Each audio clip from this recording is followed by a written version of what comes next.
Praise the Lord.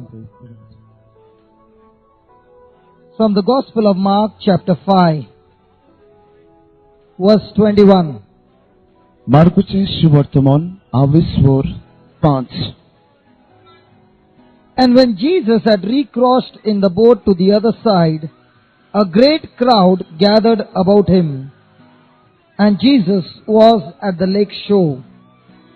Then one of the rulers of the synagogue came up, Jairus by name, and seeing Jesus, he prostrated himself at his feet, and begged Jesus earnestly, saying, "My little daughter is at the point of death.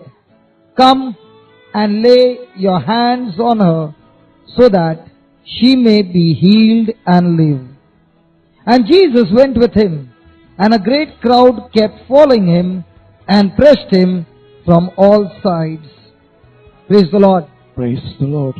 जेजू पोत्तून ओड्यार चढून दोरयाचे पेले तोडी वेतूच लोकांची वोड उरपोवन ताचे सोरशी एकठवली आनी तो दोरयाचे दोडेर आसलो.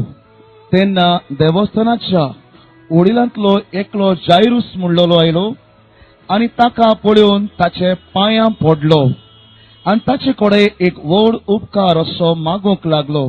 म्हजी धूव मरणाची तोणीर पावल्या, ती बरी जावंक वाचचे खातीर ये आनी तिचेर तुजो हात दवर. आनी तो ताचे बरोबर गेलो. पुष्कळ लोक ताचे फाटल्यान वेतालो आनी ताका चेंचतालो. Praise the Lord. Praise the Lord. The word of God in verse 21 says, "And Jesus had recrossed in the boat to the other side." 21वे वळींनी जेजू पोत्तून ओड्यार चडून दोरयाचे पेले तोडीक वेतूच लोकांची वोड उरपोवन ताचे सोरशी एकटोली अशें म्हणटा. Here the word of God speaks about two kinds of kingdom. हांगासर देवाचें उतर दोन भाशेचे राजांची खबर सांगता. There are two kinds of kingdom that the Lord is showing in this verse. या वळींनी आमकां देव दोन भाशेची राजां दाखयता. Because before Jesus could cross onto this side, something had happened onto the other side. जेजू हे तोडीन येवचे आदी पयले तोडी आनी कितें थंयसर घडलेलें. If you read the previous chapter in Mark 4, Jesus has been teaching a great parable of the sower and the seed. फाटली जोरी घडणी चवथ्या वेस्परांनी जोरी आमी वाचली जाल्यार थंयसर वोप्याची वपार आमकां मेळटा. And Jesus explained that only when the word of God is in your heart and you keep that word, you guard it, you protect it, and you live by that word, the harvest is 100, 60 and 30. जेजू आमकां सांगता जोरी तोर देवाचें उतर आमी आयकलें आनी आमच्या काळजान तें आमी राखून दवरलें जाल्यार आमच्यान एकाक 100 पीक दिवंक जाता म्हूण. Only when the word of God is in your heart and you live by that word, the harvest is 100% surety. फकत देवाचें उतर तुज्या काळजान तुवें राखून आनी सांबाळून दवरलें जाल्यार 100 तूं पीक दिवंक पावता. In the previous chapter, Jesus, when he's teaching this parable, there was a huge crowd. फाटल्या वेस्परान जेजू शिकयतालो तेन्ना व्हड लोकांची उत्पन्स थंयसर आसली. But even though there was a huge crowd, it was evening and Jesus told the disciples, "Let us go to the other side." आता सांज जालोली तोरी आसतना जेजून आपल्या शिष्यांक सांगलें आमी पोलतोडी या. Jesus is on this side of the shore and he wants to go on to the other side of the shore, and that too when it is evening.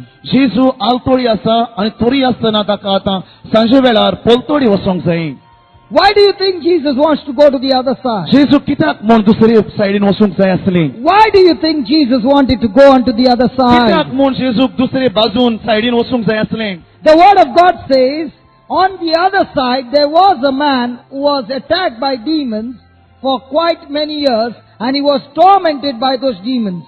जेजू म्हणटा दुसरे पयले तोडीन थंयसर एक मनीस आसलेलो आनी एक मेळो आत्मो ताका जायतीं वर्सां एकदम त्रास आनी कश्ट दितालो. The good news is, Jesus is on this side of the shore and he can hear the cry of a man who is struggling on the other side of the shore. बरी खबर म्हणल्यार जेजू दोरयाचे येवाल तोडी आसा पूण तोरी आसतना पोलतोडी ताका लोकांची हुयेल आनी रोडणी आयकूंक येता.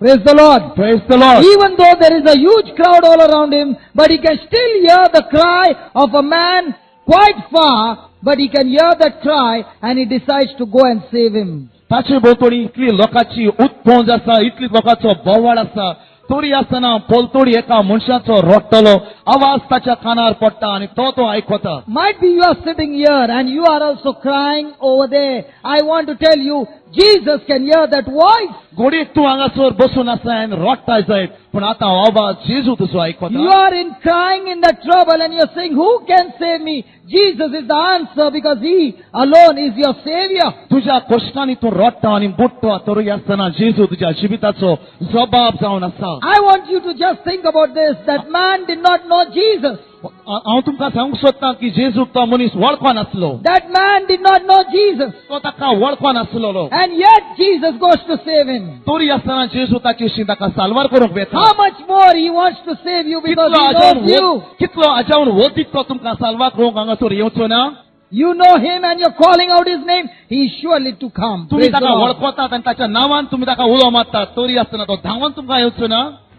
And Jesus goes on to the other side taking all the risk. आनी जेजू पोलतोड वेता सगळ्यांक आपले बरोबर घेवन. And let me tell you, that night, Satan and all his forces want to kill Jesus. आनी ती रातीक सगल्यो सैतानाच्यो पदव्यो जेजू खारोवंक आनी मारूंक चिंताल्यो. They wanted to destroy the Son of God. आनी जेजूचो ती भस्म करूंक चिंताले. Because Jesus was carrying on to the other side a boat full of love. जेजू आलतोडीसान पोलतोडी बोटीन मोगाचें व्हडें ताणून घेवन वेतालो. Because God is love. कित्याक देव म्हणल्यार मोगूच And the demons and Satan is hate. आनी सैतान आनी ते दुसरे वायटो वेवत्मे म्हणल्यार नाकारणी. On the other side of the shore there was hate. आनी दुसरे पयले तोडेन सगळे नाकारोपूच आसलोली. On this side of the shore there is love. आलतोडी सगळो मोग बरो नासलोलो. When love decides to go on to the other side, hate begins to get tormented because love is the greatest power of God. मोग आलतोडीसान पोलतोडी वेता तो पळोवन थंयसर इंग्रासपण सारकें तयार जालें आनी ते किमार जावंक लागलें. The greatest power is love. Wadti शक्ती म्हणल्यार मोग. And Jesus is carrying love onto the other side of the shore. आनी जेजू हो मोग घेवन दुसरे पयले तोडीन वेता. Even before he can reach there, Satan is trying to distract and put fear in Jesus. जेजू थंयसर पावचे आदींच पर्यंत जेजूच्या मनांत तो भिरांत हाडूंक सोदता. My dear brother, my dear sister, Jesus wants to bless you this evening. मोगाच्या भावां भयणांनो आयचे सांजेर देव तुमकां कृपेन भरूंक सोदता. In fact, when you are sitting here, he has got great plans and is thinking to bless you. हांगासर तुमी बसून आसात म्हणल्यार देवाची व्हड येवजण तुमकां आसा. He wants to bless you. देव तुमकां कृपा आनी बेसांव दिवंक Every सोदता. time Jesus and God wants to bless you, the devil wants to distract सगळे you. वेळार देव आनी जेजू तुमकां कृपेन भरूंक सोदता. तितलेच गोडयेक सैतान तुमकां किमार करूंक सोदता. And the best way that he does is to distract you with fear. आनी चड व्हडली वस्त तो तुमकां वापरूंक सोदता सैतान म्हणल्यार तुमचे तांय भिरांत हाडून. And that's the same thing he does that night. आनी तेच राती तशेंच ताणें केलें. He brings fear by bringing a storm all of a sudden. आनी ते रात्री अकस्मात झेरेफें थंयसर मोड हाडलें आनी मोडाची भिरांत तांकां हाडली. The waves began to beat against the boat. आनी सगळीं ल्हारां बोटीचेर मारूंक लागलीं. You are the boat, my dear. आनी तुमी जावन आसात ती बोट मोगाच्या इश्टान. And the waves of fear are coming against आनी you. भिरांतीची मोडां तुमचेर आतां उबरासतात. And the disciples, when they saw the waves coming into the boat, they were filled with fear. आनी सगळे शीस ती मोडां पळोवन ती वेव्स पळोवन एकदम भियेले. When they were filled with fear, they began to open their mouth and prophesy their death. जेन्ना ते भिरांतीन थोडमोळटाले आनी ल्हाराताचेर मारतालीं तेन्ना आपलें मरण ते उचारूंक लागले. And the word of God says life and death is in the power of your आनी tongue. देवाचें उतर म्हणटा जिवीत आनी मरण तुजे जिवेचेरूच आसा. All that the devil wants to do is put a thought in your mind so that you open your mouth and prophesy death over your life. सैतानाक इतलेंच तुमकां घालूंक जाय सगळे वेळार तुमी तुमचें तोंड उगडचें आनी मरणूच तुमच्या तोंडांतल्यान तुमी पोरगोडचें. Praise the Lord. Praise the Lord. The disciples did that mistake. आनी ही शिष्यानी असली चूक केली. But if you read it closely, Jesus was fast asleep. आनी जेन्ना जर तुमी सामकें बोस तेकून तें जर वाचलें जाल्यार जेजू सुस्त न्हिदलोलो. Even in the midst of the storm, Jesus is fast asleep सामकें तुफाना मोदेगात पासून जेजू सुस्त न्हिदलोलो. because he has got it fixed in his heart and in his mind that my Father is in control over my life. आनी जेजून आपल्या मनांत इतलेंच आटापून दवरलोलें की आपलो बाप जावन आसा आपली सुरक्षा म्हूण. He gets up and the first thing he does, he deals with the problem. आनी तो उठ्ठा आनी त्या संकश्टा लागीं तो आतां तयारी कोता उलोवंक. He speaks to the storm and says, "Peace, be still." आणि तो त्या मोडा लागीं उलयता आनी म्हणटा शांत जा. And then he tells the disciples, "Where is your faith?" आणि तेन्ना तो शिसांक सांगता तुमचो बाबाट खूंय आसा. My dear, whenever, all the time, when God is about to bless you, the devil wants to distract you with fear. सगळे वेळार देव तुका कुरपेक भरूंक सोदता, तितले वेळार शैतान तुका नाडूंक सोदता. And you and I are the children of God, and God's power and authority has been given to us. तूं आनी हांव जावन आसा देवाची भुरगीं आनी देवाची पदवी आमचे भितर ताणें रोमून घातलेली आसा. God has anointed us with the Holy Spirit power. आनी देवान आपल्या पवित्र आत्म्याचे माकणेन आमकां माकून दवरल्या. And God wants you to look at the situation and tell that situation, "Peace, be still." आनी देव तुजे परिस्थितीतून तुका पळोवंक लायता आनी म्हणूंक सांगता शांत जा परिस्थिती. Praise the Lord. Praise the Lord. Instead of talking about the problem, you can look at the problem and in the name of Jesus command it to be still. परिस्थिती वयर उलोवचें बोलते तुवें ते परिस्थितीचो फुडो कर आनी जेजूच्या नांवान तिका आज्ञा दी. Jesus walks on to the other side. आनी जेजू पेले तोडेन गेलो. And in that kingdom there is fear. आनी त्या राज्यांत तुयसर भिरांत आसलोली. In that kingdom there is hate. आनी तुयसर सगळी नाकार इंग्राजपण In आसलोलें. that kingdom there is selfishness. आनी थिंग सगळें आपलेपण आसलोलें. In that kingdom there is torment. त्या राज्यांत सगळे दुमाळे आसलोले. Jesus looks at that man who comes to attack Jesus. आनी जेजूक तो मनीस ताचे सोरशी येता त्या मनशाक तो पळयता. And all that Jesus does is to cast out those demons. आनी जेजू तो इतलेंच कोता ताचे भितर आसलेले शैतान भायर काडून. The moment he casts out those demons, the demons go into the pigs and they all fall into the water. जितले Into गोडे the sea. ताचे वेले ते शैतान ताणें भायर काडले तितलेच गोडे ते शैतान दुकरांनी रिंगले आनी ते कोडसा वयल्यान वचून उदकांत मेले. Praise the Lord. Praise the Lord. The people came to know about it. आनी अशें सगळो लोकांक गमून आयले. They saw the man who was being tormented for years is now in a sound mind. आतां इतलेच ते लोकांनी पळयलें कितली इतली वर्सां हो मनीस तळमळटालो तो मनीस आयज शांत जाला. But they were filled with fear. पूण तरी आसतना ते भिरांतीन बोल्लोले. They were filled with fear. ते भिरांतीनच बोल्लेले. They were filled with fear. ते भिरांतीन बोल्लोले. When you're filled with fear, you want Jesus to go away from you. जेन्ना तूं भिरांतीन बोलता तेन्ना जेजूक तुजे भितरलो भायर सरूंक तुका जाय न्हय. They tell Jesus to leave their town. ते म्हणटा जेजूक आपल्या भितर भायर सर म्हणून सांग सोदतात. There is only fear in that town. आनी त्या गांवांत फकत भिरांतूच आसलोली. When you are filled with fear, you will go and commit sin. हे भाशेन तुका भिरांत आसत जाल्यार तूं पातक करूंक वयता. You don't want to pray. तुका मागणें करूंक नाका. You don't want to do anything with Jesus कित्याक जेजू बराबर करूंक नाका. because you are being tormented by the enemy. कित्याक तुका दुस्मानान हे भाशेन कश्ट आयला. Praise the Lord. Praise the Lord. They want Jesus to leave that town. ताका जेजून तो गांव सोडलेलो जाय आसलो. Did Jesus do anything evil for them? कितें जेजून थंयसर वायट केलोले. He came to deliver that lost. तो तांकां सांडलोल्यांक सुटका दिवंक आयलोलो. He came to heal. तो तांकां फेकुणी दिवंक आयलोलो. He filled that man with love. त्या मनशाक ताणें मोगान बोल्लो. Hate was cast out. ताचे भितरले सगळे इंग्राजपण नाकारणी कुशीन काडून उडयली. Praise the Lord. Praise the Lord. They rejected Jesus and Jesus had to leave. जेजूक ताणें नाकारलो आनी असो जेजून थंयसरलो कोर्सरांक पडलो. And now in verse 21, the Bible says, Jesus came back onto the other side. आनी आतां 21वे वळीनी म्हणटा जेजू आलतोडी आयलो. He came back to the other side. तो आलतोडी आयलो. He came back to the other तो side. परतून आलतोडी आयलो. And the Bible says there was a great crowd that gathered around him. आनी थंयसर दोकाची व्हड उचपोवन आसलोली ताचे भोंवतणी. Why do you think these people came all around him? आनी तुमकां कितें म्हूण दिसता हो लोक कित्याक म्हूण थंयसर इतलो उचपोनच्यानी एकठवलो. Why were the people so attracted to Jesus? इतलो हो लोक जेजू तांय कित्याक वडोन आयलोलो. Come on. कित्याक वडोन आयलोलो. Was it the healings? पेकोणीक लागोन. What do you think? कितें तुमकां दिसता. Let me tell you, Jesus always had threefold ministry. ताचे बरोबर ताची एक मंडळ आसलोली. He always had threefold ministry. एक त्रित्वेची मंडळ ताची संगाताक आसलोली. Jesus always preached, teached, and healed the people. जेजू सदांच लोकांक शिकयतालो, पेकयतालो. Without preaching and teaching, there were no healings.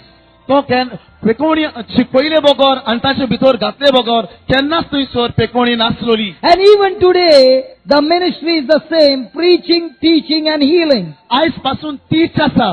देवाचें उतर पोरगोटप सांगप आनी मागीर पेकोवणी जाता. And that's why the word of God says in Psalms 107:20 that God, He sent His word and healed and delivered His people. स्तोत्र म्हणटा देवान आपले उतर धाडलें आनी लोकांची पेकोवणी केली. So when Jesus would preach and teach, that preaching and teaching would always follow up with healing. जेन्ना जेजू शिकोवन दितालो आनी तो ताका शिकयतालो तेन्ना सदांच थंयसर पेकोवण्यो घडटाल्यो. And even today, the same ministry is going on. आनी आयज पासून तसलीच मंडळ तसलेच प्रिचींग चलता. The word of God is being preached, teach, and there is a healing. जेजूचें उतर परगडटात, शिकयतात आनी पेकोवणी जाता. The people were attracted because He would teach them the way of life. लोक ताका वाडटालो कित्याक तो तांकां जिविताचे वाटो शिकयतालो. He would show them the light. तो तांकां उजवाड दाखयतालो. He would show them the way. तो तांकां वाट दाखयतालो. And that's why He says, I am the way, the truth, and the life. देखूनच तो म्हणटा हांव सो जिवीत आनीक वाट. And these people came in large numbers. हाकाच लागून उजपणच्यानी लोक पिसो ताका मेळूंक आयलो. The word of God says that God anointed Jesus with Holy Spirit and power. देवाचें उतर सांगता जेजूक पवित्र आत्म्यान आनी पदवेन खंय मागलो. God anointed Jesus with Holy Spirit and power. देवान ताका पवित्र आत्म्यान आनी पदवेन मागलो. If I have to ask you, do you want to be filled with the Holy Spirit? सुरी तर तुमचे लागीं विचारलें जाल्यार तुमकां पवित्र आत्म्यान भरोंक जाय. तुमकां पवित्र Everybody would say, yes, I want to be filled. म्हणटली वय म्हाका भरोंक जाय. Now let me ask you, when you get the Holy Spirit and power, what will you do? जेन्ना तुमकां पवित्र आत्मो आनी पदवी मेळटली तेन्ना तुमी कितें म्हूण कोत्तली? The Bible says, when God anointed Jesus of Nazareth with Holy Spirit and power, He went about doing good. जेन्ना पवित्र पुस्तक सांगता जेजू पवित्र आत्म्यान आनी पदवेन बोल्लो तेन्ना तो बरें करीत गेलो. So when you are filled with the Holy Spirit and power, you cannot go around doing bad, but you will go around doing, tell your neighbor. जेन्ना तूं पवित्र आत्म्यान भोगताय तेन्ना तुज्यांनी वायट करीत वचोंक जायना, पूण तुज्यांनी सगळें बरेंच करीत वचोंक जाता. हें तुज्या शेजाऱ्याक सांग म्हूण सांगतालो भाव. Lift your hand and say, God has anointed me हात वयर काडत. with Holy Spirit and power. And so, I go around doing good, and healing all, not some, but all who are oppressed by the devil. Do you really believe that? That's what Jesus was doing. Yes, Jeju कोत्तालो. Praise the Lord. Praise the Lord. So when God anointed Jesus of Nazareth, He was supposed to go around doing. So let's take for example, Jesus came out of the ship and is down here. And the whole crowd has gathered. Now what is He supposed to do? Good. And healing all who are oppressed by the devil. Now the whole crowd is gathered there and they are listening to the word of God. I forgot about it. जेजूक देवान पवित्र आत्म्यान बोल्लो आनी तो पदवेन बोल्लो. So that He was supposed to do good. ताणें सगळेंच बरें करूंक जाय आसलें. So He got down from the ship to do good. तो बोटींतलो खाला देंवलो आनी बरें करूंक तो देंवलो. Now the people were all gathered. आनी सगळे लोक थंयसर एकठो उरलो. They came to receive the goodness of Christ. आनी ती देवाचें बरेंपण जेजूचें क्रिस्ताचें बरेंपण घेवंक आयलोली. Praise the Lord. Praise the Lord. Now the whole crowd is gathered there to receive the goodness of God. सगळीं उपोरसां हांगासर एकठांय जालोली देवाचें बरेंपण भोगूंक. Then the word of God says, then one of the rulers of the synagogue came up. आनी देवाचें उतर म्हणटा एकलो अधिकारी थंयसर आयलो. One of the rulers of the synagogue came up. आनी एकलो थंयसर अधिकारी थंयसर Paulo. Praise the Lord. Praise the Lord. What do you think? How can that ruler of the synagogue come up to Jesus? सिनेगाचो अधिकारी थंयसर कसो Paulo तुमकां दिसता? Come on. Can he just come to Jesus? ताच्यान कसो बेश्टोच येवंक जाता? Can anybody come to Jesus? कोणाच्यान येवंक जाता जेजू बोगलेक? What gave him that strength to come to Jesus? ताका कसलें बळ मेळ्ळें जेजू थंय येवंक? Come on. Faith. faith brought him to Jesus. बावार्थान ताका जेजू सोर्शी हाडलो. And how do you get faith? आनी तुमकां बावार्थ कसो उत्पन्न जाता? Come on, how do you get faith? तुमकां बावार्थ कसो उत्पन्न जाता? Romans 10:17 says, रोमकारांक 10 उतरां, faith comes by hearing and hearing the word of God. बाबार देवाचें उतर आयकून आयकून आयकून आयकून उत्पन्न जाता. Praise the Lord. Praise the Lord. Hallelujah. Hallelujah. So what was Jairus doing? जायरस कितें करतलो? He was having a problem. His daughter is about to die. जायरुसाची दो बोरी नासली आनी ती मरणाचे तोणीर पावलोली. If I have to ask you a question, how many of you would leave your daughter and come to church when you know your daughter is about to die? सोरी तोर भावान तुमचे लागीं विचारले जाल्यार तुमी कितली जाण तुमचे दुयेंत आसलेले दुये घरा लागीं सोडून इगोर्जी देवपाची आसली? Come on. कितली जाणां येतली आसली? Come on. सांगात. I tell you, but this man has taken a decision of faith. या मनशान भावार्थाचो थाराव घेतलोलो. This one man has already decided in his heart that I will go and meet the man named Jesus. या मनशान आपल्या काळजांतान थाराव घेतलोलो हांव खोऱ्यानूच जेजूक मेळोंक वेता. And that is faith. आनी तो जावन आसा भावार्थ. If I ask you, what is the meaning of the word believe? जरी तर तुमचे लागीं विचारले जाल्यार स्वत मानप म्हळ्यार कितें? Do you believe? तुमी स्वत मानतात? What is the meaning of believe? स्वत मानप म्हळ्यार कितें? Believe is believe. स्वत मानप म्हळ्यार स्वत मानप. What is the meaning of believe? स्वत मानप म्हळ्यार कितें? What you hear, you take a decision based on what you hear and you respond it with an action is believing. तूं जें कितें आयकोताय तें मागीर वेव्हारांत कोन्यांनी घालताय हाकाच आमी स्वत मानप म्हणटात. Now what was happening to Jairus? He had heard about Jesus. जायरुसाक कितें घडटालें? ताणें जेजू वयर आयकल्लें. Let me tell you, Jairus was not an ordinary man. जायरस एक बेश्टो चालतो मनीस न्हय आसलो. He was a synagogue official, तो सिनेगोगाचो अधिकारी जावन आसलेलो. as good as the mayor of Goa. मेयरा भाशेन तो जावन आसलेलो.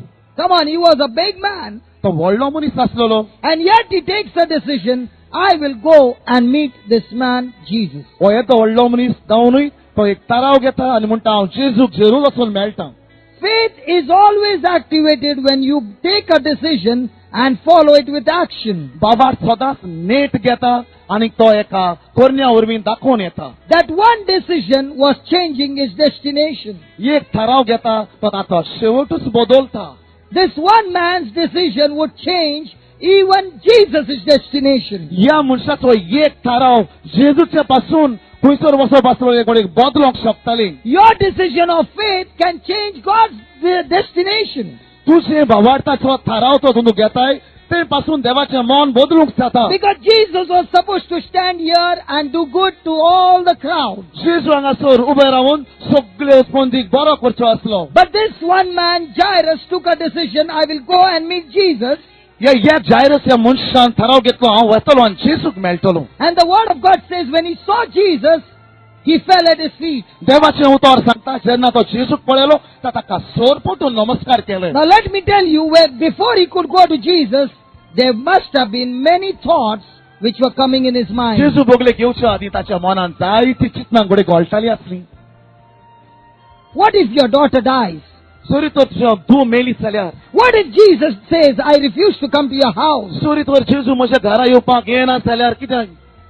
What about my friends? They all hate Jesus. And from now on, I'm going to lose all my friends. म्हज्या इश्टांचें कितें ते सगळे जेजूक नाकारतात आनी आयज तो हांव थंयसर गेलो जाल्यार ते म्हाका सगळे सोडून वेतले. What about my title? What about my ego? What about म्हजी पदवीचें कितें घडटलें? Come on. So many things are coming into his mind. कितल्यो कितल्यो वस्तू ताच्या मनान घुंवोंक लागल्यो. But one thing is sure, that is fixed on one thing, Jesus. एक मात ताणें थाराव घेतलो आनी ते म्हणल्यार ताणें आपले दोळे सामके जेजूचेरच लायले. And that is what is worship. आनी हाकाच आमी भजन म्हणटा. Praise the Lord. Praise the Lord. He fell at Jesus' feet. He worshipped Jesus. तांव जेजूचे पांया सोरशी पडलो आनी ताका नमस्कार केलो. You know what's the meaning of worship? बसोन म्हणल्यार कितें? नमस्कार म्हणल्यार Worship doesn't mean you sing songs. Worship म्हणल्यार कांतार करप न्हय. Worship doesn't mean that you kneel down. बसोन म्हणल्यार दिमी घालप न्हय. Worship doesn't mean that you prostrate before the Lord. Worship हो बसोन म्हणल्यार न्हिदोन देवा मुखार रावप न्हय. Worship means you lose yourself completely and you say, God, I am nothing. I take you as my master and you are everything. बसोन म्हणल्यार तूं तुकाच विसरताय आनी तूं म्हज्या जिविताचो दोनी आनी सोमी म्हूण सगळें जिवीत तूं ताच्या हातान समर्पण दिताय. Worship means you are saying, Lord, from now on, you say anything, I'm ready to do it for you. बसोन म्हणल्यार तूं आयजसान म्हाका कितेंच म्हूण पूण हांव सगळोच हांव तुजे हातीन म्हाकाच कोत्तां. Worship means I'm ready to obey all your commandments. बसोन म्हणल्यार तुज्यो सगळ्यो आज्ञा हांव पाळूंक तयार आसा. Worship means I take your word as the highest authority of my life. आनी बसोन म्हणल्यार तुजें उतर हांव म्हज्या जिविताचे उंचल्या दर्ज्यार पावंड्यार दवरतां. And that's what Jairus was showing to Jesus. Jesus, I worship you. आनी हेंच जायरस जेजूक दाखयतालो. जेजू ये वरवीं हांव तुका नमस्कार करतां. Jesus, I'm nothing. जेजू हांव कांयच न्हय.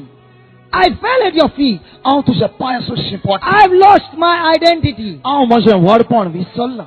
I've got no title now. म्हाका आतां पदवी नाका. You are my master. तूं म्हजो Dhoni. And I'm dependent only on you. हांव तुजेर पातयेतान रावतां. Praise the Lord. Praise the Lord.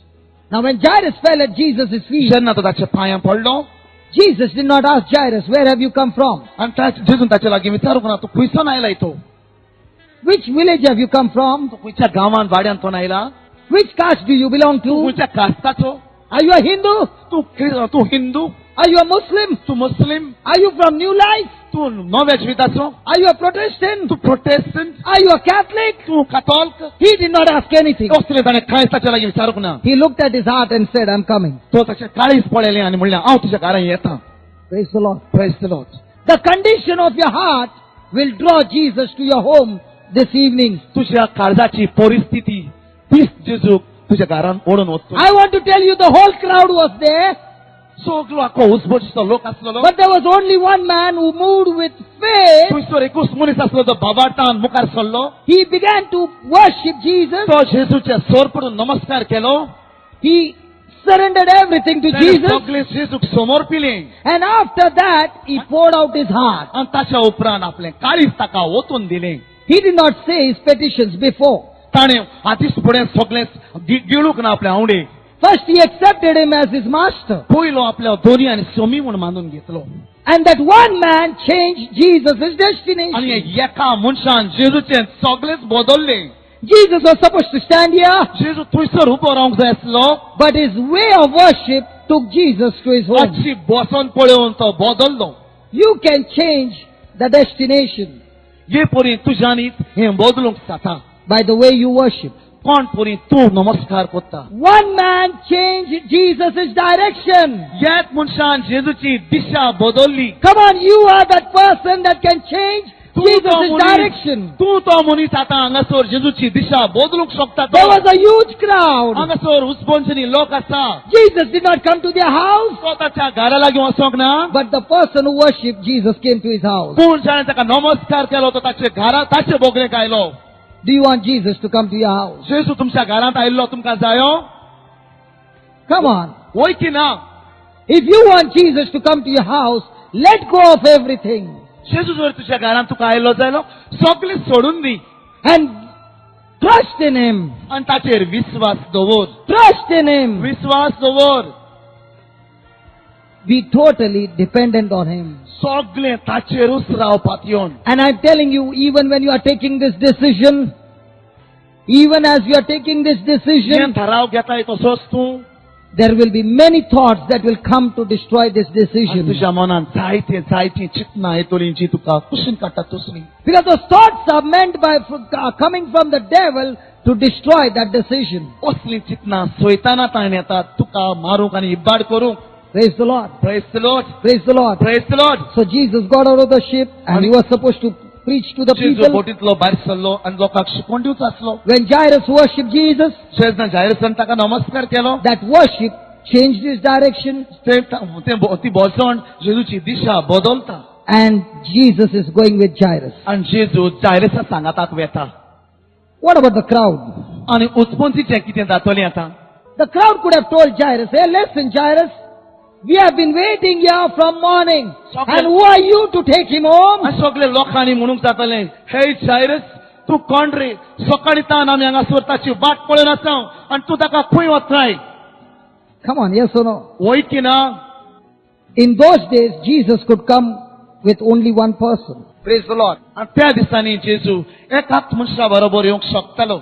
And that's why he said, it is better for me to go to my Father. ताकाच लागून ताणें म्हणलें, म्हज्या बापायच्या घरान गेल्यार अदीक बरें. He said, it is for your advantage that I go to my Father. तुमच्याच बऱ्याक लागून हांव म्हज्या बापाच्या घरान गेल्यार बरो. Because if I don't go, the Comforter will not come. हांव जरी वचोना जाल्यार बुजवंडार तुमचे थंय येवचो ना. Another one like me will not come. म्हजे सारको आनीक तुमकां येवचो ना. Praise the Lord. Praise the Lord. So now Jesus went up to heaven जेजू स्वर्गार गेलो and he sent one like him, आनी ताचेच भाशेन आनीक कोणाक धाडलो and his name is Holy आनी Spirit. ताचें नांव जावन आसा पवित्र आत्मो. And the good news is, he walks with each one of us as we worship Jesus. आनी बरी खबर म्हणल्यार तो आमचे बराबर चलता पवित्र आत्मो जशें आमी जेजूक भजन कोत्ता. He can come in every person's house this evening. ओ पवित्र आत्मो प्रत्येक एकाच्या घरांत आयज सांजेर येवंक जाता. He is always willing to walk with you. सगळ्या वेळार पवित्र आत्मो तयार आसा तुजे बराबर चलोंक. Not only walk with you, he wants to walk in you. न्हू तुजे बराबर चलोंक पूण तुजे भितर पासून चलोंक. Now ask yourself, am I from the crowd or am I like Jairus? तुजे भितर तूं विचार, तूं ते मुसपणजी मदलो एकलो ओ जायरसा भाशेन तूं? Which one are you? तूं कोण? खंयचो तूं? What is your decision this evening? तुजो थाराव आयज सांजेर कितें तुवें चिंतलां? Have you just come to listen to God's word? तुमी फकत देवाचें उतर अशें आयकूंकूच आयल्यात? Or have you come to listen to His word and take those instructions and do what is ओ देवाचें spoken? उतर आयकून तो कितें सांगता ते प्रमाणे तुमचें जिवीत चलोवंक तुमी आयल्यात? Let me tell you, if you come to listen to God's word, there will be no change. जरी तर तुमी देवाचें उतर फक्त आयकूंक आयल्यात जाल्यार कांयच बदलोवणी जावची ना. Only when you listen to the word and respond according to the word, the change will definitely come. फकत तूं देवाचें उतर आयकोताय आनी मागीर तुजे जिबेन तूं उच्चारताय जाल्यार तुज्या जिवितांत बदलणी येता. What is your response this evening? जाल्यार तुजो कितें जबाब आयज सांजेर? Are you the person who gives, as soon as you come and you start with your petitions? Or are you like Jairus, who let go of the petition first, but first began to worship Jesus? तूं तो मनीस जावन आसा आयज सांजेर आयला आनी म्हाका हें दी तें दी म्हूण मागणी सुरू करता तो वो मनीस जायरुसा भाशेन येता आनी जेजूक नमस्कार करता, भोसण करता. Have you made Jesus the Lord of your life? तुमी तुमच्या जेजूक तुमच्या जिविताचो दोनी केला मुये वेळार? Because the one who has made Jesus the Lord of your life, the word of God says, he will lack nothing. जर कोण आतां ह्या वेळार जेजूक आपल्या काळजाचो दोनयेन सोमरी बांदून घेता ताका कांयच उणें आसचें ना. Because the word of God says, the Lord is my shepherd and I shall not want. देवाचें उतर म्हणटा सोमी म्हजो गवळी आनी कांयच म्हाका उणें. Have you made him the Lord of your life? तुमी ताका तुमच्या जिविताचो दोनी केला मू? Do you want Jesus to walk with you this evening to your Jeju house? तुमचे बराबर तुमकां चल्लोलो जाय? Listen, my dear brother, my dear sister. आयकात मगच्या भावां भयणांनो, First make Jesus the Lord of your life. पयलो जेजू तुज्या जिविताचो सोमी आनी दोनी core. Take a decision from now on, Lord, I'm going to obey your word. आतां ह्याच वेळार एक थाराव घे, हांव तुजें उतर पाळटलो म्हूण. Why do you think God has given us the word of God? तुमकां कितें म्हणून देवाचें उतर देवान आमकां दिलां अशें दिसता? कित्याक म्हूण? God has given us His word so that when we apply His word, we can have a life of abundance. देवाने आमकां आपलें उतर दिलां कित्याक जें तें आमच्या जिवितांत आमी लायता तेन्ना आमकां एक सुबान जिवीत मेळचें म्हूण.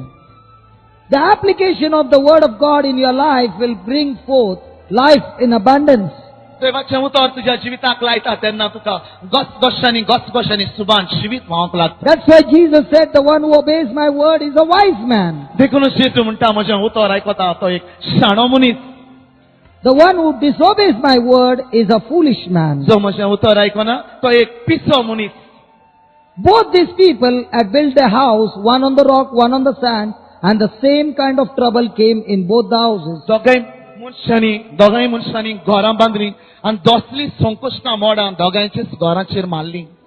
But the one who was obedient to the word of God stood the test and got victory. देवाचें उतर फाडलें, तो मनीस उबो रावलो, ताचें घर उबो रावलें आनी तो बारीन सैतिवंत जालो. The one who disobeyed, his house fell. जाणें देवाचें उतर आयकोंक ना, ताच्या घराचेर आवार मारले आनी तें मोडलें. Ask yourself this evening, in the whole day, how many times have I been wise and how many times have I been foolish? विचार तूं तुजेच लागीं आयज आख्ख्या दिसभर हांव कितले पावटी शाणो आसलेलो आनी कितले पावटी हांव पिसो आसलेलो तो. Praise the Lord. Praise the Lord. When he worshipped Jesus, he said, "My little daughter is at the point of death. Come and lay your hands on her that she may be healed." जेन्ना जेजूक तो पांय पडोन नमस्कार केलो तेन्ना ताणें म्हणलें, म्हजी तूं मरणाची तोणीर आसा, विगयो आनी म्हजी धुवेक पेकवय. And Jesus went with him, and a great crowd kept following him. जेजू ताचे बरोबर गेलो आनी लोकांची उचपोवन ताचे बरोबर आसलोली. And they were all pressing on him. आनी सगलो लोक ताका चेंचतालो. And they were all pressing on him. आनी सगलो लोक ताका चेपतालो. The word of God says they were all touching him all around. They were all pressing him all around. देवाचें उतर म्हणटा सगलो लोक ताका चेंचतालो, हात लायतालो आनी चिड्डीतालो. Now Jairus is very happy because Jesus is going to his house. आतां जायरस सामको संतोशान बोल्ला कित्याक जेजू ताच्या घरा लागीं वेता. Praise the Lord. Praise the Lord.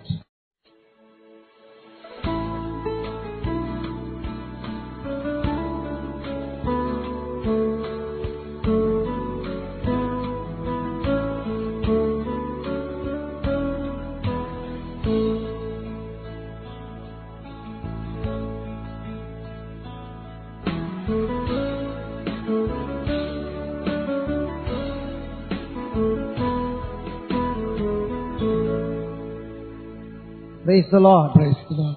And there was a woman who had a flow of blood for 12 तू years. एकली बायल आसलोली 12 वर्सां तिका रक्तपात जाताली.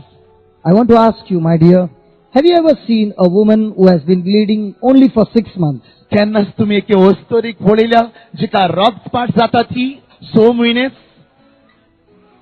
Have you ever noticed anybody? केन्ना पळयल्या एके वस्तोरीक 6 म्हयने रगत वेता ते? I have seen a woman with 3 months and 6 months and 9 months and one girl who had for 6 years. म्हजे बाबान असल्यो केशी पळयल्यात कोण 3 म्हयने 6 म्हयने आनी 12 म्हयने पासून एक भयणीक जाताली. One is of 6 years. एकले 6 वर्सांची. And I want to say, in these 3 months, the person who was suffering could barely stand. आनी हे 3 म्हयन्यांत जे ताका घडटालें ते प्रमाणे ताचेर उबें रावंक शक्ती नासली. And I want you to just think about this woman who has been suffering from 12 long years. आनी हे वेळार हांव तुमकां चिंतूंक घालता 6 वर्सां जर घडोंक ना जाल्यार 12 वर्सां हे बायलेक कितें कितें म्हूण घडटालें साहेब. And the word of God says she had endured much suffering under the hands of many physicians and had spent all that she had and was no better but instead grew worse. इतलेंच न्हय, दोतोरां थंय वचून जायतो कुरामेत घेवन पयशे वगडावन तोरी आसतना आनीक तिच्यांनी कांय जावंक ना पूण पास जातालीं. Whenever you are believing for something and it is delayed, what happens to your hope?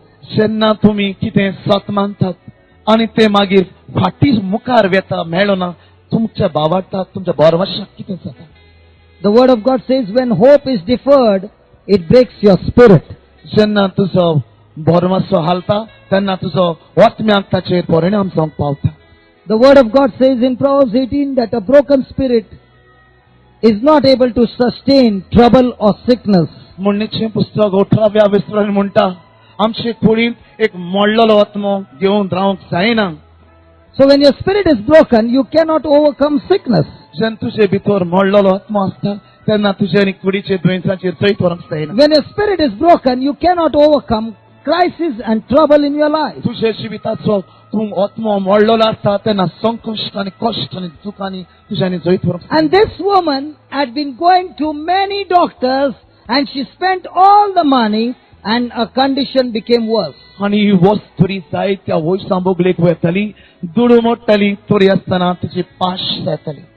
The sickness kept on getting worse and worse. तिची पिडा फास्ट जातली. Are you that person who had been believing for Jesus to heal you and that sickness has been growing worse and worse and worse? तूं तो मनीस जो जेजूचेर सोत मानतालो पण तरी आसतना तुजी पिडा दिसान दीस फास्ट जायत वेताली ती. You have been praying and praying and praying and nothing seems to work. तूं मागताली पूण कांयच बरें घडोंक ना. You have been going to doctors after doctors and they have been saying to you, तूं we cannot do anything for you. वेताली पूण दोतोरान म्हणलें तुका कांयच करूंक जायना. Praise the Lord. Praise the Lord. What has happened to your faith? तुज्या आतां भावार्थाक कितें म्हूण जालें? Is there any hope? कितें पूण बरवसो आसा तुका? Now look at this woman. There is no hope. हे वस्तुरेचेर नदर मारुया आनी बरवसो नासो दिसता. There is no hope for her. तिका बरवसोच ना. There's no money. तिचे लागीं पयशे ना. She's weak. ती ओस्कोत जाल्या. She's about to die. ती मरूंक पावल्या. Praise the Lord. Praise the Lord. But the word of God in verse number 27 brings life. आनी हांगा 27 वळींनी म्हणटा तिका जिवीत दिता म्हूण देवाचें उतर.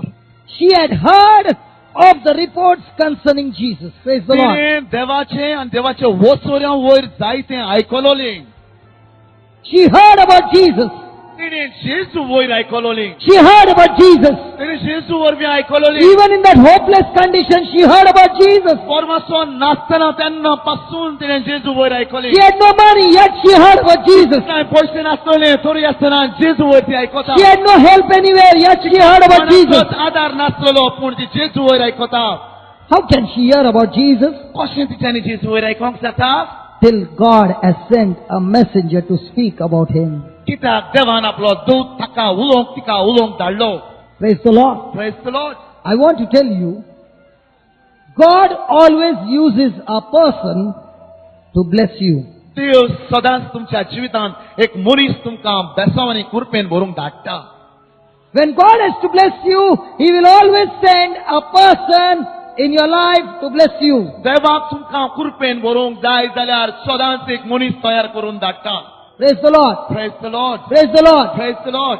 The devil also, when he wants to destroy you, he will always send a person in your life to destroy you. शैतानूय बी तुमकां सोरी मारून आनी इबाड करूंक जाय जाल्यार तोय बी आपलो एक मनीस तयार करता. That is why you got to be alert with whom are you fellowshipping with. हाकाच लागून तुमी जागृत जावंक जाय. तुमचे संबंध कोणा थंय आसता ते.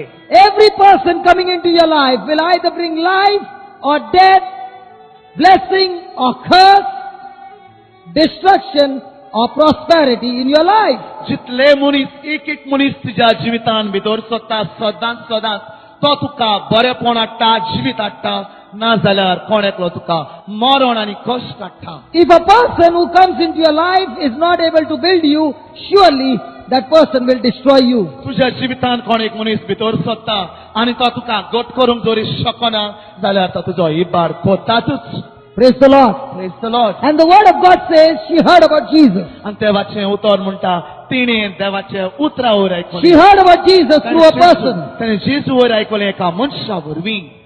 She heard about Jesus तिणें जेजू वयर आयकलें and she came up behind him in the crowd and touched his garment. आनी ती लुटींतल्यान ताचे फाटीं आयली आनी ताच्या आंगोस्त्राक हात लायलो. Praise the Lord. That verse 27 seems to be so easy. तो 27वी वळ आमकां इतली सोंपी कशी दिसता. Praise the Lord. Praise the Lord. She heard about Jesus. She came up, touched his garment and she was healed. जेजूची खबर आयकून लोकां मदल्यान ताच्या फाटल्यान ती गेली आनी ताच्या आंगोस्त्राक हात लायलो आनी ती बरी जाली. So easy, right? कितलें म्हूण सोंपें न्हय. Come on, if you are in that position, 12 years of bleeding, can you go through the crowd? तूं जरी ओसरी गोतीर आसलोली आनी 12 वर्सां तुका रोगपाट जालोलो जाल्यार तूं वेतोली आसली. Do you think she could have gone to meet Jesus without a decision? एक थाराव घेनासतना ती गेली कशी तुमकां दिसता. Come on, she can't even stand. तिका उबी रावंक शक्ती पासून ना. She heard about Jesus. God only knows where Jesus was. तिणें जेजू पासून वयर बी आयकलोलें पूण देवूच जाणा जेजू खंय आसता म्हूण. What about the big crowd that was in between? आनी इतलो उस्पोंजनी लोक आसलो ताचें आतां कितें करपाचें. What if she's going and she falls and people stamp her? कितें म्हूण जातोली ती जरी त्या लुटींतल्यान गेली जाल्यार लोक तिका चिड्डून मारूंक शकता काय. What if I die along the way? जरी तर हांव गेली जाल्यार हांव थिंगाच मरोन पडोंक शू. I want to give you the secret. तुमकां एक गोट दिवंक जाय. Today God wants to give you a secret. What gave her that healing? आयज देव तुमकां हो गोट दिता. कित्याक तिका पेखवणी दिली तो गोट तुमकां दिता. Where did she get that strength to get up from her house and go and touch Jesus' garment? थंयच्यान म्हूण तिका ही शक्ती आनी स्फूर्ती आयली. थंयसर वचूंक आनी जेजूच्या आंगवस्त्रां खातीर रावूंक घरांत थांब तिच्या. You will always get the answer in the Word of God. आनी सदांच तुमकां जबाब देवाच्या उतरांतूच मेळटा. Read verse number 28. आनी 28वी वड वाच तूं आतां. The Word of God says she kept saying. आनी देवाच्या उतार म्हणटा ती म्हणतूच रावली. She kept saying. आनी ती म्हणतूच रावली. She kept saying. ती म्हणतूच रावली. Say that. She kept saying. हे तुम्ही म्हणत ती म्हणतूच रावली. Say that. She kept saying. म्हणतूच रावली. Say that. She kept saying. She kept saying. She kept saying. Listen. The power of life and death is in the power of your. So she kept. So she kept. So she kept. So when you want strength from God to walk in a supernatural way, you got to keep. When you want to receive healing, you got to keep. saying. When you want to be freed from every curse, you got to keep. When you want to be freed from every bondage, you got to keep. When you want to be freed from every kind of fear, you got to be. So you got to be. saying. So she kept. She kept. Now ask yourself, when you make a prayer, how much time do you spend saying? तुझे लागी तूं विचार आतां. जेन्ना तूं मागणें कोत्ताय तेन्ना कितले पावटी तूं थांबनासतना म्हणत रावता ती. तुकाच तो विचार. कित्याक ती म्हणत रावली. तुज्या मनांत ती घोळयत रावताली. हांव तिच्या आंगवस्त्राक लायन जाल्यार तूं कितले पावटी अशें घोळयताय? She kept. ती घोळयत रावली तें उतर घोळयत रावली. Listen, she heard about Jesus. तिणें जेजू वयर आयकलोली. And what she heard, she took a decision. जें कितें ताणें आयकलें And she kept saying. आनी हाचे वयर ती घोळयत रावली. She kept saying on that decision that she had taken. घोळयत रावली तें. And that gave her the strength to go ahead. आनी तीच ताका तें घोळयत रावतालें ती ताका शक्ती दिली आनी ती उठली. I've got so many number of testimonies where I've seen तुमकां दिवंक जायत्यो गायक्यो आसात अशें कोण where I've seen people who have been in paralytic stroke and आरेन दल्लो ताका stroke those whose life there was no life in those legs. तांच्या पायांनी पासून thank नासली चलूंक. I've been telling them to keep saying, Jesus, you are the strength of my life. भाव तांकां घोडयेन तोंडान घोळयात म्हणटालो, जेजू तूं म्हज्या जिविताची शक्ती. Jesus, you are the strength of my life. तूं म्हज्या जिविताची शक्ती. When you keep saying, Jesus, you are the strength of my life, you get divine strength and divine supernatural power in you, and you are able to go about doing what you were not able to do before. पोतून तुझ्या तोंडान घोळयता आनी म्हणटा, जेजू तूं म्हज्या जिविताची शक्ती. जेजू तूं म्हज्या जिविताची शक्ती. अकस्मात देवाची दैविक शक्ती तुजे भितर येता आनी तुका तांक जाता उठूंक. I've seen the cripple getting up and walking on that one आनी word. भाशेन मोडलोले ना आरेन दल्लोले उठोन धांवतात ते भावान पळयात म्हणटा देवा. Because the word of God says, God's word is spirit and life. कित्याक देवाचें उतर म्हणल्यार आत्मा आनी जिवीत. God's word is full of action. देवाचें उतर सामकें कोरण्यांनी बोल्लोलीं.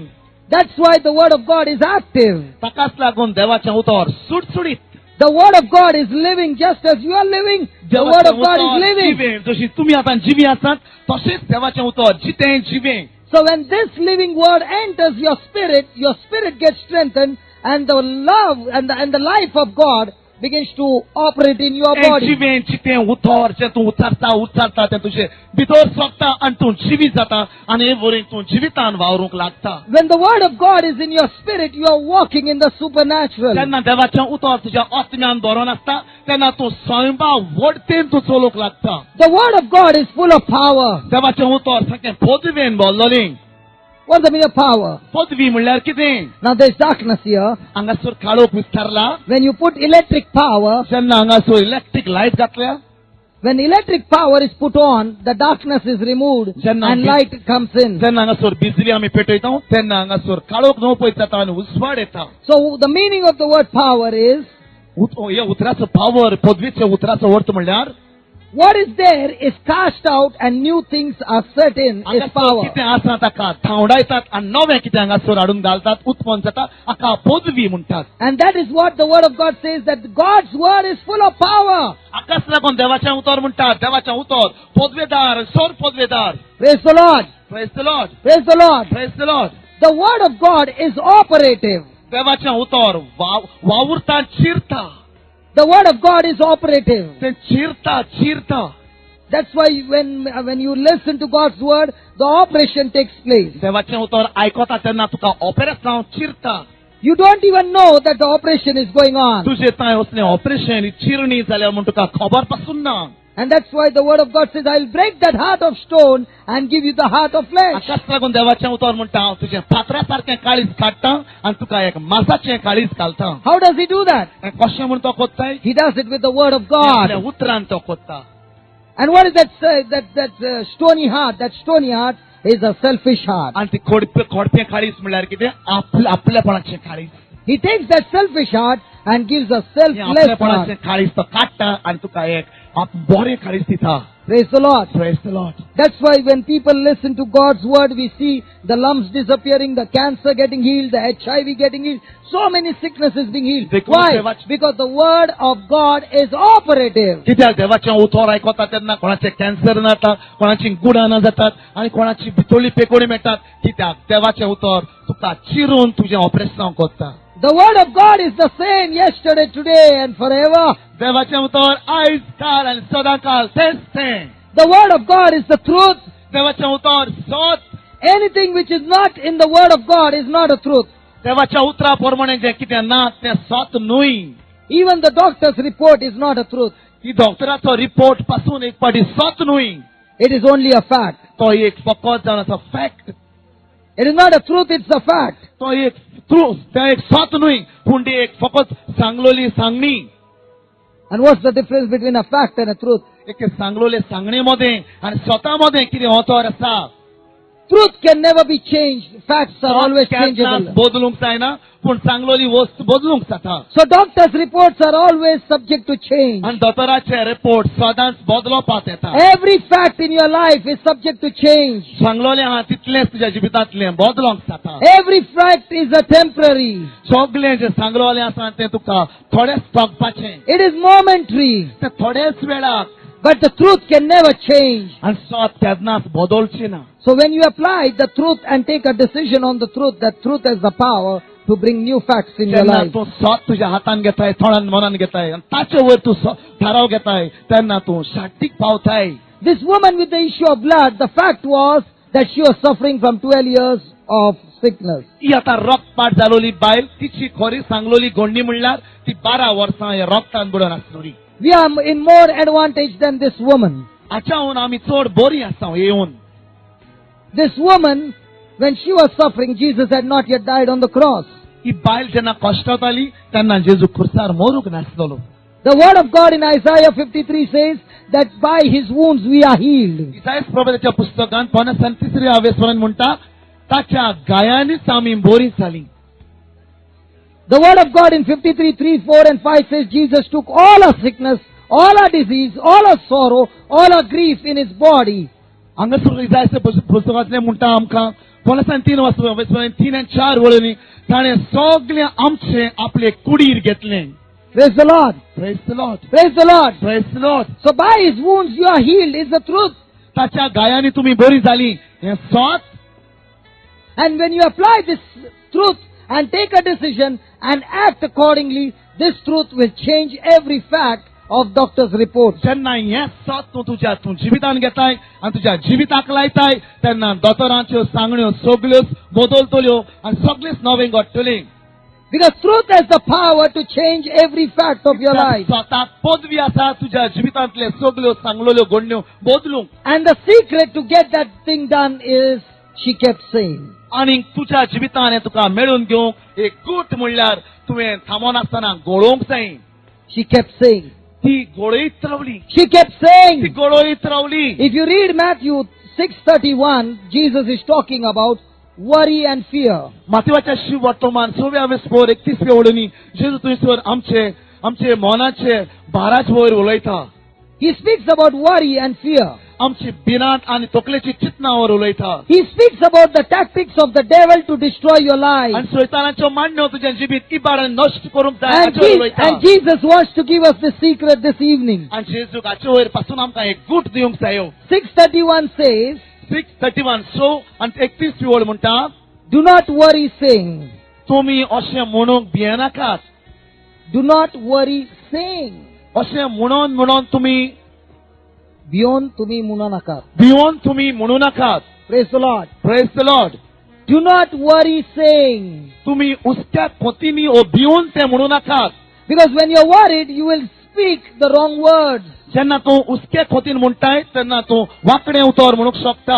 When you are worried, you will speak the wrong words. जेन्ना तूं उस्त्या खोतीन बोल्ल्याय तूं वांकडें उतर उलयताय. And when you speak those wrong words, those wrong things will happen in your life. जेन्ना तूं वांकडी उतरां उलयताय तेन्ना वांकडें तुज्या जिवितान घडोंक शकता. God is giving us a fantastic आनी example. हांगासर देव आमकां एक बरेंतलें बरें उदाहरण दिता. Job is a man of God, आनी जॉब जावन आसा देवाचो मनीस.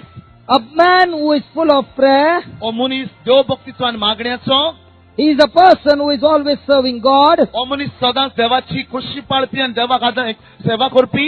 He is offering sacrifices for his children every आनी day. तो आपल्या भुरग्यां पासत देवाक योजने भेटयतालो. But he is full of fear. पूण तो भिरांतेन वावुरतालो. He is full of fear. ताचे भितर भिरांत आसलोली. He is praying for God's protection to come upon his children. तो देवाची सोक्ती सुरक्षा आपल्या भुरग्यांचेर या म्हणून मागतालो. Even though he has been praying, चोरी तर तो मागतालो जाल्यार पासून his children died. ताची भुरगीं मेलीं. His children died. ताची भुरगीं सोंपली मेलीं. Every one of them died. सगळे एक भुरगे मेले. And all on one day. आनी सगळीं एकूच दिसाक सोंपलीं. Now was Job always praying? Job सदांच मागणें करतालो. Yes. वय Then why did God not hear his prayer? जाल्यार देवान ताचें मागणें कित्याक म्हूण आयकोंक ना. Job gives us that answer.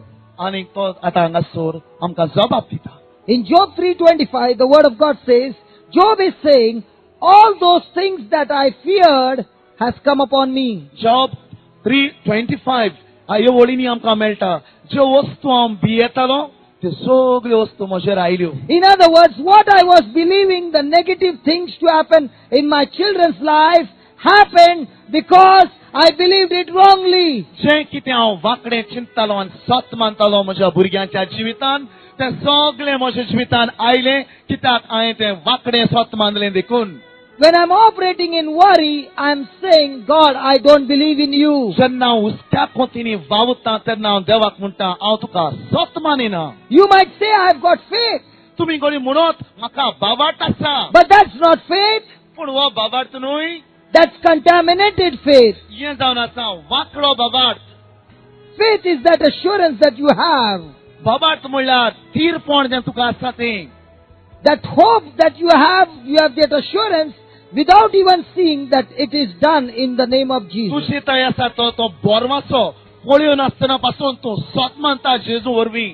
Praise the Lord. Praise the Lord. When you believe in the promise, even without seeing that you have already received it, is faith. जेन्ना तूं ह्यो सगळ्यो बासावण्याचेर स्वत मानता आनी तुका दिश्टी पडना तोरी आसतना तें तुका मेळटा आकाश आमी बाबार्थ म्हणटा. What is this woman doing here? ही हांगासर बायल कितें करता. She has faith. तिका बाबार्थ आसा. She is saying, if I touch his garment, I shall be healed. आनी ती म्हणटा हांव ताच्या आंगोस्त्राकूच हात लायत जाल्यार हांव बरी जातली. And taking that decision, she is going into action. आनी तो थाराव घेता आनी ती वावरूंक लागता. Faith is always followed with action. आनी बाबार्थ सगळ्याच वेव्हारां वरवीं कळोन येता.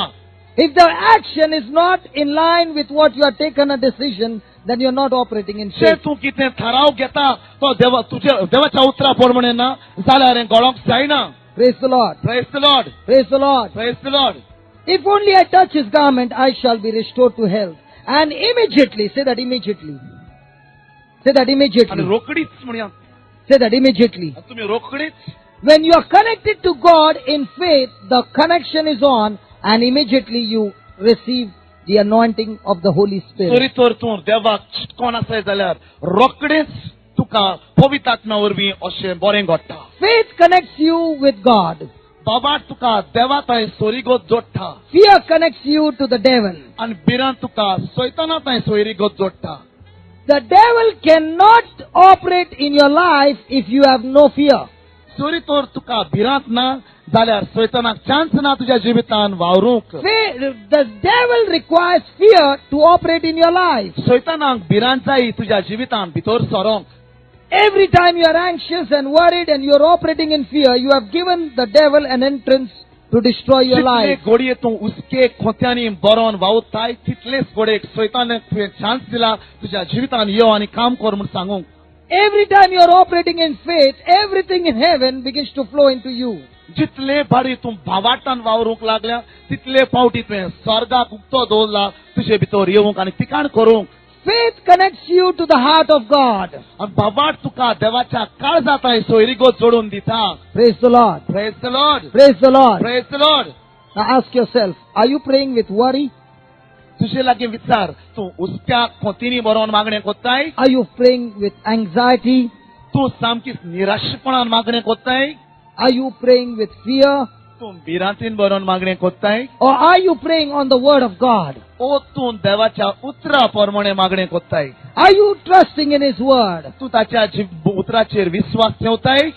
The word of God says, immediately when she took that decision and went into action and she did what she had believed for, the faith was complete and immediately her blood was dried up at the source and suddenly she felt in her body that she was healed of her ailment. देवाचें उतर सांगता, रोकडीच जेन्ना तिणें सत मानलें आनी तिणें तिका हात लायलो तेच घोडयेक तिचे रक्ताची जोर सुकली. She felt she was healed. She felt she was healed. तिका आपूण बरी जाली म्हूण अनुभव जालो. Praise the Lord. She felt she was healed. आपूण बरी जाली म्हूण तिका गोमोन आयलें, रोकडेच तिका गोमोन आयलें. And Jesus, recognizing in himself that the power proceeding from him had gone forth, turned around immediately in the crowd and said, who touched my आनी clothes? जेजूक रोकडेच कळ्ळें, आपले भितरलो एक गूण भायर सरला आनी देखून जेजून विचारलें, कोणें म्हाका हात लायलो? Praise the Lord. Now, how many people were touching Jesus? कितलो लोक जेजूक आड्डोतालो आनी हात लायतालो थंयसर? Did the power go out of him? पदवी ताची भायर सरलोली, ताची भितरली पदवी भायर गेलोली त्या वेळार. I tell you, if you call on the name Jesus without faith, the power is not coming. जरी तर भावाट नासतना जरी तुवें उच्चारीत जाल्यार पदवी भायर सरोंक शकना. But if you touch him by faith, the power flows into you. जरी तर तूं ताका भावार्थान हात लायत जाल्यार ताची पदवी तुजे भितर वावुरता आनी व्हांवता. How many of you want to touch Jesus this evening? आयज हे सांजे ह्या वेळार कितलीं जाणां तुमी जेजूक हात लावंक आशिल्ल्यांत? The word of God says in John 1:14, the word became flesh. आनी जुवांचे वर्तमानान 1:14 वडील म्हणटा, देवाचें उतर मास जालें. Praise the Lord. Praise the Lord. The word became flesh. आनी देवाचें उतर मास जालें. Now listen, you and I can't touch Jesus physically. हांवें तुवें जेजूक आतां असो खासा पडूंक जायना. But spiritually, you and I can touch him. पूण आत्मीक वैभवान ताका हात लावंक जाता. Because the word became flesh. कित्याक देवाचें उतर मास जालें. I am touching the flesh of Jesus. हांव देवाच्या मासाक हात लायता हांगा. And when I touch him, the power in him flows into my body. आनी जेन्ना हांव ताका हात लायता तेन्ना ताची पदवी म्हजे कुडींत वावुरता आनी व्हांवता. I've seen so many healings taking place by touching the flesh of Jesus. ये वरवीं कितले जेजूच्या मासाक हात लावून ते कोण जाल्यार त्यो भावान पळया म्हणटात. For me, this is not a book. म्हज्या भावाक हो एक बूक न्हय, हें पुस्तक न्हय. This is Jesus himself. हो खरो जीव जेजू ताका. This is Jesus. हो खरो जीव जेजू. This is Jesus. हो जेजू. This is Jesus. हो खरो जीव जेजू. This is Jesus. हो जेजू. Have every one of you brought Jesus this evening with you? सगल्यांनी जेजू घेवन आयल्यांत हे सांजे वेळार हांगासर. Or some of you have left Jesus home. आनी थोडे जाणांनी जेजू घरा लागीं सांडला. Some of them have kept Jesus on the altar. थोड्यांनी जेजूक आल्तारार दवरला घरा. Some of them have kept him in the showcase. थोड्यांनी ताका शोकेसीन बंद करून दवरला. Some of them have kept him as a paperweight. थोड्यांनी ताका एक पेपर वेट वजन दवरूंक दवरला. Praise the Lord. You must have noticed in the evening my brother Alred was here. आयज सांजे म्हजो भाव आयज सांजे उडोर हांगासर भाव एल्ड्रेड आसलोलो. He was talking to you. आनी तो तुमचे लागीं उलयतलो. Let me share. One day he called me up at 1 o'clock at night. एक दिसाक रातच्या वेळार एक वरार बाबाक ताणें जागयलो फोना वयर. And he told me, my wife is bleeding and the doctor has said we can do nothing. Already बाबान भाव जॉन्सनाक सांगलें म्हजी बायल रगपाट जाता तिका रगत वेता आनी कांयच करूंक जायना म्हूण. She is in Bombay आनी ती मुंबय आसली and I am in Goa. आनी तो ऑलरेडी गोंयान आसलो. I said, that's okay. ओय आसूं तें. You start kneeling and praying in your home. I will pray in my home. बाबा तूं हेच वेळार दिमी घाल आनी दिमेर मागणें कर. हांव आपूण आपल्या घरा मागणें दिमेर कर. But we will pray on a scripture, I said to him. आनी देवाचें उतर घेवन आमी दोगी मागणें करूंक बस. Just like that woman kept saying, you also keep saying, I also keep saying, and the woman touched the hem of his garment, we touch his flesh. We don't touch his garment, we touch him. जे पोरी ये वस्तुरीन ती गोळयत रावली हांव ताच्या आंगोसराकूच हात lion जाल्यार बरी जातली. हेच पोरी आमीच B गोळयत रावया. And I told him, put your finger in Mark 5, verse 21 onwards, and say the same words for your wife.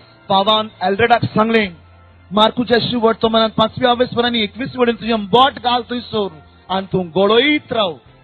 And just as the woman said, when she touched him, the power went out. So you touch Jesus and say, Jesus, I'm touching as a proxy, the power flows into my wife. Because I and my wife, when man and a woman get married, they become one flesh. I and my wife are one. सोशें हे पवित्र पुस्तकाचेर 21व्या वर्सांनी तेणें हात दोन जेन्ना ते मागणें कोत्ताले आनी तेन्ना तिचे भितरलो जेजू भितरलो एक गुण ते ओस्तोरी भितर गेलो. तशेंच आतां हे गोळयतात तेन्ना भाव ताका सांगतालो जेन्ना लग्न संस्कारांत म्हजी बायल आनी हांव एक जाल्यात ती जरी मुंबय आसा पूण हांव ताचे पासत प्रॉक्सी जावन हे मागणें कोत्तां. And he began to pray. आनी दोगी मागणें करूंक लागले. By the time he reached Bombay, everything was clear. She was completely healed. तो मुंबय पावता म्हळ्यार तिची बायल सामकी संपूर्ण बरी जाली. Can you give the Lord a big hand of praise? Hallelujah. Hallelujah. And let me tell you, my sister Pia had even seen the spirit of death. She had even seen herself going out of the body. She saw death, and it was that prayer that brought her back to life. The doctor said, we can't do anything, we are losing her. And within a matter of hours, she was back to normal. Every report saying normal. Even a hemoglobin count was normal. And that is something impossible. And these impossible things becomes possible when you touch the Son of God, Jesus Christ. Praise the Lord. Praise the Lord. Come on, give the Lord a big hand of praise. Hallelujah. Praise the Lord. Hallelujah. भाव आल्रेडाचे गोरखानीचे नाव पिया जावन आसा. आनी जेन्ना ही भयण इतली तोलमोलताली ही रक्तपात जावन ती म्हणटाली हांव पण मरण पासून चाकले म्हूण. पूण जेन्ना ह्या दोगी देवाचें उतर जिवें मास घेवन मागणें कोत्ताले तेन्ना मरणाक तेणें फाट मारली आनी पोत्तून हे मागण्याचे पदवेन ती जिविताक आयली. कित्याक हे मागण्याचो गुण जेजूचो गुण तिचे भितर गेलो आनी ती पोत्तून जिवीत जाली म्हूण देवाक आतांच व्हडल्यान ताळयो पेटयल्यात. आनीक एकदां पेटोवया. Praise the Lord. Hallelujah. Hallelujah. Hallelujah. Hallelujah.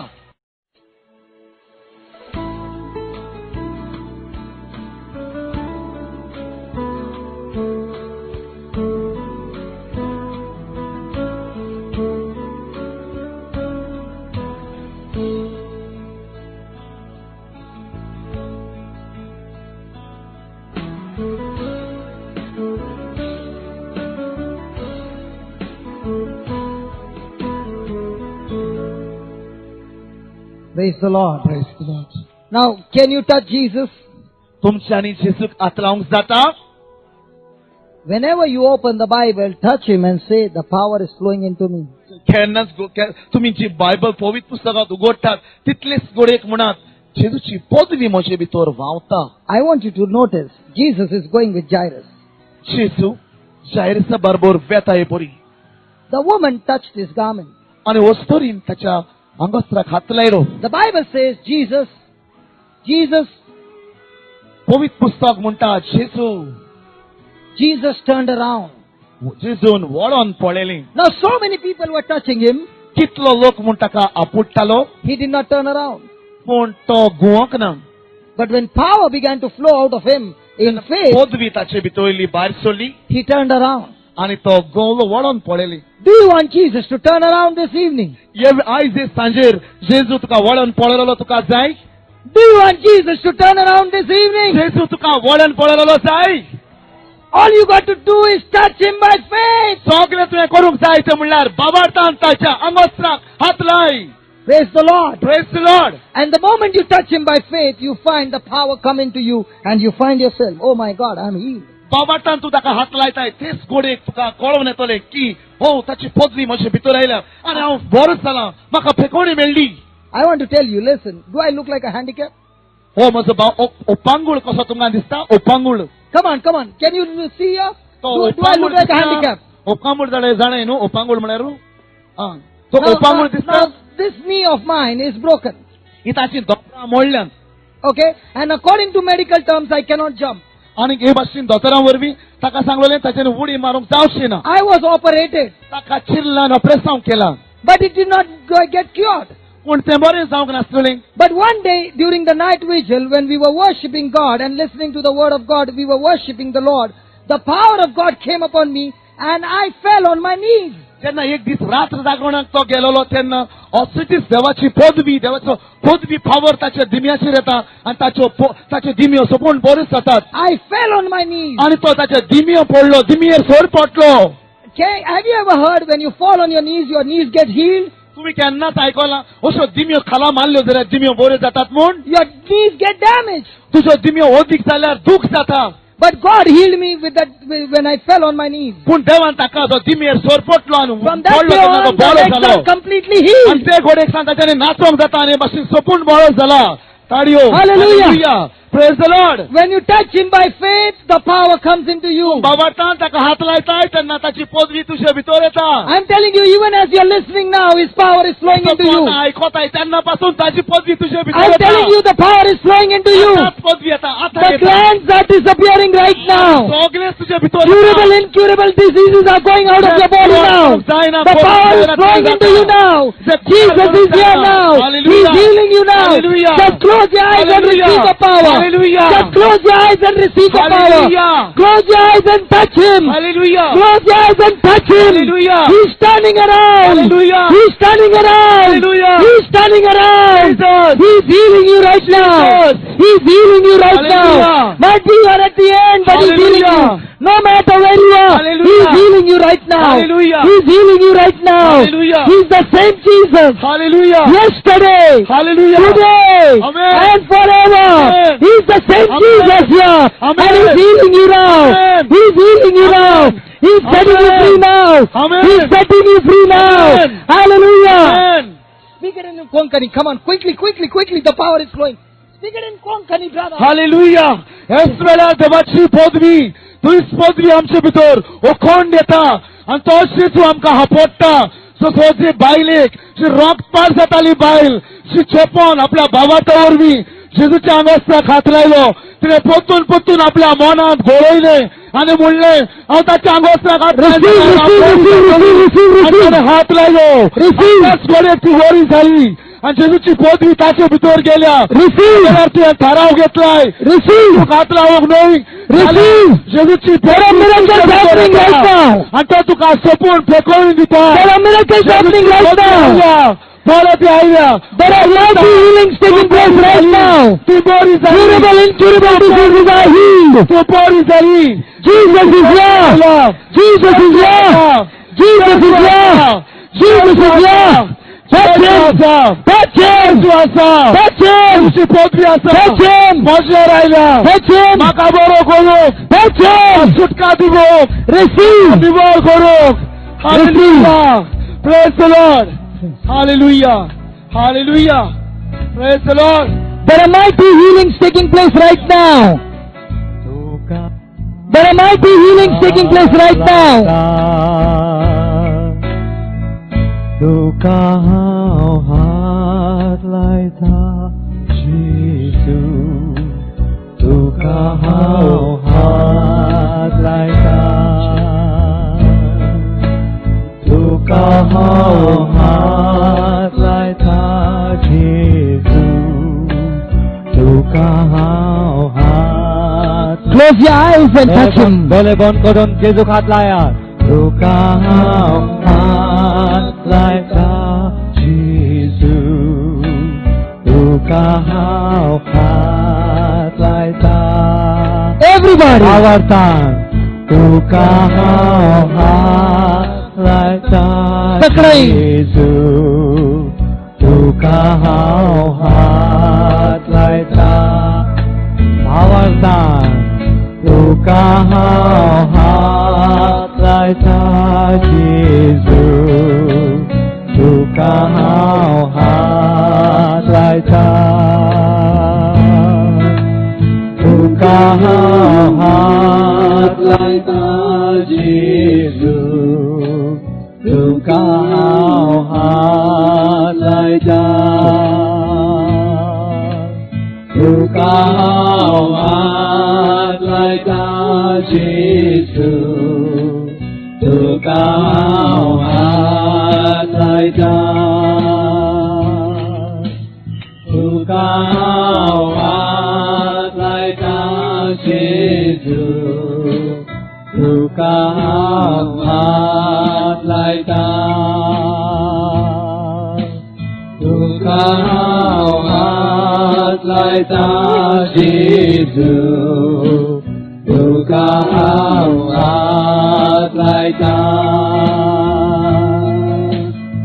Tukang hat layar Yesus. Tukang hat layar. Tukang hat layar Yesus. Tukang hat layar. Tukang hat layar Yesus. Tukang hat layar. Tukang hat layar Yesus. Tukang hat layar. Atani sarvada. Atani sarvada. Tuja paya tarara dolo. Yawani tuje wate naam solo. Tuje sangi ham kai solo Jesu. How pati sochina naam solo. तुझे संगी नाम गाए तोलो जीजू हम पाठी तो सोना तुझी पोती मोजे विदोरा तुझी पोती मोजे विदोरा तुझी पोती मोजे विदोरा तुझी पोती मोजे विदोरा तुझी पोती मोजे विदोरा तुझी पोती मोजे वैरा मोजे विदोरा तुझी पोती मोजे विदोरा तुझी पोती मोजे मोजे विदोर वावता तुझी पोती मोजे विदोर वावता तुझी पोती मोजे वैहा मोजे विदोर वावता तुझी पोती मोजे विदोर वावता तुझी पोती मोजे वैहा तुझी पोती मोजे विदोर वावता तुझी पोती मोजे वैहा विदोर वावता तुझी पोती मोजे विदोर वावता तुझी पदवी म्हजे वयर हा मानून घेयात खालसांतान तुझी पदवी म्हजे भितर व्हांवता तुझी पदवी म्हजे भितर व्हांवता तुझी पदवी म्हजे भितर व्हांवता तुझी पदवी म्हजे वयर हा तुझी पदवी म्हजे भितर देंवता तुझी पदवी म्हजे वयर म्हजे भितर व्हांवता तुझी पदवी म्हजे भितर व्हांवता तुझी पदवी म्हजे वयर हा तुझी पदवी म्हजे भितर व्हांवता तुझी पदवी म्हजे वयर हा तुझी पदवी म्हजे भितर व्हांवता तुझो आत्मा म्हजे वयर हा तुझो आत्मा म्हजे वयर हा पदवी व्हांवता तुझी पदवी म्हजे भितर व्हांवता तुझो आत्मा म्हजे वयर हा तुझो आत्मा म्हजे वयर हा तुझी पदवी म्हजे भितर व्हांवता तुझी पदवी म्हजे भितर सगळ्यांनी तोंड उक्ते करून म्हणान तुझी आत्मा म्हजे वयर हा तुझी पदवी म्हजे भितर व्हांवता तुझी पदवी म्हजे भितर व्हांवता तुझो आत्मा म्हजे वयर तुझो आत्मा म्हजे वयर He's here right now. तुझी पदवी म्हजे भितर व्हांवता As you're saying, the power is flowing. तुझो आत्मा म्हजे वयर हा The Holy Spirit, वयर हा as you're speaking those words, तुझी पदवी म्हजे भितर व्हांवता these words are alive. तुझो आत्मा म्हजे वयर हा These words are living. तुझी पदवी म्हजे भितर व्हांवता These words are active and full of power. आत्मा म्हजे वयर हा His power is flowing in you now. तुझी पदवी म्हजे भितर व्हांवता Father, let the blind see this evening. तुझो आत्मा म्हजे वयर हा Let all the blind begin to see in the name of Jesus. तुझी पदवी म्हजे भितर व्हांवता Yes, Lord, let the deaf begin to hear. तुझो आत्मा म्हजे वयर हा In the name of Jesus, let the blind begin to see. तुझी पदवी म्हजे भितर व्हांवता In the name of Jesus, the deaf begin to तुझो hear. आत्मा म्हजे वयर हा In the name of Jesus, the dumb begin to speak. तुझो पदवी म्हजे भितर व्हांवता तुझो आत्मा म्हजे वयर हा Every sickness and disease go in the name of Jesus. तुझी पदवी म्हजे भितर The व्हांवता power of God is bringing restoration of your तुझो health. आत्मा म्हजे वयर हा God is pouring His Spirit upon you now. तुझी पदवी म्हजे देवता देवता The Spirit of God is moving in our midst, healing you and delivering तुझी you from पदवी all म्हजे भितर captivity. देवता तुझी पदवी म्हजे भितर देवता As you are singing in faith, the power is तुझो flowing. आत्मा म्हजे वयर हा There are mighty healings taking place right now.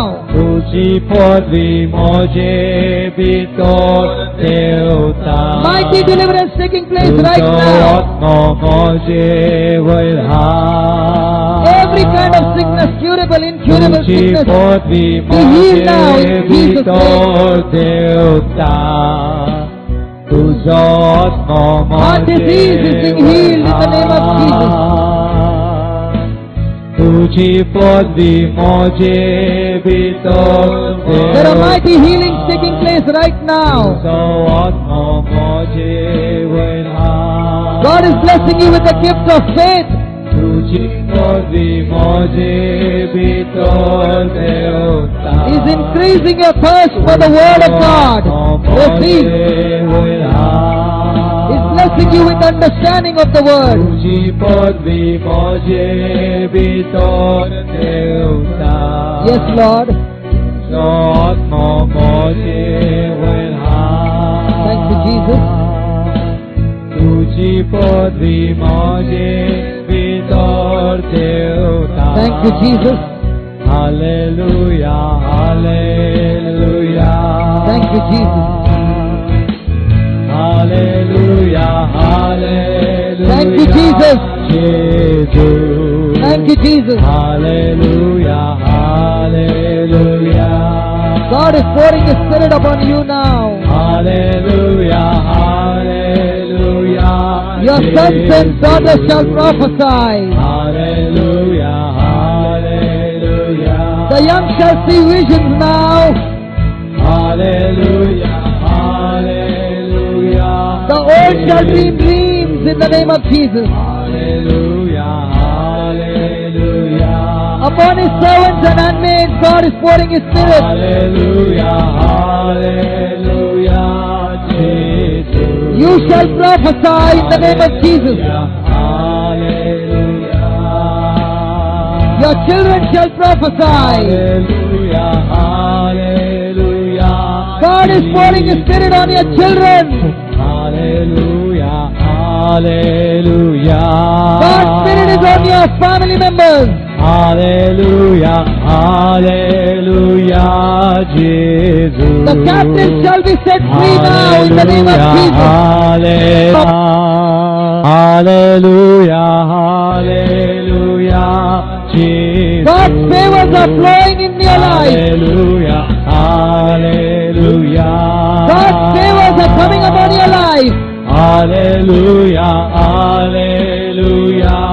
Heavens are opening and receive your grace. Hallelujah, hallelujah. Heavens are opening, receive the glory. Hallelujah, hallelujah. Worship Him. Jesus. Give your life to Jesus. Hallelujah, hallelujah. Take a decision to follow Jesus. Hallelujah, hallelujah. He wants to visit your house this evening. Hallelujah, hallelujah. Turn over your life to Jesus. Hallelujah, hallelujah. He wants to walk with you. Hallelujah, hallelujah. Hallelujah, hallelujah. Jesus. Hallelujah, hallelujah. Thank you, Jesus. Thank you, Jesus. Thank you, Jesus. Loving Father, we thank you for this anointing. Thank you for this blessings, O Lord. Thank you, Lord. You are healing your people in this place. Thank you, Lord, that you are in control over each and every one of us. We give you praise and we give you glory. Thank you, Father. Thank you, Jesus. Thank you, Holy Spirit. Thank you, Mama Mary, for interceding for each one of us. Thank you, holy angels, for fighting this battle for us and bringing forth our salvation. Thank you. Thank you. Thank you. Praise the Lord. Give the Lord a big hand of praise. Hallelujah.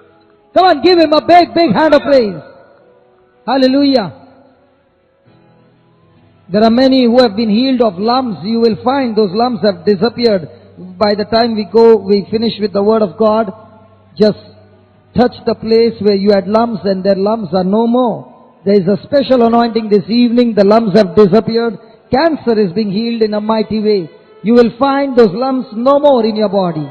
Just check it out. Praise the Lord. God is pouring His Spirit and working great miracles in our midst. Praise the Lord. Hallelujah. Hallelujah. Can we stand and give Him a big hand of praise? Come on. उभी राहून व्हडल्या तळ्यान थाळयो पेटोवंक जातात. Come on. Give the Lord Jesus a big, big hand of praise. The Master of this whole universe. Hallelujah. हे वेळार जायते आमचे भावा भयणी जशें देवाची भजन आमी कोत्तले तेन्ना जायते जाणांक आमकां जेजू येवन आपुडला आमी ताका आपुडटले आनी ताचे भितरलो एक गूण भायर सरला आनी आमचे कुडीन तो रिंगला आनी हाका लागून आमकां जाताली पिडा आमकां जाताले कश्ट आमकां भोगताले हाचे विटे हातूंतली आमकां सुटका मेळ्ळ्या आनी ती संपूर्ण सुटका मेळ्ळ्या देखून व्हड गोणगोणान दोबाशान देवाची स्तुती महिमा ताळयांनी आमी करुया प्रेज द लॉर्ड कोणा भितर गुणां आसलोली कुडी भितर आखी कुडीन ते गुणांनी रिंग घेतलोली हे गुणाचो गुंटांचो जेजूच्या पदवेन आनी रोगतान हांगासर बसून जाला आनी तुका पेकोणी मेळ्ळ्या देवाक आर्गांदी आनी ताळयो पेट हालेलुया कोणा भितर कांकराची पिडा रिंग घेताली आनी रिंग घेवन आसलोली जशें देवाचें उतर पाजलोली तोरसादी सारकें हांगासर आमच्या कानांनी भितर वचोन आनी आमचे भितर रिंग घेताले तेन्ना ही कांकराची पिडेचो बसून जाला आनी आमी सपून निगूत जाल्या आनी देवान आमकां पेकोणी दिल्या Praise the Lord. Hallelujah. If there is anybody who has noticed that lump has disappeared, please come upstairs. सोरी कोणान अशें तुका अनुभव जाला तुजे भितर आसलेले गूण नाच जाला जाल्यार धांवन मुखार यो हांगासर कोणूच आसा हांगासर The person who has got the lumps disappeared, please come here on the... ताचे भितर गूण आसलेले ते नाच Give the Lord a big hand of praise. Come on. वयर येवचें hallelujah Thank you, Jesus. Thank you आर्गां तुका There are many more. There are many more. Today the anointing is very strong for lumps and cancer being healed. आयज पेकोणी bore खोर आसलोली आनी जायते जाणां कांकराची आनी गुणाची पेकोणी मेळ्ळ्या hallelujah I had a swelling on the neck, and it was almost like a lump, and it is not there now. I praise the Lord. Hallelujah. Hallelujah Hallelujah. ताचे गोंटेचेर गुण येताले आनी हे गुण आतां ताका ना म्हूण आमची buoyant पोरगोटणी I am telling you, even as you are standing there, the Spirit of God is working great and mighty miracles in our midst, because the power of God is flowing into your body. जशी तुमी आमी उबी आसात आतां पासून देवाची पदवी तुमचे भितर व्हांवता आनी वावुरता आनी तीच पदवी तुमकां सपून सुटका दिता म्हूण भाव सांगता आमी कोण आसात अशें तुमकां घडलां विस्मीत घडलां तुमचे कुडीर जावन मुखार येयात लागीं सरात आनी देवाक पोरगोटणी करात गोवाय दियात तेन्नाच तुमची ही पेकोणी पूर्ण जाता 3.5 years past, I had a big lump on my this right breast. Now it has become little small. Very small it has become. म्हजे भयणीक 10वे पासून 3.5 वर्सां तरी गुण आयिल्ले पूण आतां ते सामकें एकदम झिरो ऑन गेला म्हूण ती सांगता Praise the Lord. The lump was so big and it has become small. How many of you believe that Jesus will heal her completely? कितले जाणां स्वत मानता जेजू ताका सपून पेकोण दिता म्हूण हांगासर How many of you believe that it shall disappear right now? आतां ते घोडे नाच जाता म्हूण कितले जाण स्वत मानतात All of you, सगळीं तुमी come on, let's all touch Jesus by faith, and the power of God goes into her, Sogli and Jesu the lump Baba shall Baba disappear right now. सगळीं जेजू भावांतल्यान हात लाय आनी गुंट नाच जाता हांगासर आतांच Are you ready? सगळीं तयार आसात I'm asking people of God, are you ready? देवाच्या भुरग्यांनो तुमी तयार आसात All those who believe in Jesus, are you ready? Jeju क्रिस्ताचे Swat Reach out your hand towards this sister and we'll pray for her. हात विस्तारात आनी मागणे सुरू करात Oh loving Father, we thank you, we praise you. Lord, it is only for your glory. Father, you said, Jesus, in your word you said, in Mark 16, when you lay hands on the sick, they shall recover, O Lord. Lord, in your name, Jesus, I lay my hands on this precious sister, and I command that lump, go out of her body now. Go out of her body now, in the name of Jesus, and never come back again. Lord, I do not doubt in my heart, but I believe what I just said is done in your name. For you said, O Lord, whatsoever we ask in prayer, believe you have received, and it shall be given to you. Father, we believe that you have answered our prayer, and the gland is no more. We give you the praise and we give you the glory, O Lord. And we thank you, Lord, that you have destroyed that lump right from the root, O Lord, never more to come into a body. For a body is the temple of God, and God's Spirit is dwelling in this temple, O Lord. We thank you and we praise you, Father. We thank you and praise you, Father, in the name of Jesus, for healing our sister completely. Receive your miracle now. Receive your miracle now. Here, the word of God is operating you right from the root. There's no more, no more, no more in the name of Jesus. Touch it and check. It is gone. How much is it there? Very little. Praise the Lord. Praise the Lord. Can we give the Lord a big, big hand of praise? ताचे ताई बारी वजापां केल्यांत म्हूण देवाक शबासकी Divya. Praise the Lord. Praise the Lord. Please sit down. This brother had a heart pain when he came here, and now he's saying his heart is completely healed. There's no pain whatsoever. Praise the Lord. Praise the Give the Lord a big hand of praise. Hallelujah. भावाच्या काळजांत तितली दुख जाताली आणि खूप खूप दुख जाताली. सगळे सुपून बॉन्ड जाला म्हणटा सांगूंक काय. These are only a few testimonies, but let me tell you, wherever you are seated, as you are touching Jesus, the healings are taking place. अच्छा म्हणून भायर जायते घडत आसा. जे जाग्यार तूं बसून आसाय थंयसरूच तें तुका घडत आसा, तें चालू आसा, बॉन्ड जावंक ना तें. Praise the Lord. Praise the Lord.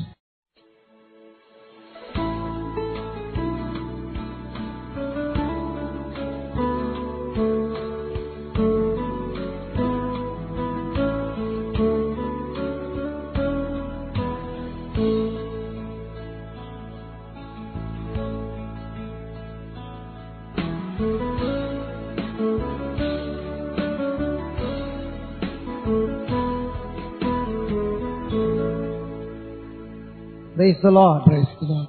So Jesus always preached, teached, and healed his people. जेजू सदांच लोकांक शिकवण दितालो आनी हे भाशेन बेकयतालो. So when you hear the word of God brings healing and deliverance. हे भाशेन देवाचें उतर आयकता हांव तितलेंच तें आमी सत मानता. हे पोरी आमकां बेकोणी दिता. Praise the Lord. Praise the Lord. So when Jesus was touched by faith, the power went out of him. भावार्थान जेजूक हात लायलो तेन्ना ताचे भितरलो गोंड भायर सरलो. And Jesus looked around and said, who touched me? आनी जेजून वळोन पळयलें आनी म्हणलें कोणे म्हाका हात लायलो. And the disciples kept saying to him, you see the crowd pressing hard around you from all sides, and you ask, who touched me? आनी शिस्त ताका म्हणटाले तुका लोक सोर भोंवतणी चेस्ता आनी लुट्टा आनी तूं कोण पोरी विचारताय कोणे आपल्याक हात लायलो काय म्हूण. The word of God says, still he kept looking around to see who had तरी touched आसतना him. जेजू पळयत वळोन पळयत रावलो. But the woman, knowing what had been done for her, though alarmed and frightened and trembling, fell down before him and told him the whole truth. आपल्याक कितें घडलेलें ती एकलीच अस्तरी जाणा आसली. ती भिरांतरेन कांपेवन बोललेली. The word of God says, now that Jesus came to know that it was she was full of fear. आनी त्या उपरांत जेजू कळ्ळें कित्याक ती म्हणटी हो गोंड भायर सरला तो आनी ती भिरांतीन बरोवन आसा ती. Praise the Lord. Praise the Lord. Praise the Lord. Praise the Lord. Hallelujah. Hallelujah. Hallelujah. Hallelujah. What this woman had decided is, I will touch his garment and hide and go through the crowd taking my healing. ह्यो वस्तोरीन कितें चिंतली हांव ताच्या आंगोस्त्राक हात लायतली आनी लिपून रावतली. She actually stole a healing. खरेंच म्हणल्यार तेणें चोरी केली पेकोवणीची. She did not even ask Jesus his permission. जेजू काय ताणें परवानगी घेवंक ना तिणी. I tell you, when you operate in faith, you don't even have to ask permission. The anointing just flows into you. जेन्ना तूं भावार्थान वावुरताय तेन्ना तुका परवानगी घेवपाची गरज ना. अशेंच तें तुका मेळटा. The word of God in Isaiah 10:27 says, when the anointing comes, he removes the burden and destroys the yoke of the devil. आयज इसायाच्या प्रवक्त्याच्या पुस्तकांत तो आमकां सांगता जेन्ना पवित्र आत्म्याची भरती येता तेन्ना तुजे भितर आसलेलो भार सगळो कुशीन सोदता. So when she आनी touched, शैतानाचें him by faith, the power came, the anointing came to remove the burden and destroy the yoke of the devil. जेन्ना तिणें तिका भावार्थान हात लायलो तिचे भितर आसलेलो तो बोजाचो भार ल्हव जालो आनी शैतानाचें जू मोडलें. Now everybody who has come here might come and look beautiful. सगळीं हांगासर आयल्यात ती घोडी तुमी सोबीत दिसत. In the natural, you are looking beautiful. सोयमीक तुमी सोबीत दिसतात. But in the spiritual, you are carrying lot of burden. पूण आत्मीक जिवितांत तुमी वजाचो भार घेवन चलतात. And many of you have got the yoke of the enemy on you. आनी जायते जाणांचेर शैतानाच्या जू तुमच्या खांदार पडलेलें आसता. So in the natural, you might look like this. सोयमीक तुमी घोडीक सामकी बरी दिसत. But in the spiritual, you are walking this way. पूण आत्मीक तुमी अशें वळो घालून पोंग घालून Because चलतात. there is a burden on you. कित्याक तुजेर बोजाचो भार आसा And there is a yoke of the enemy on आनी you. शैतानाचें जू तुज्या खांदार आसा. But the Bible says when the power comes in, जेन्ना पवित्र पुस्तक म्हणटा जेन्ना पदवी येता he removes the burden. आणि तो वज्याचो भार काडटा. He removes the burden. तो वज्याचो भार काडटा. He removes the burden. तो वज्याचो भार काडटा. You cannot remove the burden. तुझ्यानी भार काडूंक जायना. Only the anointing of the Holy Spirit removes the burden. हो पवित्र आत्म्याची मागणी येतूच तो भार काडूंक जाता. And the Bible says आणि पवित्र पुस्तक म्हणटा the yoke of the devil is destroyed. शैतानाचें जू मोडलें. Just ask her that dupatta. Thank you, brother. हें जावन आसा जू जे शैतान आमचेर And he's taking me everywhere.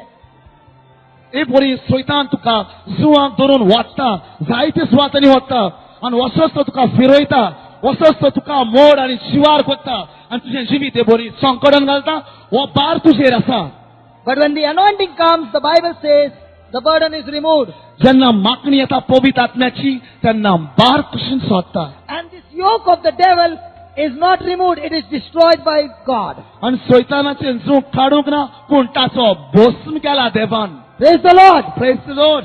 He not only removes, he destroys the yoke of the devil. तो फकत तें काडिना पूण तें सामकें मोडून चुरो कोत्ता ताचें. Praise the Lord. Praise the Lord. So when the anointing came, the power came into this woman, the burden was removed. जेन्ना मागणी तिचे भितर आयली, पदवी तिचे भितर आयली आनी हे पोरी ताचेर आसलें भार काडलो, जू काडलें, मोडलें. And the yoke of the devil which had kept her sick for 12 long years was destroyed आनी permanently. शैतानान तिका जी 12 वर्सां जुवाक बांदून दवरलोली ताचो भस्म जालो. Praise the Lord. Praise the Lord. Hallelujah. Hallelujah. Hallelujah. Hallelujah. So she came forward and she began to tell the whole truth. आनी ती फुडें आयली आनी सगळें सात उक्तें करूंक लागली. Now, what must be happening to Jairus? आतां जायरूसाक कितें घट भोगता See, when we read this passage, we find Jairus got his daughter healed. आनी हे वाचतना आमकां मेळटा की जायरूसाची धूव बरी जाली म्हूण. He would have lost his daughter if he had not followed certain principles. सोरी तर थोड्यो हांगासर दिल्ल्यो त्यो येवजण्यो तो जरी मानून घेवंक नासलो आनी चलचो नासलो जाल्यार गोडेक ताची धूव ताका मेळपाची नासलोली. There are many times when God wants to bless you, you fail to receive the blessings because you have not followed the principles. जायते पावटी देवाची बेसांवां मागणी आमकां चुकता कित्याक तो सांगता तो दर्शन दाखयता ते प्रमाणे आमी चलोना म्हूण. Now when Jairus is waiting for Jesus to come home, जेन्ना जायरस जेजूक आपल्या घरा लागीं रावतलो the woman is talking to Jesus. आनी ती वस्तोरी जेजू थंय उलयताली. And she's telling the whole truth of 12 long years. आपल्या 12 वर्सांचें आख्खें सात जेजूक उक्तें करून I सांगताली. tell you, when a woman starts speaking 12 long years story, how long it will take. 12 वर्सांची आख्खी जिविताची कथा सांगता म्हणल्यार कितलो वेळ तिका लागलो आसतलो. What must be happening to Jairus? आनी जायरोसाक आतां कितें जाता He जाय must be saying, woman, shut up and go home. Hey Let me वस्तोरी take मातशी Jesus home. तोंड बंद कर घेन वच तूं घरा आतां. You got your healing, shut up. तुजें तुका आतां हिलींग पेकोणी मेळ्ळा तोंड मात बंद कर आतां. I want to take Jesus आतां home. म्हाका जेजूक व्हरोन दी. Will I reach in time? हांव टायमार वेळार तुजेर पावंक जाय. Jesus, why are you wasting the Jeju time? कित्याक म्हूण तूं वेळ पिडार कोत्ताय. Every moment is precious for my daughter. गोडी म्हजी जिविताची म्हजी धुयेक गरजेची. Why did this woman come in between? हे वस्तोरी कित्याक म्हूण तूं मोदेगात रावले येता पोत्तून पोत्तून. So many times in your life, this incident has happened. असल्यो घडण्यो कितले फावट तुज्या जिवितान घडटात आनी तूं You उलयता are about to receive your blessing, तूं तुका पेकोणी मेळपाचो वेळ जाता and somebody came in between आनी कोण मोदेगाद येयलो and began to waste your time, आनी कोणे तुजो वेळ विबाडलो began to irritate आनी you. कोण तुका पिकार करूंक लागलो Your faith began to fluctuate. आनी तुजो बाबाट हालूंक धोलूंक लागलो You became angry. आनी तूं रागान बोल्ली You were frustrated. तूं सामकी बेजार जाली You opened your mouth आनी तुवें तुजें तोंड उगडलें and came out blah blah blah blah blah. आनी सगळें वादा करून ओकूंक लागली. Praise the Lord. Praise the Lord. Hallelujah. Hallelujah. Why do you get angry? तूं कित्याक रागार जाताय? You get angry because you believe that you have lost the battle. कित्याक तूं झूज हारली म्हूण रागार जाताय. You are angry because you feel you are powerless. कित्याक तुका पदवी ना अशी तुका दिसता. Praise the Lord. Praise the Lord. What happened to this woman? Hold on. What happened? She just moved by the Spirit. Let's tell you what happened. What healing she got? Okay. She had a healing of her throat. She could not speak. Now she's able to speak freely. भोणीच्या थाळ्यात कुस्तार जातालें उलोवंक हे वेळार निगोत्तुशांनी उलोवंक जाता. She took a decision. I'm going to go and testify. आनी हे वेळार तिणें थाराव घेतलो सगळ्या लोकां मदेगात हांव वेतोली आनी म्हजी गोवायकी दितोली. God bless you, sister. देव तुका कृपेन बरो भयणी. Praise the Lord. Praise the Lord. Hallelujah. Hallelujah. I tell you, in the Lord's kingdom, anything happens anytime suddenly. देवाच्या राज्यांत खंयच्या वेळार खंयचेच घडये कितें ना कितें बरें घडटाच. Praise the Lord. Praise the Lord. So you should not get angry. तुम्ही रागार जावचे गरज. You should not get frustrated. तुम्ही निराशी जावंक You should believe in God. तुम्ही देवांत रावंक He still has something better for me. आनी हेजेवर सुबेज दिता Because the word of God says आनी देवाचो उतर म्हणटा in Romans 8:28, रोमकाराक 8 अविस्वरांनी we know that आमी जाणाव that God does all things together for my good. देव जें कितें कोत्ता तें सगळें म्हज्या बऱ्याक कोत्ता. Praise the Lord. We know that all things work for my good. सगळें घडटा तें म्हज्या बऱ्याक घडटा. All things together. सगळ्यो वस्तू बराबर. All things together. सगळ्यो वस्तू बराबर. Good and evil together. वायट आनी बरें बराबर सांगाती. God will turn it for your good आनी देव तें तुज्या बऱ्याक बदलतलोच. because you love Him. कित्याक तूं ताचो मोग कोत्ताय And who are the ones who love God? आनी जेजूचो मोग कोत्ता ती कोण? The ones who hear His word and live by His ती word. ताचें उतर आयकतात आनी तिच्या उतरा प्रमाणे चलतात ती. So we know that all things work together for good. सगळ्यो वस्तू बऱ्याक वावुरतात म्हूण आमी जाणात. Those who love Him, जी ताचो मोग कोत्तात those whom He has called according to His purpose. आनी जी कोणाक ताणें आपले येसोणी प्रमाणे आपयल्यात ती. Praise the Lord. Praise the Lord. Praise the Lord. Praise the Lord. Now Jairus is waiting there for Jesus to come home. जेजूक आपल्या घरा लागीं येवंक रावतात. Praise the Lord. Praise the Lord.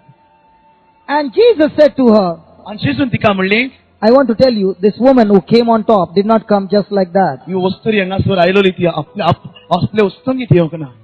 Because she just did what the verse number 34 says. हांगासर 34 वळींनी कितें सांगता ते प्रमाणे तिने केलं. I request nobody else to come now. आनी हांव तुमकां सांगता हे वेळार आनी कोण मातशें फुडें ये नाका आतां. Praise the Lord. Praise the Lord. Because when you understand what is in verse number 34, you will all come on top. 34 वळींनी कितें आहा तें समजले उपरांत तुमी सगळीं धांवून वयर येतली. Praise the Lord. Praise the Lord. Hallelujah. Hallelujah. You can use that moment when you go back home. तो तुम्ही संधी घेवंक जाता घरा गेल्या उपरांत. Praise the Lord. Praise the Lord. And Jesus said to her, Daughter, your faith has restored you to health. आनी जेजून तिका म्हणलें तुज्या बाबार्थान तुका पोत्तून बरी केली. Jesus said, Your crying has healed you. जेजून तिका म्हणलें तुझे विलाप आनी रडण्यान तुका बरी केली. Jesus said, Your feelings have healed you. तुज्या भावनांनी तुका बरी केली. Did He say that? अशें म्हणलें ताणें. Did He say, Your crying has healed you? तुझे रडण्यानी तूं बरी जाली अशें जेजून तिका म्हणलां. Did He say, Your fear has healed you? भयणी तुज्या भावार्थान तुका बरी केली आं अशें म्हणलां. Did He say, Your fear has healed you? तुजो भिरांतेन तुका बरी केल्या अशें म्हणलां. Did He say, Your worry has healed you? तुझे हसक्या कुसक्यांनी तुका बरी केल्या अशें म्हणलां. Did He say, Your anxiety has healed you? तुझ्या निराशीपणान तुका बरी केल्या अशें म्हणलां. Did He say, Your money has healed you? तुझ्या दुडवांनी तुका बरी केल्या म्हणलां. Come on. सांगात Your, तुझो your, तुझ्या your. तुझ्या. Jesus even did not say, I have healed you. He said, Your faith has healed you. जेजून अशें पासून म्हणूंक ना हांवें तुका बरी केल्या न्हय पूण तुज्या भावार्थान तुका बरी केल्या. So if you want your healing, your faith has the power to bring that healing to तुका you. बरी जावंक जाय जाल्यार तुज्या भावार्थान तुका बरी करूंक जाता आनी पदवी तुका हाडूंक जाता. Praise the Lord. Praise the Lord. Okay. Then what did He say? उपरांत ताणें कितें म्हणलें. Go in peace and be healed and be made whole. वच शांतीन वच आनी सोपून तूं बरी जा. He said, Be whole. आनी सगळीच आख्खीच बरी जा. Now listen, when she touched Him, she got her healing. जेन्ना ताणें तिका हात लायलो ती बरी जाली. But she was not made whole. पूण ती संपूर्ण पेकोवणी जावंक ना. Now what's the meaning of whole? संपूर्ण म्हळ्यार कितें सगळें म्हळ्यार कितें. Whole means there is no lack in any area of your life. खंयच्याच तुज्या जिविताचो भाग उरोंक ना बरो जायनासतना अशें. Because the word of God clearly says she had gone to many doctors and she had lost all her money. देवाचें उतर हांगासर सामकें ओपनली आमकां सांगता ती जायत्या वैद्याशीं गेली दुडू करशिलो तरी आसतना ती बरी जावंक ना. So she was a broken woman. ती सामकी मोडलोली वस्तोरी जालोली. She had no money. तिचे लागीं दुडू नासलोले. But what did Jesus say? पूण जेजून तिका कितें म्हणलें. Your testimony and your being a witness, God has now blessed you, not only with good health, but also healing in your finances. आनी ताका जेजून म्हणलें तुझी गोवायकी आणि तुझे हांगासर जेजू देवा वयर जिखवेन गोवायकी दिल्या न्हय तुझे कुडीचेच भलायकेन पूण सगळ्या आतां दुडवाचे आणि दुसरे पालोवन तुका बरी केल्या. So whenever you stand and testify, the healing is complete and you are made whole. जेन्ना तूं हांगासर येताय आणि उबे रावताय आणि देवाच्या नांवान गोवायकी दिताय तेन्ना तुजी पेकोणी पूर्ण जाता. Praise the Lord. Praise the Lord. Hallelujah. Hallelujah. Let me give you one more example in the Bible. आनीक एक देख पवित्र पुस्तकांत तुमकां दिता हांव. There were 10 lepers. थंयसर 10 जाण कोडकार आसलेले Jesus healed them. आणि जेजून तांकां बरे केले And as they were going, आणि तशे ते वेताले. one saw that he was healed. एकल्यान पळयलें आपूण बरो जालो म्हूण He came back to Jesus आणि तो जेजू अशें आयलो and said, Jesus, आनी म्हणलें जेजू thank you very much for healing चड me. देव बरें करूं आर्गात का जेजू. Now what did Jesus tell him? आनी जेजून ताका कितें सांगलें Go, you are made whole. चल वच तूं संपूर्ण बरो जालाय. Now the other 9 got their healing, आनी आनीक 9 तेकाय पेकोणी मेळ्ळोली but they were not made whole. पूण ते संपूर्ण जावंक नासलोली. This one, पूण हो एकलो because of testifying कित्याक ताणें गोवायकी दिली म्हूण and thanking and praising आनी God, देवाक आर्गां आनी वाक्काणी दिली म्हूण that opened the doors of heaven, आनी ती ताका स्वर्गीची दारां उक्ती जाली. because the word of God says, देवाचें उतर म्हणटा God dwells in the praises of his कित्याक people, देव आपले म्हळ्यार मनशाचे आपले पोरजेचे वाक्काण्याचेर पोसता म्हूण and that opened the blessing for being made whole. आनी ताकाच लागून ताका संपूर्ण बरो जावंक दारां उक्ती जाली. That is why it is very essential when you get your healing to go around and testify. ताकाच लागून भोव गरजेचें तुका पेकोवणी मेळटा तेन्ना सौर भोंवतणी वचोन आपल्या सोबे केल्लीं वजबितां पोरगोट करूंक. I did not even know one day I would be preaching the word of God. भाव खबर पासून आसली आपण देवाचें उतर पोरगोटतलो म्हूण. All I was doing was going and sharing my testimony. इतलेंच तो कोतालो आपल्या कितें जालां घडलां ताची लोकांक गोवाय दितालो. Because in Mark 4 you find a man suffering from demonic spirits, मार्कुच्या वर्तमान 4थ्या वेसपरान एक सैतानीक पदवी आयलोलो मनीस आमकां दिश्टी पडटा मेळो आयलोलो and Jesus delivers this man, आनी जेजू ताका सुटका दिता. and this man says, Jesus, take me along with you. आनी तो मनीस म्हणटा जेजू म्हाका तुजे बराबर येवंक दी. Jesus says, no, you can't come with me. आनी जेजू ताका म्हणटा ना तुजे म्हजे बराबर येवंक जायना. You go to your family, तूं तुज्या फॅमिली सांगाताक वच, go to your friends, तुज्या इश्टां बरी वच, go to your relatives, तुज्या सोयऱ्यां सांगाताक वच, go to your neighborhood, तुज्या शेजाऱ्यां सांगाताक वच and tell them what the good Lord has done for आनी you. ताका कळीत कर देवान तुका कितें केलां तें. This man went to 10 cities. That's what the word of God says. आनी हो मनीस गेलो He went to 10 cities आनी तो मनीस 10 नगरांनी भोंवलो and he went and shared his testimony. आनी 10 नगरांनी ताणें आपल्या सोबेन देवान बारी वर्सां केल्यां ती He began to share what the Lord had done for him. आनी देवान आपल्या सोबेन कितें केलां तें पोरगोट करूंक लागलो. He was not a preacher. तो व्हडलो पोरगोटणार He had नासलो. not gone to the seminary. तो सेमिनारी शिकूंक He नासलो. had not opened the Bible. ताणें पवित्र पुस्तक उगडूंक ना केन्ना. But he preached the gospel of his life that God had done in his life. आपल्या जिविताचें शुभ वर्तमान ताणें पोरगोट केली. Let me tell you, each one of you have got your own gospel what the Lord has done. जिविताचें शुभ वर्तमान आसा तें तुमी पोरगोट करूंक जाय. You go and share your gospel to those around you. तूं वच आनी तुज्या जिविताचें शुभ वर्तमान तुजे सोर भोंवतणी विस्तार. Go and share your testimony. ती पोरगोटनी तुजी गोवायकी दी. God's favor comes on your आनी life. देवाची वचोऱ्यां तुजेर देवान येतात. Praise the Lord. Praise the Lord. Praise the Lord. Praise the Lord. When I heard that, I began to do the same thing. जेन्ना बाबान आयकलें तो तशेंच करूंक भोंवलो. And God's blessing began to overflow in my life. कृपा अभ्यासां ताच्या जिवितान येवंक लागली. When I shared their testimony, जेन्ना तो पोरगोट्टालो I would start praying for people who had a similar situation. आपल्या जिवितान कितें घडलां तसलेच गतीच्या मनशां पासून तो मागतालो. I would pray for people who would listen to the testimony. आनी जे कोण आयकतात तांकां तो शिकयतालो. And after prayer, after a week or two, they would come back and say, my God, God has done the job. मागणें करून एक 2 सुमार जाल्या उपरांत तो लोक पोत्तून येतालो ताका सांगतालो ओ देवा तुवें बारीक म्हजे थंय वजापां केल्यात म्हूण ताका सांगतालो. Thank God, God did not say, go to the seminary. आनी देवान म्हणूंक ना वच तूं सेमिनारी शिकूंक वच म्हणून. God said, go and share your testimony. आनी देवान ताका म्हणलें वच आनी तुजे सोबें जाल्यार ती पोरगोटणी गोवायकी देवाच्या उतराची लोकांक दी. Do you have a testimony? तुमच्या जिवितान दिवंक गोवायकी आसा तुमचे लागीं. If you had no testimony, you wouldn't have been sitting so long. तुमचे लागीं गोवायकी ना जाल्यार तुमी हांगासर बोधशी नासली. Come on.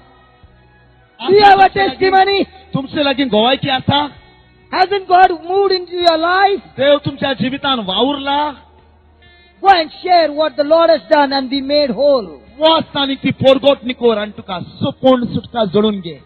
And see the blessings that will come on your आनी life. थोडे कृपेचेर कृपा तुका भरपूर मेळटली. Whenever you share your testimony, don't forget to make a prayer after the testimony. तूं जेन्ना गोवायकी दिताय त्या उपरांत मागणें करूंक केन्नाच विसरो नाका आनी फाटीं रावं नाका. And you will see signs and wonders, miracles just following आनी wherever त्या you go. उपरांत व्हडली विस्मितां वचोऱ्यां तूं पळयतलोय. Praise the Lord. Praise the Lord. Are you listening?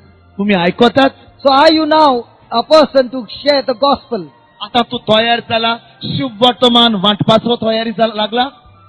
Come on, do you have your own gospel? तुझे जिविताचें शुभ वर्तमान आसा परगोटपाक तुका. When I began to share my gospel, then I began to use the word of God in the gospel of my life, and suddenly I found myself preaching the word of God. आपल्या जिविताचें शुभ वर्तमानांत देवाचें शुभ वर्तमान घेतलें आनी हे वरवीं हे अदीक सोपून आनी गोड जावंक आनी तो देवाचें उतर परगोटूंक Paulo. Praise the Lord. I'm talking to great apostles who are sitting here in our midst. भाव म्हणटा हे वेळार व्हडल्या प्रवाद्यां लागीं हांव हांगासर बसून आसा तांचे लागीं उलयता. तुमी प्रवादी म्हणटा. Might be some of you are saying that's not for me. आनी गोडेक तुमी म्हणटले अरे हांव प्रवादी न्हय रे बाबा. 6 months back, I was sitting in a chair like this. 40 वर्सां फाटीं वादी हांव भाव हेच भाशेन खुर्चेर बसून आसलेलो. I also did not know the word of God. ताकाय बी देवाच्या उतराची खबर नासलोली. But the preacher was preaching. कोण शिकोवपी शिकयतालो I was listening. आनी तो आयकतालो. And the Lord moved my heart. आनी देवान ताचें काळीजांत भितर सरलो. काळीज आवलोयलें. And I took a decision, Lord, I want to serve you. आनी ताणें एक थाराव घेतलो, निश्चय घेतलो. दुनिया म्हाका तुजी सेवा करूंक जायी.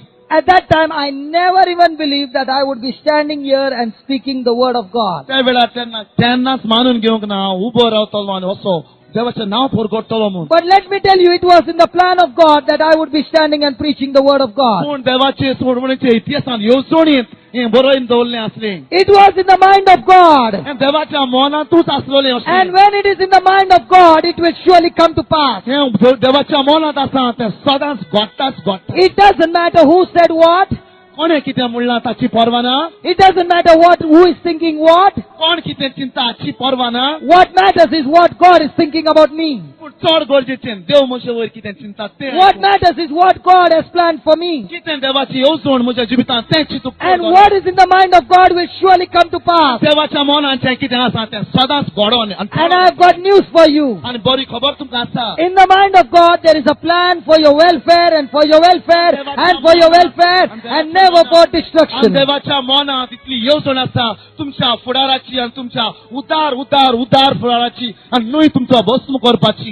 Do you know it was even in the mind of God that today at this moment I would be standing here and preaching the word of God. तुमी जाणात देवाच्या मनांत आयज ह्या वेळार हो भाव हे पोरी देवाचें उतर परगोडटलो म्हूण देवाच्या मनांत आसलेलो म्हूण तुमी जाणात.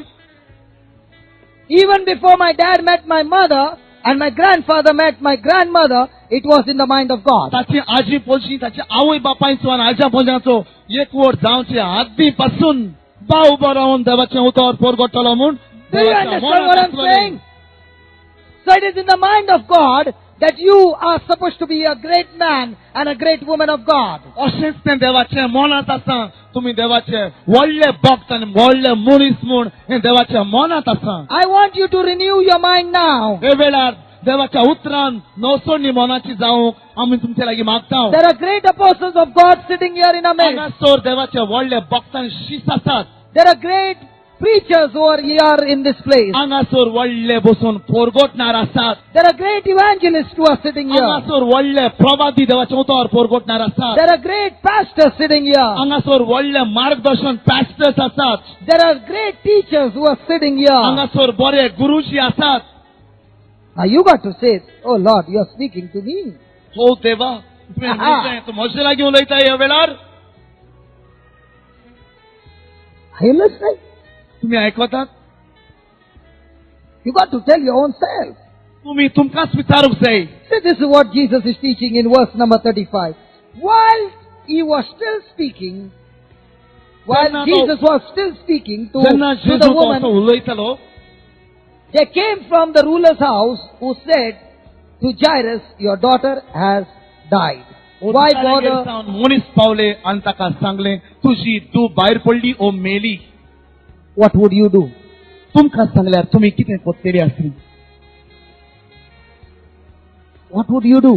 तुमी कितें कोत्तोली आसली? If I would have been the old person, I would have first smashed that woman. हांव जर एक जाणटो मनीस जालोलो जाल्यार आनी ते सुवातेर आसलोलो जाल्यार हांव पयलो ते बायलेचेर तोंड पळयतलो. Adlo muni. आदलो मनीस. Praise the Lord. Yes or no?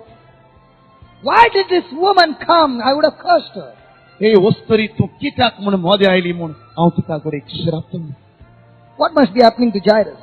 आतां जायरसाक कितें घडटा आसतना हे वेळार?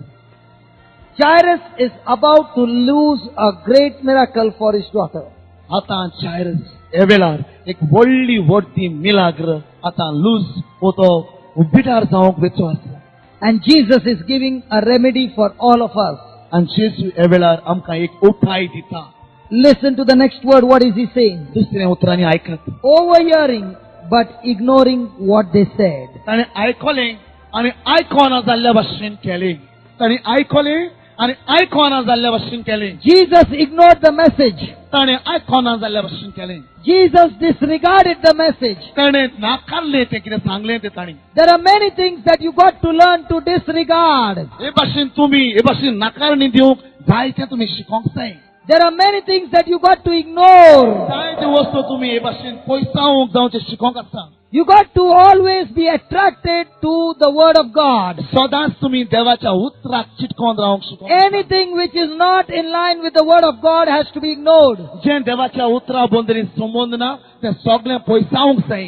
Anything that is bringing fear into you has to be rejected. जितलें तुमचे भितर भिरांत हाडटा तें पयसावंक जाय. The problem is, we are always attracted and accepting the words that are in the world and not the word of God. पूण आमची ताई सदांच संवसारांत आहात ती उतरां प्रमाणे आमी वेताव न्हय देवाच्या उतरांत आसात त्या उतरां प्रमाणे.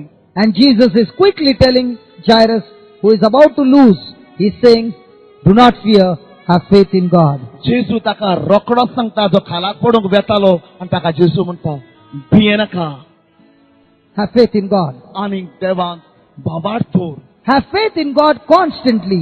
आनी थांबोनासतना देवाचेर बाबार दवर. Have faith in God's word constantly. देवाच्या उतराचेर थांबोनासतना बाबार दवर. Now speak to your own self. तुमी तुमचे ताई उलोयात. Do not fear. भियेनाका तुमचे ताई उलोयात. Do not fear. भियेनाका. Have faith in God देवाचेर विश्वास दवर बाबार दवर. constantly. थांबोनासतना It is very easy to have faith in God in the morning. देवाचेर बाबार दवरून भोव सकाळीं भोव सोंपें. But by afternoon, the faith is gone. पण दनपार म्हणल्यार तो बाबात गेलो. That's why the word of God says, have faith in God constantly. ताकाच लागून देवाच्या उतर म्हणटा थांबोनासतना देवाचेर बाबात ठेवात. Jairus refuses to open his mouth. जायरस आपलें तोंड उक्तें करपाक दिना. When even though he has lost his daughter, that's what the word of God says, he refuses to open his mouth. ताची धूव भायर पडली मेली तोरी आसतना आपलें तोंड उक्तें करूंक दिना जायरस. Even Jesus, when he was taken to the cross, the devil wanted him to open his mouth and speak one word of fear or doubt or frustrating or anger or anything, but Jesus would not open his mouth. जेजूक जेन्ना खुर्साशी मारूंक वताले तेन्ना पासून सैतान ताका आपलें तोंड उगडूंक सोयोग दितालो. पूण तेन्ना पासून जेजून आपलें तोंड उगडलें ना. He began to abuse him, he began to hurt him, he began to insult him, but Jesus refused to open his mouth. सैतान ताका सगळे वपरादांनी आनी सगळे भाशेच्या आडकां नाडगांनी वायटांनी उलयतालो. We got to learn this evening that no matter what happens, even though I'm worried or anxious or I'm in fear, I should not open my mouth and speak the things that are going on in my mind. हांव उस्क्या कोतींनी आनी निराशेपणान आनी सगळे वडसाणीने पासून बुडून आसत जाल्यार हांव मातशें तोंड करचें भायर उगडचें. Because the moment you are in fear and anxious and worried, you will speak the wrong words and you are speaking destruction and death over your life. जितले घोडयेक तूं भिरांतीन आनी उस्क्या कोतींनी आसताय तेच घोडयेक तूं वायट उलोवंक शकता. I want you to I want to give you a great secret. आणि आता ह्या वेळार भाव म्हणटा देवाच्या उतरांतल्यान एक तुमकां गूट दिवंक जाय. Life and death is in the power of your tongue. जिवीत आनी मरण तुजे जिवेचेरूच आसा. In other words, you can take your hand, lay your hands on yourself and prophesy over yourself, over your children, over anything, because life and death comes out of your mouth. तुजोच हात घे आनी तुजेरूच तकलेर तुजेर दवर आनी तुज्या भुरग्याचेर तो दवर आनी हे पोरी तूं तुका मागणी मागून घे कित्याक जिवीत आनी मरण तुजे जिवेचेर आसा. You are a prophet and a prophetess of your own life. तूं एक प्रवादी आनी तुज्या जिविताचो तूं प्रवादी. You don't require somebody else to come and give you a message. आनी कोण एकलो नाका तुका मेसेज संदेश दिवंक. You start speaking the things that God has promised you in His Word and prophesy, those things will come to pass. देवाचे बासावणे प्रमाणे तूं उलोय आनी ते प्रमाणे तुका घडटलें. Just as the woman prophesied before, she kept saying, if I touch His garment, I shall be healed. What is she doing? She's speaking life out of her mouth.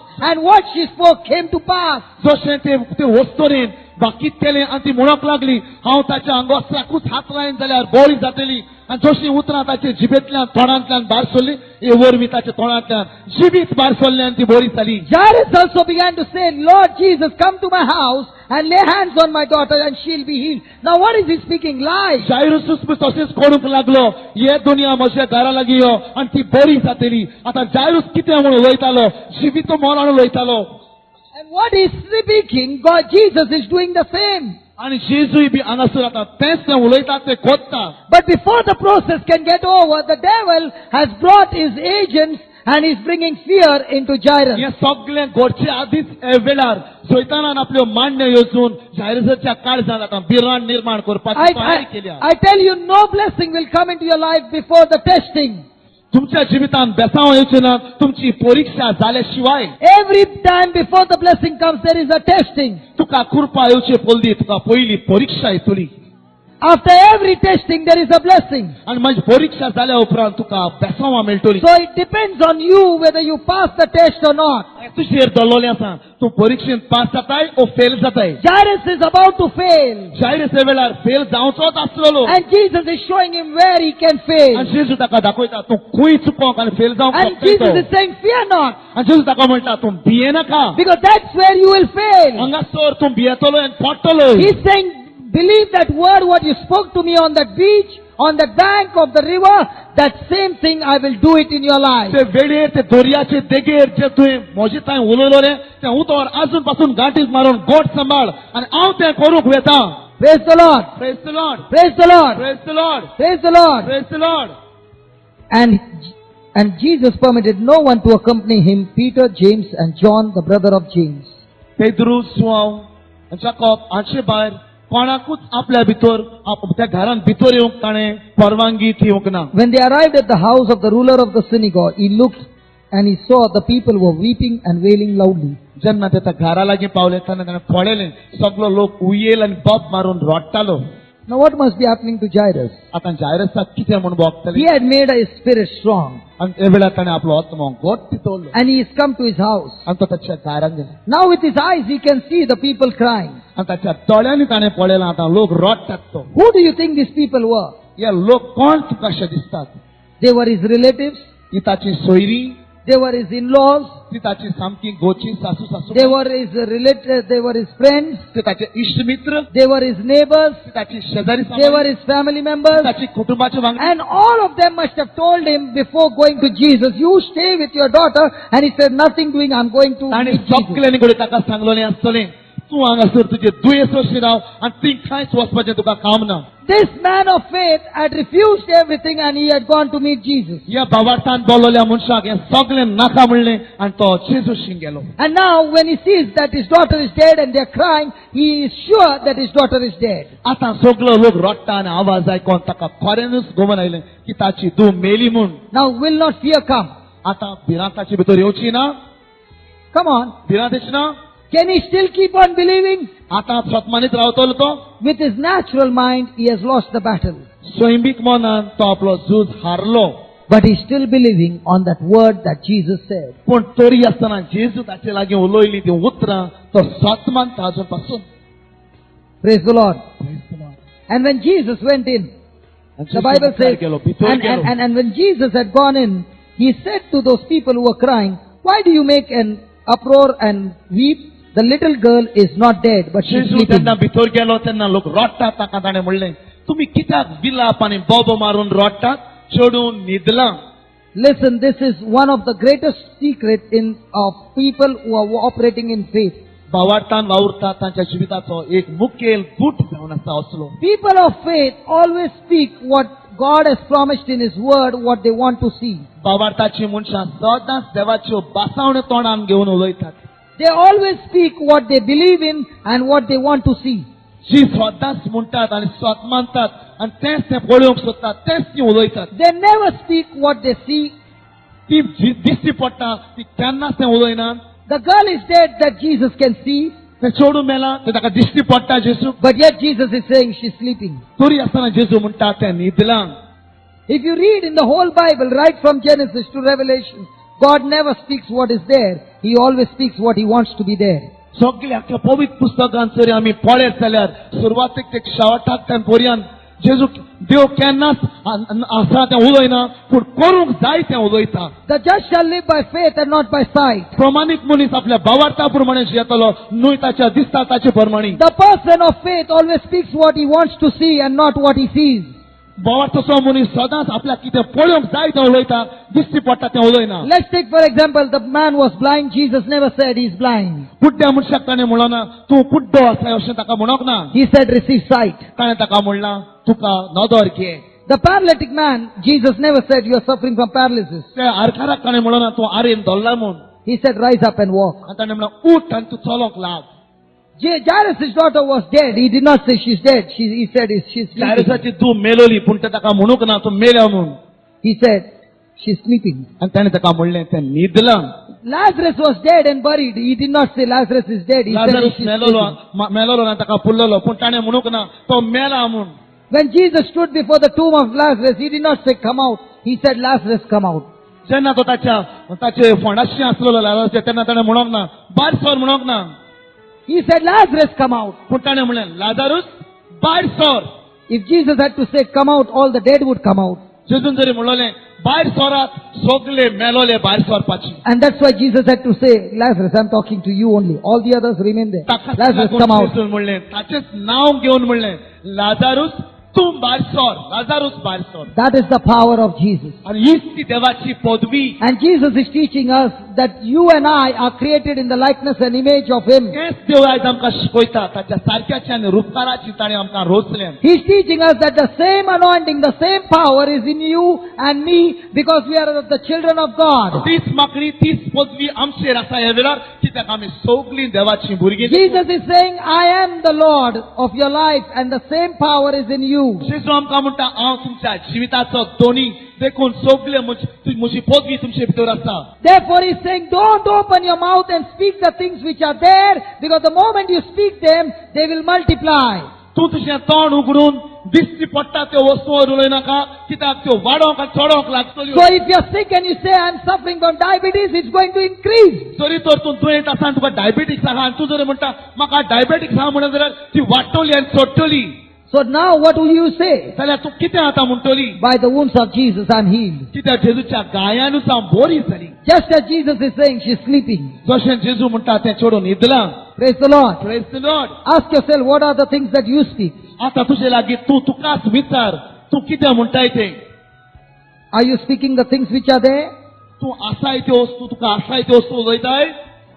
Even when God created the world, He showed that He did not speak what was there, He spoke what He wanted to be there. जेन्ना जेजून संवसार रचलो तेन्ना आसात त्यो वस्तूवर उलोवंक ना पूण ना त्यो वस्तू आनी करूंक जाय त्यो वस्तू उलयतालो. Because in verse number 3, He never said, there is darkness. He said, let there be light. तिसऱ्या विसरान ताणें म्हणलें काळोख आसा अशें म्हणोंक ना पूण ताणें उजवाड जाव म्हणलो. Praise the Lord. Praise the Lord. Praise the Lord. Hallelujah. Hallelujah. When Jairus went to his house, जेन्ना जायरसाच्या घरा लागीं गेलो Jesus went to the house and He told them she's sleeping and He put every one of them out of the house. जेन्ना जेजू ताच्या घरा लागीं गेलो तेन्ना सगळ्यांक ताणें मातशें भायर राव भायर घातली ताका जेजू. What must be happening to Jairus? आतां जायरसाक कितें म्हूण बोगलें जायत. Now did Jairus speak to Jesus? जायरस जेजू लागीं आतां ह्या वेळार उलयल्लो. He told Jesus, come to my house. ताणें जेजूक सांगलां तूं म्हजे घराशी ये. Now who is taking the lordship? आतां कोण हांगासर घेता फुडारीपण कोण घेता? Jesus. जेजू फुडारी. And Jesus is putting everyone out of the house. आनी हे फुडारीपणा जेजू सगळ्यांक भायर घालता. So when you go back home, let Jesus do his work. You don't go and do his work. जेन्ना तूं घरा गेली उपरांत जेजूक आपलें काम करूंक दी आनी तूं मेतेर जायनाका. Praise the Lord. The first thing he does is he will begin to clean your house. पयलें तो तुका वयलें कोत्तलो तुजें घर पयलें निवळ कोत्तलो. Praise the Lord. Praise the Lord. Praise the Lord. Praise the Lord. Now when Jairus is watching that Jesus is putting everybody out of the house, he is quiet. जेन्ना जेजू सगळे लोकांक भायर घालता तेन्ना जायरूस थंड आसा थंयसर. What must be happening in his life? कितें ताच्या जिवितांत घडटाच जाय. You are putting my in-laws out. घडीक तूं म्हजे सगळे सासू मांयक भायर घालताय. You are putting my brothers, sisters out. म्हजे भाव भयणाक तूं घरांतली भायर घालताय. You are putting my parents out. तूं म्हज्या आवय बापायक भायर घालताय. Now Jesus is putting all those people out who are operating in fear and not in faith. जी बाबा भयणां थंयसर भिरांतीन वावुरतली आसली तितल्यांक जेजू भायर घालता. That's why you got to have fellowship with people who are having faith and not fear. जी भावार्थान बोलवली मनशां आसा तांचे थंय तुमचे संबंध घट आसूंक जाय.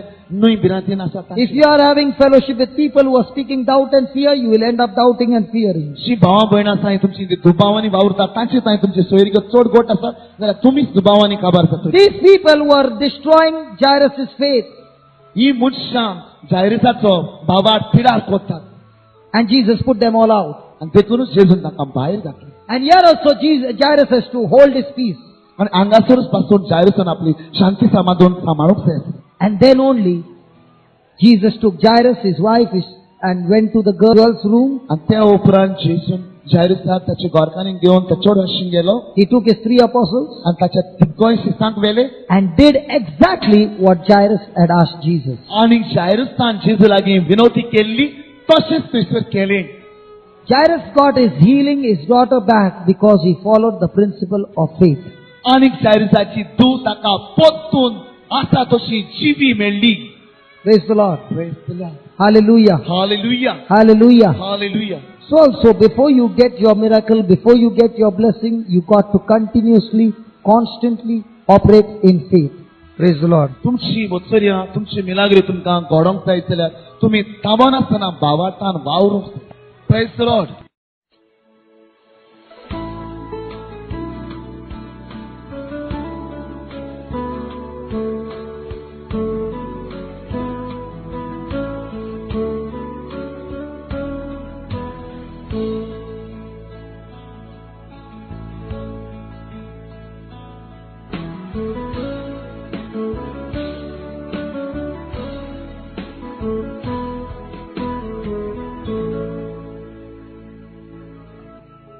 Hallelujah. Hallelujah. Let's all stand. Keep our right hand on our foreheads. Close your eyes. Say, Lord Jesus, I take your most precious blood and I cover myself, my mind, my thinking, my understanding, my emotion, my will, my body, and my whole being. I cover all my family members, this house, our homes, our jobs, our businesses, our ministries, our parishes, and every person God has put in our lives. We cover them under your blood. We cover our finances, our children's schools, colleges under your precious blood. We cover everyone who has come and those who are going to come to this house under your precious blood. Keep us safe from every evil attack of the devil under your blood. Lord Jesus, we are safe. Amen. Donia Jesu, tuje basavnecher, patyon, हांव तुजे भोव अमलीक रोगोत Moser घेता केंसाचे सिमेर सावन पांयचे नाक्षे पर्यंत हांव मागता सगली आनी संपूर्ण सुरक्षा म्हज्या जिवा पासत तुमचे घराचे लोकांचे जेलचे रगत मागात. घराचेर भुरग्यांचे कॉलेजीचेर इस्कॉलाचेर जे कितें देवान दिला मागा जेजूचे रगत. तुमचे घोवाचेर भाव भयणीचेर. दुनिया जेजू राख आमकां सगळ्या वायटांतले, पातकांतले, तालण्यांतले, सैतानाच्या हातांतले, सैतानाचे सोबक्यांतले, काळोखाची बिरान, मनशांची बिरान, पिडा, रोग, सगळे वायटा विघ्नांतले आनी जे कितें तुजे राज्याचे न्हय भर आमकां दोनिया जेजू तुज्या पवित्र आत्म्याच्या फळांनी मोग, खुशालपण, शांती, सोंसणीकाय, मोयपास, बरेपण, खात्री, दुलोबाय, आबदमावनी भर आमकां दोनिया जेजू तुज्या पवित्र आत्म्याच्या देण्यांनी आनी दी आमकां जानवाय, ओळख, भावार्थ, समजिकाय आनी बरे वायट अंतोड करचे देणे. आमेन. हालेलुया. महिमा दिया, आर्गा दिया जेजूक. Hallelujah. Praise the Lord. Thank you. Come on, open your mouth and keep on praising and thanking Jesus. Hallelujah. महिमा तुका जेजू. तुकाच महिमा, तुकाच वंदन, तुकाच स्तुती. दोनियांचो दोनी, सोम्यांचो सोमी, वैजांचो वै तू जावन आसा आमचो राजा, तू जावन आसा आमचो गवळी, तू जावन आसा देवाची शेळी, संसाराचे पाप काटारी. तुकाच महिमा. Hallelujah. Hallelujah. Thank you, Abba. Thank you, Jesus. Thank you, Holy Spirit. You are the creator of the heavens and the earth. Lord, you are the Son of the living God, the Lamb of God, who takes away the sin of the world. Jesus, you are the Lion of Judah. You are the bright morning star. You are alone, our refuge. You are a fortress. You are a God. In you we trust. Holy Spirit, you are a comforter, our advocate. You are a guide, our helper. We lift your name on high. Blessed be your name. Blessed be your name. Holy God, living God, faithful God. Faithful to all your promises. We love you, Father. We love you, Jesus. We love you, Holy Spirit. We bless your holy name. Hallelujah. Hallelujah. Hallelujah. Praise the Lord. Praise the Lord. Praise the Lord. Luka 24:19. Luke chapter 19, verses 1 to 10. Then Jesus entered and passed through Jericho. Praise the Lord. Jeju jerrycan भितर सोडून नगरांतल्यान चलत वेतालो. जाकेर नांवाचो मुखेल 2 वसूलदारांतलो एकलो आनी आस्तीक मनीस अवचितूच थंय Paulo. जेजू कोण ते जाकेर पळोवंक सोदतालो, पूण आंगान मोटवो देखून लोकांचे खेतीक लागून ताचे नजो जाले. त्या पासत जेजूक पळोवचे खातीर तो फुडें धांवून वचून एका रुंदीच्या झाडार चडलो, कित्याक जेजू त्या वाटेन वेचो आसलो. त्या जागेर पावतोच जेजून वयर नदर मारली आनी ताका पळोवन म्हणले, जाकेव, बेगीन देंवन ये, तर आयज म्हाका तुमगेर वचून रावूंक जाय. आनी तो बेगीन बेगीन देंवलो आनी खुशालकायेन ताका आपणागेर सनिमान केलो. हे पळोवन सगळे लोकांन गुणगुणून म्हणले, पातकी मनशागेर रावूंक गेला म्हूण रे हो. सगळ्यांचे नदरे उबो रावून जाकेवान सोम्याक म्हणले, सायबा, पळय, म्हाका आसा तितल्यांचो वदो वांटो हांव गरिबांक दिता, आनी हांवेन कोणाक फसयला जाल्यार चौपट परतून दिता. जेजून ताका म्हणले, आयज ह्या घराक तारोन आयले, कित्याक होय अब्रामाचो पूत. तर मनशाचो पूत तांडलोल्याक सोडूंक, कारूंक आनी तारोन दिवंक आयला. हे जावन आसा देवाचे उतर. Praise the Lord. Praise the Lord. आता ही स्टोरी, हे आमचे देवाचे उतर आयकोवच्या आदी, हेची सजमणी घेवच्या आदी आमी हेची बॅकग्राऊंड मातशें स्टडी करूया. जाकेव कोण आसलो? Tax collector. फकत टॅक्स कलेक्टर न्हू, मुखेल, chief tax collector. Is it written that chief? आणि व्हॉट वॉज हिज हाईट? गुटको आसलो तो. Praise the Lord. तर जाकेवाची आमी ल्हान आसतना ते स्टोरी आमी आयकोया. जाकेव जेन्ना ल्हान आसता तो इस्कॉलाक वयता आसतलो आनी आमच्या कॉलेजीन आनी इस्कॉलान जेन्ना शॉर्ट भुरगे येतात आमी कितें म्हणटात तेका 1.5 फूट बुटको आनी कितें म्हणटात what else do you call them in English? Dwarfs. What else? Shorty. हे सगळे उलयता आसतना ते भुरग्यांक बरें दिसतले वो दूख भोगतले होय पण तेका काय करूंक जायना कित्याक दुसरे जे लोक चिडयतात तेका ते व्हडले आसात तेजेवन ओदीक व्हड ते वसत तांकां आतां हात लावंक जायना तेका कितें सांगें जाल्यार ती मारतली म्हणजे सगलो राग भितर दवरता तो प्रेज द लॉर्ड आतां शिकपाक बरो हुशार आहा तो आंगान मोठवो पण शिकपाक बरो हुशार हे भाशेन शिकोवन सगळे क्लियर करता आनी आतां एक एग्जामीन बसता तो खंयच्या एग्जामी टॅक्स कलेक्टराची एग्जाम दिता तो आनी त्या एग्जामीन तो पास जाता प्रेज द लॉर्ड ऐकात जे भाशेन ब्रिटिशर्स आनी पोर्चुगीज आमचे देशाचे राज चलयताली आयकोतात सगळी जे भाशेन पोर्चुगीज आनी ब्रिटिशर्स आमचे देशाचे राज चलयताली तेच भाशेन जुदेवाचे राज चलयताली रोमी the Romans were ruling the people of Israel तर they were ruling from Rome but they never used to come and collect taxes. ते दोन वसूल करपाक टॅक्स वसूल करपाक हांगा इस्रायलींक येवना इस्रायलाच्या मनशांक सोदून विंचून काडले आनी ते मनशां ताका टॅक्स दितली आनी ते व्हरून तांकां पावयतले just like the Britishers were in England and they had some people of India to collect taxes.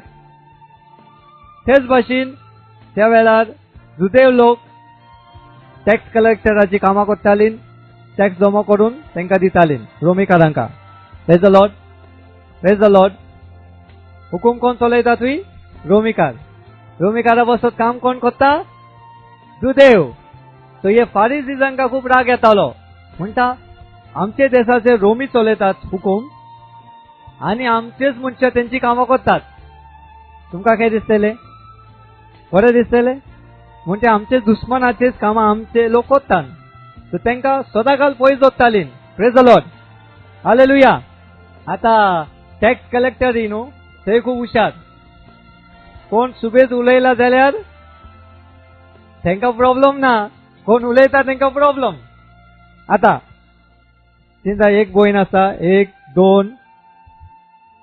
3 4 5 praise the Lord हे 5 टॅक्स कलेक्टरान आणि तुमच्या लागच्यान पैसे घेवपाचे एकेकाचे खाला 5 मनशां 1 2 3 4 5 कितले झाले मनशां 25 एकेकाचे खाला 5 25 हितूंतल्यान मोठो कोण आसा हांगा शॉर्ट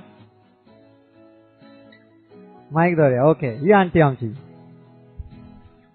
हुशार आसा ती कितें करता तिचे 5 मनशां आसात पळय 100 रुपीज कलेक्ट करूंक जाय तेचे टोटल कितले जातले तिचे 500 पण ते 500 दिना ती दिता रोमीकारांक 1000 रुपया आणि हे सगळे दितात 500 तर रोमीकार म्हणटा ही जी आसा टॅक्स कलेक्टर आमकां फायदो करता आमचो तो कितें करया आमी ह्या सगळ्यांचो हेड तेका करया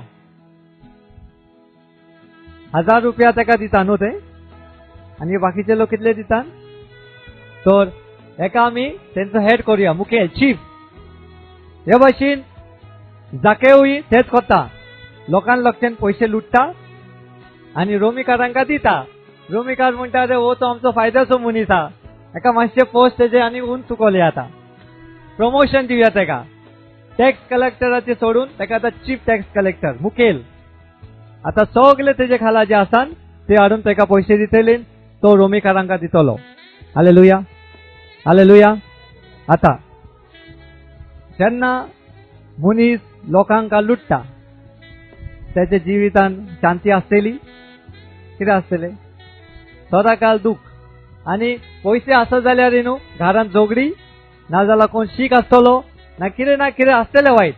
प्रेज द लॉर्ड. जाकेवाच्या जिवितान हेच भाशेन शांती ना ताका बिलकुल. तर तो कितें करूंक सोदता? शांती सोदता तो. शांती आयकोतान. आता शांती कोण दितलो ताका? जेजूचे नाव आता हे भाशेन त्याने आयकले. आयकात. मातेवाचे नाव आयकलो तुने? मॅथ्यू. तो कोण असलो? He was not a chief tax collector. He was a tax collector. Simple tax collector. Praise the Lord. आणि आम्ही मातेवाचे सुवर्तमान आम्ही आयकला जाल्यार थंय मातेव बसला आणि जेजू ताका म्हणटा मातेव ये. Matthew follow me. तो कितें करता? मातेव सोडून तेच्या फाटल्यान वेता. Praise the Lord. फाटल्यानूच वचोना तो जेजूक आपल्या घरा आपयता जेवणाक लागून. आता जेजूचे शिश येतात आणि मातेवाचे फ्रेंड कोण असलेले? मातेवाचे फ्रेंड सगळे टॅक्स कलेक्टर. मातेवाचे सगळे फ्रेंड कोण आसन? Tax collector. तांकांय आपयता. तो सगळे येतात जेवणा बसता आणि फारिजीस कितें म्हणटा? पळय तो जेजू लोकांचे देवाची उतरां उलयता, पातक्यांमध्ये बसून जेता तो. Praise the Lord. Praise the Lord.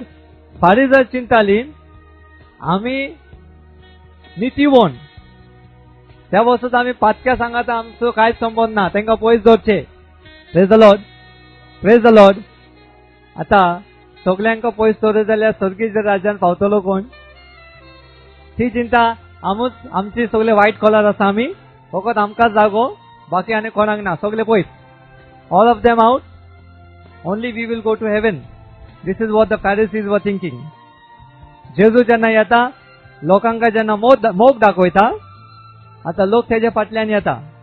Praise the Lord. मातेवान जेजूचे आपोवणे आयकोतोच तेच्या फाटल्यान. तेचे जितले फ्रेंड असले 2 वसूलदार ते जेजूच्या फाटल्यान. आता सगळ्यांचे जिवीत बदलला. Everyone's life has change. Matthew as well as the other tax collectors. जाके वासा चीफ तो त्या पार्टीन वचूंक ना. Praise the Lord. Praise the Lord. कोण जेन्ना लोक उलयतात न्हू आपसान तू जाणा तो जेजू तो माझ्या घरा येतोच. घरान एकदम शांती. पयलो सगळे जोगडीबाज जाताले आता कांयच जायना. हे सगळी खबर कोणाक मेवता? जाकेवाक. तो आता फेड आसा न्हू. तो एका दिसा कोण तरी सांगता जेजू त्या वाटेल्यान वेचो आसा. Praise the Lord.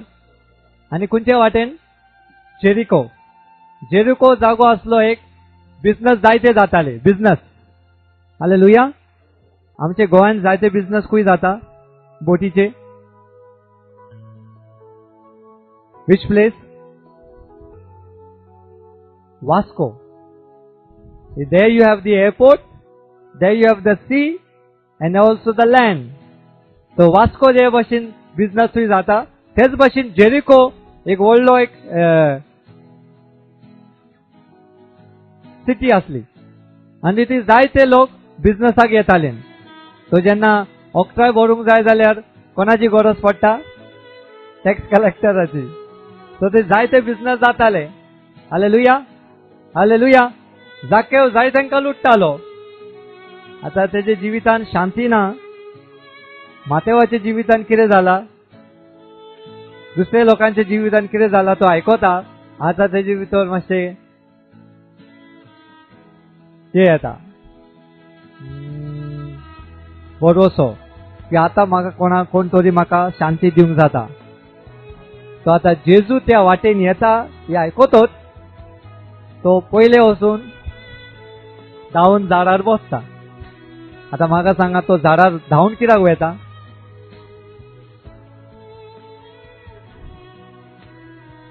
तो पण फुडें वचून उबे रावंक जाता न्हू तेका? तरी पण फुडें वचून लोकांचे फुडें वचून उबे रावंक जाता. आता तुमचे मध्ये तुमका कोणी दुखयला आणि तो येऊन फुडें आसा पळय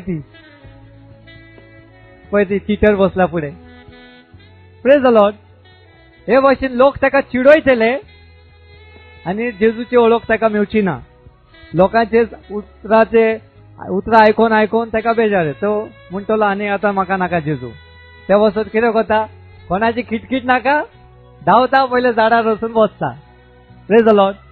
आनी झाड सुबेज उंच ना, सारकें म्हणजे चडोवंक जाता.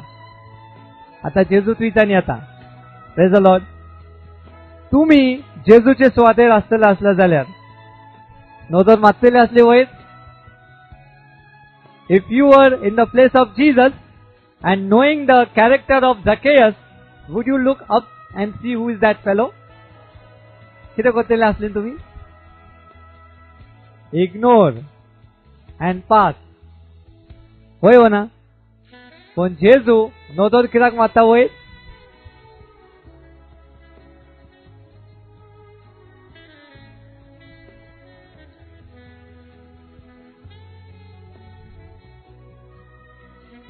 आता जायते भाव भयणी जेजू फाटल्यान धांवताली. Praise the Lord. Praise the Lord. वाटेक आनी जेजू सदांच शिकोवन दिता आसतना न्हू ते भशेन दितालो, पण चलता चलताय दितालो. When he was walking also he used to teach the people. So now when he is walking, आता झकेसाक वयर पळयता. झकेव सकयल ये. आता जेजूची नदर वयर कित्याक गेली?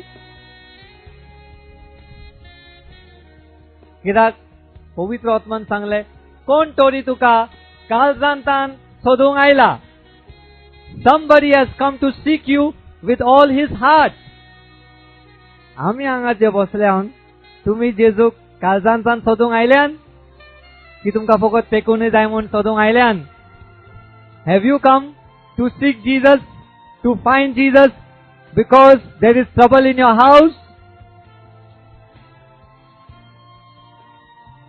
Or do you come to seek Jesus because He is the only one who can give you peace?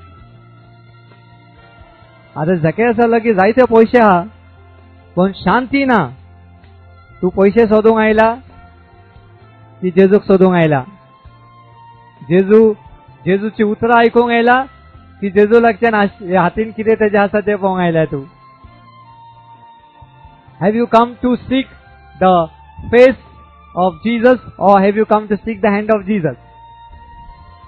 Because the hand of Jesus has lots of blessing. The face of Jesus has His word. जेजूचे उतरां तुका शांती दिवंक जाता. तू म्हणटले ना जेजूच्या हातीनले जे आसा ते म्हाका जाय, तेजे उतरां नाका, तुका काय मेवची ना. काय मेळची ना तुका. हालेलुया. जेजूक सोदपाक जाकेव वयर बसला आनी लोक कितें म्हणटले, हेजे पयलोच बंदोबस्त केला तेणे. कोण म्हाका डिस्टर्ब करचो ना, म्हाजी नदर जेजूचेर हा, तेका पळयलेल्या शिवाय हांव हांगाच्यान वयचो ना. तुमी हांगा जेजूक सोदूंक आयल्यान आनी घराचे उगडास येता आसतलो. म्हजो घोव येतलो घरा, तेका जेवण दिवंक जाय. भुरगीं आतां लिस्ताव जाला वो ना तेंकां, आनी जे केन्ना येतली मागणे केन्ना कवर जातले. Praise the Lord. हे सगळे चिन्ह घेवन तुमी हांगा बसता आनी जेजूक सोदूंक आयला. कितें जाता? इतले गोड्डीन तुमकां जेजू दिसना. तुमकां जाय ते सगळे प्रॉब्लमाचेर उबे रावन जेजूक सोदपाक.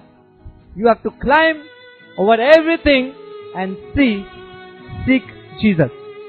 If you are going to have all those things going in your mind, सगळे घरान कितें जाता, फाल्यां कितें करूंक जाय, ऑफिसान वचूंक जाय, बेगीन घरा पावतली हो ना, जेतली हो ना, आज रात्री म्हाका केन्ना जेम पडटली, हे सगळे चिंता जाल्यार हांगा बसून जेजू तुका मेवतो ना. Praise the Lord. तो जेजू म्हणटा झकेसान बंदोबस्त केलो. तो म्हणटा लोक ताका सतयतली. प्लॅटफॉर्म तयार केले. आता प्लॅटफॉर्म खंयचे तयार केले त्याने? He took all his problems and put it underneath his feet. आणि ते सगळे प्रॉब्लेमाक आपल्या पाया पोंदा दवरून आपली हाईट वयर उबारली. You may be short, मोठे आसतले, there may be any problem in your life. What did Zacchaeus do? Zacchaeus कितें केले? ते सगळे प्रॉब्लेमाक आपलो प्लॅटफॉर्म केलो. तुवें तुझे प्रॉब्लेमाक प्लॅटफॉर्म केला, हो वजे करून माथ्याचेर घेवन आयलाय तू. Have you come to seek Jesus with all the problems on your head? Or have you come to seek Jesus putting all the problems underneath your feet? विचार तुझ्या कुशीक बसलेल्याक प्रॉब्लेम माथ्याचेर घेऊन आयलाय की प्रॉब्लेमाक पायापोना धरूंक आयलाय तू? Come on, ask. Have you come with the problems on your head or have you come with the problems underneath your feet? Where is your problem? Problem कुया तुमचे? इंग्लिशान उलयतात सगळी. पायापोना. तू पायापोनाक दोत्ता जाल्यार तुजी हाईट वाडटली, सांग तेका. पायापोनाक दो तुझे प्रॉब्लेम, तुझी हाईट वाडटली. माथ्याचे दोरे जाल्यार तू आनी जमिनीन भितर वयतली. Praise the Lord. Praise the Lord. आता जकेव मोठो आसता जाल्यार तो म्हणटा नो प्रॉब्लेम. तूय मोठी आसता जाल्यार जेजूक सोदपाक तुका प्रॉब्लेम जावचे ना. सांग तुज्या कुशीक बसलेल्याक. If you are short, there will be no problem for you to seek Jesus. If Zacchaeus found Jesus, so you will find him. Praise the Lord. आता जकेव सगळे प्रॉब्लेमाचेर जे कितें आडकोली येवची आसा सगळ्याक पाया पोंदा दोत्तात आनी वयर उबोन रावता. आता वयता जेजू येतलो आनी तेका कितें जाय आसलें? जेजूक फकत तेका पळोवंक जाय आसलें. जेजून कितें केलें? पवित्र आत्मा सांगता, जेजू चलत येत आसतना पवित्र आत्मा सांगता, तुजो कस्टमर वयर बसला, तुजो गिरायक वयर बसला, तेका मातशें नदर मार. आनी जेजू सगळ्या लोकांक सोडून जाकेवाक पळयता आनी कितें म्हणटा? जाकेव सकले. आता जाकेव वयर बसून चिंता आसतलो न्हू, मातेवाच्या जिवितान कितें बरें जालें. जेजून तेका फकत आपयलें, तेका भाग मेवलो जेजूक आपल्या घरा व्हरपाक, जेवण दिवपाक, आनी इतल्या लोकांचे जिवीत बदलले. ते दीस हांव आसतलो आसल्यार कितें बरें जातलें आसलें. If I would have been on that day with Matthew, it would have been so nice. But no problem, I just want to see. Jesus is very popular. Therefore, I cannot disturb him. I can only see him. Praise the Lord. He only came to seek Jesus. Jesus is saying, Zacchaeus, come down. Zacchaeus, come down. I am coming to your house. He vashin Jesu tuka muntais. If Jesus is telling you today, you have come here for the prayer meeting, I am coming to your house. What will you do?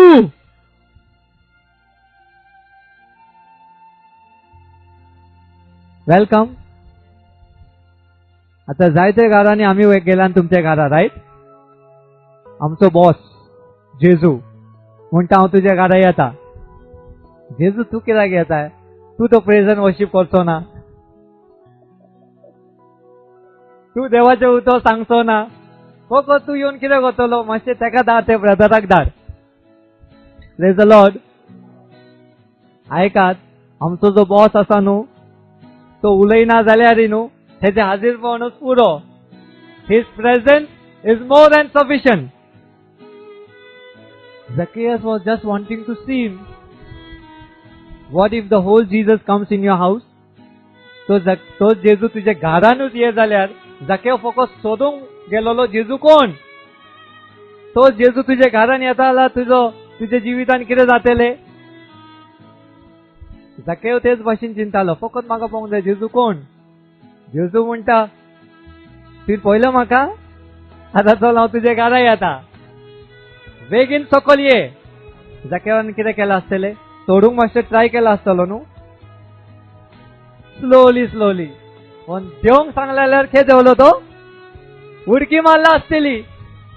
तूं म्हणटा आसतलो, अरे ओ जेजू, हांवें फकत तेका पळोवंक हांव येयलोलो, वो म्हणटा हांव म्हाज्या तुज्या घरा येता. Hallelujah, hallelujah. ऐकात, तोच जेजू आयज तुमच्या घरा येतलो. Because you have come to seek him. Jesus is not saying, okay, I will bless you here and go send you back. तो म्हणटा, तुम्ही म्हाका सोदूंक आयल्यान जाकेवा भाशेन हांव तुमकां सांगता, तुज्या घरा हांव येता. Jesus is telling, just as he told Zacchaeus, Zacchaeus, come down, I am coming to your home. That same Jesus is telling you and me today, as you are hearing, He says, I am coming to your house. Are you ready? Are you ready? Your Jesus' visit at your home, one visit is more than sufficient. Your whole life, your change, your life and your family members. How many of you all want your family members to be touched? Jesus is going to enter that house of yours through you. Zacchaeus म्हणले हांव तुझे घरा येता फकत तेजे जिवीत बदलूंक न्हू तेजे जिवीत तेजे घराचे सगळ्या लोकांचे जिवीत बदलशात. That same Jesus, when He enters your life, He will first change you and through you start blessing your family members. Are you willing to stand in the gap and say, Jesus, I want you to come in me first so that through me you can bless my family members? Are you ready? Give a clap offering to Jesus then. Deva karga diya. Praise the Lord. आता हांव उलयता थोडे लोकांका जेजू हात लायता हांगार. Are you listening? Jesus is moving in our midst. As you are listening, Jesus is saying, my daughter, my son, get ready.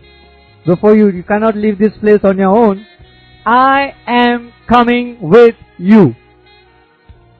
So get ready. His presence is already here in this place. देवाचे हाजीरपण हांगार आसा आनी जेजू म्हणटा तूं आयज एकली हांगातान वयची ना म्हज्या पुताक घेतल्या शिवाय म्हजो पूत तुज्या सांगाता येता. हालेलुया.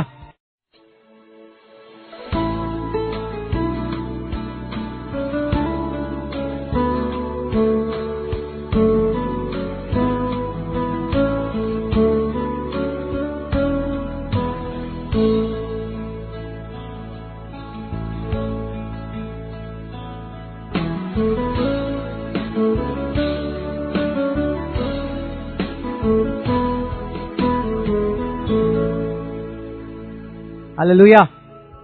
जाकेव सकल ये.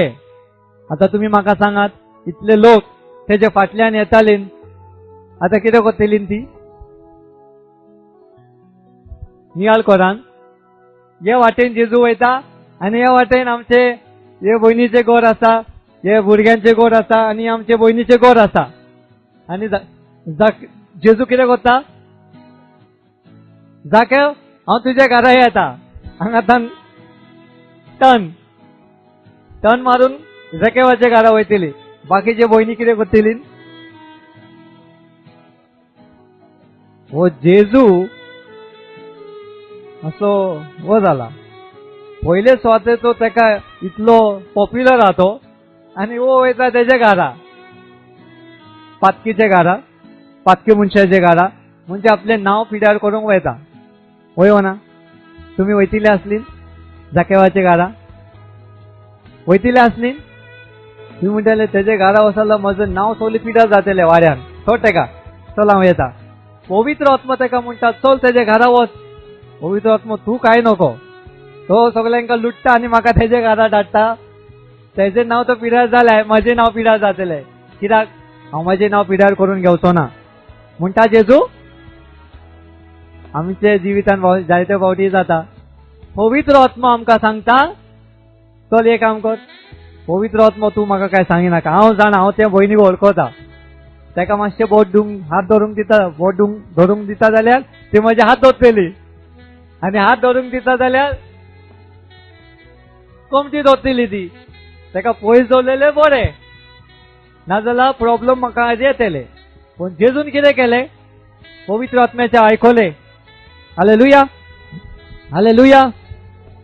आमच्या जिवितान जायते फावटी आमी पळयतात लोकां भितर कितें मिस्टेक हा पळय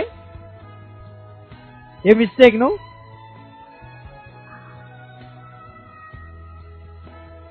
सगळ्यांका दाखयतली मिस्टेक आनी कितें बरें आसा ते मनशा भितर कितें करतात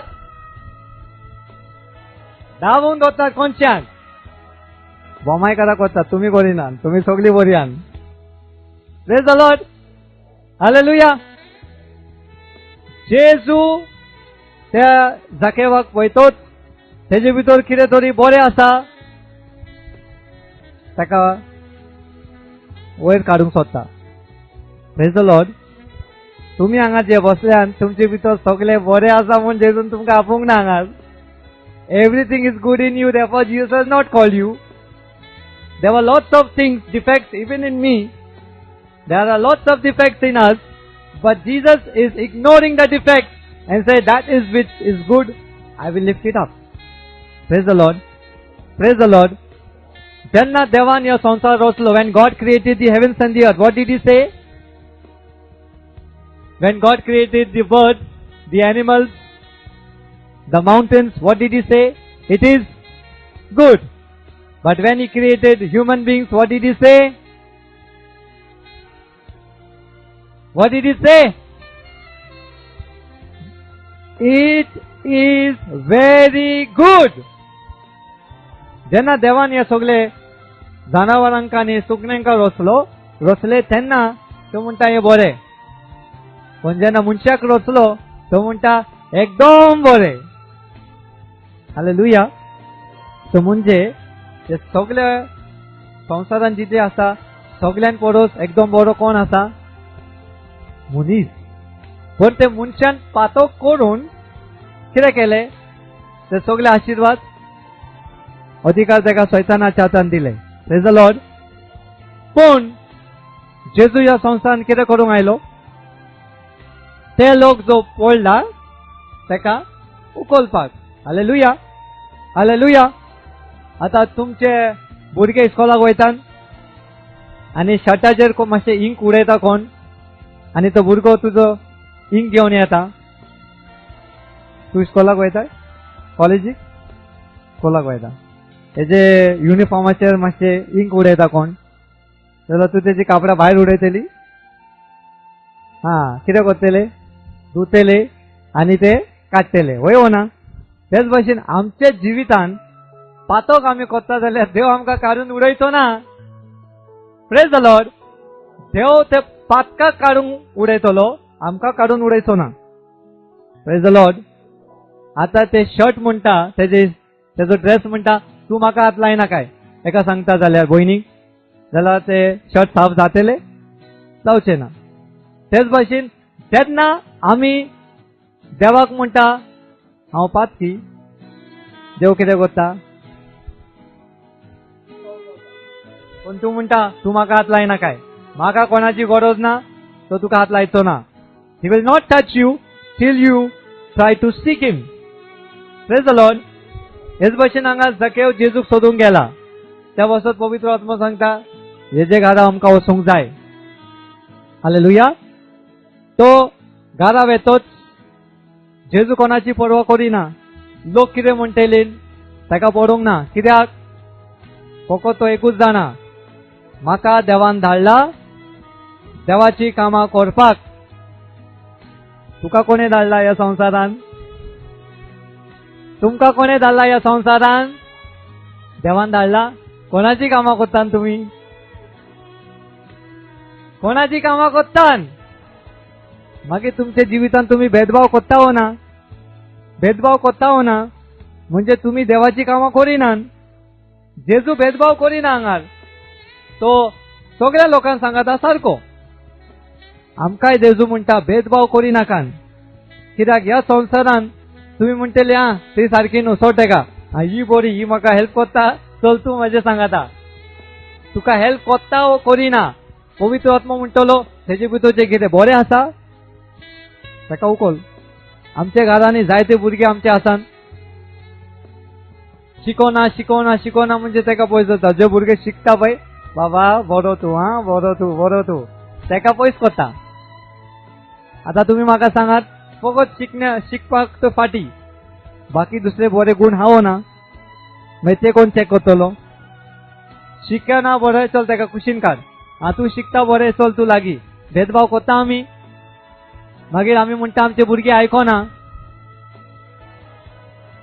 पार्शियालिटी differences oh, this person is not studying. You study well, come, come, come, I'll give you everything, come.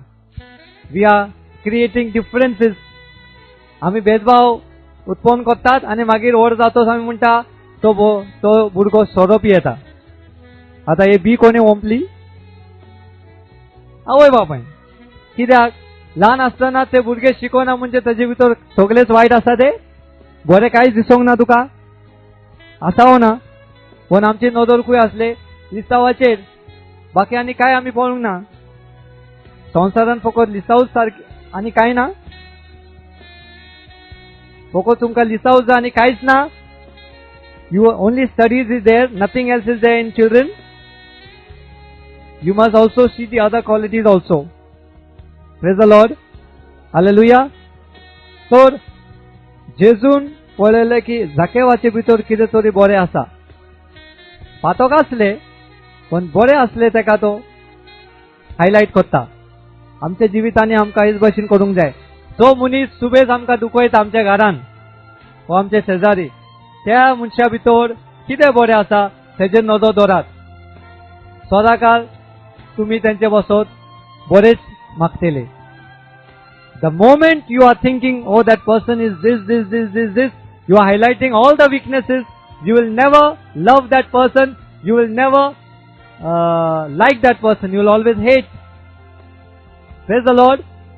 तर आमच्या घराचे भाव भयणी तुम्ही जे आसान, जेन्ना घो सोरो पियेता जाल्यार भुरग्यां सामकारीक सांगी नाका तो बेवडो, तो वो आनी तो थे. वर जातोच तेच भुरगे तेका तर पयस करतली, तेका इन्सल्ट करतली. तेजे तुजे लागच्यान जे शिकला तुजे इन्सल्ट करतली ती. आयकले? If you are going to tell your children, oh, your father is this, they will keep all that. And they will also start insulting the father. And after some days they will insult you also because they have learned from you this habit. So please see that you don't teach your children those things. You want to talk to your husband, you one-to-one, not with them. Hallelujah. तुमच्या भुरग्या समकारीक ताका काय सांगी नाका. एकले आसतना उलयान त्या भुरग्यांका ती सवय लागतोच. मागीर ताका इन्सल्ट करतले, तुकाय ती इन्सल्ट करतली. Praise the Lord. बरें कितें आसा सगळ्यांचे समकारीक सांग. When something is good, tell in front of everyone. When something is bad, take that person aside, speak to that person, so that you also are like Jesus in that family. Praise the Lord. आमच्या संवसारान देवान आमकां धाडला तेजी खुशी करपाक. सो जे कितें बरें आसा त्या मनशा भितर तेजेर नदर दवरात. सदांकाळ तुमी खुशाल रावतलीं. हालेलुया. जेजू तेच्या घरा वेता. जेजू लागीं बोक्षणे मागले जाकेवान. बोक्षणे मागला तरी पण जेजू तेच्या घरा वेता. वयो ना? येस. वाय? कित्याक वयता जेजू तेच्या घरा? कित्याक वयता? Why is Jesus going to Zacchaeus' house? He has not confessed his sins. बोक्षणे मागूंक ना.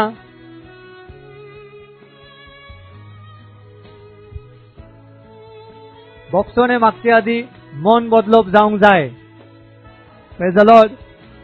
मन बदलप जायना आसतना कोण सोरो पियेता आनी येवन घरा रडटा, फाल्यां येताना हांव सोरो पिवचो ना, रडटा. फाल्यां येतोच वचून तीच कामां. कितें केलें? रडून कितें फायदो जालो? उतरां उलयली पण मन बदलप करूंक ना. हालेलुया. आतां जाकेव जेन्ना जेजूक पळयता तेजे भितरल्यान ताका आतां हें आसा की म्हाका न्हू माथेवाक जे घडला आनी तेजे इश्टांका जे बरेपण मेवला म्हाकाय जाय. Praise the Lord. कितेंय म्हाका दिवंक जाय जाल्यार हांव दितलो, पण म्हाका शांती जाय. माथेवान तो काम सोडले आनी ताका शांती मेवली. म्हाका हे सगळे सोडूंकय जाय जाल्यार नो प्रॉब्लम, पण म्हाका ती शांती जाय. जे लोकांक अनुभव जाला ती शांती म्हाका जाय. Praise the Lord. हे चिंतून तो जेजूक पळयता आनी जेजू तेन्ना आपयता जाल्यार तो देंवन येता. तूं जेन्ना पातकान बुडलेली आसता, जेजू तुका उलो मारता. प्रॉब्लम या की तूं आयकोना. when you are in sin, Jesus is calling you. But many a times we fail to hear His voice. Hallelujah. आम्ही म्हणता आता काय नका, आता माझे this is a time for me to enjoy. When I become old, I will run off, I will go to Jesus, I will be with Jesus, or I will follow Jesus, or I will do His work. त्याच्या आधी life has to be enjoyed. Yes or no? Yes or no? So we have to enjoy life. When we become old, then we go and serve Jesus. Till that time, keep on enjoying. Praise the Lord. Zakeu kalzantan Jezuk acheta polechak. And when Jesus comes, immediately he calls him and he comes. तेच भाशेन जेन्ना आमी पातकान आसतान जेजू सदाकाळ तुज्या कुशीक उबो रावन म्हणटा ये ये ये, आनी तूं म्हणटा ना ना ना, जाल्यार तुका शांती मेवतली? वयो ना. आमकां शांती ह्या संवसारान जायो नाका. कोण दितलो? पैसे,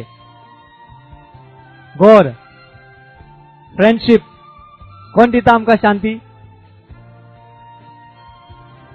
जाकेव सगल्यांका लुट्टालो. जाकेव नावाने कोण ताका उलो मारिनासली. 1.5 फूट, चीटर, लुटपी, ते सगळे नांवां आसली.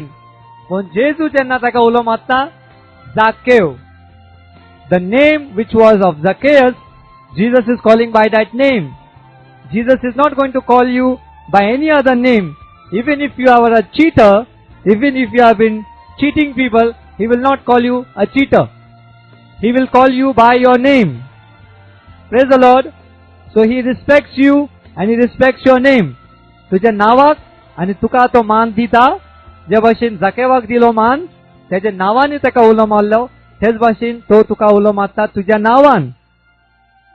तुवें कितलेय पातकां केल्या जाल्यार, मर्डरी केला जाल्यार तो म्हणचो ना हे मर्डरर चलये. तुझ्या नावाक उलो मारतलो तो. तुवें कितें केला वायट त्या प्रमाणे उलो मारचो ना. Hallelujah, hallelujah. आता जेन्ना जेजू ताका आपयता, तो फकत आशेता ना. तो म्हणटा जेजू हांवें तुका पळयल्या, चल तूं वच, माझे काम झाले म्हणटा. सेकंड स्टेप, जेजू ताका आपयता देंवता. तेच भाशेन जेन्ना आमकां जेजू आपयता, आमकां तेजे सांगाता चलूंक जाय. हांवें म्हणटलो जेजू तूं वच, नेक्स्ट वीक हांव तुका म्हजे घरा आपयता. त्याच वेळार त्याच दिसा जेजूक तो आपल्या घरा घेवन वयता. आमकां आमच्या जिवितान तुमी म्हणटा जेजू आता म्हाका प्रॉब्लेम ना, तूं वयरूच बस. प्रॉब्लेम आसा जाल्यार तूं मातशें ये, नाजाल्यार तुका म्हाका तुजी गरज ना. वयो ना. जायते जिवितान आमचें जाता. प्रॉब्लेम आसतना आमी ताका आपयतात, प्रॉब्लेम नासतना ताका बसयतात. जाकेव तेजें उतर आयकतच धांवन येता आनी घरा वचून जेवण. Praise the Lord. आता आयकात, आता जाकेवाची स्टोरी आयकात.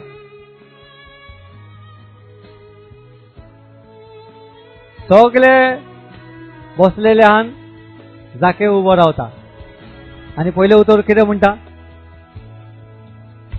पहिले उतर कितें म्हणटा?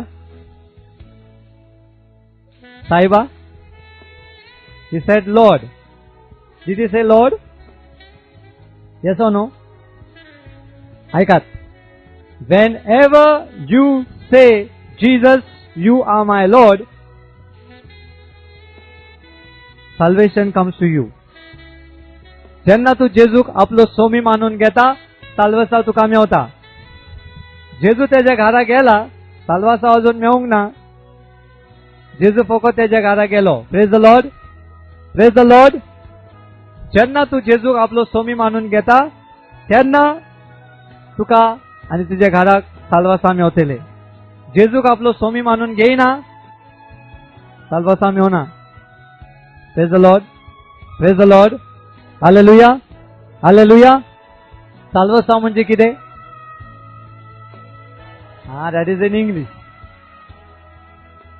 हिब्रू भाषेन ताका म्हणटा यशोवा.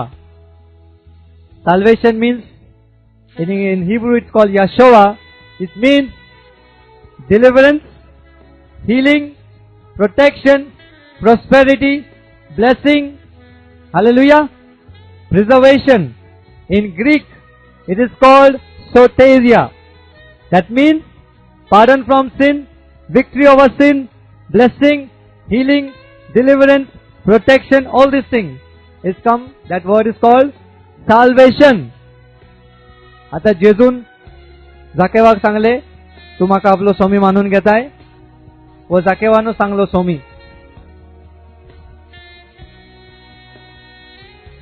जेजून सांगले तेका, तू पहिले तुझे पातका सगळे म्हाका सांग, मागीर तुझ्या घरा हांव येता. Jesus did not ask him, what sins have you committed? But he had already made his plan. आधी फुडेच जेजूक आशेत आलो पळोवच्या म्हणजे म्हाका म्हजे जिवीत बदलूंक जाय. Praise the Lord. म्हाका म्हजे जिवीत बदलूंक जाय. हांव पातकाचे वाटेन चलता आसा जाल्यार हांव टर्न जातलो आनी देवाचे वाटेन चलतलो. तेका म्हणटा मन बदलप. हालेलुया. जेन्ना तो जेजूक सोदूंक भोंवता म्हणजे तेणे आपले मन बदलप केला. आता आयच्या उपरांत तो ती वायट कामां करचो ना. तो जेजूक पळोवंक आशेता. Praise the Lord. तेच भाशेन आमी कुमसाराक वेतात वना. तुम्ही कुमसाराक वेता आसतना तुमकां तुमचो अनुभव कितें आसता? When you go for confession, are you very happy or are you very tense? What will that priest say if I tell him these many sins? First of all, he say, after how many years have you come for confession? Yes or no? थोडे म्हणटलो, अरे तो father खूप strict आसा, सोड तेका, दुसरे लायनीन उभे रावया आमी. Praise the Lord. पण आयज तुमकां एक बरी खबर दिवंक आयला हांव. जाकेयान आपली पातकां सांगूंक ना जेजूक पयले. तो फकत जेजू कोण म्हाका पळोवंक जाय म्हणजे तेणे मन बदलप केले. From today I am not going to do what I am doing. I want to see who Jesus is. So repentance means if I am walking towards sin, I turn back and come to God. Praise the Lord. पातकाचे वाट हांव सोडून हांव देवाचे वाटेन चलता, तेका म्हणटा मन बदलप. When you go for confession, तुम्ही कुमसाराक वेता, फादराक पातकां सांगता तुम्ही, वय मागीर घरा येवन परतून तीच पातकां करतात, वय हो ना. मागीर तुमकां कितें दिसता? बरें दिसता आसतलें. देवाचें उतर म्हणटा, जे पातक आमी करतात ते कोण करूंक आमकां लायता? तो आमकां पातकां करूंक लायता, पातकान पडूंक लायता. Praise the Lord. ताळणे घालता, त्या ताळण्यान आमी पडटात आनी पातक करतात. देव म्हणटा, जेन्ना तुमी मन बदलप करता ते सवयीचे तुमकां ईट दिसूंक जाय. ईट. You must hate that habit of sin. तुम्ही पहिल्यान सुणे असता ते वखतात वय ना, मागीर थोड्या टायमान कितें करता? आता तुम्ही तोंड सकल करतात. When the dog vomits, after that what the dog does? Starts eating it again. And you will say, see, dirty dog. For your information, you and I, we also do the same.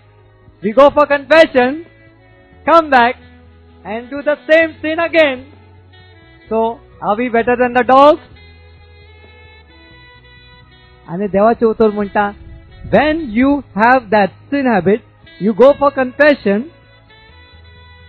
you must hate that habit. ते सवयक तुका ईट दिसूंक जाय. जे भाशेन कोण वखता जाल्यार तू खातेली ना, तुका ईट दिसतले न्हू. तेच भाशेन ते वायट सवय आसा पळय, ते ईट दिसूंक जाय आमच्या जिवितान परतून घेवपाक. You must hate that habit of sin. If you don't hate, Jesus will not deliver you. Praise the Lord. जेजून कितें सांगला? तुज्या इश्टांतान तुका हांव सुटका दितलो की दुस्मानांतांत? Did Jesus tell you that he will deliver you from your friends? Or did he tell you that I will deliver you from your enemies? Will Jesus deliver you from your enemy or from your friend? Enemy, right? So जो तुझो दुश्मन आसा तेतूंतल्यान तुका तो निवारतलो आनी जो तुजो इश्ट आसा तेका पयस करचो ना. ती वायट सवय तुजी इश्ट आसा जाल्यार जेजू तुका सुटका दिवचो ना. पण जेन्ना तूं जेजूक म्हणटा ही सवय म्हजो दुश्मन म्हाका हे नाका जाल्यार जेजू तुका सुटका दितलो. If you tell Jesus, Jesus, this habit is my enemy, please take it out, he will take it out. But if you love that habit, you go for confession, and if that thing is coming again and you accept it, it means that is your friend, and Jesus will not deliver you. Only when you tell him, Jesus, this habit of mine is my enemy, I don't want this in my life, please take it out, he will deliver you. Aikotat? Aikotat? So तुम्ही कुमसाराक जेन्ना वेतात तुमकां उगडास धरूंक जाय. जी पातकां तुमी वखतात परतून घेय नाका. कुशीक बसल्याक सांग, जी पातकां तूं वखता,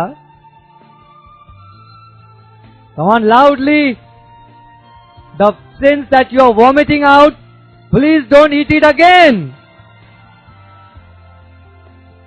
The sins that we are vomiting out, please don't eat it again.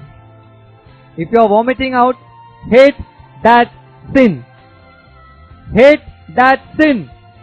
ते पातका तुका पातकाची ईट दिसूंक जाय तुका. Hallelujah, hallelujah.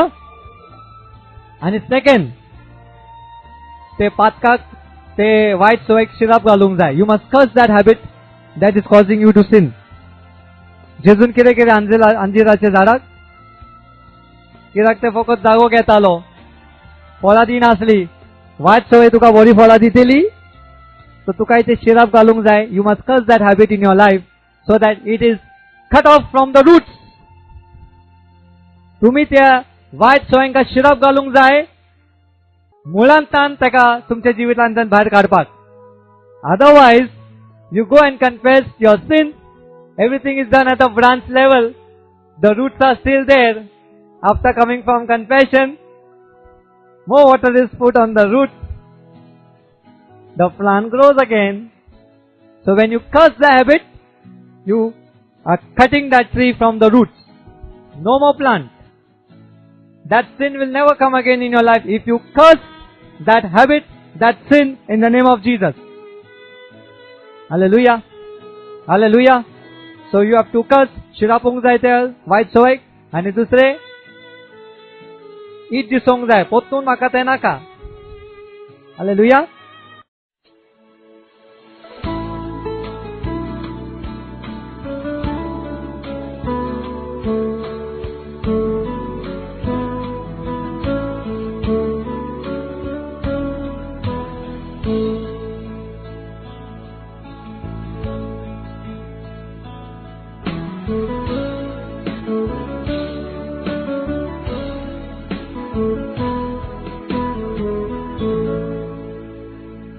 हालेलुया.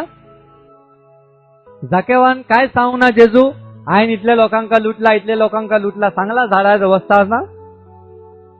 जेजून फकत तेजे मन पळयलें की वो म्हाका सोदूंक आयला आनी जेजू तेजे फाटल्यान वयता. Praise the Lord. तेच भाशेन जेन्ना तुमी कुमसाराक वयता, when you go for confession, make up your mind how are you going to confess your sin. Praise the Lord. तुम्ही कुमसाराक वयच्या आधी तयारी करान.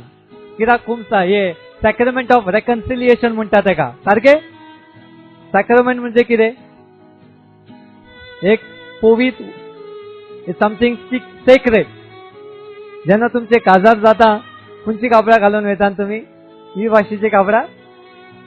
तुमचे काजार आसा जाल्यार खंयची कापडां घालतली? व्हायट आनी गोय सूट घालतलो. सारखे? आनी सूट घातलेलो. तुम्ही तयारी करता, न्हावन येतात व ना, की कामांतल्यान डायरेक्ट सूट घालून वयतात, सेंट बाबरे मारतात व ना. तेच भाशेन तयारी करून वयता. कुमसाराची तयारी करूंक जाय. You cannot say, O father announce today confession is there, let me go after office hours. You sit, start planning out. how should I do my confession, because that's a sacrament. You cannot take it for granted. Okay, I will tell Father this. पहिले सुवातेर तुका देवाचे विरुद्ध तुवें कितें, what have you sinned against God, how have you sinned against God, first you must write that. How have you sinned against your neighbor, your friends, your family members, second. Praise the Lord. देवाचे विरुद्ध देवाचे आड तुवें कितें पातक केला पहिले सगळे बरोवन काड. केल्याचे आड कितें पातक केला तेजे उपरांत सेकंड लिस्ट आनी थर्ड लिस्ट. हांव पातकी म्हणान हांव पातकी वायट आदारून आनी जेन्ना कन्फेशनाक तुमी वयतात, फादर म्हजे घोवाक हांवें गाळयो दिले, फादर म्हजे भुरग्याक हांवें मारले, फादर हांवें मातशें म्हजे घोवाक एक पोटी मारली, फादर हांवें हें केलें. जे वायट केला ते सगळे सांगता आनी बरे करचे असले ते तुमी सोडल्या ते केन्ना सांगतली मेल्या उपरांत? Will you tell all those sins which you have failed to do after you go to heaven? Praise the Lord. You are saying the I confess so nicely, but when it comes for confession, you are not applying that in your life. Whatever you have sinned, whatever wrongs you have done is called sin of commission. Praise the Lord. आणि जे पातका तुवें जे बरे करूंक जाय आसले ते तुवें करूंक ना ताका म्हणटा sin of omission. आमी sin of commissionूच खाली फादराक सांगत वयता, फादर हांवें हें केलें हें केलें हें केलें तें केलें. आनी sin of commission omission जे म्हाका बरें करूंक जाय आसलें तें करूंक ना केन्ना सांगतली तुमी? आनी जायते भाव भयणी सुटल्यान ह्या पातकांतल्यान सांगपाक. तुमी जितली पातकां केल्या वय तेजी लिस्ट उणी आसतली. जे करूंक बरें आसूंक जाय आसलें तुमकां तें करूंक ना तेजी लिस्ट वाडत वयतली. Check in your life. Praise the Lord. Because you are not confessing what you have failed to do, जे तुमकां बरें करूंक जाय आसलें तुमी करूंक ना ते तुमी कुमसारान सांगिना न्हू, ती पातकान तुमी सुबेज करीत गेला. जकेव बी तेच भशेन आहा. तो कितें म्हणटा, गरिबांक हांव वदें गरिबांक दितो. आदी केन्ना दिनासलो तो. He was never giving anything to the poor. How much is he giving now? Half of his property is giving to the poor. Before this he did not give.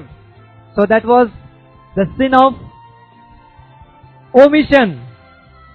And all those people whom he has looted, say if he has to take 100 rupees, he has taken 500. So how much extra he has taken? So how much he is going to repay now? So how much? Who said 800? 4 times. How much is 4 times? 4 fours is how much?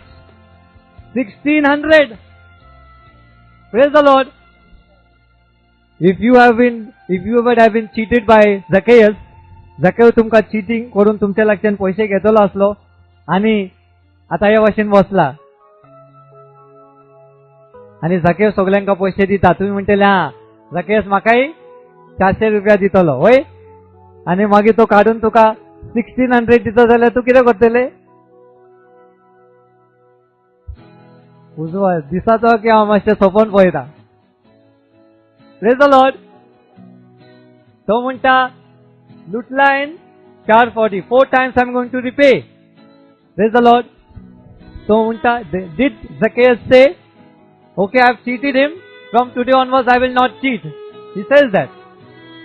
That's all. That means तो म्हणटा हांव तो 4 times ताका परतून दिता जाल्यार चौपट आयजसान तो पयले हांव कोणाक लुटचो ना, जितले घेवंक जाय तितलेच घेतलो, आनी लुटला जाल्यारय 4 times हांव ताका. इन द सेम वे तेच भाशेन देव आमकां म्हणटा, जेन्ना आमी कुमसाराक वेतात, तुमी पातोक कोत्ताली वय, तुमी कितें म्हणटा देवाक, आयजसान हांव पातोक. Very good. तेजे उपरांत कितें करूंक जाय? जे तुका करूंक जाय ते स्टार्ट कर. Praise the Lord. आता Zacchaeus सगळ्यांका लुटता जाल्यार कितें केला आसतलें? चिंत. जे भयणीक 100 रुपीज दिवंक जाय 400 एक्स्ट्रा काढले म्हणजे 500 भायर सरले. ही भयण जे गिरेस आसली ती जाली आता गरीब. लुटोन लुटोन ती गरीब जाली. Praise the Lord. आता जकेस म्हणटलो हांव तेका आता लुटचो ना. जालें तेजें काम खबर. ती गरीब जाला तेजो कारण कोण? जकेस. तो म्हणटा म्हजे बसो ती आता गरीब जाली न्हू, आता तेका हांव सोदचो ना, जेन एक्स्ट्रा घेतला तेका दी. आनी ती गरीब काय नासता जाल्यार होदो वांटो कोणाक दितले तो? गरिबांका. तितूनय तेजो वांटो आसा. So first of all, her share comes in the poor people. Second, her share comes also in the people who are cheated. Praise the Lord. आमच्या जिवितान जेन्ना आमी भोगसणे मागतात देवा लागीं, आमी हे भाशेन लोकांका वचून कोत्तात. हालेलुया. आनी जकेव आमकां शिकयता फकत भोगसणे मागून चलोना. तुवें तेका कितें घेतला जाल्यार दी नासतना म्हणटले म्हाका भोगशी हा सिस्टर म्हाका भोगशी. चलचें ना काय? Praise the Lord. Praise the Lord. Jezu जकेवाच्या घरा गेलो. जेजू जकेवान पातोक सांगी नासतना पण तेणे मन बदलो पयले केले. Zacchaeus repented for what he was doing, but he did not confess. Praise the Lord. Did Jesus go with him? तेच भाशेन जेन्ना आमी मन बदलोवप कोत्तात आनी तयारी कोत्ता कन्फेशनाक वचपाक, त्या वेळार जेजू कितें कोत्ता? जेजू म्हणटा भयणी हांव तुज्या सांगाता येता. खंय येता? I am coming with you for confession. Where you are going to do your confession, I am coming with you. Praise the Lord. ही बरी खबर हा. Have you ever heard Jesus coming with you for confession? Jesus will say, I am like a punishment. You first come to me. What have you done? First tell. Only then I am coming to your house. Praise the Lord. जेजू जकेवाचे मन बदलप झाला ते पळयतोच तो म्हणटा जकेव तुझे घरा हांव येता. When you take a decision that you are going to leave all these habits, you are going to turn away from sin and follow God, follow Jesus. You take a decision, you don't have to open your mouth. Jesus says, I am coming to your house. जेन्ना तू decide करता की आयजसान पातकाचे ही वाट हांव सोडटा आनी देवाचे वाटेन हांव चलतली, त्या वेळार जेजू म्हणटा तुझ्या घरा हांव येता. Praise the Lord. फकत काम जायना, तुका कुमसाराक वचूंक जाय. कित्याक वचत?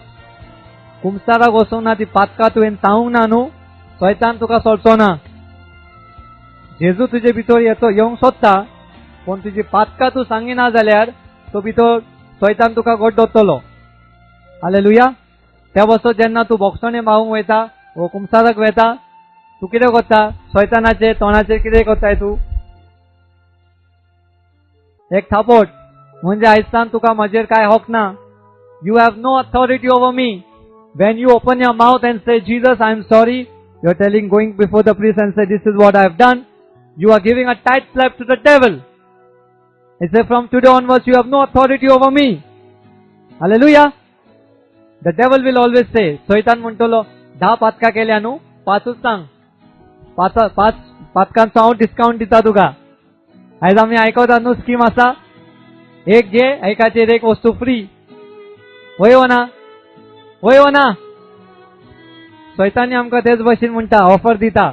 10 पातकां केल्या 5 पातोक सांग, 5 पातकाचो discount.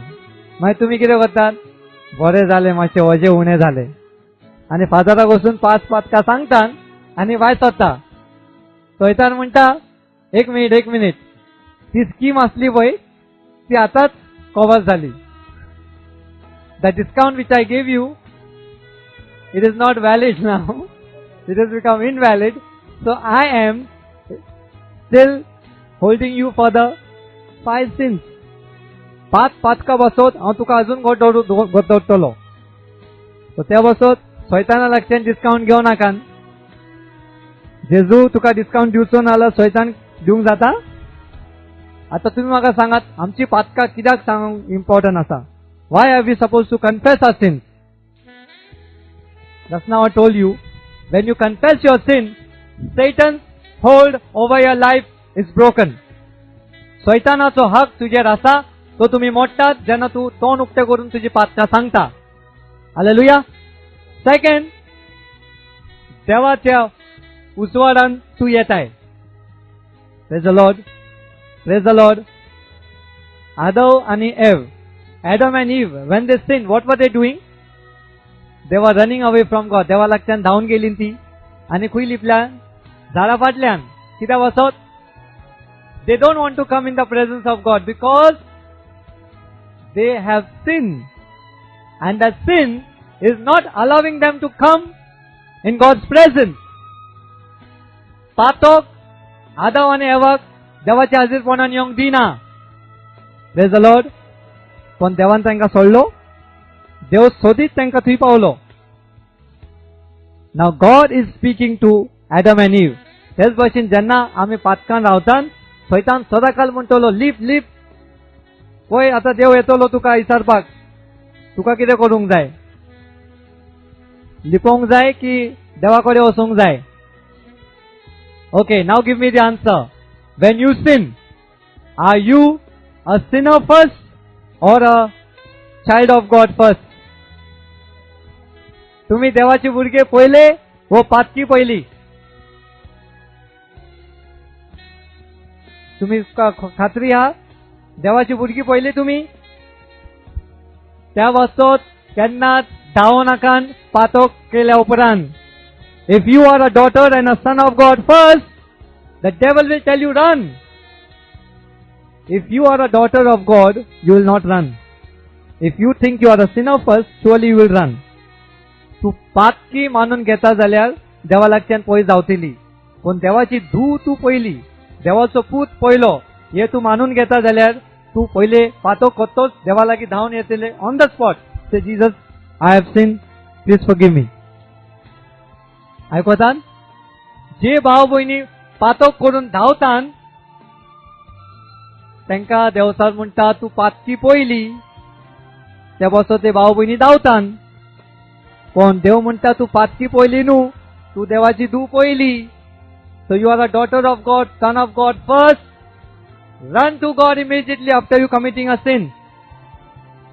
This will help you to come out of sin immediately. If you think you are a sinner, the worst sinner, and you try to be away, the devil will torment you more.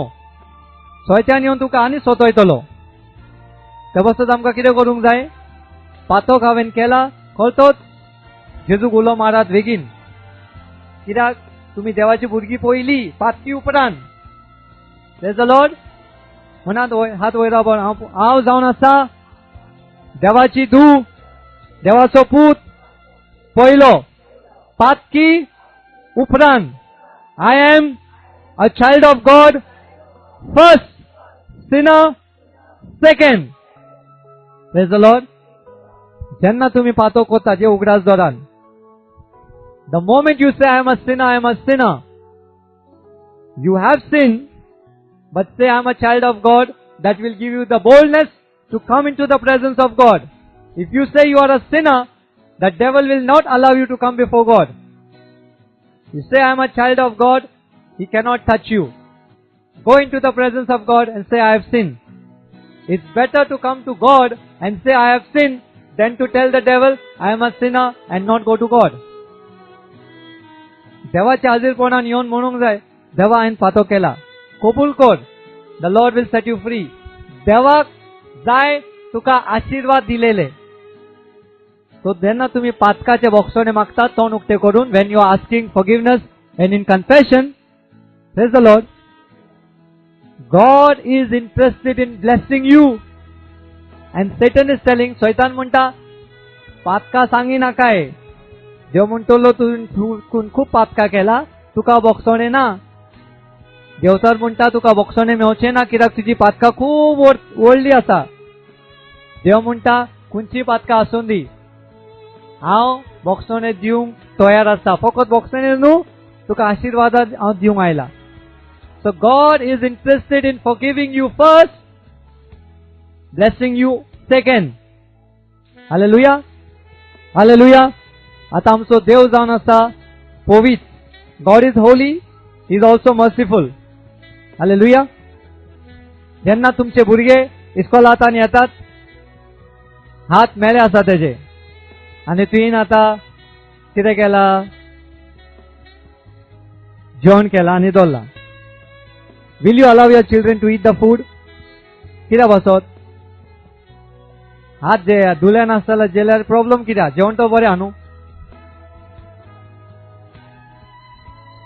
Germs will do what in your stomach? तुमका they will trouble you. जेवण problem, जेवणान problem आहा? खंय problem आहा? तेच भाशेन आमच्या जिवितान न्हू देव आमकां आशेता घेवपाक, पूण आमची पातकां पळय, ते पातकान आमी तेजे आशिर्वाद घेय जाल्यार कितें जातले आशिर्वाद? जे भाशेन जेवण बरें आसा, पोटान येतोच कितें जातले जेवण? तेच जेवण आमकां प्रॉब्लेम करतले. जेवणान प्रॉब्लेम ना, तुज्या हातान जो मेव आसा पळय, ते मेव ते जेवणाक प्रॉब्लेम केला आतां. In the same way, when you are a sinner, God wants to bless you, but He will not bless you. Why? Because that blessing, you will misuse it. It will not be a blessing for you. Instead of like that food, it will become a problem in your stomach. So devak jai, therefore God wants you to remove that sin, so that when His blessings come, they remain as a blessing in your life, so that you become good. देव जेन्ना आमकां आशिर्वाद दिता, पातक धरून ते आमी आशिर्वाद घेतोच, ते आशिर्वाद आमच्या जिविताक बरेपण आसचें ना. प्रॉब्लेम हाडटले ते जेवणा भाशेन. Hallelujah. Hallelujah. The day we जेन्ना आमी मन बदलप करपाचें आमी डिसिजन घेता, त्या दिसा देव येता आनी म्हणटा, चल हांव तुका व्हरता. कोणा लागीं? कोणा लागीं व्हरता? फादरा लागीं. आता जेजू तुझ्या हात गोठवता. हालेलुया. जेजू तुझ्या हात गोठवता आनी फादरा लागीं वता. आता तुझे पातकां सांगपाक तुका विरान दिसतली? Will you get scared now? Whom are you going to confess those sins to? Father? You are telling Jesus, and Jesus Himself is holding you and bringing you there. So are you supposed to come with fear, or are you supposed to come with confidence? Have you been coming with confidence till today? तुमका घोटाय ना. जेन्ना तू कुमसाराक वयता न्हू, तू घोटाय घेवन येना. कित्याक? फादर कितें सांगतलो? विरांतीन येताय तू, आनी देव म्हणटा, जेन्ना तुवें डिसिजन घेतलें की आयज ताणी हांव पातक करची ना, ते पातकाचे म्हाका ईट येता जेजू, हे पातकाक हांव शिरापता तुज्या नांवान, आयज ताणी हें करची ना. जेजू म्हणटा, तुज्या सांगात हांव येता, चल. आता विरांतीन कन्फेशनाक वचूं नाका. पावार्थान आनी गोठायन वच, बोळान वच सांगपाक हें हांवें केलां. हालेलुया.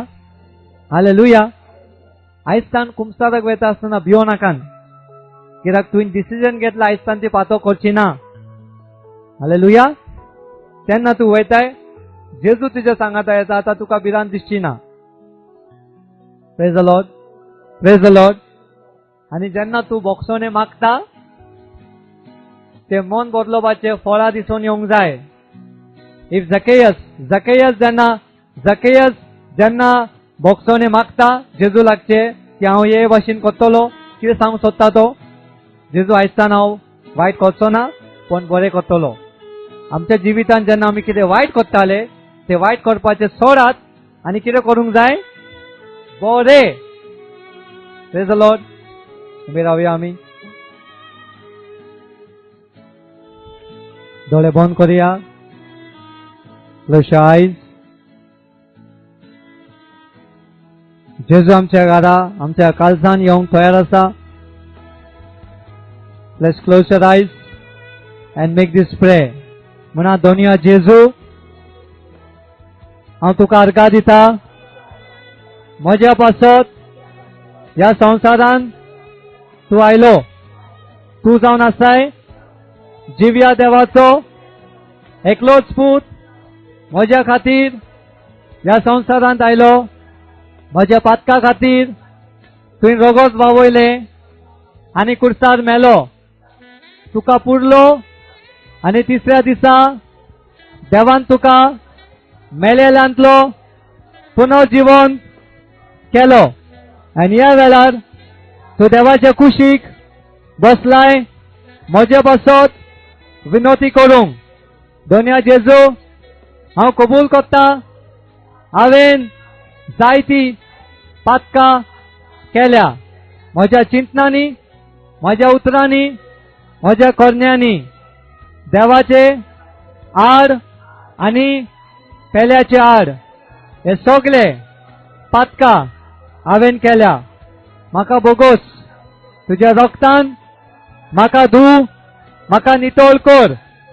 दोनया जेजू तुज्या नांवान हांव म्हज्या सगळ्या भावा भयणींक बक्षिता ज्या लोकांनी म्हाका दुखयला म्हाका सतयला म्हाका चिडयला सगळ्यांक काळजांतान हांव बक्षणे दिता. सगळ्यांक सुटका दिता रागांतल्यान कुसडेपणांतल्यान. दोनया जेजू तुज्या नांवान ह्या सगळ्यांचेर हांव आशीर्वाद मागता. भर हांकां तुज्या आशीर्वादान. दोनया जेजू तुज्या नांवान हांव सैतानाक नाकारता. म्हजी कूड जावन आसा पवित्र आत्म्याचे मंदिर जेजूच्या रक्तान सरयलेले नितळ केल्ले पवित्र केल्ले. देखून देवसाराक म्हजे भितर कांयच स्वात ना आनी म्हजे वयर कसलीच पदवी ना. हांव जावन आसा जेजूची. जेजू जावन आसा म्हजो स्वामी. हांव जावन आसा जेजूची. जेजू जावन आसा म्हजो स्वामी. हे दोनया जेजू भर म्हाका तुज्या मोगान. हे दोनया जेजू भर म्हाका तुज्या पवित्र आत्म्यान. हे पवित्र आत्म्या आनी भर म्हाका. हे पवित्र आत्म्या आनी भर म्हाका. हे पवित्र आत्म्या आनी भर म्हाका. हे पवित्र आत्म्या आनी भर म्हाका. जेजूच्या नांवीन आमेन. Praise the Lord. You see, in the Bible, God used the imperfect people to get His job done. Everywhere you find imperfect people with different kinds of weaknesses, God used them to get the job done. The only perfect person in the whole Bible is Jesus. But otherwise, you see, people who had imperfection, God used them to get the job done. In the same way, God is talking to you and saying, you are so special for me and I can use you only if you are ready to obey what I'm asking you to do. Praise God. I've been praying to God and I said, Lord, we are listening to testimonies of different people being blessed in healing. So I've been asking God to bless people in their finances.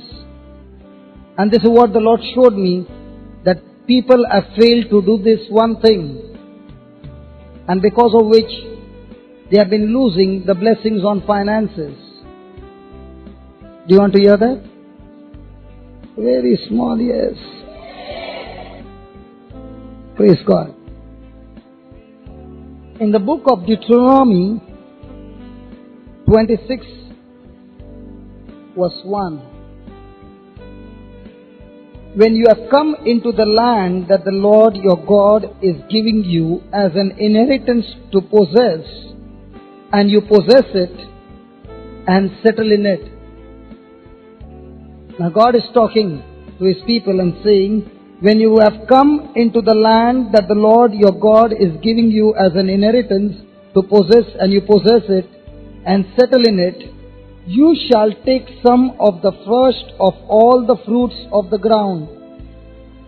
You shall take some of the first of all the fruit of the ground which you have harvested from the land that the Lord your God is giving you, and you shall put it in a basket and go to the place that the Lord your God chose as a dwelling for his name.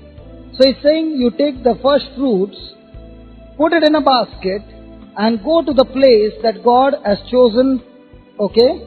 And then he says, you shall go to the priest who is in office at that time and say to him, today I declare to the Lord your God that I've come into the land that the Lord swore to our ancestors to give us. So you take that basket and go to the priest. When the priest takes the basket from your hand and sets it before the altar of the Lord your God, what will the priest do? He will take the basket from your hand and place it where? On the altar of God. Now listen to verse number 5, and that's where you have failed. You shall make this response before the Lord your God. Listen, there are many times when you have been sowing in the Lord's kingdom. You have sown your seed and then you have forgotten to make the response. What shall be your response? When you sow a seed, your response shall be the promises that God has given to you in the Word. It is your job to open your mouth. Now the Word did not say the priest will take what you brought, place it in the altar and tell you please go home. Did he say that? He said you did the first part of bringing in your offering. You brought it to the priest. The priest took it and laid it on the altar. Then what do you have to do? You have to respond by opening your mouth and speaking those promises and those petitions and those prayers that you have in your heart.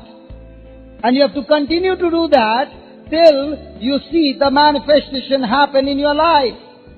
Are you there? So when you make that prayer, you got to keep on praying till you see what you are praying in the spiritual comes into the natural. And who is the priest today? Jesus is your high priest. And when you bring those offerings to Jesus, Jesus who is seated at the right hand of God, the Son of the living God, is the high priest who accepts that sacrifice from your hands, because you did not offer it to a human being, but you offered it to God. Are you listening? When you're offering it to God, you never buy a miracle, but you offer to God because you are believing in faith. Healings cannot be bought. Deliverance cannot be bought. You receive it by faith in Jesus. Praise the Lord. Now, Jesus is seated at the right hand of God Almighty and is interceding. Mother Mary also is interceding. Praise the Lord. But Jesus is seated at the right hand of God, and in his office, he is saying, hold fast to that confession of faith, because the job that he is doing right now is when you speak his word out of your mouth, which is spiritual. Can you see? Can you see the word? Hello, can you see the word? No. But can you hear the word? And Jesus said, my word is spirit, my word is life. So when you speak his word, which is spirit and life, it goes into the spiritual realm.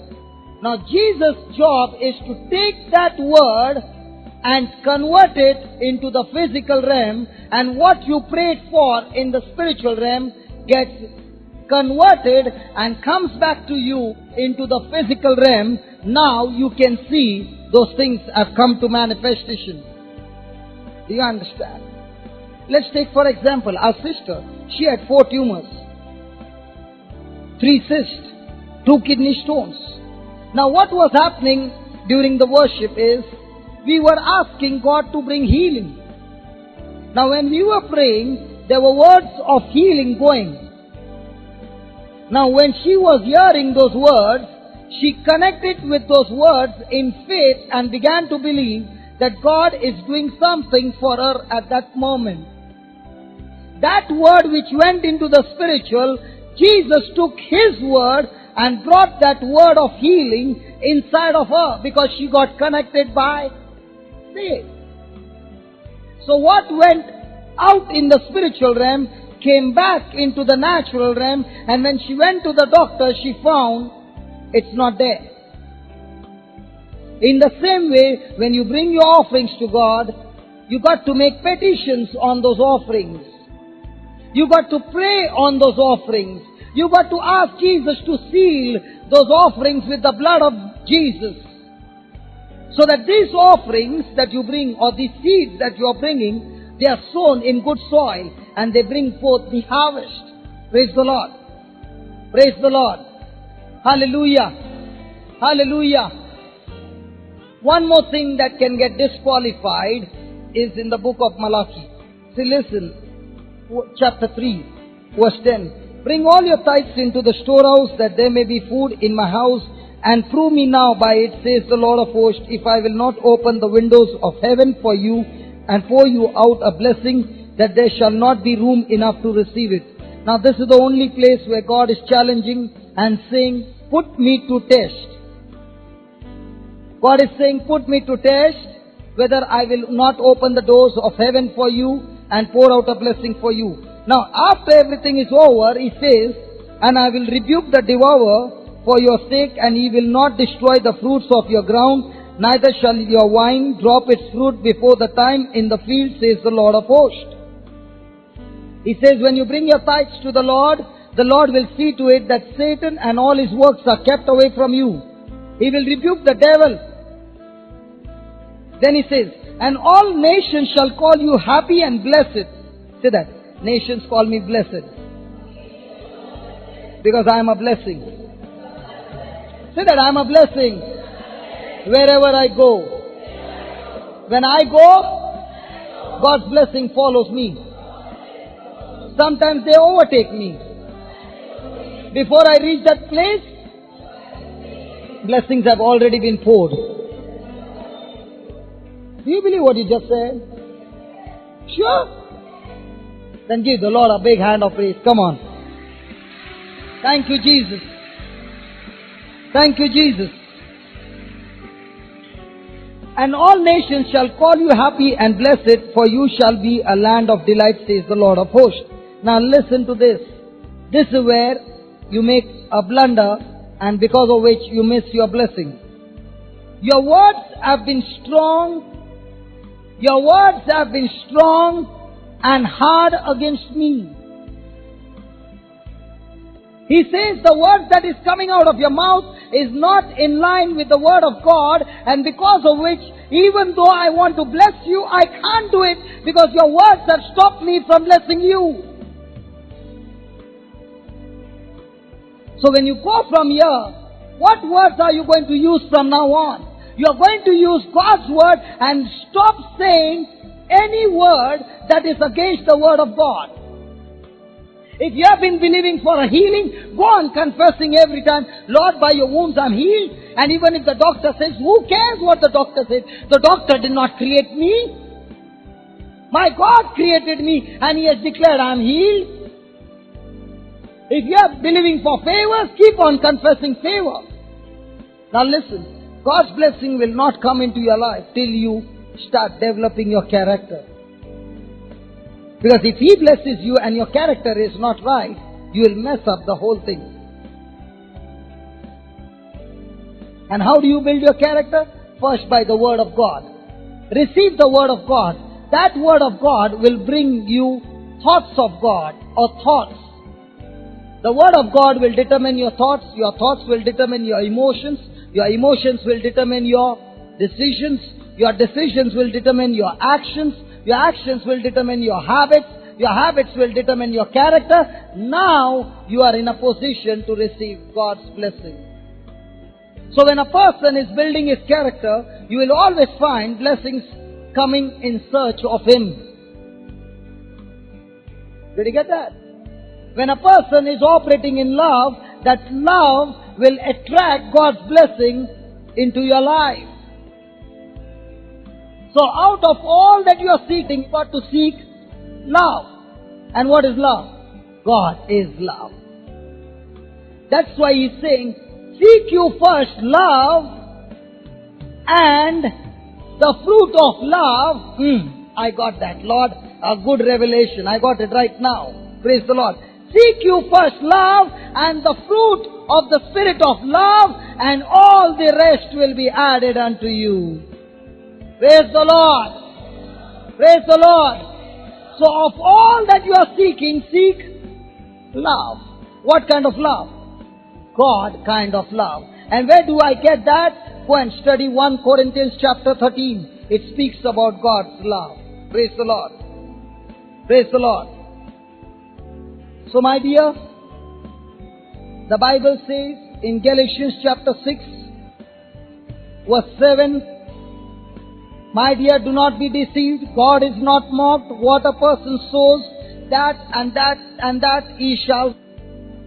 Now if you want your life to change, if you want every situation of your life to change, what are you going to do from now on? Check the seed that you are sowing. Now that seed is not money only.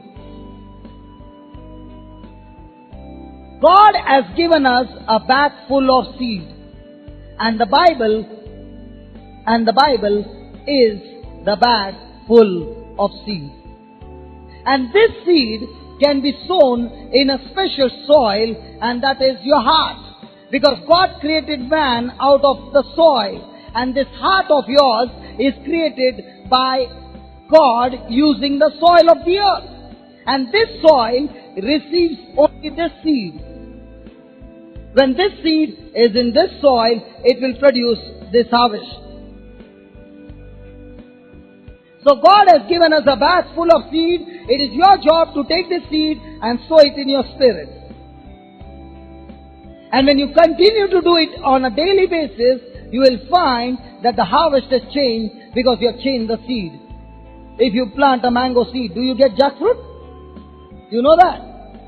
So if you plant a seed of love, what will you get? A seed of smile. There she smiles.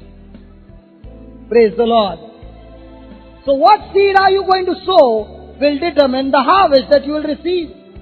Come on. You do some body language to somebody, what will that somebody do to you? And then you say, he's troubling me, she's troubling me. My sweetheart, how much are you troubling? Praise the Lord. Are you happy? Listen, but what is more important is doing the word of God, speaking the word of God. And when you start doing it every day, you will find your life changing. I'll tell you, there is so much of joy when you see somebody who is lost coming into the kingdom, when you see somebody who is sick being healed, when you see somebody in crisis coming out of the trouble, because God sent you to get the job done. Praise the Lord. Hallelujah. So get ready and cut your own wood. Praise the Lord. Hallelujah. Now let me tell you, so many of you are there. God wants to use each one of you. In our retreat, that was last month, Alcoholics Retreat, there was this one man who had come. He was a Shetty. Okay? His daughter had brought him for the retreat. He could not even stand all the time. He was fallen down. He used to vomit and all that. His condition was very bad. Now this man, God touched his life, healed him completely. And when the girl saw what the Lord had done, she went to Bombay. So she called me and she said, brother, I'm getting so many Hindus and their lives are changing when I share Jesus to them. And the good news is, God has made every heart a good soil. Hallelujah. Hallelujah. Say that, my heart is a good soil. By the grace of God. And God, I'm ready for you. Please come and plant your seeds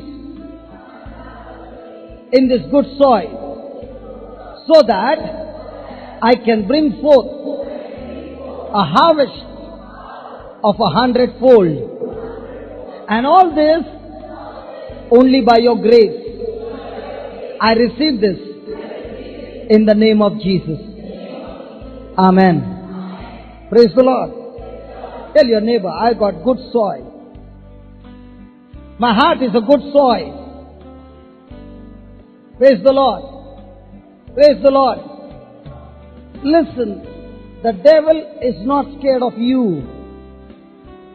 The devil is not scared of the Bible too. But the devil is scared of the word of God that you're going to listen and keep it in your heart. Because the longer that word remains in your heart, you are a threat to the devil's kingdom. So all his mission right now is to steal the word of God that you are going to listen. And if he can get that out of your heart, he has won the battle. So your job is to keep hold on to that word. And that word in your heart has supernatural power to empower you to get God's job done in your life. So are you ready? In today's world we see so many things happening to us.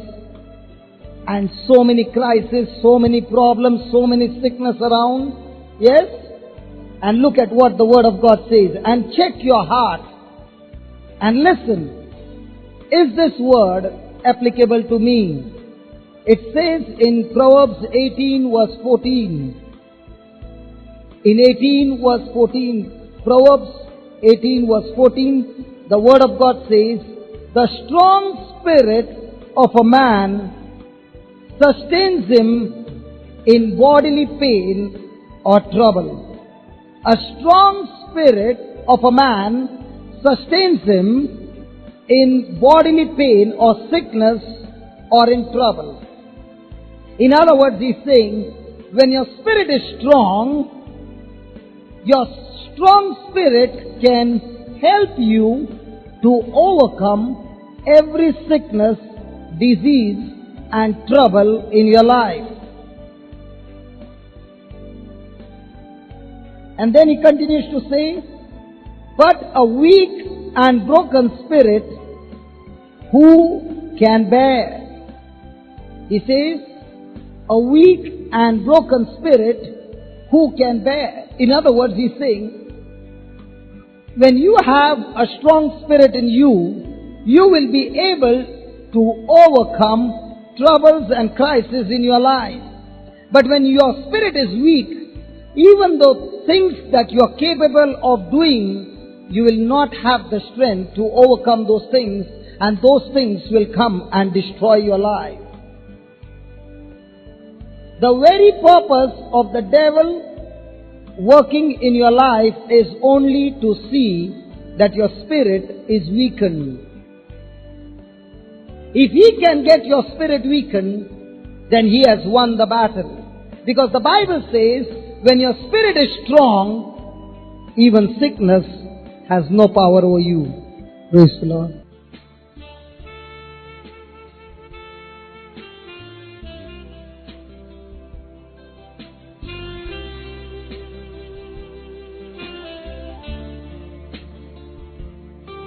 The Spirit of the Lord is upon me.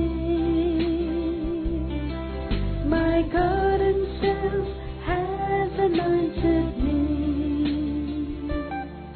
The Spirit of the Lord is upon me. My God Himself has anointed me. The Spirit of the Lord is upon me.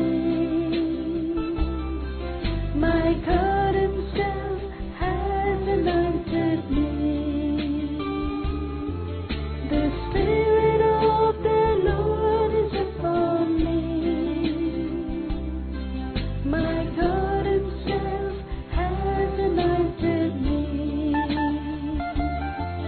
The Spirit of the Lord is upon me.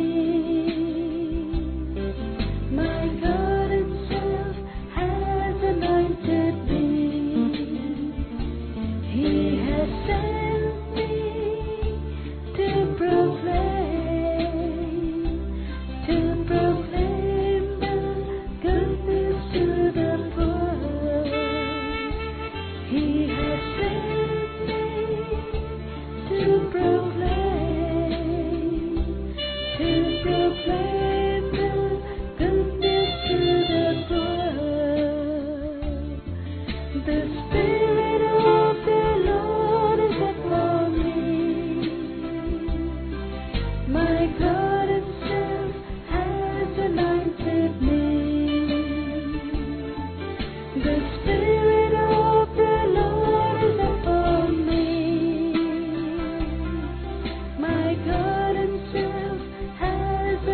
anointed me to declare sight to the blind and to heal all the brokenhearted. To declare sight to the blind and to heal all the brokenhearted. The Spirit of the Lord is upon me. My God Himself has anointed me. The Spirit of the Lord is upon me. My God Himself has anointed. If he can get your spirit weakened, then he has won the battle. Because the Bible says, when your spirit is strong, even sickness has no power over you. Now, do you have a spirit? Do you have a spirit? All of you? The answer is wrong. You don't have a spirit because you yourself are a spirit. And this spirit is your real person, your inner self, your inner man. That's what the Word of God says. Your spirit is the one who is living inside your body. Your body is the house where your spirit dwells in. So the person who is looking at you, he is not looking at you actually, he is looking at your body. And it is your spirit that God created in His likeness and image. The Word of God says man is a body, he possesses a soul, and he is a spirit, but lives in a body. Praise the Lord. So 3 things in a man. And all these 3 things are connected to your tongue. Your spirit is connected to your tongue. Your soul is connected to your tongue. Your flesh is connected to your tongue. So, when your spirit is affected, it has an effect on your body and soul. If your body is affected, it has an effect on the soul and the spirit. Praise the Lord. Now, what is the spirit? The spirit is the real person, you.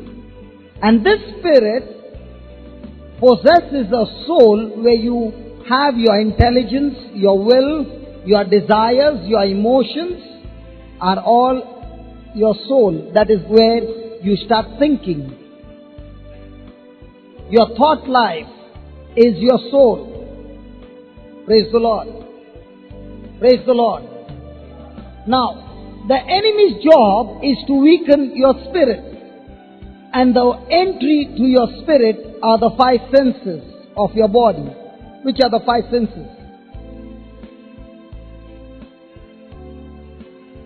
So all those 5 senses will communicate with your spirit, and your soul is the one who takes the decision.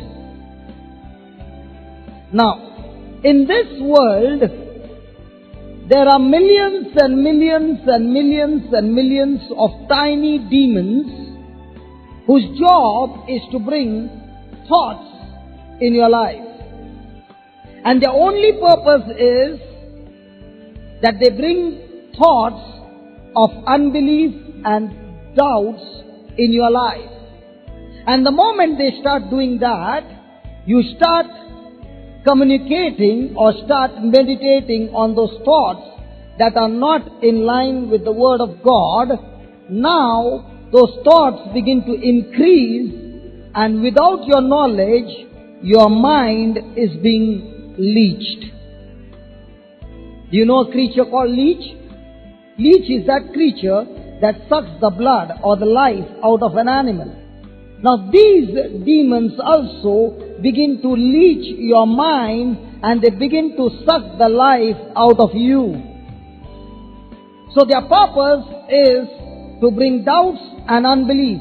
So the moment you are listening to God's word, they quickly come to create doubts and unbelief in you. That's their job. And once they begin to do that, your mind is being leeched. And when your mind gets leeched, you have no control over that part of the mind. That part of that mind is under the control of the enemy. God cannot use that portion of the mind. You cannot use that portion of the mind. That portion of the mind is used by the enemy. And their job is to continuously gain ground of your mind. Have you ever seen a person in depression? Come on, have you seen a person in depression? What do you find strange about that person? That person is always talking fear.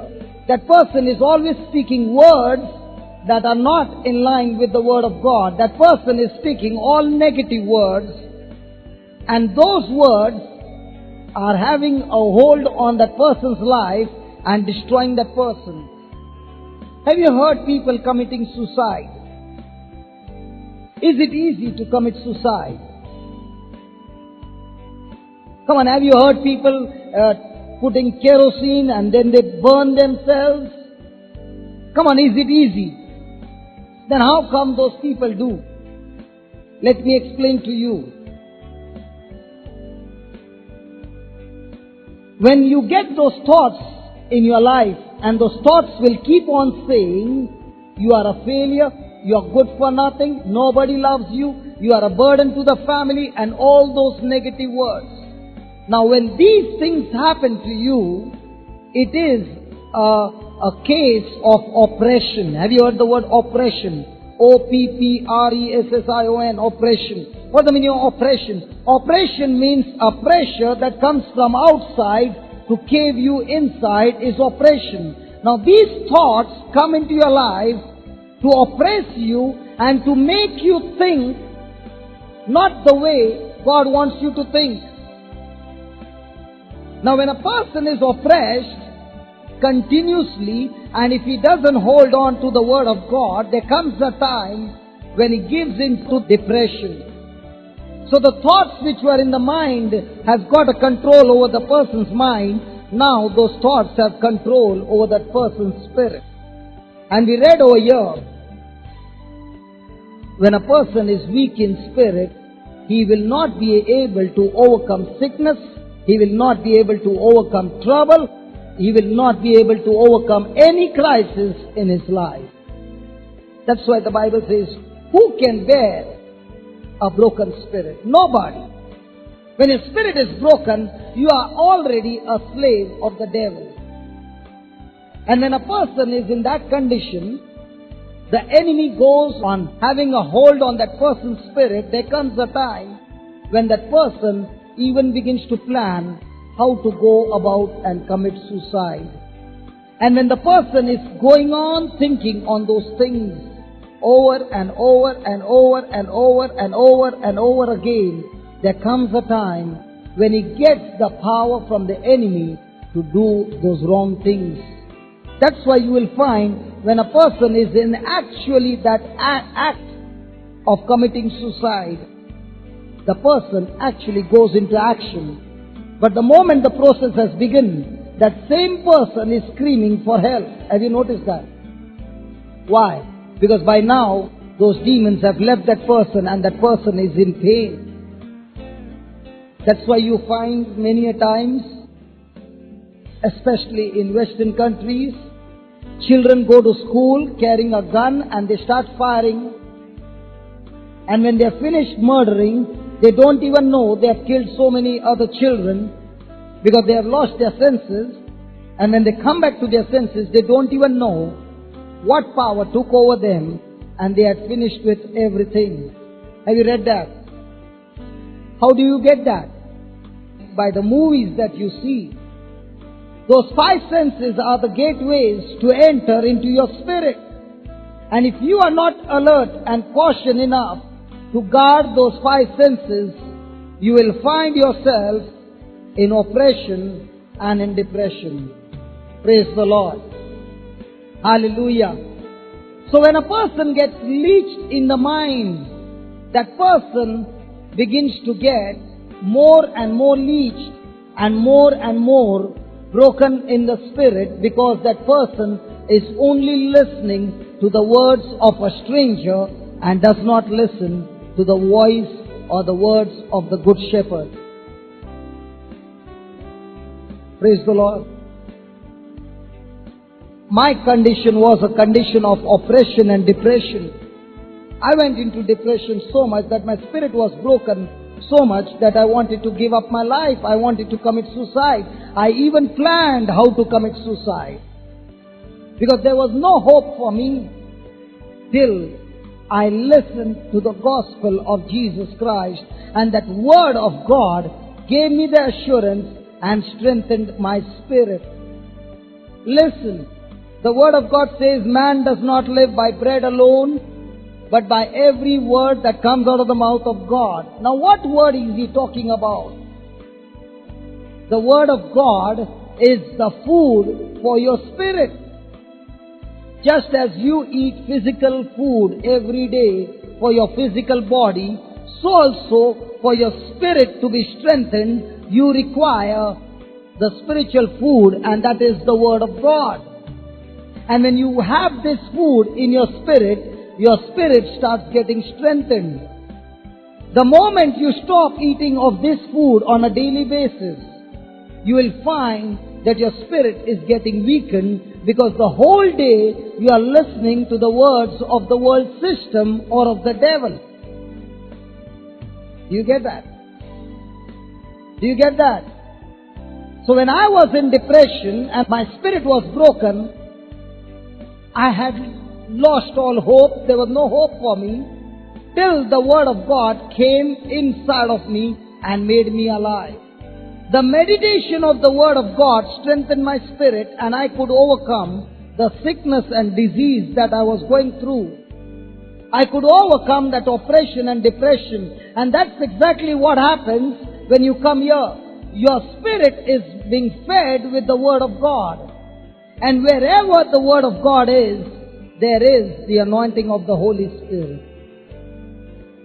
So when a person is leached and he comes and listens to the word of God again and again, and the anointing of the Holy Spirit, when it comes upon that person, that mind is unleashed and the stronghold of the enemy is broken.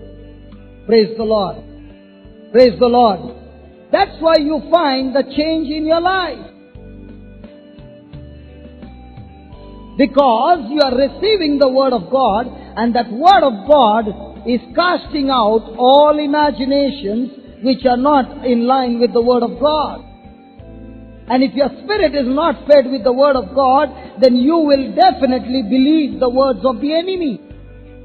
I just now came from one place, and a sister told me, "Brother, I had received my healing 3 months back, but the same sickness has come upon me."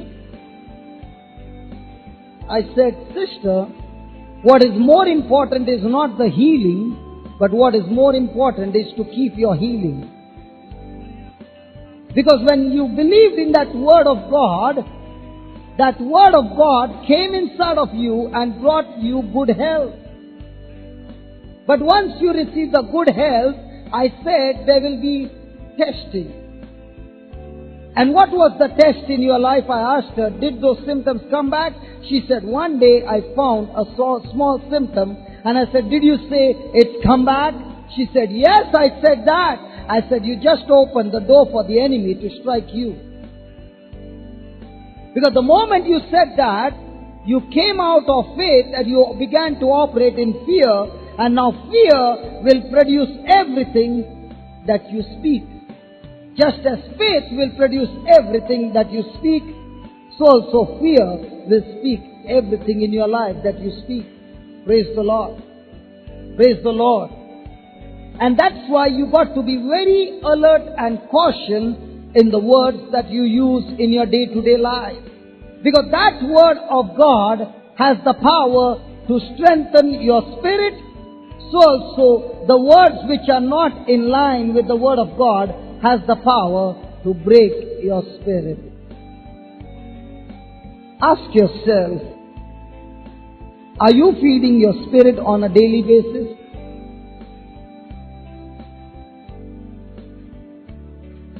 Is your spirit strengthened? And how is your spirit strengthened? Your spirit is strengthened when you feed on the word of God. What are the words that you keep listening to? What are the things that you keep hearing and seeing? Might be there is a news in Goa that there are some terrorists all around and they are murdering young people. What happens to you? Might be there is another news that there are bombs being exploded in Goa. What happens to you?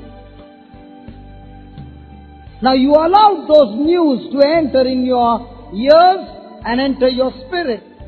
Fear quickly came inside of you. But do you fight those news with the word of God? Do you say, God, you said, when I make you my refuge, when I make you my fortress, when I make you my God, when I believe and I trust in you, you said, surely you shall deliver me from the snares of the fowler. You said you will deliver me from every deadly pestilence. You said in your word, Lord, when you are my refuge, 1,000 may fall beside me, 10,000 all around me, but those things will not come near me. Come on, are you living that life or are you living a life of fear? Come on, we Christians are supposed to live a life different from the life that this world lives in. And how do you live different? When you begin to strengthen your spirit. Praise the Lord. And how do you strengthen your spirit? By the word of God. You can come over here and listen to the word of God, and by the time you leave out, you get a bad news. I remember we were in one church and we were in the praise and worship when my brother who plays the keyboard, he got a news from his wife that his young daughter of 5 years swallowed a 50 paisa coin, and he was on the keyboard when he got that news. And he just whispered to me and he said, I just got the news that my daughter swallowed a 50 paisa coin. I said, praise the Lord. And we began to look at each other, we began to dance, we began to rejoice in the Lord, and we said, Lord, the battle is yours. We are going to hold our peace and take rest in your word, because you said even a hair cannot fall without your permission. We continued the praise and worship. The mama took the baby to the doctor. The doctor said, you got to get an x-ray. She got the x-ray and saw the coin choked right on her neck. Praise the Lord.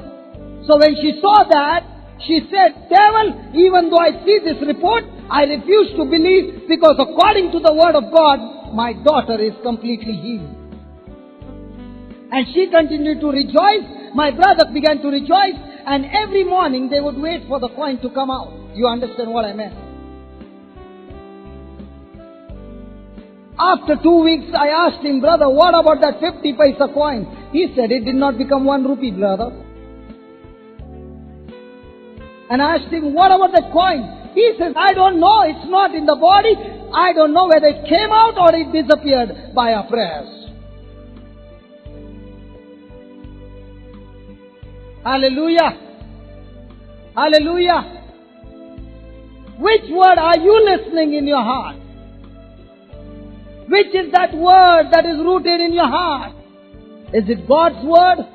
It will bring strength to your spirit, and you will be able to sustain every sickness and trouble in your life. But if your spirit is broken, you will never be able to bear that sickness and that disease. Praise the Lord.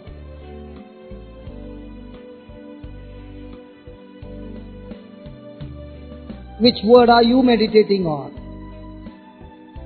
when you get a bad news.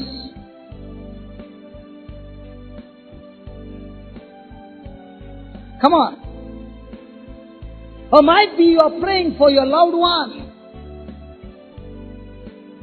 and nothing seems to happen. You have been praying and praying and praying, and there seems to be no answer. Look at what the Word of God says. In Proverbs 13 verse 12, the Word of God says, hope deferred makes the heart sick. Hope deferred makes the heart sick. Anything that you are hoping for, when it is delayed, it makes your heart. You are believing for something to happen in your life. You have been praying in faith, but those things did not materialize. Now your hope is getting weakened. Your hope is getting delayed. Now what happens to your spirit? Come on. Getting sick. Might be you are working in an office and you have been believing for a promotion and you have been working hard, but the promotion did not come in time. Now what happens to your hope?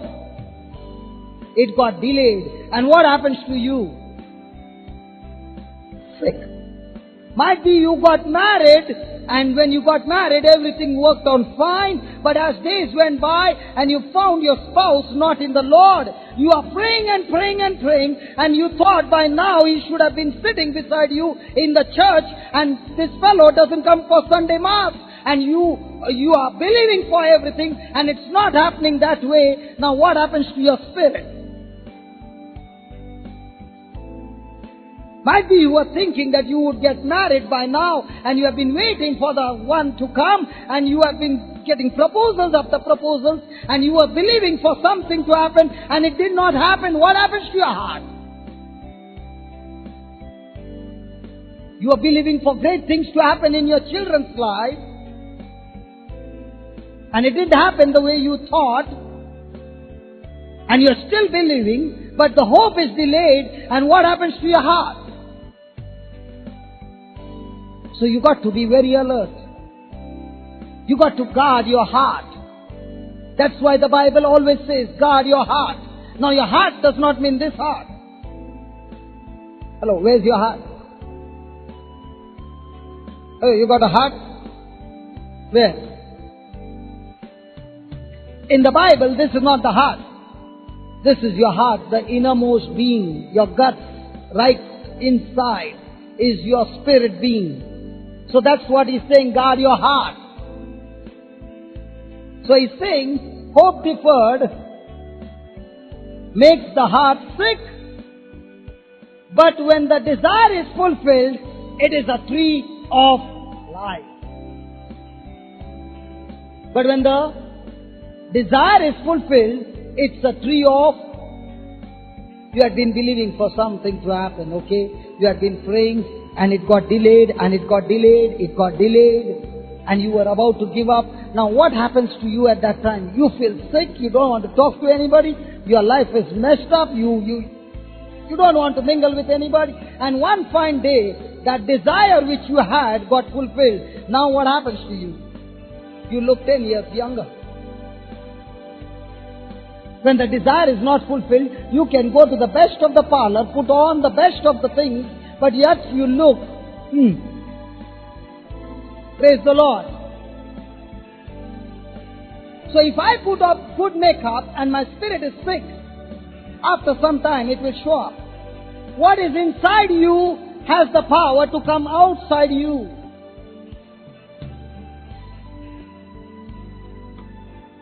What is inside you has the power to bring those things into existence, what is inside of you.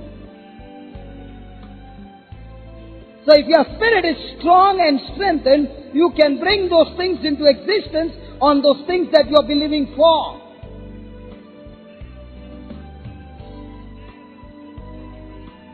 Praise the Lord. Can we look into an example from the Bible? Hope deferred makes your heart sick. Okay, go to the book of Numbers. The book of Numbers, chapter 21. Now, God had spoken to Abraham, and he had a covenant with Abraham, and he said, Abraham, you and your descendants shall be blessed, and I will give you a land flowing with milk and honey, and your descendants shall be blessed. Now, God also spoke to Abraham that your descendants will be slaves. And they were in slavery for 430 years in Egypt. They were crying for freedom. They were crying to God and asking God to help them. And they believed that God had a covenant with Abraham, their forefather, that God would bless them with a land flowing with milk and honey.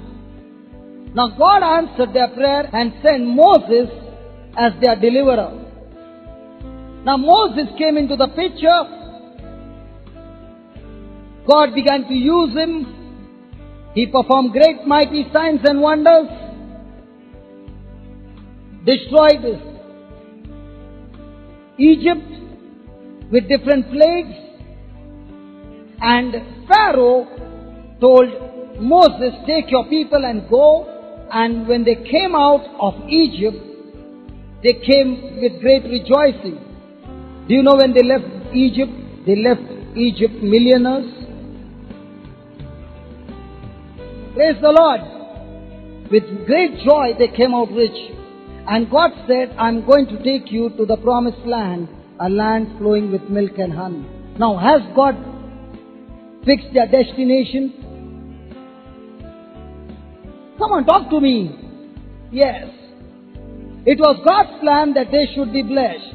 And God is in control of their lives. You see, God is taking them through the wilderness. And as He's taking them, there is a place called Philistine. And the road to the promised land has to go through Philistine. It is the shortest route. But the Bible says God did not take them through the route of the Philistine, but He took them to the road of the wilderness. Because in the land of Philistine, there is food, there is water, there is good road, everything. But in the wilderness, there is no food, no water, no map, nothing. How many of you would go through the wilderness, and how many of you would go through the Philistine? Come on, if you have to make a choice. All of us would have gone through the Philistine. But God did not take them through the Philistine. Why? Because the Bible says, the people of Israel, when they would look at the people of Philistine, they would have fear in their spirit, and out of fear, they would run back to Egypt.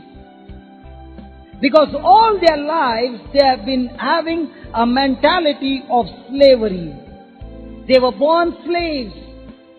430 years had gone by. So every child that was born in slavery. So he had a mentality of slavery. So when they would see the army, they would remember their past and run out of fear back to Egypt. And that's why God did not take them through Philistine. In the same way, when God brings you out of Egypt, He doesn't bring you out of Egypt broken, but He brings you out of Egypt rich. You know what's Egypt?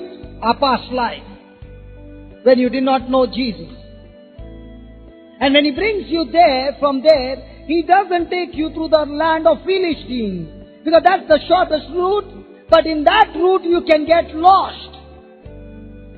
He will take you through the wilderness, because in the wilderness there is no food, no water, no route. So every time you got to ask God, what next, Lord?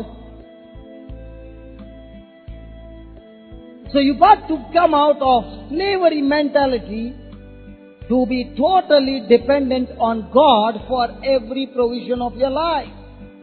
So God wants to strip them off of the mind of a slave and get into the mind of sons and daughters.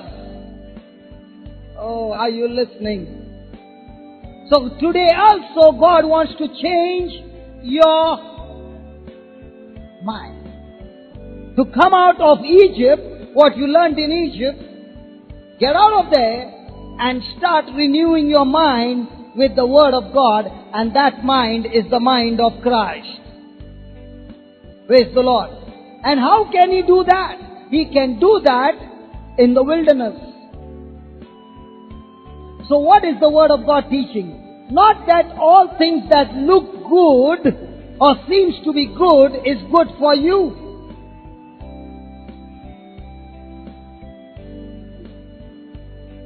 The Word of God is teaching you that once you know that God loves you and you love God, that settles the matter once and for all, that now you can depend on Him in every situation of your life because you know that He loves you and love never fails. But the problem is, when we are walking in the wilderness, we are looking around.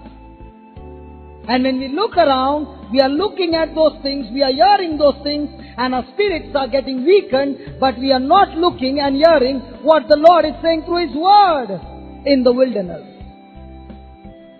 Did God provide them every day for 40 years? Hello? Do you know what the Word of God says? When they came out of Egypt, not one of them was sick. They were all healed. Do you know what the Word of God says? When they were in the wilderness, even along with them, their clothes also began to grow. Their sandals began to grow. God took care of them every moment. Now in the wilderness, when they came to the Red Sea, what happened? God purposely brought them to the Red Sea, and He told Moses, you will camp near the Red Sea. There are times when God purposely brings you to a situation because there He wants you to depend on Him. And what happened to Pharaoh? He came chasing after them, and they were in a fix. In front is the Red Sea, on both the sides is a mountain, and there's only one way, and on that one way is Pharaoh and his army.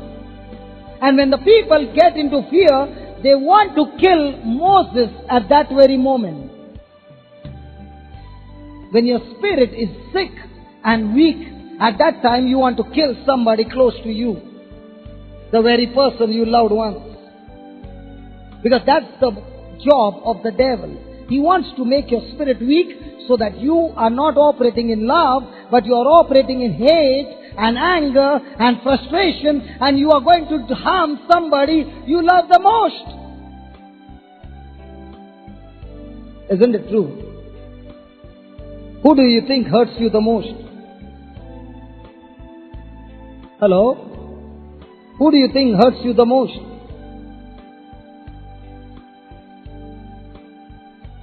So when there is fear, fear will destroy your life.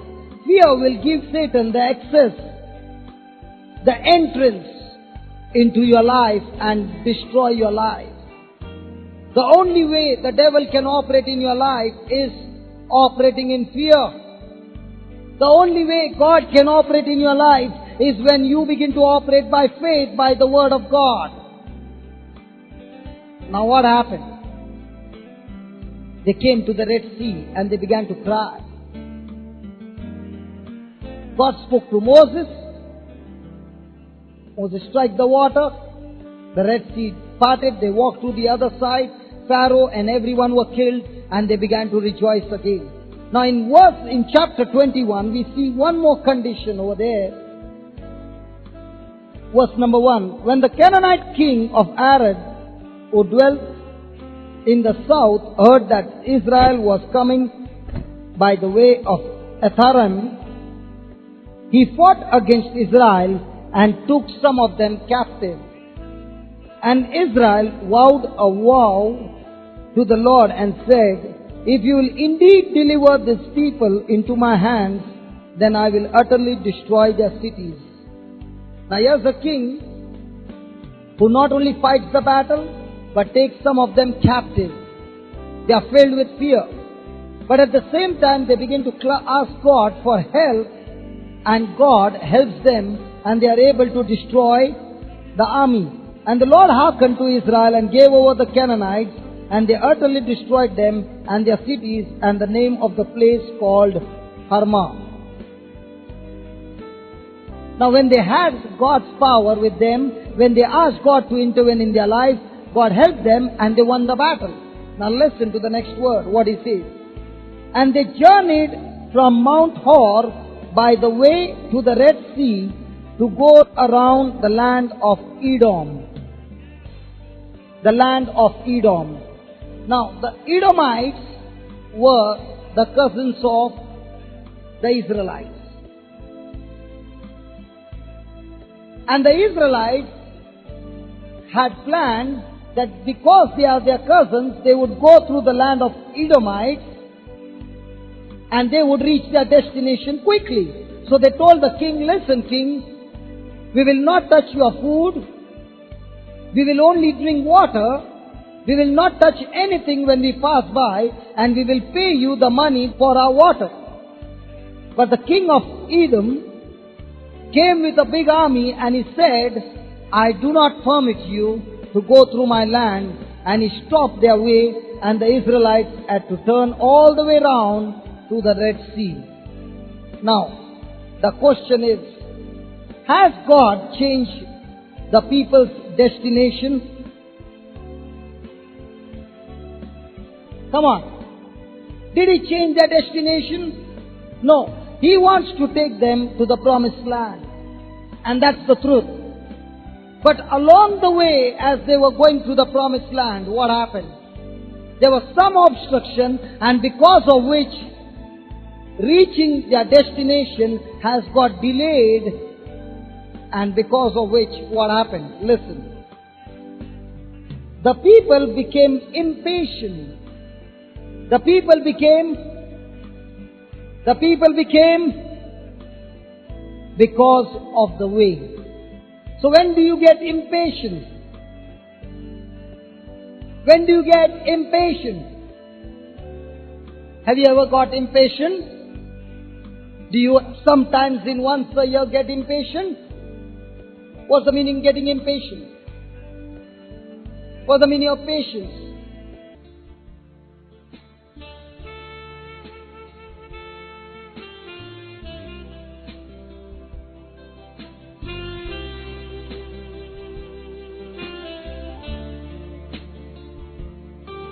The Spirit of the Lord is upon me. My God Himself has anointed me. The Spirit of the Lord is upon me. My God Himself has anointed me. The Spirit of the Lord is upon me. My God Himself has anointed me. The Spirit of the Lord is upon me. My God Himself has anointed me. The Spirit of the Lord is upon me. My God Himself has anointed me. He has sent me to proclaim the good news to the poor. He has sent me to proclaim the good news to the poor.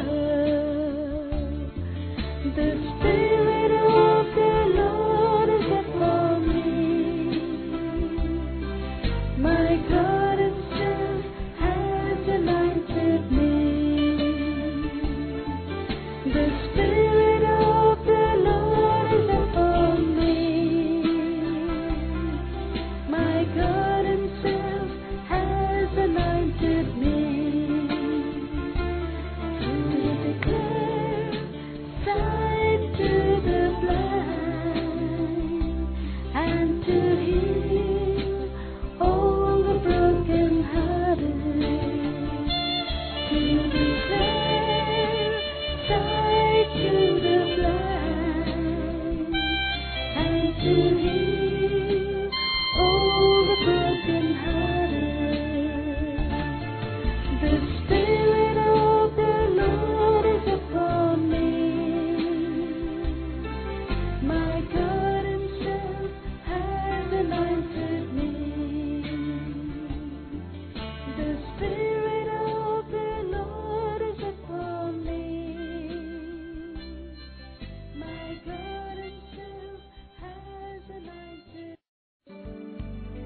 What's the meaning of patience? What's the meaning of patience? For example, God said to them, I'm going to take you to the promised land. Before they could reach the promised land, there were so many hurdles that they had to go through. So much of process that they had to go through. Praise the Lord. And in every situation that they were going through, their mindset began to differ. A person who is patient means he is constantly, consistently remaining the same no matter what's going all around. What happened to the people of Israel? They became in the same way God is speaking to you. Listen, I have a promise for you. I have a plan for you. Plan for your welfare and not for your destruction. But this welfare will come in your life when you begin to obey my word.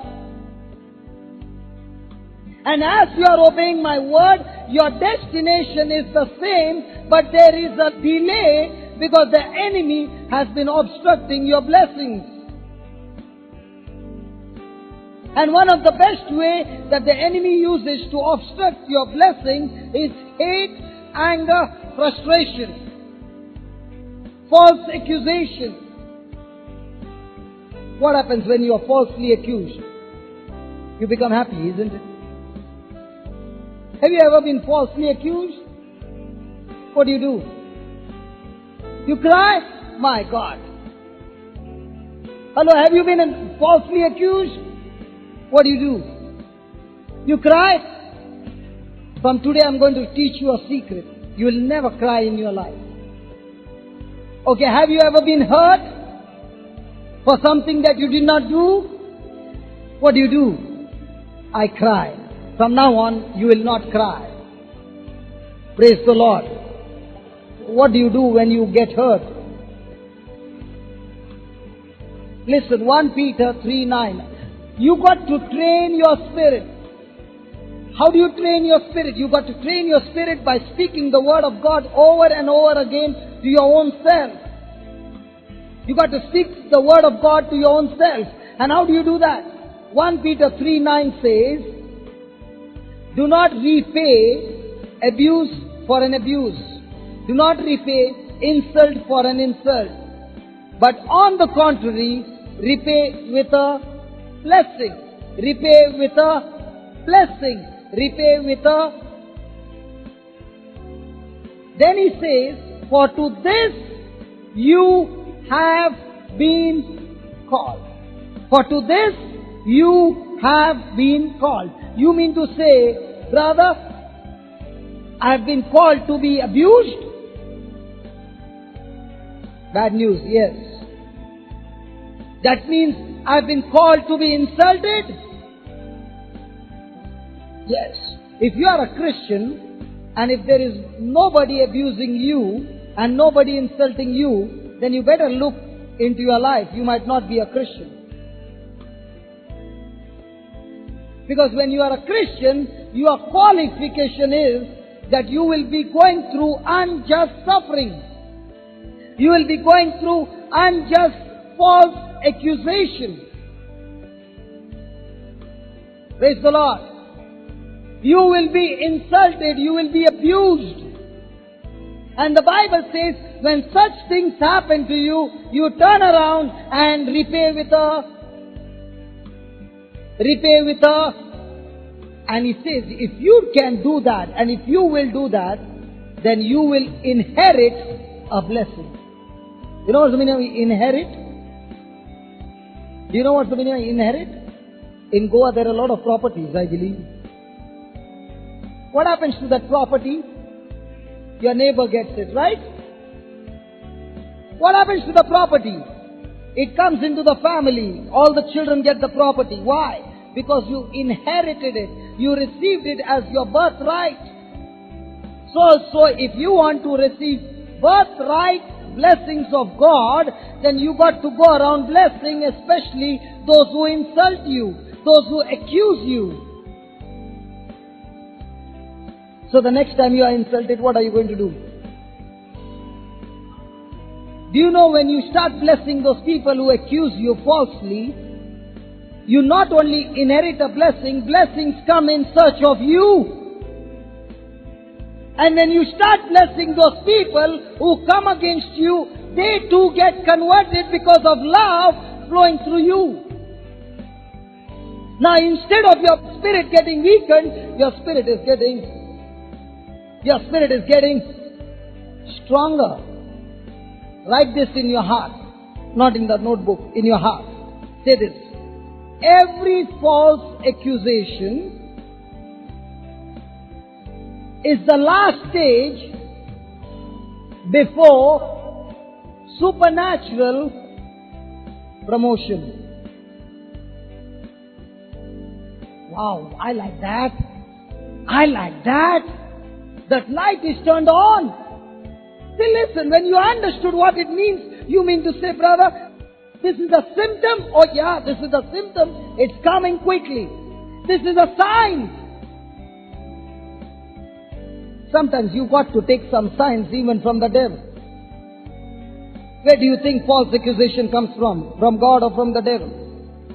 Why do you think the devil gives you false accusation? Because the moment your spirit is weakened, you are in trouble. Did you get that? The moment your spirit is weakened, you are sick. So what's the best way to keep you sick? Somebody close to you.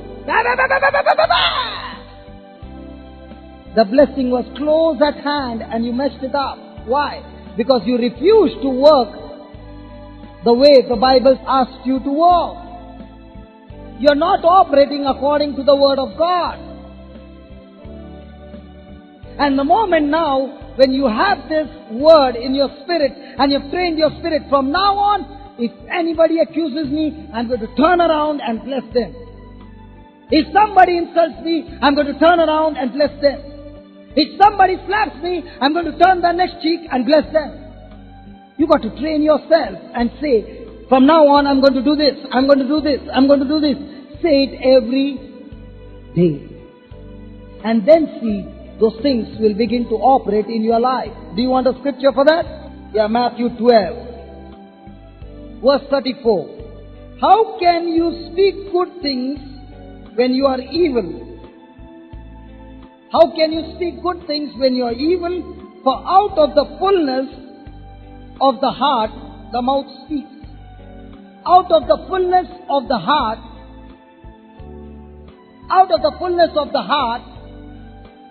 in other words, out of the fullness of the spirit, of your spirit, your mouth speaks. So in other words, are you feeding your spirit? And when you feed your spirit by speaking words like this to your own self, there is an overflow. So the words that you're speaking will produce an overflow in your spirit. And now when you open your mouth, blessings. And if you are always speaking cursing and speaking evil and gossiping, every time you open your mouth, oh, all bad things are coming. If it's happening, you got to train your spirit speaking God's word. Praise the Lord. And then he says, the good man, say that good man. Say that good man. Say he's talking about me. When I read the Bible, I read this way. The good man, oh Lord, you're talking about me. Listen, for me the Bible is Jesus himself talking to me. Are you listening? So God is speaking to you through his word and he's saying, the good man, okay. The good man from his inner good treasure, that is his spirit, brings forth good things, and the evil man out of his inner evil storehouse brings forth evil things. So how do you train your spirit? You train your spirit by meditating on the word of God. Start speaking the word of God. What happens to your spirit? Get strengthened. Now when you get strengthened with the word of God, now how many of you believe the word of God is a good word of God? Or is it bad? It is good. It is always good news. The word of God is the only word that is spiritual. Every other word which is not in line with the word of God is not spiritual. It will destroy you. So when you have the word of God, you have the life of God. So when you feed your spirit with the life of God, so every time you open your mouth, what will flow out of you? What will flow out of you? The life of God. Praise the Lord. Hallelujah. So what is the Lord saying? That person who has been feeding his spirit with good things, feeding himself with the word of God, will bring good out of his spirit. And how will he do that? He will do it with speaking the word of God. Go to Hebrews chapter 2:18. And now let's see, how do we go in our day-to-day life? In 2:18, for because Jesus himself suffered in being tempted, he is able to run to the cry of those who are being tempted and tested. What is the word of God saying? Jesus suffered. And because Jesus suffered and he was tested and tempted, now Jesus is able to come to the rescue of those who are being tested and tempted also. Right? Now, Jesus can come to your rescue, but Jesus cannot do certain things which God wants you to do. And one of those things that God wants you to do is to speak His word. Because He said, the good man out of the good treasure brings forth good. How does He do that? By speaking the word. So Jesus can do things for you only when you start speaking His word out of you. Jesus is the high priest. He is the Son of God. He is seated at the right hand of God, right? He is interceding on your behalf, right? And what is He doing there? He is saying, the good treasure that is in your spirit, open your mouth and speak it out. Now the words that you speak, it is my office to see to it that the words that come out of your mouth, which are in the spiritual realm, I will bring it into the natural realm. On one condition, you got to speak. Oh, are you understanding? So Jesus can work on your behalf only when you speak. And He says, He can understand that you are being tempted. He can come to your rescue, but He cannot speak on your behalf. Are you understanding? He wants you to open your mouth and speak it out because He is there to help you. Listen, just as Jesus is seated at the right hand of God Almighty, interceding for you and ready to bring those things in the spiritual realm into the natural realm, there is a devil out there. He also requires you to speak words so that he can bring those things that you are speaking into manifestation in your life when you speak words that he is giving you.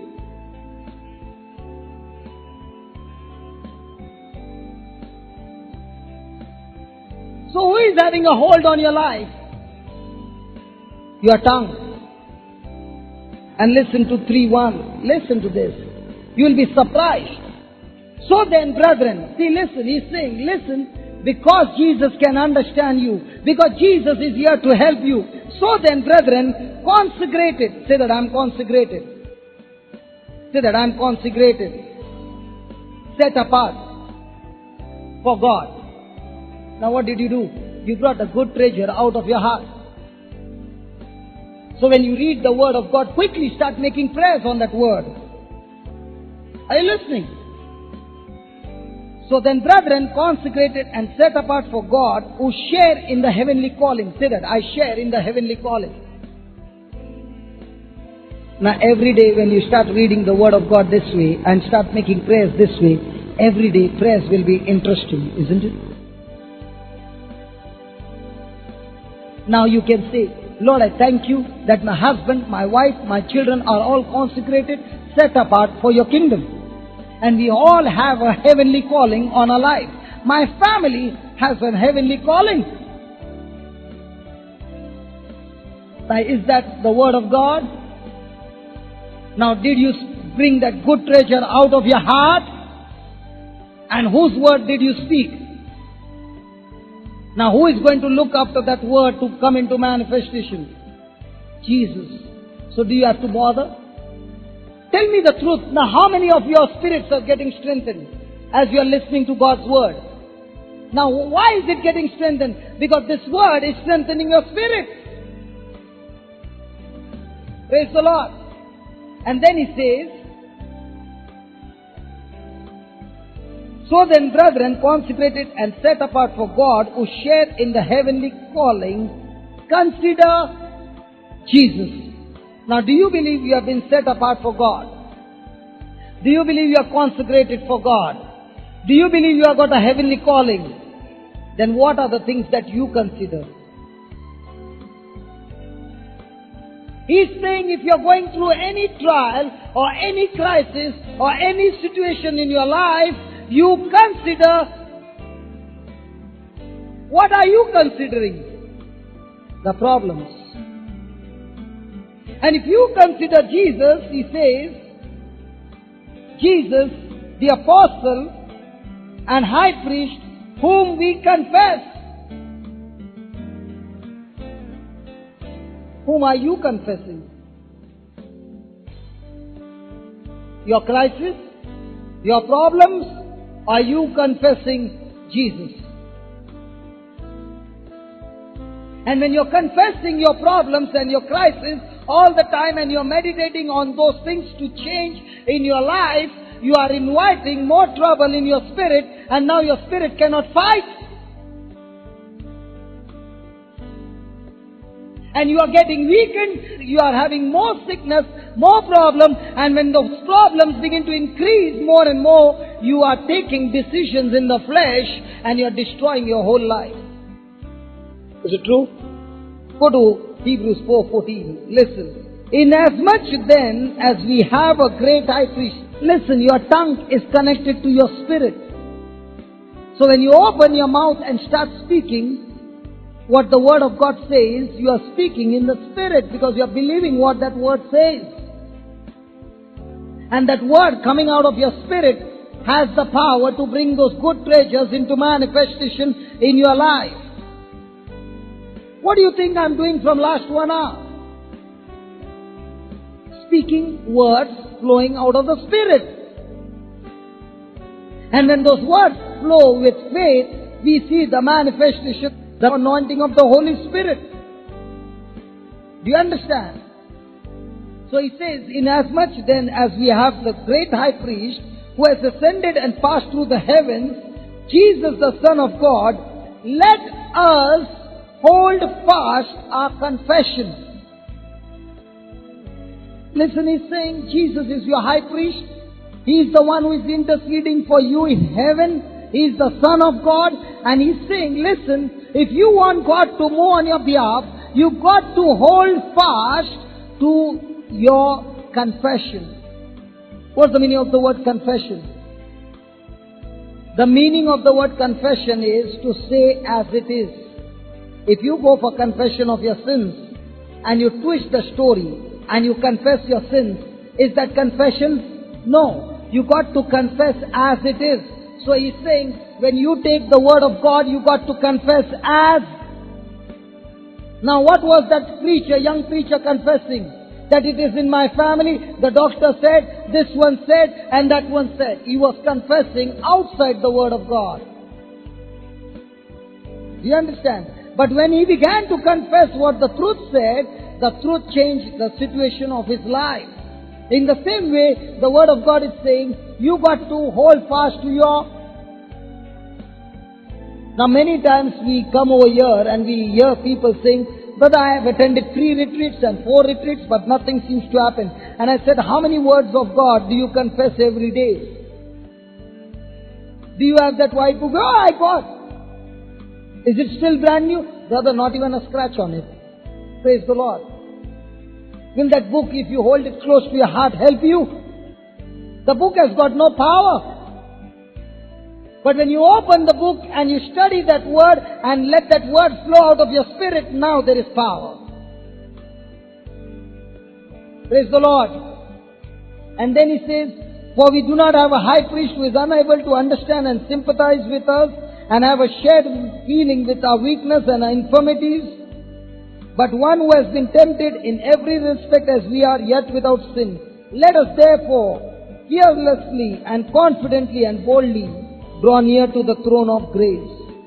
He says, if you are ready to confess and hold fast to the confession of that word of faith, then you can boldly and fearlessly come before the throne of God for grace and help, and you will definitely receive mercy and help in time of need. But if you do not have that word of confession of faith with you, you come with doubts and unbelief. Now God cannot work on your behalf. Praise the Lord. Hallelujah. Now let's go to Numbers where we left.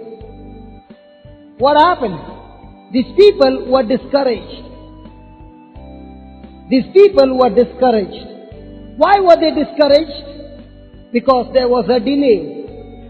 Now many times you thought you were supposed to receive a blessing. You thought so many good things were supposed to happen to you, but it got delayed. What happens to you?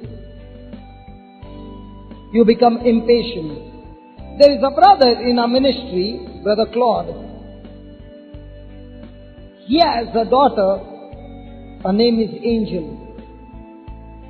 Now when Angel was born, she was born below the waist without flesh. There was flesh, but no muscles. There was no life below the back, right to her knees. Her legs were cupped in. There was no life in those legs. There was no sensation, nothing. Her spinal cord was outside her back. And the doctor said, there is no hope for you, for your child. She's going to die in another 2 hours. They began to pray. And began to pray, and began to pray. And he said he must have gone to Pota about 10 or 12 times. And they began to seek God. And God in His mercy began to heal the child, and the child had a big head. I've seen some children with big head. The child had a big head. And there was no hope in the natural. But as they began to seek God with all their heart, and they began to pray to God, one fine day suddenly, things began to change. But before that change could take place, their hope was delayed. Even though the hope was delayed, they did not give up, but they kept on praying. Today, I tell you, you got to pinch that girl and see for real whether she is a real girl. She looks like a doll. She is one of the intelligent child in the class. I heard a testimony of a young preacher, a pastor, and he says, when his wife went for the delivery, for some reason, there were complications and the child did not receive oxygen, because of which the child was born with many problems. The child had no sensation, could not speak, could not sit, could not walk. But this pastor began to pray to God. He went on praying to God. 5 years went by, but not a trace of healing in the body. And now they began to seek God with all their heart. And they came to know of the truth of the secret, that confession of faith.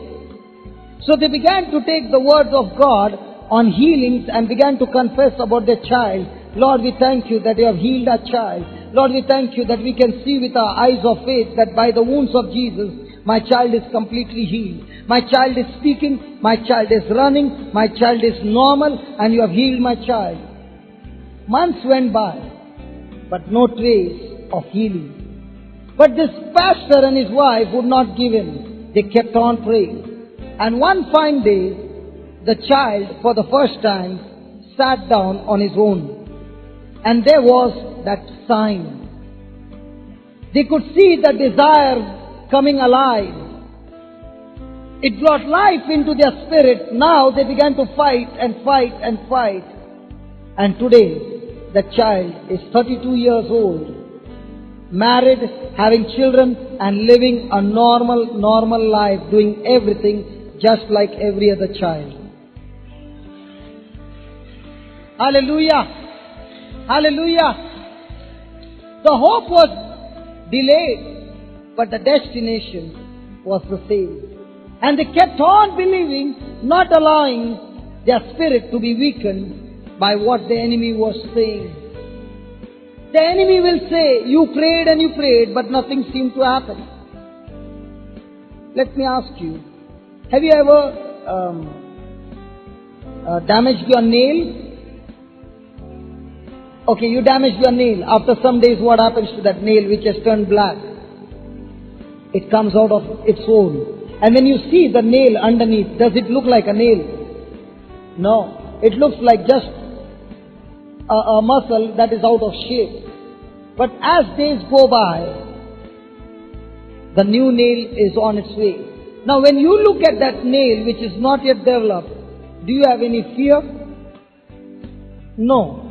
Why not? Because you know the nails are bound to grow, and that's why there is no fear.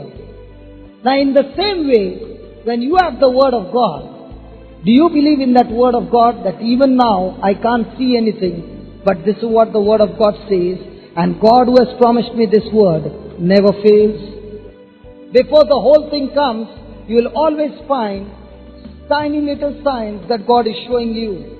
And if you fail to appreciate that, now what happened to the people of Israel? God was feeding them with manna. Something from God, you got to always appreciate that. You got to always thank God for that. But what did the people do? Even though they were being fed with manna, they were angry, they were impatient, they were frustrated, and they began to complain and grumble. See what he says. Numbers 21. And the people spoke against God and against Moses. Why have you brought us out of Egypt to die in the wilderness? For there is no bread, neither is there any water, and we loathe this light manna. Now God has been giving you so many things. Listen, anything in your hand can be used as a seed to bring in a harvest in the future. God will always use those things that you have in your hand to build your future. How did He multiply the loaves? The young boy brought 5 loaves and 4 fishes. Jesus used the very thing which was there and brought in the harvest. Now what is that God has blessed you with? If you fail to thank God and appreciate God in those things, you will never be able to enjoy the harvest that God wants to give you. Now anything that you have in your hand, if you cannot use it as a harvest, quickly use it as a seed and wait for the harvest to come in.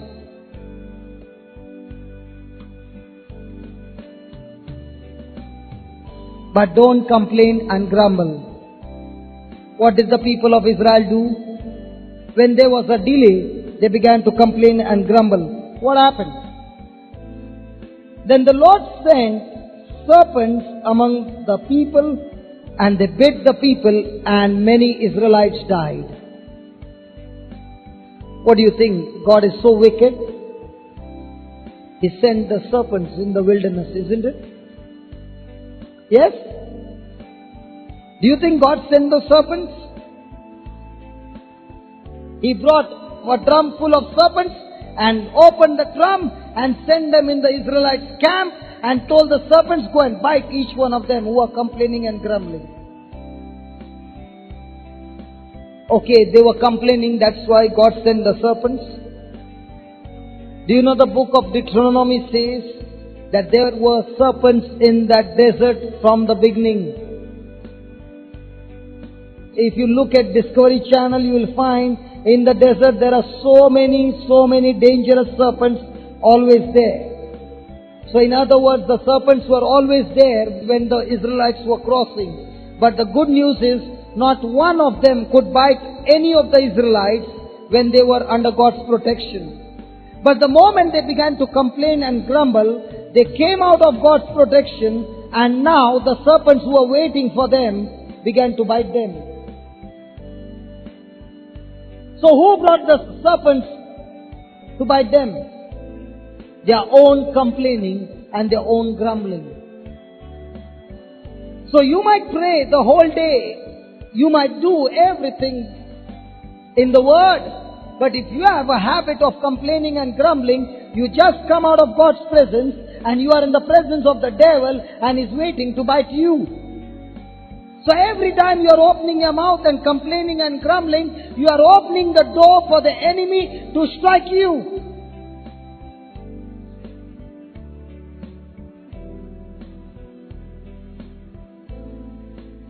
Have you been complaining?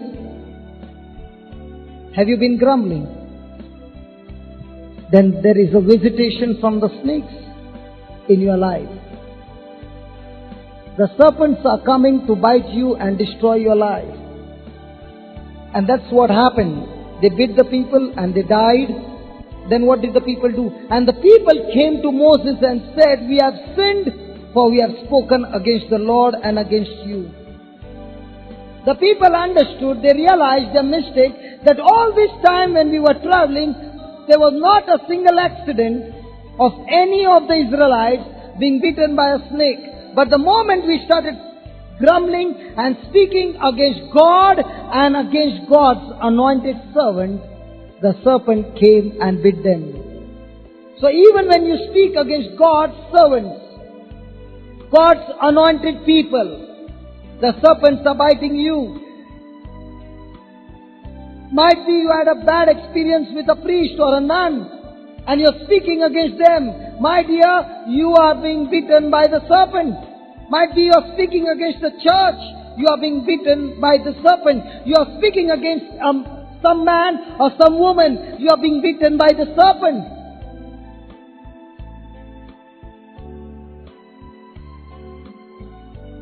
And if that serpent has bit you or your family, and the poison is in your family, how do you get that poison out? How do you get the poison out? What did the people of Israel do? They repented. And this is the moment we got to take a decision to come out of complaining and grumbling. Because that is one place, one of the best places the devil uses to destroy our lives, our families. Just look into your life. Today where you are sitting is because of the words that you have spoken in the past. Today the situation that you are facing in your life is because of the very words that have come against you. And we got to make this decision. Lord, help me to use my tongue in the right way. Listen, how many blessings are there?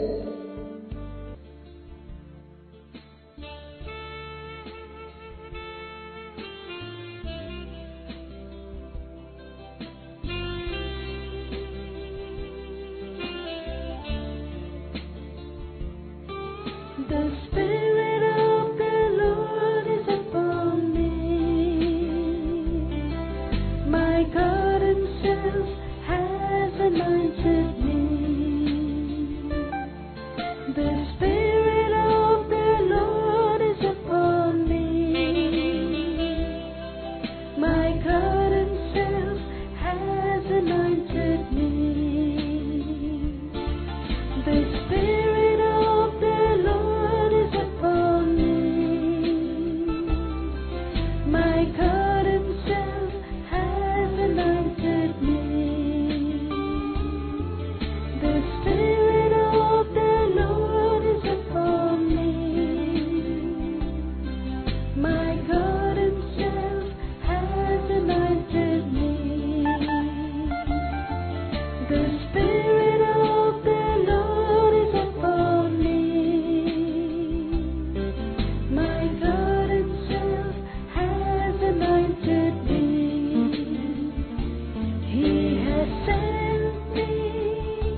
In Proverbs 13 verse 2, a good man eats good from the fruit of his mouth, but the desire of the wicked is for violence. Verse 3, he who guards his mouth keeps his life. He who has control over his tongue keeps his life safe. But he who opens wide his lips comes to ruin. If you have no control over your tongue, you will call destruction to come into your life. Proverbs 12:18. There are those who speak rashly, like the piercing of a sword, but the stung of the wise brings healing. There are words that pierces like a sword and can destroy your life, but there are words that speak that brings healing to your life. Praise the Lord. Hallelujah. Hallelujah. Listen to chapter 15 verse 1. A soft answer turns away wrath, but grievous words stir up anger. Come on, you can turn away that anger with your soft talk, with your soft words, or even a wonderful situation. You can bring that situation into a situation of anger by your harsh words. Listen to this, verse number 13. A glad heart makes a cheerful countenance. A glad heart makes a cheerful countenance, but by sorrow of heart the spirit is broken. When you carry sorrow in your heart, the spirit is broken. But he says, if you have a glad heart or if you have a merry heart, it will bring countenance in your life. It will bring healing in your life. Now, especially when we are having the Lord is my tower, what do? We are praising God and at the same time we are dancing. Does it make your heart glad? What will it bring? Healing. Now, if you don't have a cheerful heart, when you go back home, you go back the same. He says when you go back with a glad heart and you start doing what the Bible says, you are going back home healed. Which one is better? He says in chapter 17, verse 22, a happy heart is a good medicine. A happy heart is and a cheerful mind works healing. If your mind is full of joy through the word of God, it will produce healing. But if your mind is always blah, blah, blah, blah, blah, the doctor can give you the best medicine, it won't work. So how do you come out of sickness and disease? With a glad heart. There was once a young man. He was questioned, how do you have so much of strength that you can go around doing so much of hard work every day? And this young man said, the secret is every day for 15 minutes I dance in the presence of God. I dance in the presence of God. And when I dance in the presence of God, God pours His strength inside of me that I can carry strength for the whole day and not be tired. Now this man, he was so strong that 6 or 7 people he could take in one shot. He was so strong. But one day when his wife died, this man was filled with sorrow. So much of sorrow that he did not come out of it, and within a few months, he was so weak that he could barely go about doing his daily work. And he died young. The very man who was filled with joy and would dance in the presence of God was so strong that he could take 6 or 7 people in one shot. But when his wife died, he could not bear that sorrow, and he kept thinking on that sorrow and kept thinking till that sorrow took over and he died with sorrow in his heart.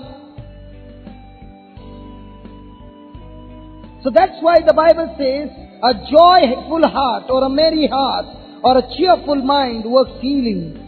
But a broken spirit dries up your bones. Now people who suffer from arthritis, your bones are getting dried up. Why? Why? Your spirit is broken. I still remember in this church, there was this young lady who was sitting in this row, and she was watching some of them getting slain, and she would not believe. And she said, God, it's all fake. I think they are all His people over here. And there was so much of healing taking place, and the next lady was sitting.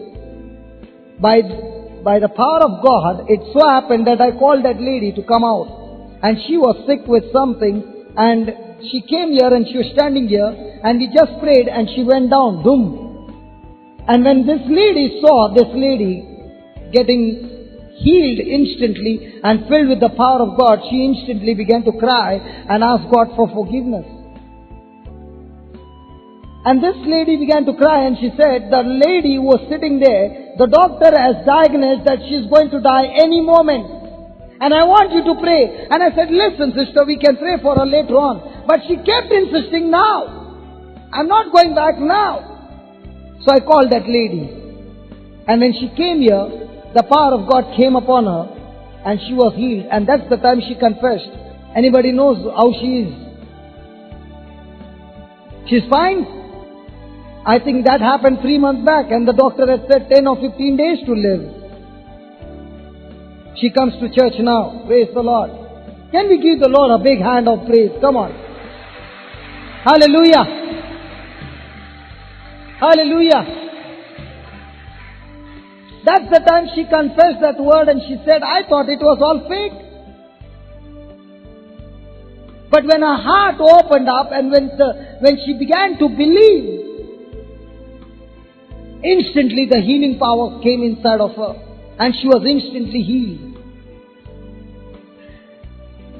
Now you got to take the word of God and open your spirit and receive that word. If the Lord says, lift your hand, you lift your hand. If the Lord says, dance, you dance. Because by my dancing, I am benefited. Praise the Lord. And He says, when your spirit is strengthened and when you have a strong spirit, your bones are wet. And if your spirit is broken with sorrow, your bones are going dry. Life is going out of you because the word in your spirit is stealing the life out of you. And that's exactly what was happening to the people of Israel. Their destination was the promised land. God wanted to take them there, but it was delayed. And because of which what happened? They were impatient. Have you been one like them? Today God is saying to you, strengthen your spirit. Trust in me. I am going to take you through. And in this wilderness, God is teaching you one more thing. To trust Him in every moment of your life. You know what the meaning of trust? Trust is much higher than faith. Hello? A person cannot begin to trust God before he begins to operate in faith. And when he begins to operate in faith on a higher level, then comes a time when he begins to trust in God. Because Psalms 112 speaks about a man who trusts in the Lord. He says the person who trusts in the Lord, he is praising God, thanking God, and he delights in the commandments of God. And such a person, his heart is fixed and shall not be moved. Such a person's heart is fixed and cannot be moved or shall not be moved. And one of the best examples we see about those three friends, Shadrach, Meshach, and Abednego. Now were they trusting God? Oh yes. They were not operating in faith only, but they were also trusting in God. Why? Because when the king asked them to bow down again in front of the golden statue, what did they say? Listen, king, whether my God saves me or not, it doesn't matter. If he saves us, well, good. But even if he does not save us, we will not bow down to this God. Now that's called trusting. A person who trusts in the Lord, it doesn't matter this side or this side, but I'm fixed on you.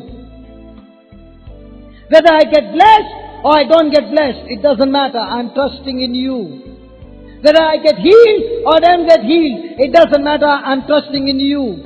And such a person who has got that mentality will be going through the furnace, but in the furnace, the Son of God will always show up. Now when they began to trust in the Lord, what happened? They were tested 7 times more. Do you see that? Do you see that? And their spirit was so strong that even in the test, they were not being moved. Their heart was fixed. And even when the furnace was 7 times hotter than before, what happened? The Son of God came to their rescue. Even though they were in the furnace fire had no effect on them. And what they believed in, God did and saved them. So every time you are trusting in the Lord, when your spirit is strong, even though you are going through that hot furnace, God will surely show up. God will show up only when your spirit is strong. And when your spirit is broken, He wants you to repent and come to Him. That's what happened. Their spirits were broken because they were impatient. The snakes were biting them. Everything seemed to have gone bad in their life. And they came and asked God to forgive them. So the first thing you got to do is ask God to forgive you. And believe when you confess your sin that God is faithful to forgive you of all your sins. Praise the Lord. Praise the Lord. I want to give you one more example how your spirit can be broken. How many of you have read about Jairus and his daughter? All of you. Jairus' daughter was about to die and Jairus came to meet Jesus. Now Jairus was not an ordinary man. He was one of the synagogue officials. He had heard about Jesus. His spirit was strengthened and believing in that, he came and fell at Jesus' feet and requested him, Jesus, come along with me, lay your hands on my daughter so that she be made well. Jesus did exactly what Jairus had asked him to do, and Jesus was walking to Jairus' house. Now how many of us would have left our house and gone in search of Jesus if we were Jairus? Hello, your daughter is sick. How many of you would leave your daughter back home and come to listen to God's word? When he did that, what must be happening in his spirit? The enemy must be saying, listen, you left your daughter and she's about to die. This is the last moment of her life and you could have been there to listen to what she's saying. After that, you will never get a chance to talk to her. And what guarantee you will reach home in time? Won't it happen? Now those thoughts will destroy Jairus' spirit. And Jairus is going back home and there is a woman who has got healed of 12 years of bleeding problem. And this woman not only got healed, but now when Jesus saw that the power had gone out of him, he turns around and says, who touched me? And this woman comes and speaks to Jesus about a 12 years old story. And when a woman is sharing a story of 12 years, what must be happening to Jairus? Stop that, take some shortcut, woman, get out of my sight, you got your healing, shut up and go home, let me take Jesus. And what must be happening in a spirit? I'm wasting, I'm losing my precious time. Every moment is precious because my daughter is about to die. Come on, wasn't it delaying his hope? And then Jesus hears this story, and as he's hearing, there comes one more blow from the enemy. The servant comes and tells Jairus, listen Jairus, don't trouble the master any longer. Your daughter is dead. What will happen to his spirit? Come on, what will happen to his spirit? It's over. But what does Jesus say? Fear not, but have faith in God. Your daughter will be made well. Quickly Jesus is saying, listen, that word that you heard from your servant is destroying your spirit, and that will stop your daughter coming back alive. And that's why Jesus is dealing with the problem and saying, do not fear. Do not fear. Have faith in God. Have faith in His word constantly, consistently, continuously. Praise the Lord. We can have faith in God's word in the morning. By afternoon it's over. Come on. Jesus spoke that word to Jairus and said, do not fear, have faith in God's word, your daughter will be made well. He said, in other words, if you keep trusting in that word, if you keep trusting in God, then only your daughter will be made well. Now did Jesus say, come here Jairus, let me lay hands on you? Come on. Come here Jairus, let me lay hands on you and let me pray for you. Did he do that? What would you say? Jesus, please lay hands on me. What is more required? Not the laying of hands, but what is more required is you strengthening your spirit with the word of God. Do you understand? I can lay hands on my head continuously till all your hairs go off. But if your spirit is not strengthened, nothing will come into your life. Praise the Lord. Now Jairus is going back home. Now he has finished with 2 blows, and when he's going back home, he finds that Jesus goes home and there are people crying out there. Who do you think those people are? Supposing your daughter is sick, who do you think will come to visit your daughter? The grandmama, the grandfather, uncles, aunties, relatives, in-laws. Come on. Isn't it? And now Jesus is going there and getting each one of them out of the house. What must be happening in Jairus' heart? All my relatives are being thrown out. Jesus, stop that. Don't you speak to my grandfather. Don't you speak to my in-laws. Don't speak like that to my friends. Now, what were they doing? They were strengthening him or weakening him. Now, they being there, would Jairus' spirit be strengthened or weakened? So, whom are you allowing to have fellowship with you? Now, are they strengthening your spirit or weakening your spirit? And if they are weakening your spirit, Jesus put them all out. Whom are you fellowshipping with?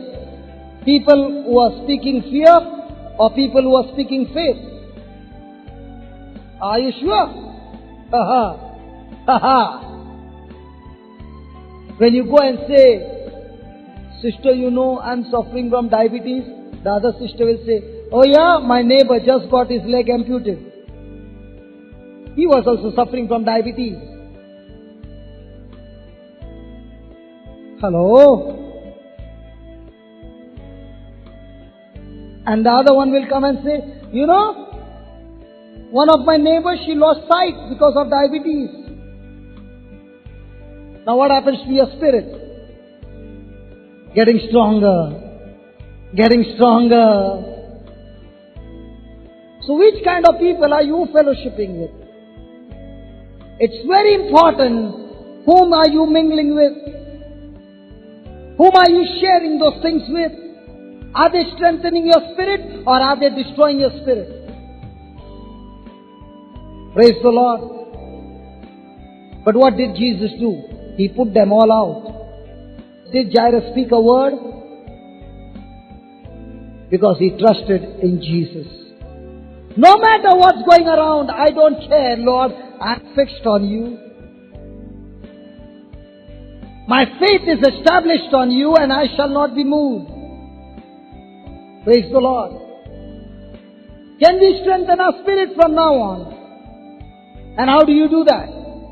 By meditating on that word of God. No matter what's going around, like Jairus, we got to have our hearts fixed on Jesus and in His word. And just like Jesus said, do not fear, have faith in God constantly, continuously. And then only those things what you are believing for will begin to manifest in your life. Hallelujah. Hallelujah.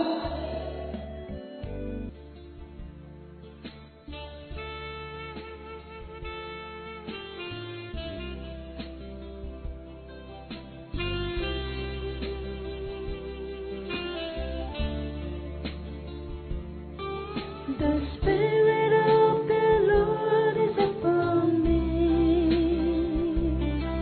My God Himself has anointed me. The Spirit of the Lord is upon me. My God Himself has anointed me. The Spirit of the Lord is upon me. My God Himself has anointed me. The Spirit of the Lord is upon me. My God Himself has anointed me. The Spirit of the Lord is upon me. My God Himself has anointed me. He has sent me to proclaim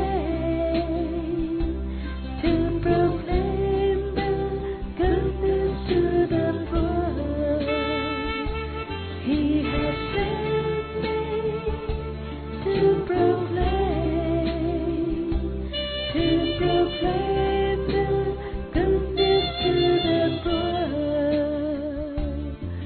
The Spirit of the Lord is upon me. My God Himself has anointed me. The Spirit of the Lord is upon me. My God Himself has anointed me to declare sight to the blind and to heal all the brokenhearted. To declare sight to the blind and to heal all the brokenhearted. The Spirit of the Lord is upon me. My God Himself has anointed me. The Spirit of the Lord is upon me. My God Himself has anointed. Praise the Lord. Can you close your eyes for a moment and ask God to strengthen you? I want you to speak to God. I want you to speak to Jesus. Have you been a person grumbling and complaining all the time? Have you been a person who is carrying that sorrow in your heart?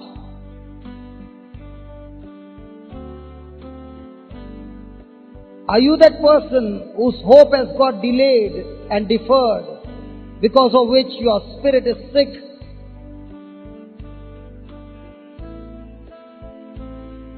Are you that person who has allowed some issues of your life to have a hold on your spirit?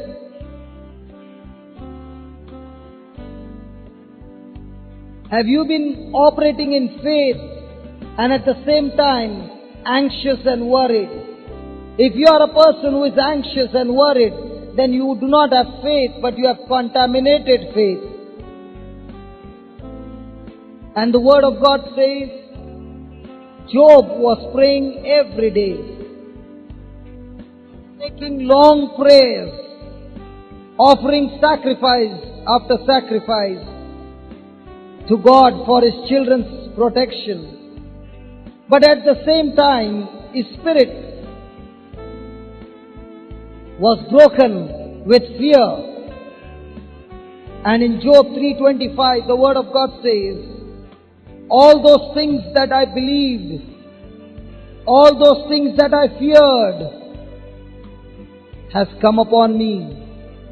Even though he has been praying and praying and praying, but because his faith was contaminated, that faith could not save his children, because it was not at all faith but fear. Have you been a person who have been praying and praying, but at the same time anxious and worried? Now that's a contaminated faith.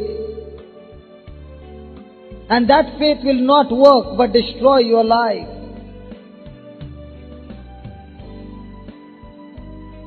What are those issues in your life? What are those sorrows that you have allowed to carry in your life?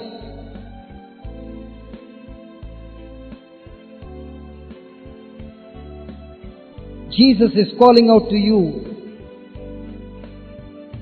In Matthew 11:28, Jesus is saying to you, come to me. Jesus is saying to you, my dear, come to me.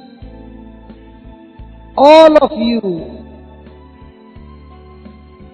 you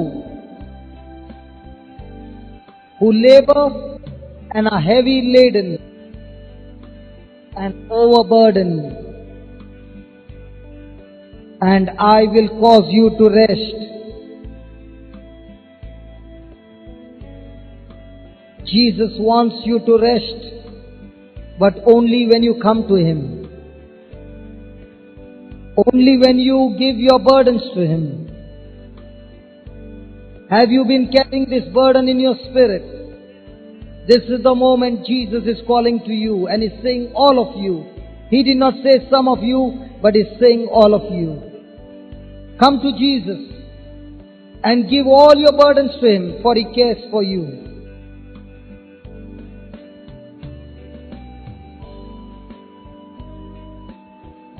What are those issues in your life that your spirit is getting weakened?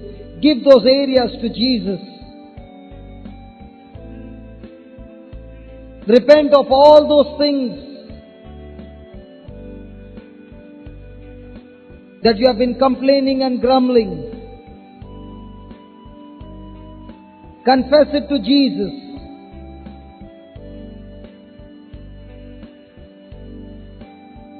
And just as God asked Moses to make a bronze serpent and fix it on the pole and lift it high, and the Word of God says when the Israelites looked at that bronze serpent, everyone who gazed at that bronze serpent, all of them were healed. God wanted to show them the very sickness and disease that serpent was captured. That serpent was immobilized, could not be moved. And that serpent was nailed on that pole. And now God is saying to you, the only way to get that poison of complaining and grumbling, the poison of doubt and unbelief and fear out of your life, is to come to Calvary. Come to the cross of Jesus and look at Jesus nailed on the cross.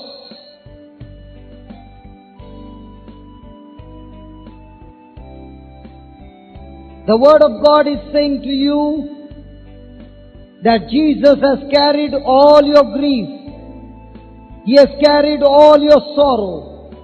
He has carried all your pain. He has carried all your wounds. He has carried all your fears. He has carried all your sins. He has carried all your disease.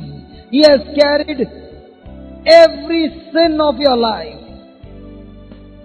And He Himself became a curse for you on that cross.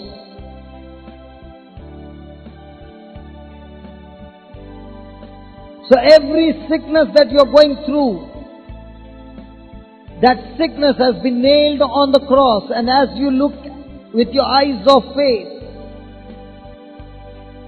the sickness from your body is flowing into the body of Jesus.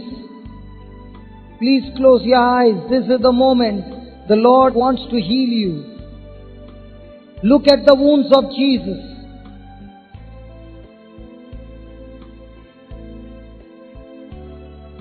Look at the wounds of Jesus.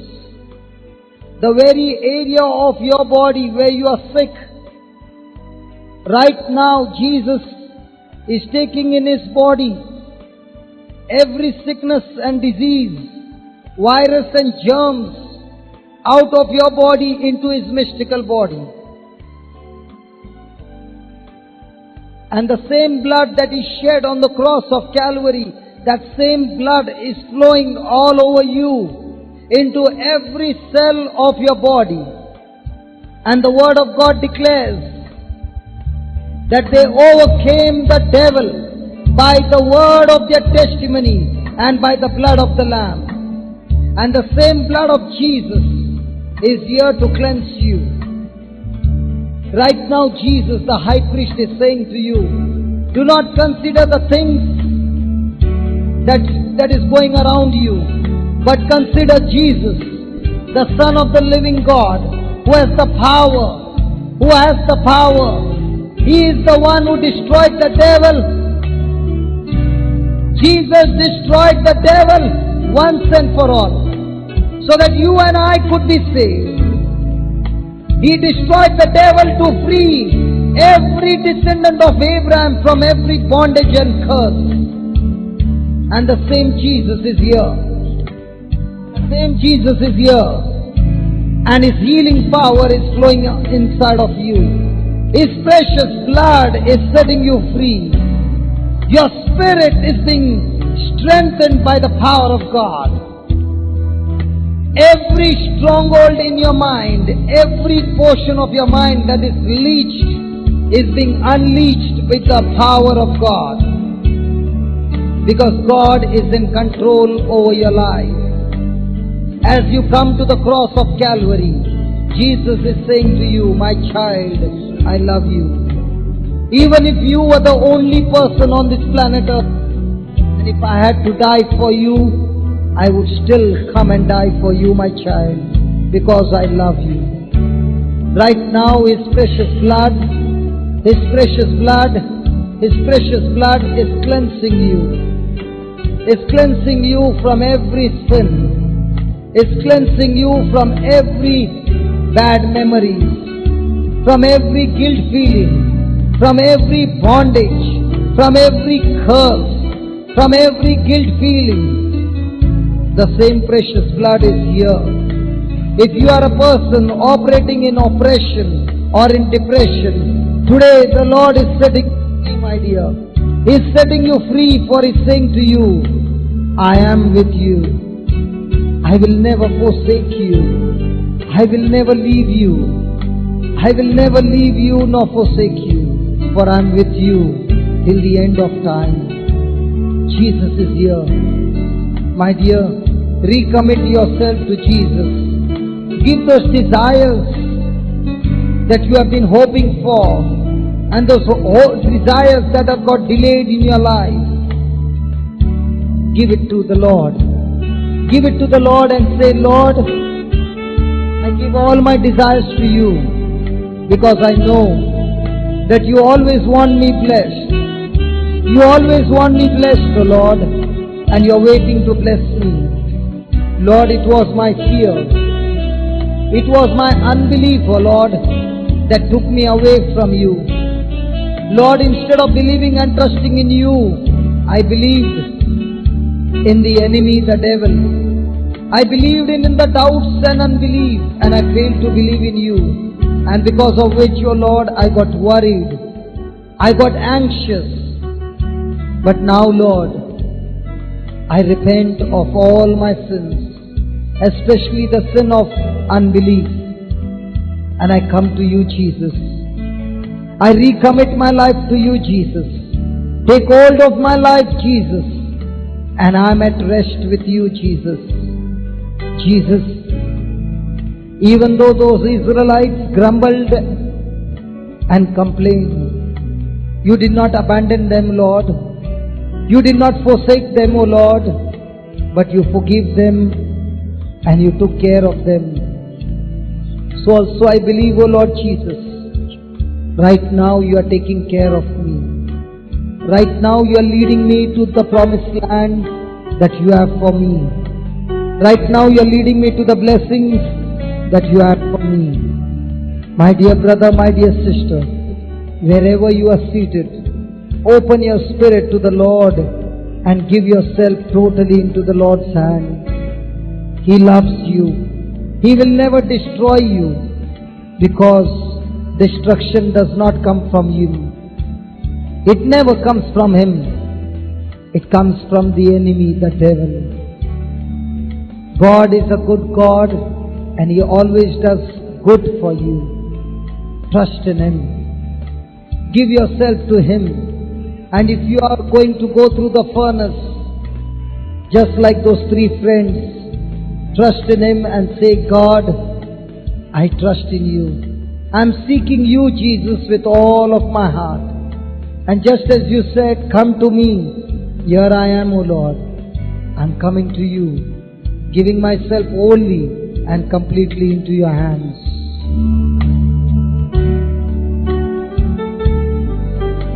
Speak to Him. Tell Him how much I love to praise your name, Jesus. For you are my Savior, Jesus. You are the same yesterday, today and forever, Jesus.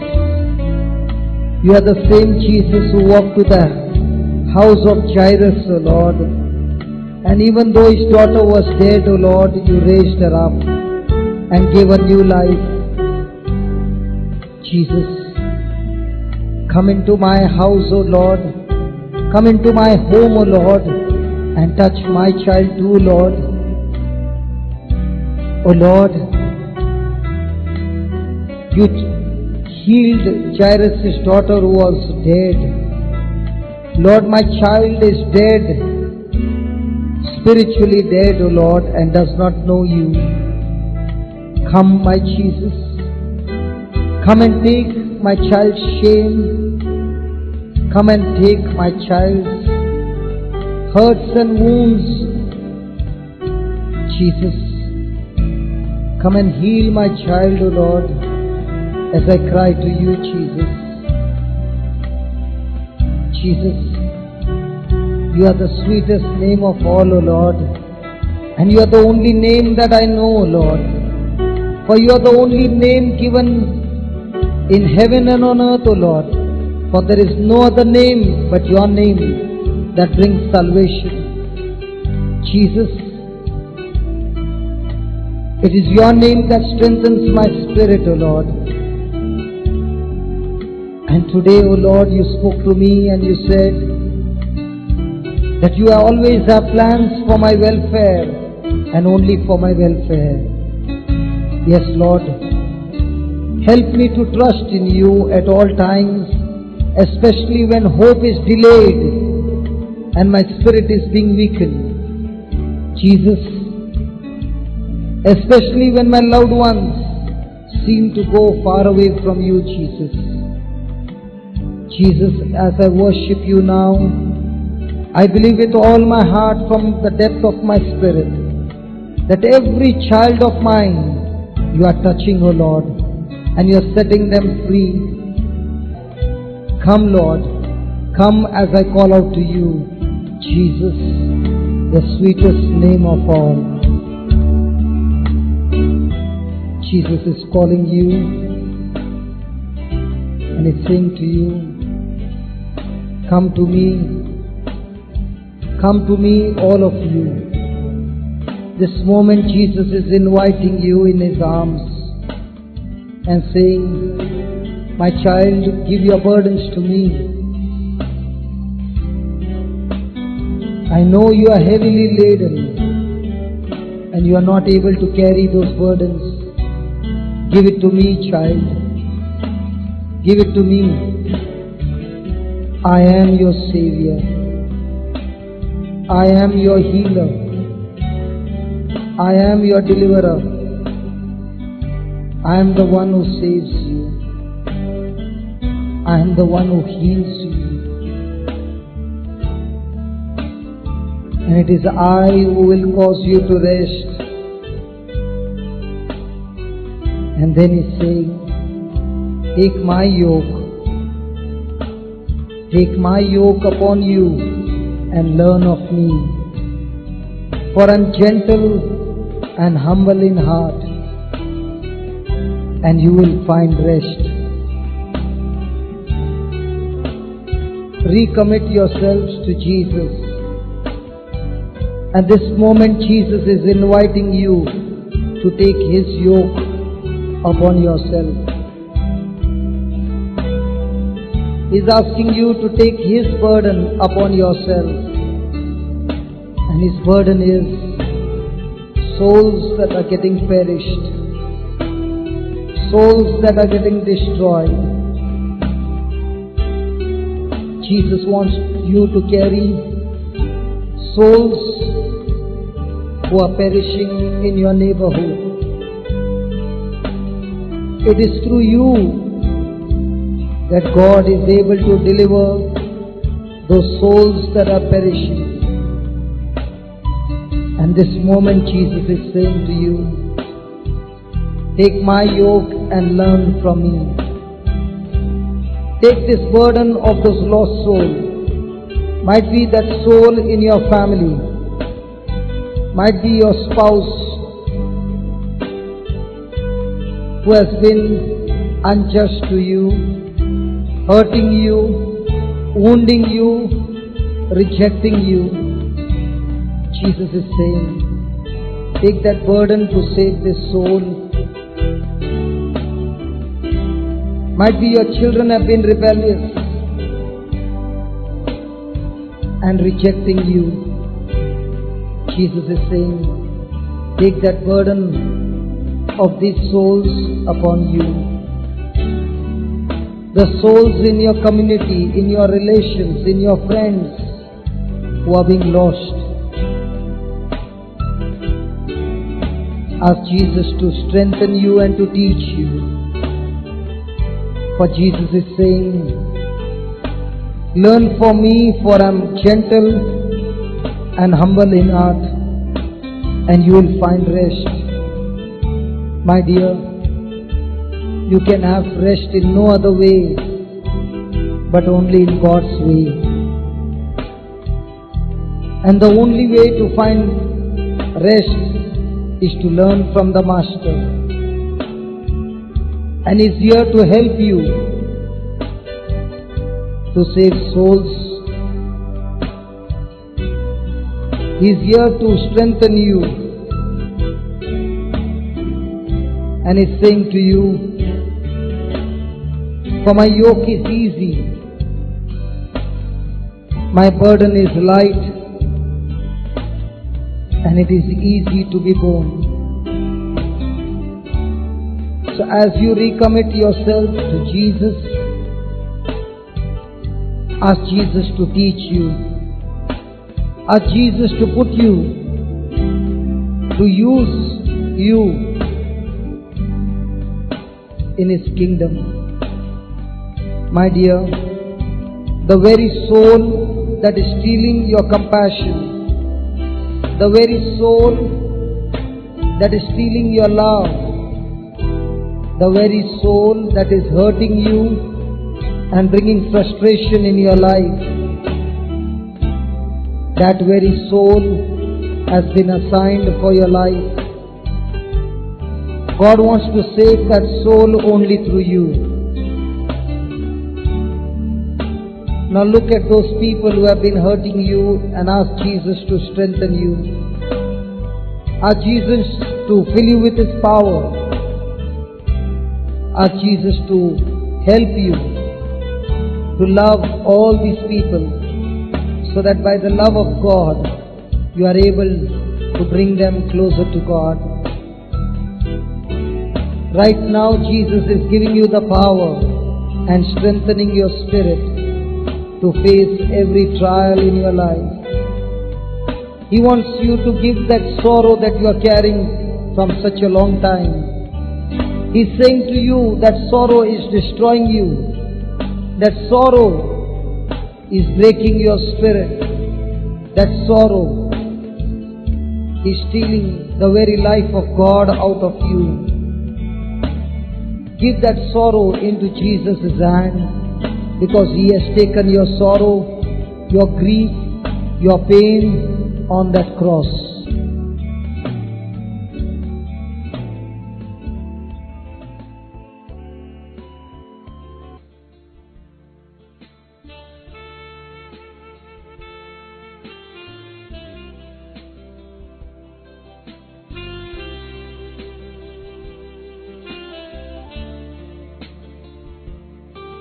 The Spirit of the Lord is upon me. My God Himself has anointed me. The Spirit of the Lord is upon me. My God Himself has anointed me. The Spirit of the Lord is upon me. My God Himself has anointed me. The Spirit of the Lord is upon me. My God Himself has anointed me. The Spirit of the Lord is upon me. My God Himself has anointed me. He has sent me to proclaim the good news to the poor. He has sent me to proclaim the good news to the poor. The Spirit of the Lord is upon me. My God Himself has anointed me. The Spirit of the Lord is upon me. My God Himself has anointed me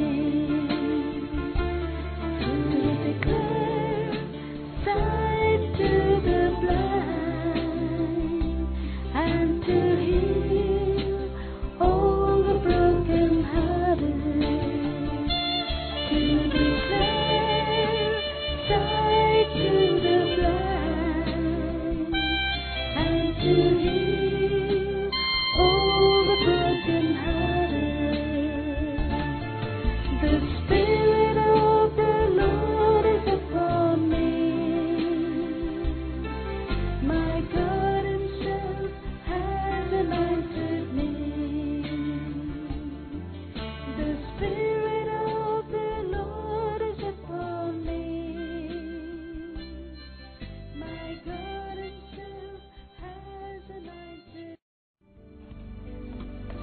my dear brother, my dear sister, your future, good or bad, is in you right now. It's in your mouth, and it is determined by the words that you speak. Matthew 12:34 to 37 says, "For out of the abundance of the heart the mouth speaketh.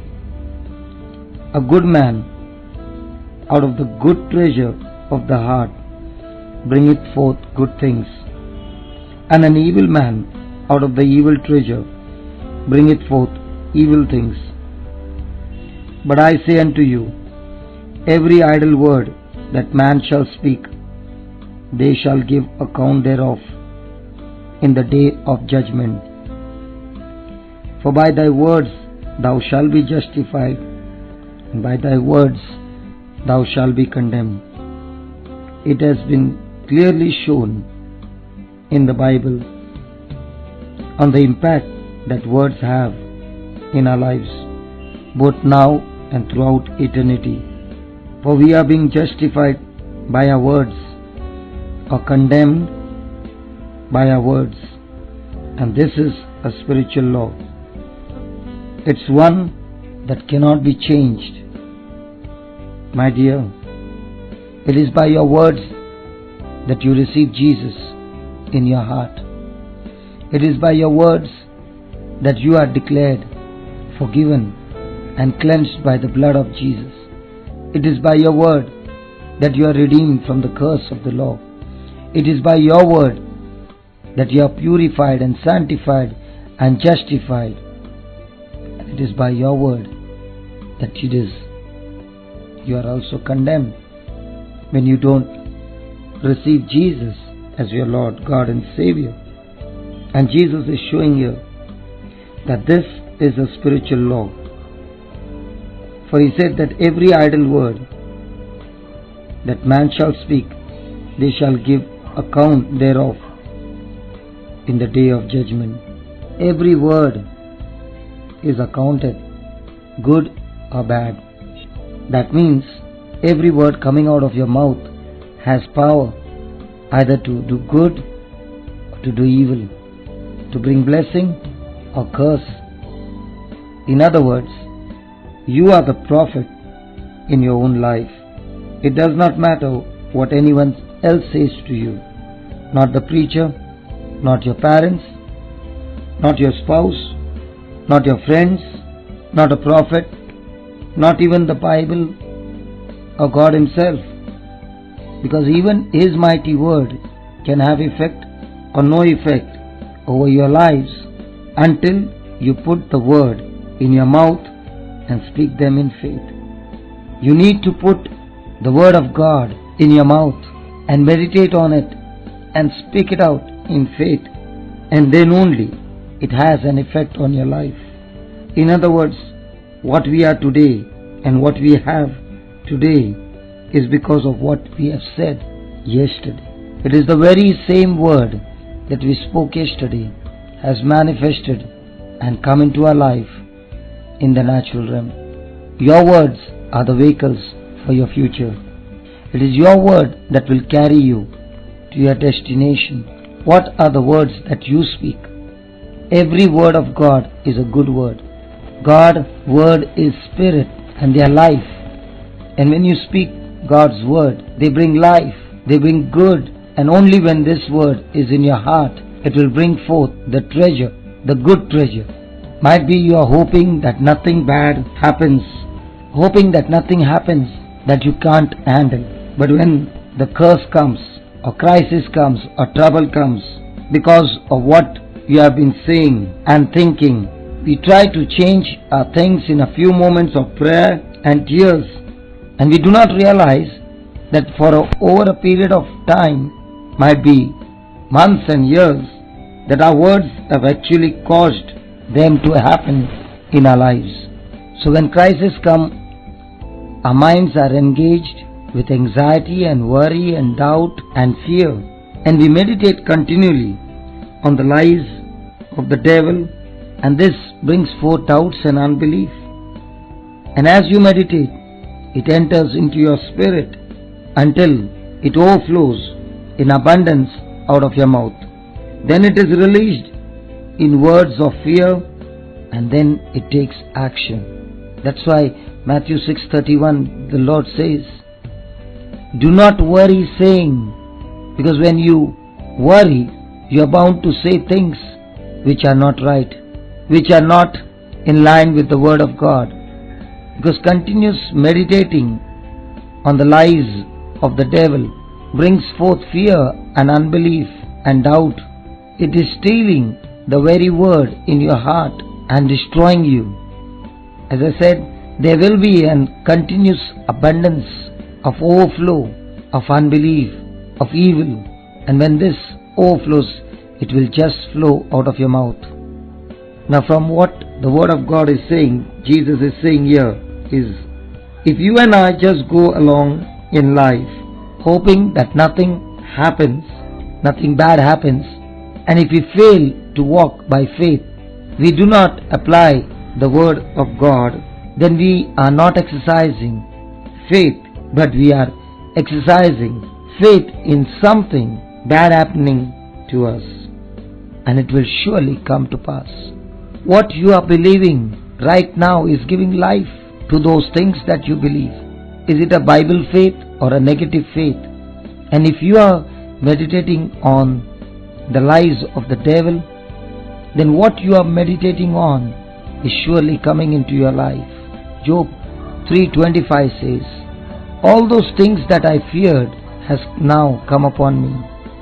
So fearing the negative things in your life will bring the manifestation of those things that you are believing for in your spirit. Because your spirit has been created by God in His likeness and image, and out of the spirit flows the word filled with power, either good or evil. Praise the Lord. Now you might say, brother, I do not meditate on the lies of the devil. Just think for a moment. What do you keep on meditating the whole day? When you are going through some trials and troubles, what is in your mind? What are you thinking all the time? What do you call that? When you fail to meditate in God's word, you will definitely meditate on the lies of the devil. And this kind of meditation is called worry. And it comes from fear. It brings to pass the things that you are thinking, that the lies the devil is forcing upon you. And it will bring to pass the works of the devil, just as words of faith bring to pass the works of God. The truth is that Satan can do nothing to us apart from fear, just as God will do something for us when we operate in faith. Faith connects you to God. Fear connects us to the devil. So once you begin to speak words of fear, it won't take long when you begin to act on them and living them. Because of fear today, there is so much of stress and depression and oppression and fear and suicidal tendencies. And this also includes the Christians. Supposing you are working for a company and the company has declared to take off a number of employees of their jobs. Now the moment the notice is given, even the believers will start worrying about their jobs. They'll begin to search for new jobs just in case. They fail to believe that God is in control of their lives and believing God for the ones that they already have, that they will not lose them. 1 John 4:18 says, perfect love casts out all fear. Notice it does not say crying and carrying worry and fear will get you out of that situation. Neither does it say that hiding will get rid of that situation. It says that perfect love will cast out fear. Now we need to know how to get this perfect love. Where can I get this perfect love? And how is love perfected? It goes back to your choice. It goes back again to the choice words. 1 John 2:5 says, whosoever keeps God's word in him, verily is the love of God perfected. Whosoever keeps God's word in him, truly is the love of God perfected. In other words, the more we keep the word of God in us and act on this word, the more the love of God is perfected in us. The more you meditate on the word, the more you speak the word, the more you live in the word, the love of God is perfected in your life. The more you are obedient to God's word, the more the love of God is perfected in our lives. So we need to exchange the words of fear for the word of God. We need to take the word that is a sword of the Spirit and go on an attack against whatever fear that tries to crowd in our way, that's trying to hold and stop us from going to those things that God has promised us. So let us carry this sword of the Spirit and launch a war against the spirit of fear, because this spirit of fear is a demonic spirit. 2 Timothy 1:7 says, God has not given me a spirit of fear. So fear is a spirit, it is demonic. It comes to kill, steal and destroy. The word of God says God has filled you with power, love and sound mind. He has given you the Holy Spirit who is powerful. God is pouring His love upon you through the Holy Spirit. And when you are filled with the Holy Spirit, you have the wisdom of God. You have self-control. And it is through this perfect love that you are disconnected from fear. My brother, my sister, whose word are you going to speak from now on? God's word or the devil's? The ignition key is in your hands. On one side is God's word that produces faith and brings the stuff of God into your life. All that God has flows into you. On the other side are the words of the devil, lies of the devil that produces fear and brings forth destruction in your life. Now, which word are you going to speak? Which place are you going to get connected? Your future, your destiny is in your mouth. The words that you speak are going to bring forth your future. You keep speaking God's word, doing what the word says, life flows out of you. Out of the heart you bring forth good treasure. But if you are meditating on what the devil said, then there is only evil and confusion. There is sin close at hand, bringing forth curse and destruction in your life. So take a decision right now to speak God's word, no matter what's going around, no matter how you feel, no matter what you see, what you hear. Continue to speak God's word so that there is an overflow in your spirit, and that overflow will bring it forth out of your mouth with faith. Hallelujah.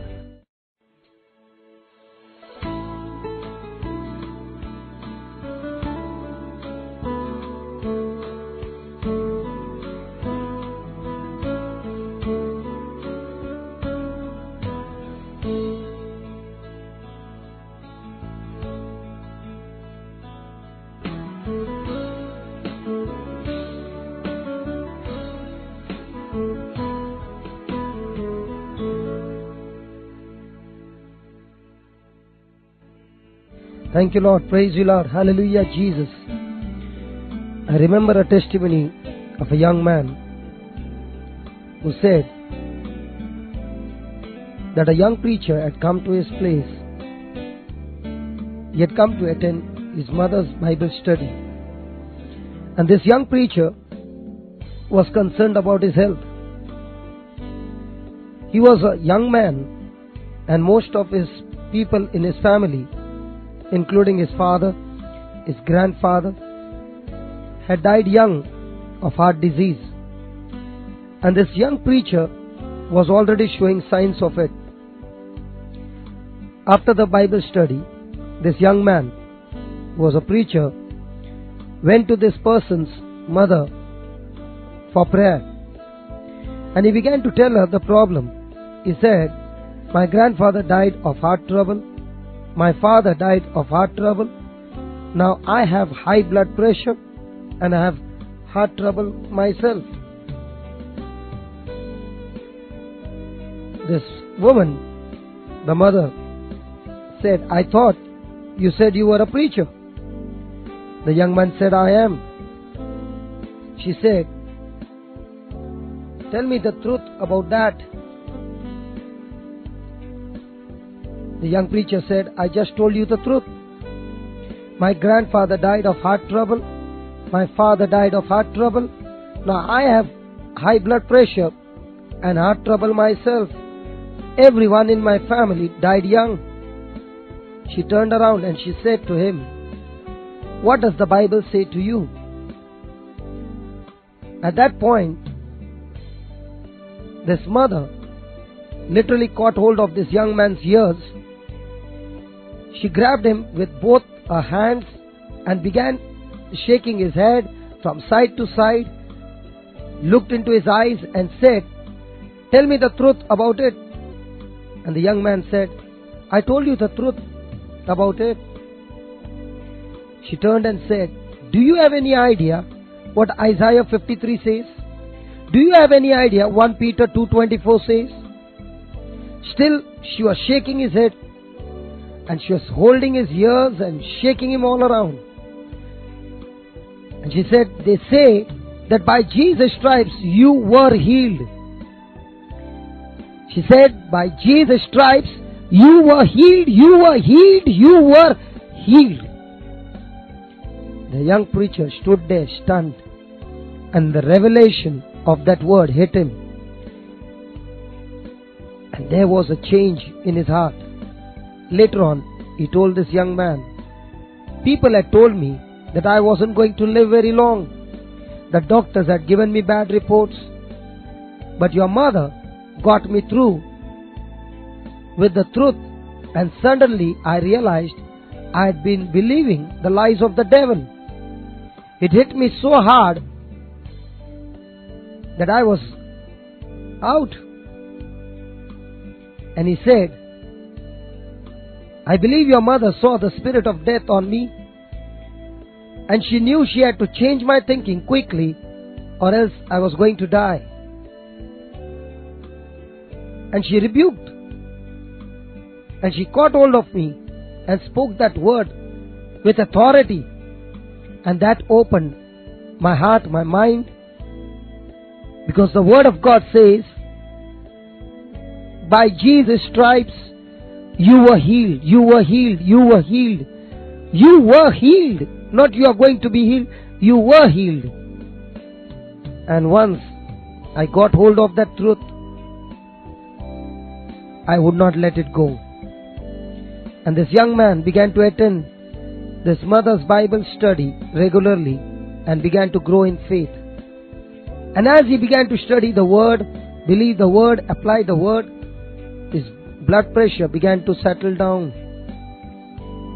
His health began to improve because he continued in the truth.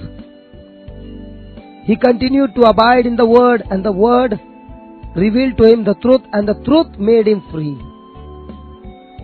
This young man asked him years later on his 60th birthday,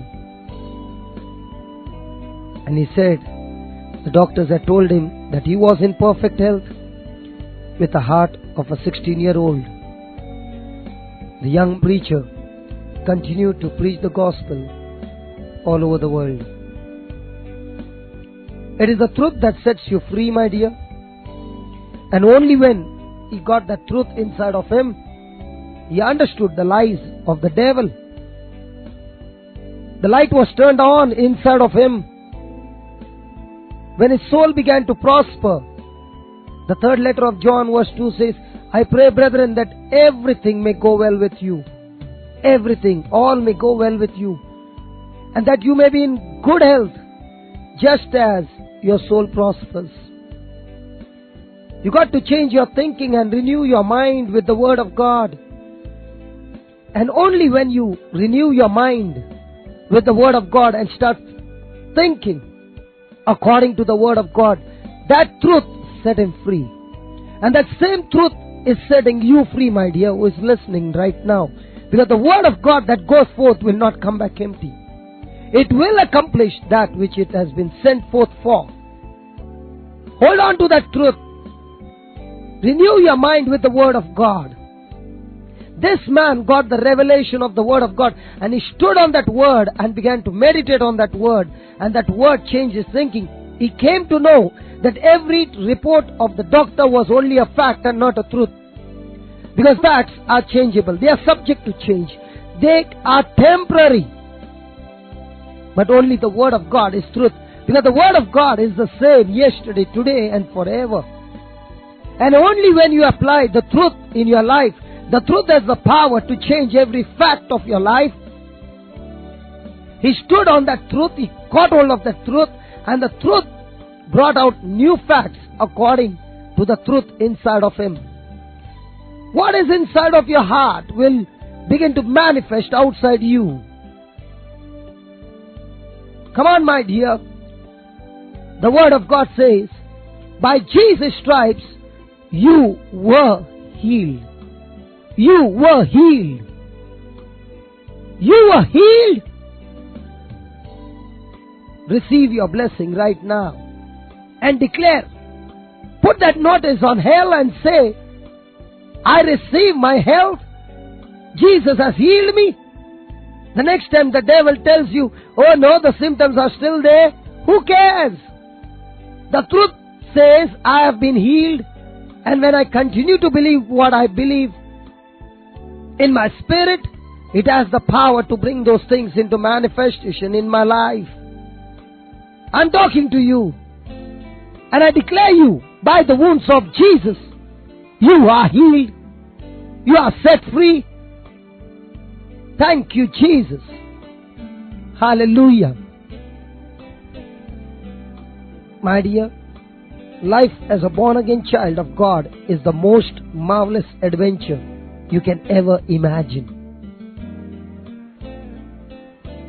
You would not look at it, you would not know it by looking at most Christians.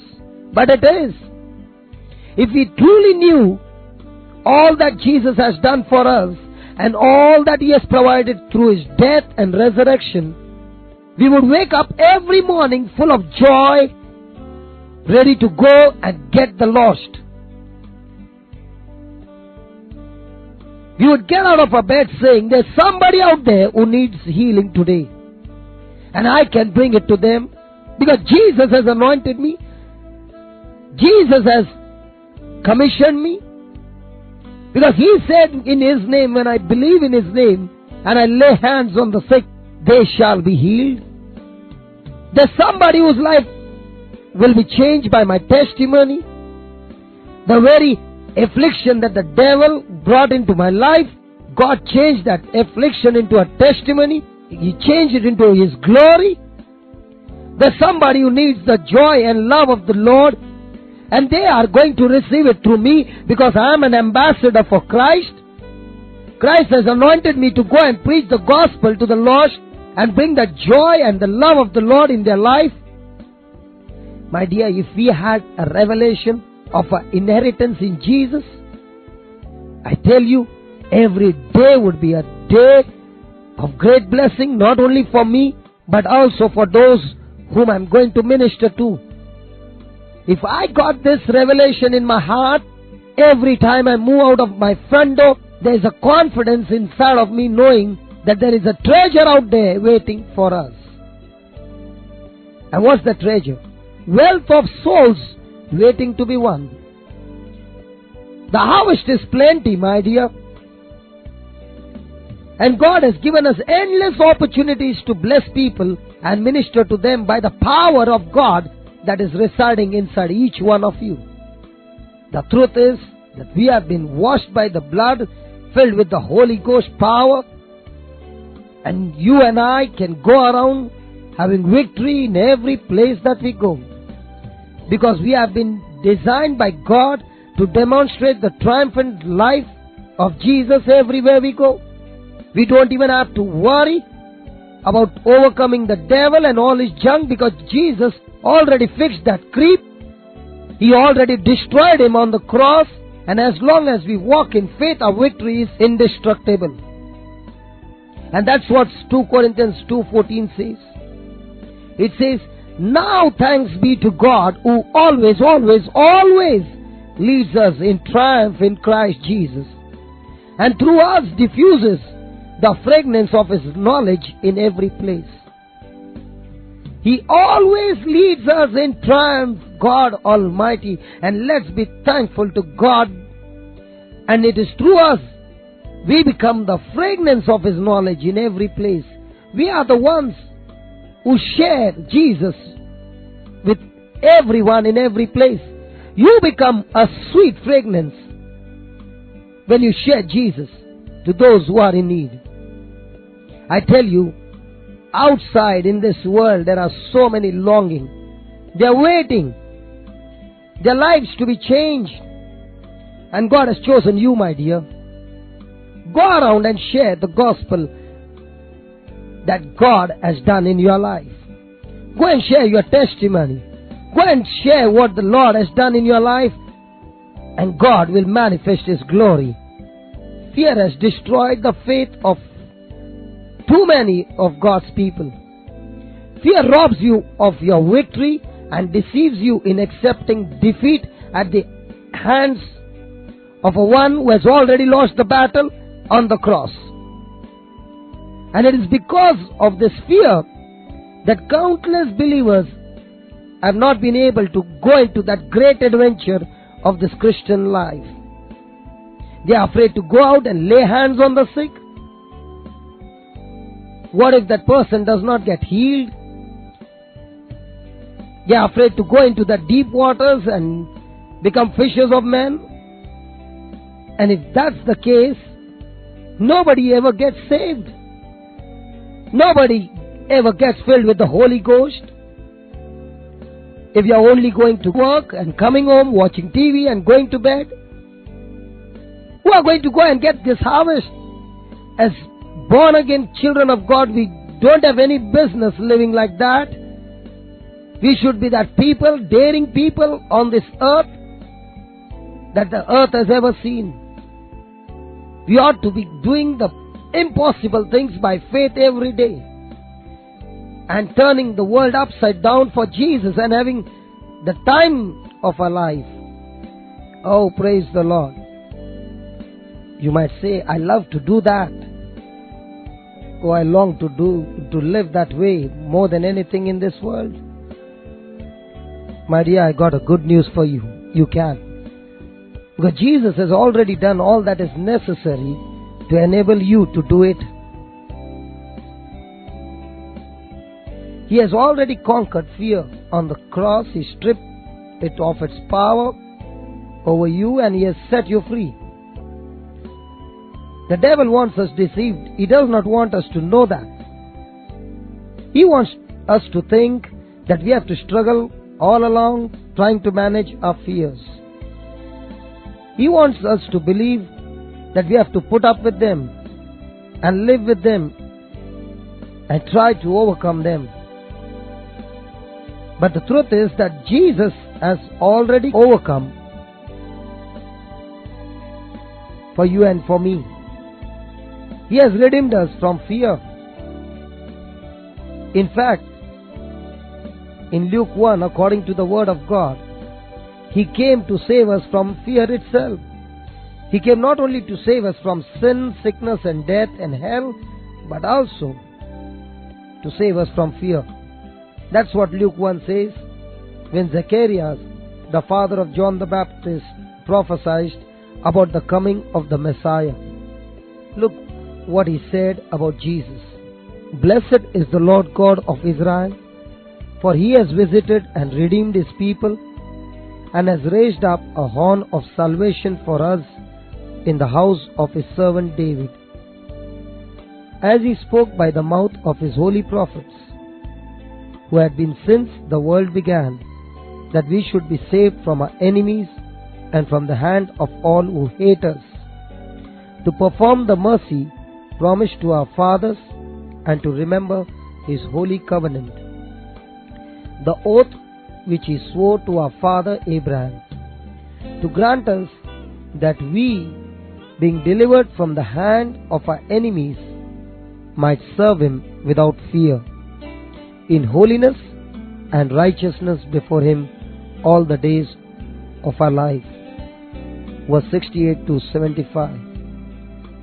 God wants us to be free from fear. He wants us to be free in our day-to-day life in this modern day. There is so much of terrorism and so much of fear all around. And the Bible says the prophet had been talking about it since the world began. And it was thousands of years ago that God swore to Abraham that through his seed the power of fear would one day be broken. And this power was broken when Jesus went to the cross. He fulfilled that promise. He paid the price so that we could serve God without fear all the days of our lives. He destroyed fear's hold on us so we can stand up by faith in him and be forever free. Till Jesus came, the only man who had ever walked on the face of the earth totally free from fear was Adam. He was originally created in the very likeness of God. He had in him the very attributes of God himself, the divine nature that is full of love, joy, peace, goodness, meekness, kindness, patience, self-control, flowed freely in Adam. But when he sinned, all that changed. Spiritual death came and destroyed. It came and perverted those divine forces. Every one of them turned into the exact opposite of what they had been. Love became hate, faith became fear, peace became torment. Why? Because he himself submitted to Satan. Adam disconnected himself from the life of God and connected himself instead to the nature of the devil. Satan himself literally became Adam's God. Adam did not intend for that to happen. He and Eve thought they could be gods unto themselves, but that was impossible. Although man is created in God's image, he was not created to be spiritually sovereign. He must have a spiritual Lord over him. Many people today don't realize that. They think there's God and Satan, and then there's me. But there are just two spiritual families in the earth, God's and Satan's. Everyone in the world is under the lordship of one or the other. But thank God, by saying yes to Jesus and receiving Jesus as our Lord and Savior, we can change families. We can be delivered from the powers of darkness and transferred into the family of God. And this is not by our doing, but it is by the Father himself who qualified us. That's what Colossians 1:13-14 says. And when we confess with our mouth and believe in our heart, and when we do that, something wonderful happens. We receive a new birth.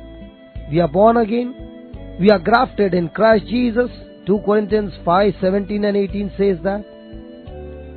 And all things become new. Now all things are of God, who has reconciled us to himself through Jesus Christ. So when we are born again from death to life, when we make Jesus our Lord, just as Adam was separated from God and connected to Satan in his rebirth, we are separated from Satan and get reconnected to God in our new birth. The moment we are separated from Satan, all those things in our spirit that sprang from him died. hate died, lust died, fear died. At the same time, we are reconnected to God, and the divine nature of God, His very life, begins to spring within us. The attributes of God, that is love, joy, peace, and all the other fruit of the Spirit, begin to flow in our spirits like a fountain. And so you can walk in the victory and freedom from fear, because they do not belong to you as a believer. And it was this nature that you inherited from Adam was actually crucified with Christ. You got to understand this, that the old nature to commit sin and live in sin, you were saved by grace. Your old nature, the flesh nature, died the death of the cross. The sin nature was crucified on the cross. It's dead and gone. Now, you are a child of the living God, and you have Jesus' own nature and life within you. You are a new creation, new creature, a new creation, made alive with the life of God Himself. You cannot be half Satan and half Jesus, but you are complete in Jesus. Your spirit being is made perfect. What is needed is the renewing of your mind. Your mind got to be renewed with the Word of God. So you are a child of God. So where there was once a fountain of fear on the inside of you, now there is a fountain of faith. The devil can't pump fear into your spirit anymore. He does not have entry to it, because this entry or this gate has been sealed by the Holy Spirit unto God. That's what Ephesians 1:13 says. You and I have been sealed by the Holy Spirit. The only way the devil can get fear into you is by feeding it into your intellect, by using your senses. He must try to get it into your soul using your mind, your will, your emotions, your reasoning, by talking you into receiving it and acting on it. But even if he's successful in doing that, he's still at a disadvantage, because that fear will never take root into your born-again spirit. It has nothing to hold it in place. So the minute you rise up and start walking in the love of God, that love will wash the fear away. It's the absolute truth. The Word of God tells us that love will actually flush fear out of our souls. That's what 1 John 4:18 says. There is no fear in love, but perfect love casts out all fear. Cast out there literally means to flush out. When you begin to exercise the love of God and the tide of love begins to rise, it does not leave any place for fear to reside. And since faith works by love, the higher the tide of love flows, the stronger your faith becomes. Eventually, you'll get to that place where all the fear is flushed out. The problem most believers have had, however, is this: they have let fear creep into their lives a little at a time, and over the years, they have gotten used to it. Fear has become such a normal part of life that they are blind to it. As a result, they don't do what's necessary to flush it out. What can we do about that? The first part of John 4:18 gives us the answer. It says there is no fear in love, but perfect love casts out fear. Because fear has torment, he that feareth is not made perfect in love. Whenever we sense any kind of torment in our lives, it's a signal to us that we have some fear there. If there's torment, there's fear. And according to this verse, if there's fear, it's a sign we haven't developed the love of God in that area. And that's the truth. So instead of arguing about it, put it to work for you. Think about it this way. Whenever you sense torment about a situation, it's like the red check engine light blinking on the panel of your car. If you pay attention to that light and do something about it, it will help you. But if you just keep driving along thinking, I wonder what's wrong with my engine, you will end up in big trouble. After that light has been blinking for about 3 months, you will find yourself stranded on the freeway, blaming the automobile manufacturer for a defective car. It is not the manufacturer's fault. They installed that red light to get your attention. You should have done something about it the first time it blinked at you. The same thing is true about torment. Every time you notice a flutter of anxiety in your mind or a knot of worry in your stomach, it ought to be like a flashing red light to you. The moment you catch yourself thinking a fearful or a worried thought, you should stop right then and deal with it. Don't just go on and on thinking, oh, I don't know where my kids are. I hope they are not doing drugs. I hope they don't get out there on the freeway and get themselves killed. Stop those thoughts immediately. Start talking to yourself and say, wait just a minute here. The scripture says, he that fears is not developed in love. So I'm going to stop this fear right now and get over into the love of God before I get myself in trouble. I'm going to purposely disconnect from this fear and connect up with love. Then just start worshipping and praising the Lord over His great love for you. Remind yourself of it and receive it by faith. Say, Jesus, I love you, and I know you love me too much to just let bad things overwhelm my life and my family. Heavenly Father, John 17 says, you love me just as you do Jesus Himself. And I receive that love right now. I know your love has been shed abroad in my heart by the Holy Spirit, and I thank you for it.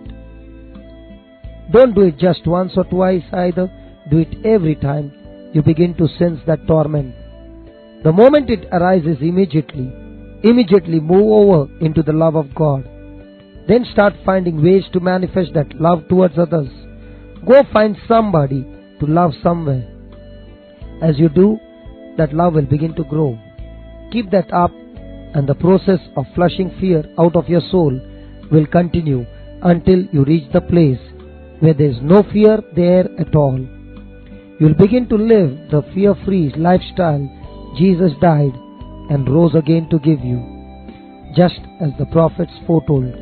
Being delivered out of the hands of your enemies, you will serve God without fear all the days of your life.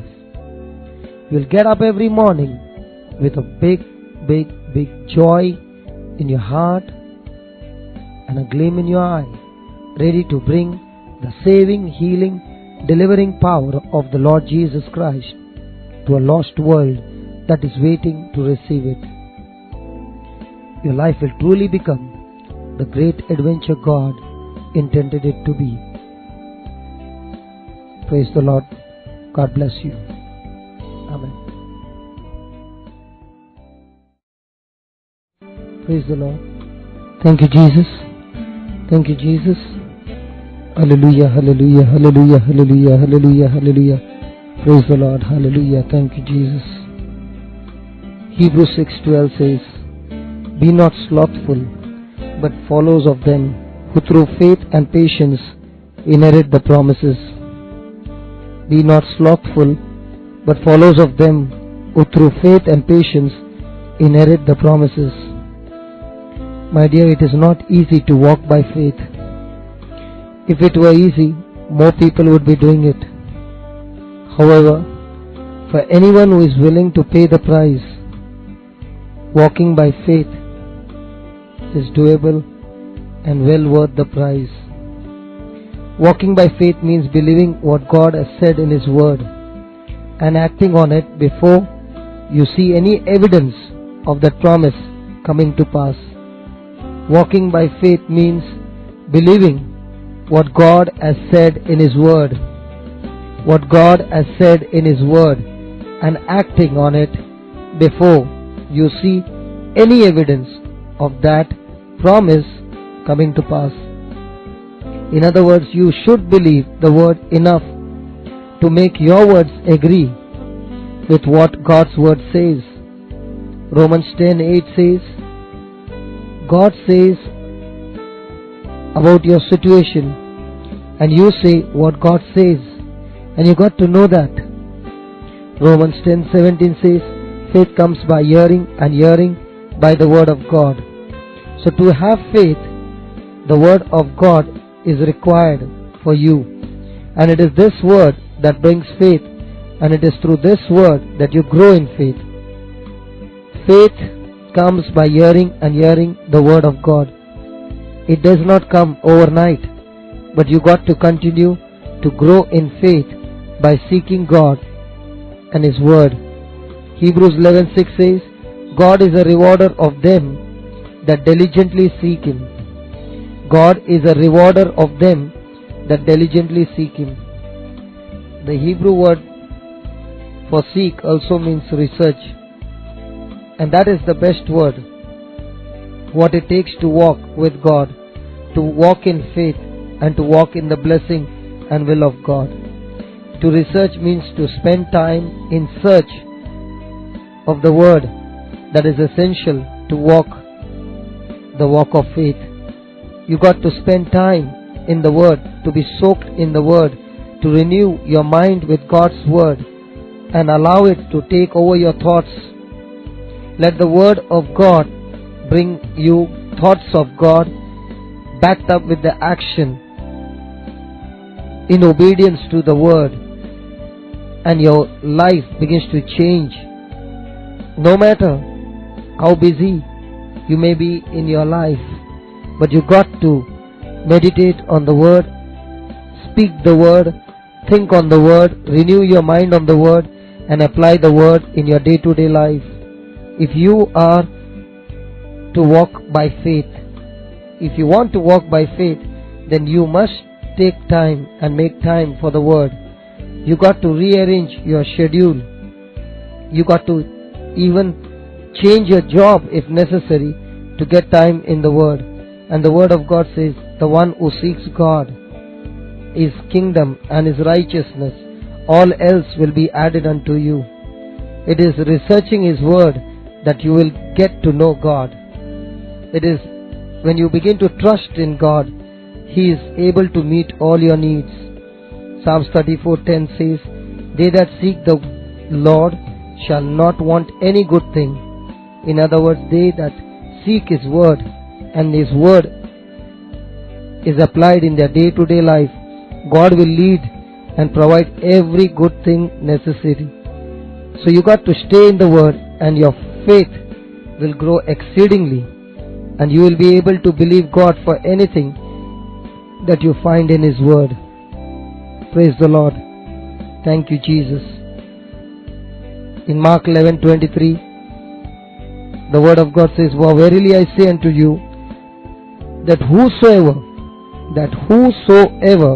shall say unto this mountain, be thou removed, be thou cast into the sea, and shall not doubt in his heart, but shall believe that those things which he said shall come to pass, he shall have whatever he said.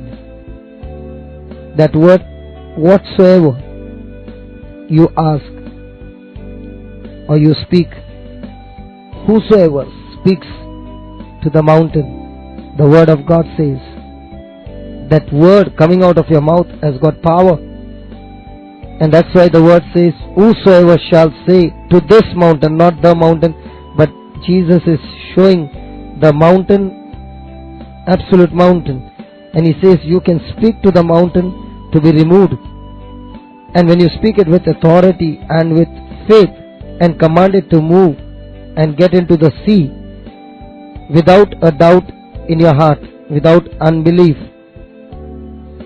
then whatever things that you believe, it shall come to pass. And when you believe, you got to say it, and whatsoever you say will be done for you.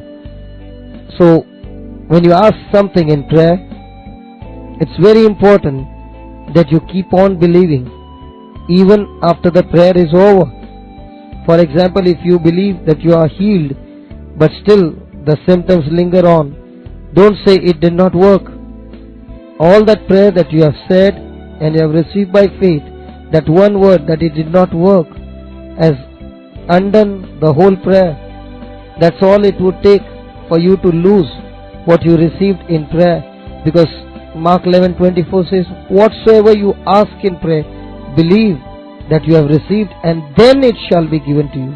So first, whatsoever, it's a blank check. Jesus is saying to you, whatsoever that God has already promised in His word is His will for your life. And when you ask in prayer, believe you have received. Believe that you have received it completely in faith, and then you shall receive it. So believing comes first and then comes receiving. But your very confession of the wrong word against the word of God will destroy that prayer of faith. For example, if someone asks you, how are you? What are you going to say? Are you sick or are you healed? The symptoms are lingering on and you have prayed the prayer of faith, and the word of God says, by His wounds you have been healed, and you have received that word, that promise of God by faith. You have to settle it. You can't be both at the same time. Whatever you have established that you are in prayer, that's what you are even before you see it. So no matter whether you see it or not, but with your eyes of faith, that's what the word of God says, believe. Even though there are symptoms, continue saying the words of faith that agree with God's word. Continue saying words that agree with what you believe. You have received in faith. Remember, those things you continually say are the things that will come to pass. In consistency lies the power. What you continually say is what you really believe in your heart. So cultivate this new habit of speaking God's word and refuse to speak lies to the truth. You got to hear and speak God's word and stop confessing the negative words. Because Hebrews 10:23 says we have to hold fast to the confession of our faith. And faith comes by hearing, and hearing the word of God. So even in the midst of debts and losses and every kind of need, we got to begin to change our words to agree with what we desire.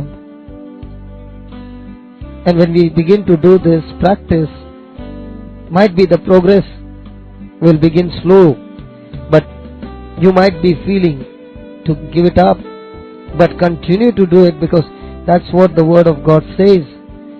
It takes patience, and the word of God says it is by patience and with faith that you inherit God's word.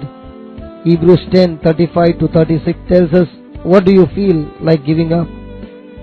It says, cast not away therefore your confidence, which has great recompense of reward. For you have need of patience, after you have done the will of God, you might receive the promise. He says, don't cast away your confidence on that word. The enemy's job is to give you thoughts of fear and doubt and unbelief. He wants to give you suggestions which are not in line with the word of God. And that's why the Bible says, do not cast away, do not throw away your confidence in that word, because this word has great recompense of reward. This word has the power to bring those things into existence in your life. And for this you need patience. The word patience means to be constantly, consistently remaining the same, no matter what's going all around. It does not mean to put up with something, but to rely on God and His word. So you need to have patience, and after you have done the will of God, after you have done of confessing and living and obeying the word of God, you will definitely receive the promise.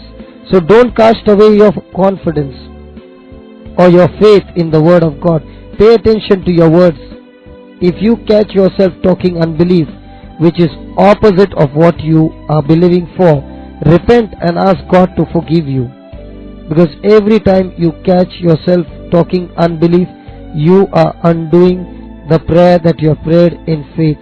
You are breaking the power of those words in your life, and you got to repent and ask God to forgive you and get back on the track of faith. Say exactly what you believe in the spirit and not in the natural. Keep your words in agreement with God's word, and that will change this natural realm. Keep your words in agreement with God's word, and that will change this natural realm. Keep your words in agreement with God's word, and that will change this natural realm. Your word should align with the word of God. Your word should align with the word of God. Fill your heart with the word. What a person says is a result of what is in his or her heart. Because what you store in your heart, are you storing the word of God in your heart? For we learnt in Matthew 12:34 and 35, for out of the overflow of the heart the mouth speaks. The good man brings good things out of the good stored up in him, and the evil man brings evil things out of the evil stored up in him. For out of the overflow, when you keep confessing the word over and over and over and over and over from your mouth, there will be an overflow in your heart, and this overflow will produce that abundance. It will just flow out of your mouth, and it will bring out the good things that are stored up in your heart. So meditating on the word, Joshua 1:8 says, let this book of the law not depart out of your mouth, but meditate on it day and night, so that you will be able to obey all that is written in it. So when you meditate on the word of God day and night, it will produce the power that is essential for you to obey God's word. And that's why it's very necessary to feed your spirit with the word of God. And when you keep on feeding your spirit with the word of God, it will bring out good things. There was a time, one day, I wanted to have bath, and my daughters were supposed to have bath. It so happened that I requested my daughter that I want to go and have bath, and there were hot water buckets kept inside. When I went there, I found one bucket with full of hot water, and the other bucket was with cold water. Both the buckets were filled with at the same time, but there was a difference. And I began to wonder why, and I began to on the geyser, and the Lord showed me. He showed that when I told my daughter that I want to have bath, she went to the bathroom, washed her legs and came back. But when she did that, she used a pipe to wash her legs and her feet, and that running water, slow and gentle, she kept the pipe in the bucket with hot water. The cold water began to flow continuously. And as there was a continuous flow of cold water, the hot water began to flow outside, and automatically after some time the whole bucket became cold. The same it is with the word of God. The word of God is spirit. The word of God is life, living and active and energetic and operative. It's effective, and it is full of power. So when this word begins to flow from your mouth inside of you, it will bring out all the bad things out of you. It will be ejected out of you. And when you open your mouth and start speaking the word of God, it will lead you into good things. That is why you got to feed your spirit with the word of God. And that's what Proverbs 4 says. That's the secret that God is showing you. My son, attend to my words. First of all, God is calling you my son. He's calling you my daughter. And He's saying to you, pay attention to my words. Pay attention to my words. You got to pay the price. You got to take the time, spend the time with the Lord, seeking His word, researching His word, paying attention to His word. And when you pay attention to God's word, let that attention be complete. For example, students studying for their exams or doing their homework every day, you find that their attention is divided, because you will find them doing the homework and at the same time they are watching TV. So the attention is divided and there is no full attention. But the word of God says, now my son, pay complete attention to my words. Not to anything but to my words. God is stressing to my words. What is your attention on? On what the doctor said? On what he said? On what she said? Or what people are saying? Or is your attention on God's word? Because when you pay attention to God's word, God is in charge of your life. So my dear, you got to pay attention to God's word. Not what he said or she said, or what people said, or what the doctor is saying. But you got to pay attention to God's word, not with your own understanding, but with God's understanding. And that's why God is saying to you now, at this very moment, pay attention to my word. To my words, to my words, to my words. Not to the words of the world, but to my words. Incline thy ear unto my saying, or submit your ears to my saying. Bend your ears to my saying. Do not be with your own understanding, but with God's understanding. Rely on God's understanding. And that's what the word of God says. Submit to God, to his word. Let the word of God be the highest authority in your life. Let the word of God rule over your life. Let the word of God lead you and guide you in your life. Let every decision be according to the word of God. And then he says, let them not depart from your eyes. Now you got to keep close guard of your eyes. The things that you see is going to bring the message and steal that word out of your heart. What are the things you see will create faith or fear? Because faith comes by hearing and hearing the word of God. Fear also comes by hearing and hearing the words of the devil or of the world. And when you see things happening in the natural, it's going to have an effect on your heart. So let the word of God be before your eyes. No matter what you see all around, you got to ignore those things that you see. A fantastic example, Jesus going to Jairus' house. When Jesus was going to Jairus' house, there was a huge crowd gathered all around Jesus, and they were following Jesus. And there was this woman with the issue of blood. Even though she was suffering from 12 long years, and her hope already gone, she had gone to many doctors and she had grew worse. She had lost all her money and she was totally broken, a miserable condition. And yet the word of God says she heard about Jesus. She heard about Jesus. When she heard about Jesus, faith came into her. And believing on that word that she heard, she began to say to herself, and the word of God says, she kept saying, if I touch the hem of his garment, I shall be healed. She kept saying, that's the power of God. She kept saying, she started feeding her spirit with the word that she heard about Jesus. For so many years she had heard the words of the doctor. Her condition grew worse. There was no hope for her. And yet now she began to rely on God's word and on what she heard. And she began to speak to her own spirit. And she fed her spirit with the word of God.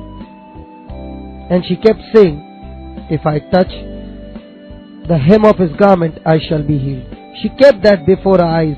She had not seen Jesus, but she kept those words that she heard before her eyes. And that is what gave her the power to get out of her life, out of her house, and move. Now she was weak because of 12 years of bleeding, but she did not quit. She kept moving.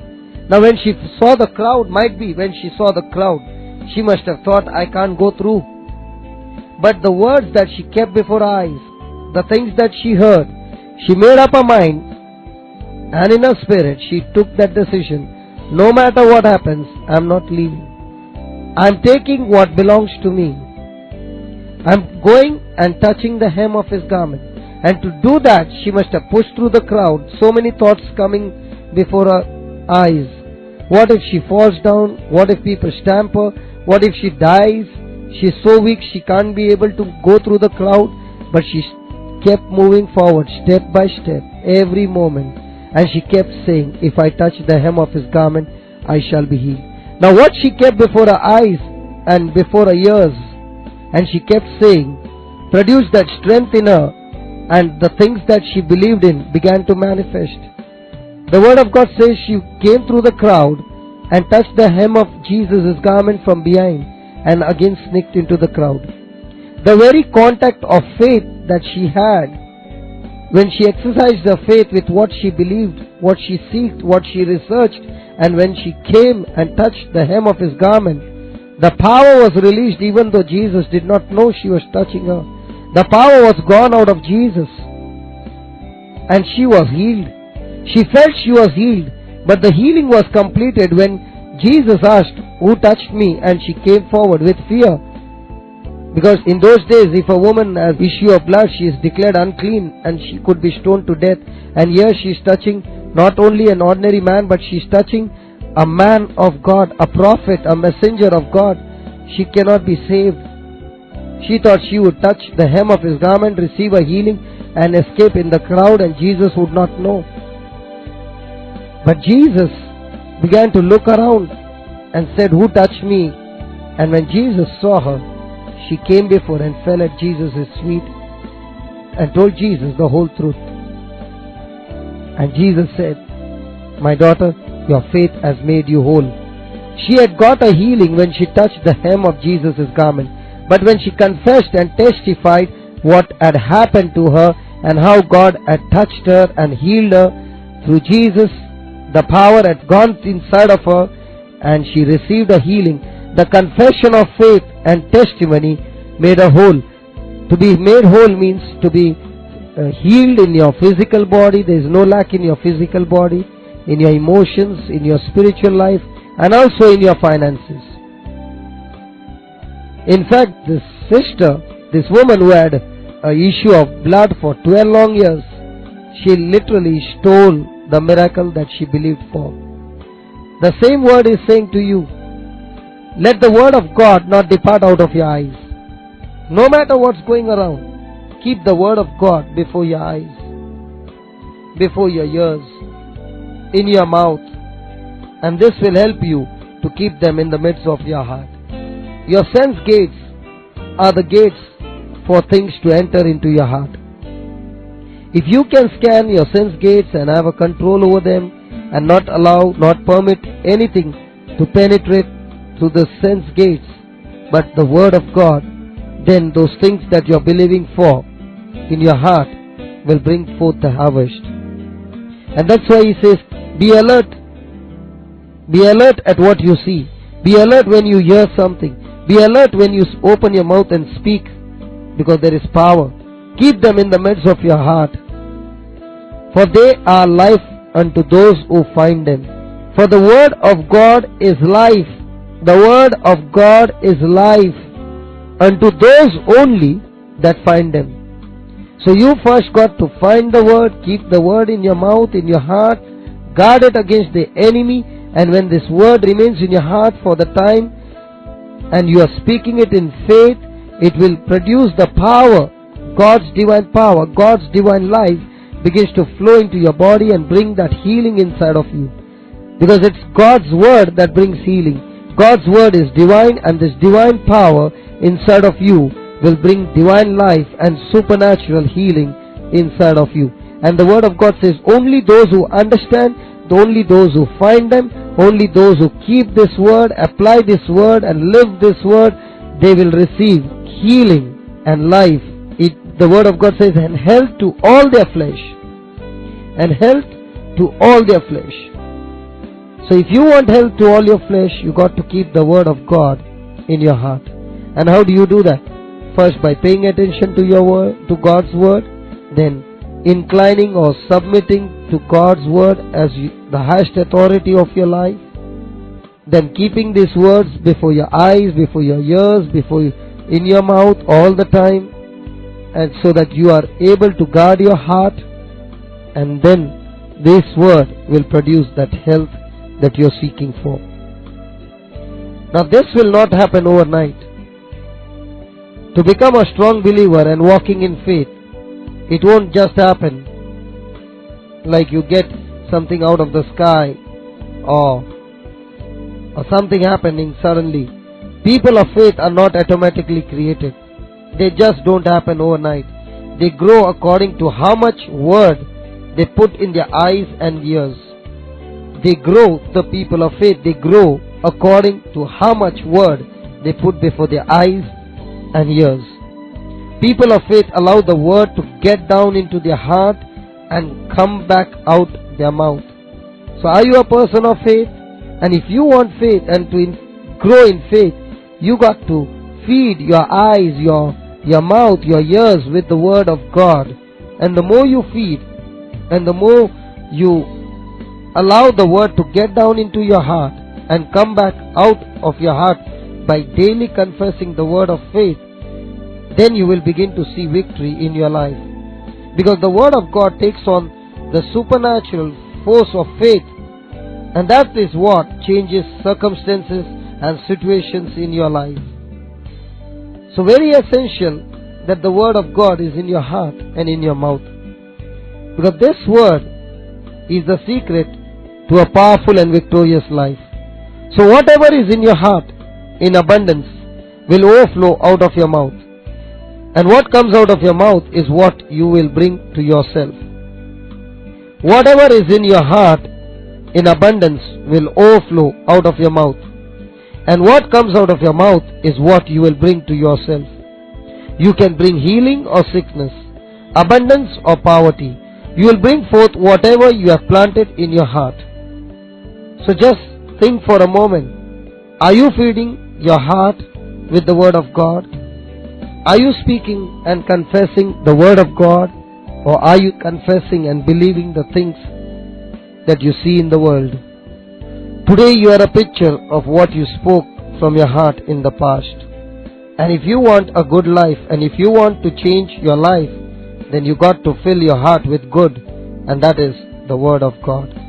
And that's why Proverbs 3:1 says, "My son, forget not my law or teaching, but let your heart keep my commandments."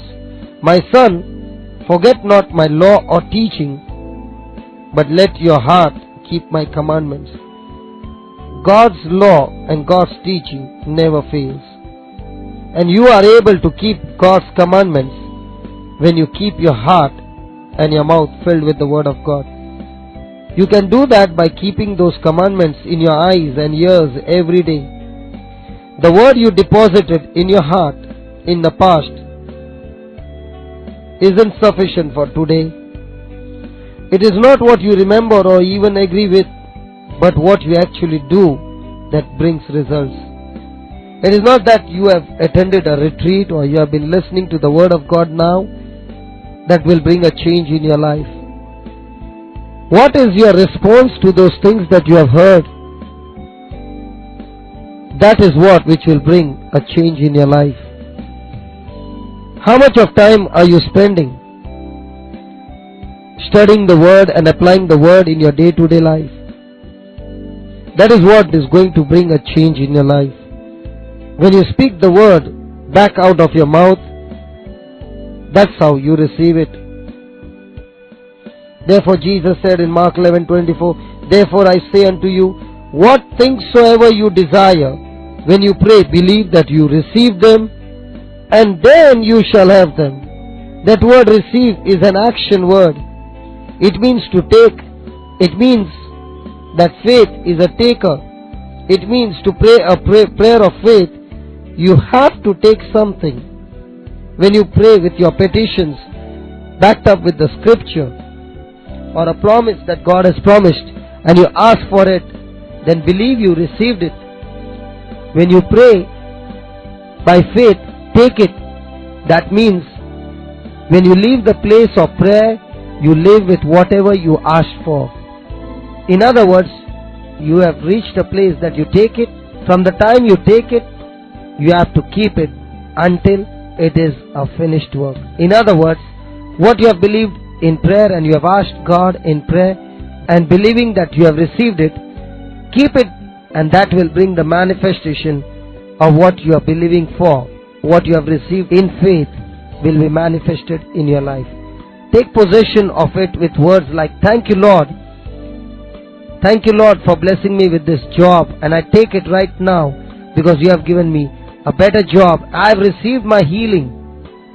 And if at all, or when the devil whispers, you won't ever have that, then you got to tell him, devil, it's too late.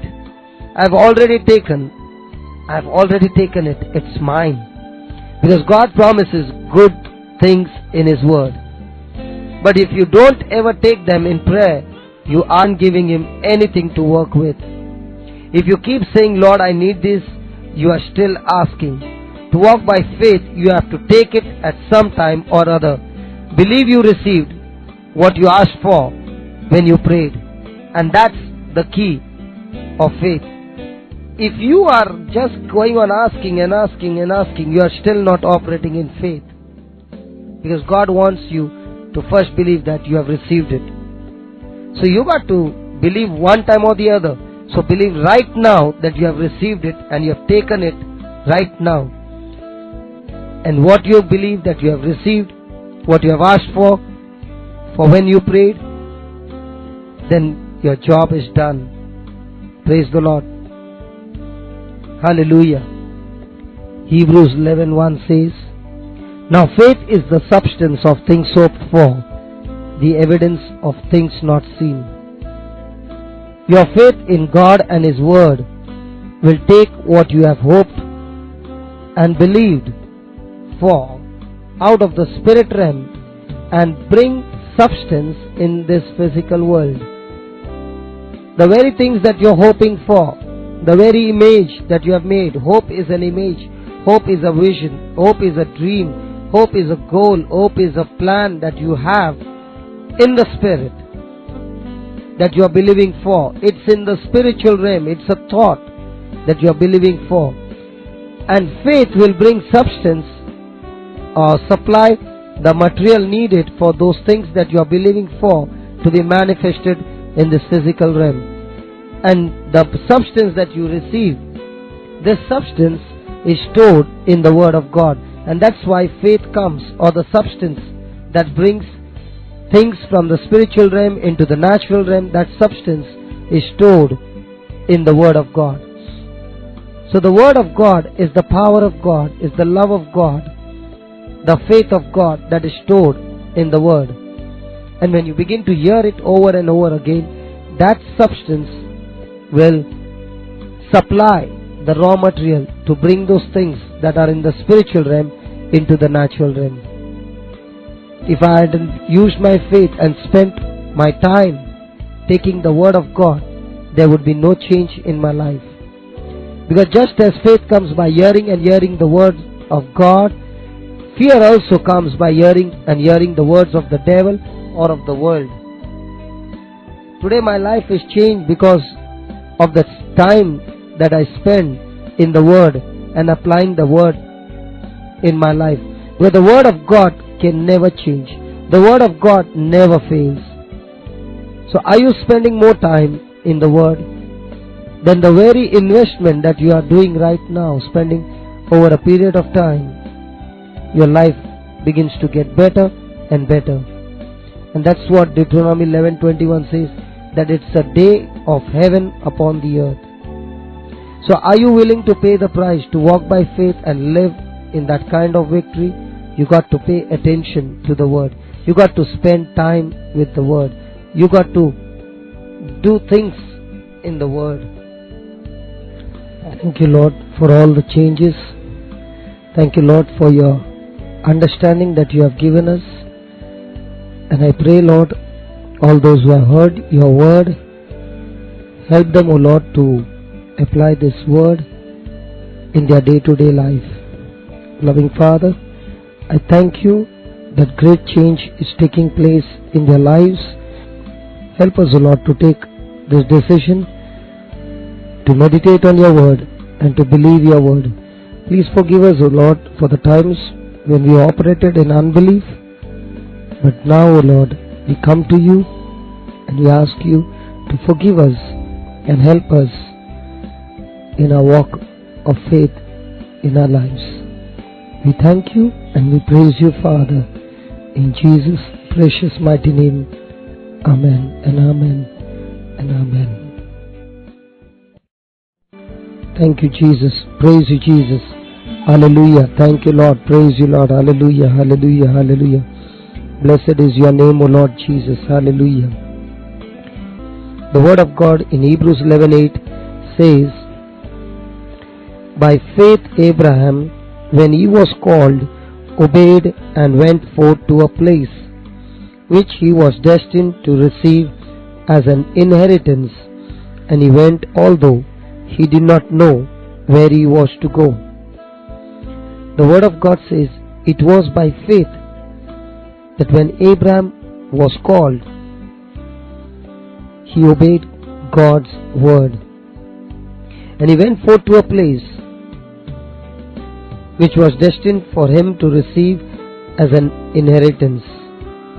Abraham was called by God. Abraham was chosen by God. So also you too are called by God. You are called to obey His word. You are called to listen to His voice and follow Him. And follow Him to that place. A place where He has already destined for you to receive as an inheritance all the blessings that He has in store for you. So there is a place out there that you got to reach, and only when you reach that place, that destination, that God has kept a blessing for you. So it is very vital for us to reach that place, because God has already planned, predestined for each one of us a plan for our welfare and not for our destruction. He wants us to reach that place, a place to receive as an inheritance all that He wants to give us. And the Bible says Abraham went to that place. He did not know the place. There was no map, no address, but yet he went to that place. He went by faith. He was urged on by faith. He believed in the promise of God. He believed when he heard what the Lord said, and trusting in the Lord, he went forth to a place which he did not even know. He did not even know what was in store for him there. But yet Abraham believed God and went to that place. The word of God says he went where he was to go, but he did not know where he was to go. How many of us would go to a place that God has assigned for us and we don't even know the address or the place? Would we go to that place? The word of God says God has a place of your destination. Now if God has destined a place for my blessing, I got to know where this place is. I got to reach there, because only when I reach that place I can experience the life of God, the joy of God, the presence of God in my life. I need to reach that place. How can I find the place? How can I find my place? The best example in the Bible is Jesus Christ. Jesus shows us how to find the place. Do you want to know the place of your destination? Do you want to know the place where you are supposed to inherit God's blessing? The word inherit means something that somebody who loves you has gone ahead of you, prepared good things for you, and wants to give it to you absolutely free. He wants to give it to you because He loves you, and it comes to you as your birthright because you belong to the family of God. And here the word of God says that there is a place out there that God has destined for you and for me, and only when I reach that place I can receive my inheritance. I can receive the blessings of God as my birthright, and it comes into my life not because of my works, or because I sweat for it, but it comes to me as a gift from God because He loves me, because He wants to bless me, because He wants to pour His love more and more in me. So how can I find that place? I need to have that place. If I'm going to tell you that there is a place out there for your blessing and I don't show you where the place is, it would be useless. Now Jesus is the best example for us to see that place that God has destined for each one of us. Now in Luke chapter 4 verse 16, so Jesus came to Nazareth where he had been brought up, and he entered the synagogue as was his custom on the Sabbath day. And Jesus stood up to read, and there was handed to him the book of the prophet Isaiah. Jesus unrolled the book and found the place,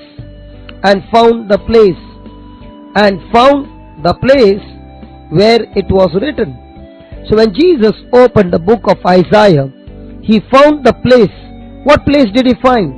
A place which spoke about himself, a place where God had declared by the power of the Holy Spirit to the prophet Isaiah and had given him the revelation of the Messiah who was to come.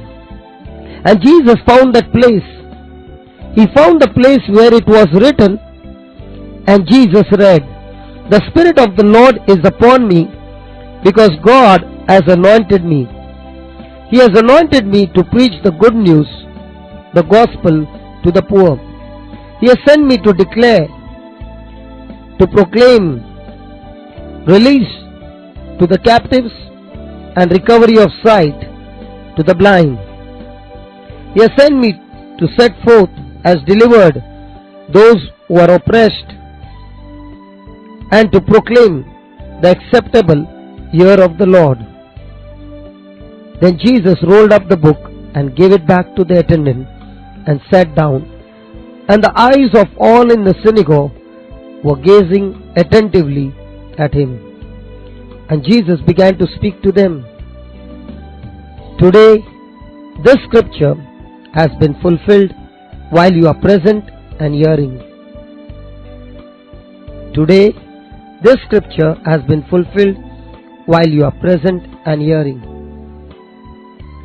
Jesus found the place. He found the place where it was written about himself.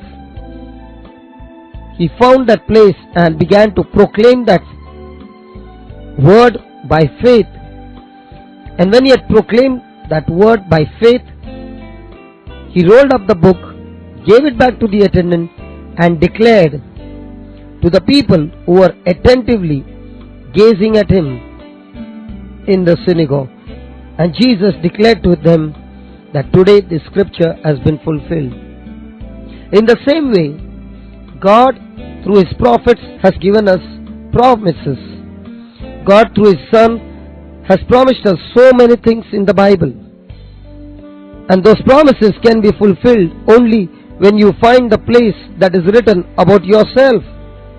Jesus found the place about himself, opened the book at the right place, took that scripture out, proclaimed it in faith and with boldness and with confidence. And what he proclaimed, the ministry began, and that same day he cast out the demons and delivered the person who was oppressed by the devil. The word of God says Jesus Christ of Nazareth was anointed by the power of the Holy Spirit. God anointed him with the Spirit and with power, so that he went about doing good and healing all who were oppressed by the devil. Now what was written about him, Jesus read it out with boldness and with confidence, and the very thing that he spoke, God manifested his glory. God manifested his glory in the presence of the people in the synagogue. In the same way, you and I got to find the scripture that speaks about you and me in Christ Jesus. My dear, how do you reach that place? You reach that place by knowing the promises of God. When you hear the word of God, Have you been hearing the word of God, or have you been hearing the words of the world, or what the doctor said, or what he said, or what she said? What are the things that you hear? What are the things that you see? What are the things that you speak will determine the place. Now, when you are focused on the word of God, the enemy will try to bring his thoughts in your life. He will try to put some suggestions into your mind. And when you take those suggestions, you will not be in line with the word of God, and that will take you out of the place that God has destined for you. As long as you are holding on to the promise of God, as long as the word of God is with you, you are taking a shelter in Him. He becomes your refuge, your fortress. The word of God becomes a strong foundation. So is the word of God your strong foundation? Is your house built on a rock, or is it built on the sand? Because Jesus said, the one who built the house on the rock was the one who heard my word and did what the word said. Even though the storm came, the floods came, all kinds of calamities came, but his house stood strong and could face every calamity, and there was no loss. But the one which was built on the sand, the same calamities, the same flood, the same storm, but the house could not withstand, because it was a house built on sand. And Jesus said, the one who hears my word and does not do what my word says is the one who built the house on sand. Jesus said, the one who obeys my word is a wise man, and the one who disobeys my word is a foolish man.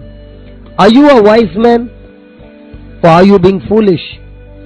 Every disobedience means I am being foolish. Now let's check in our life. In the whole day, how many times are we disobeying God's word? And every time we disobey God's word, we are being foolish. Every time we obey God's word, we are being wise, and obedience to God's word will lead us to our destination. It will lead us to that place of success. It will lead us to the place of prosperity.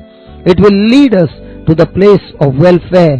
And that's what the word of God says in Jeremiah 29:11. I have a plan for you, plan for your welfare, and never, never, never for your destruction. But this plan will be fulfilled only when I depend on God and in His word. If I am going to disobey God and I hold on to the promise that all things will be turning for my good and there's going to be welfare in my life, it won't happen, because the word of God in Galatians chapter 6 verse 7 says, do not be deceived, God is not mocked. What a man sows, that and that only he shall reap. When a person sows in the flesh, it will lead him to destruction surely. But a person who sows in the Spirit, he will receive eternal life. If you want to change your future, check out what are the things that you sow in your day-to-day life. Everything that you sow in your day-to-day life is a seed for your harvest.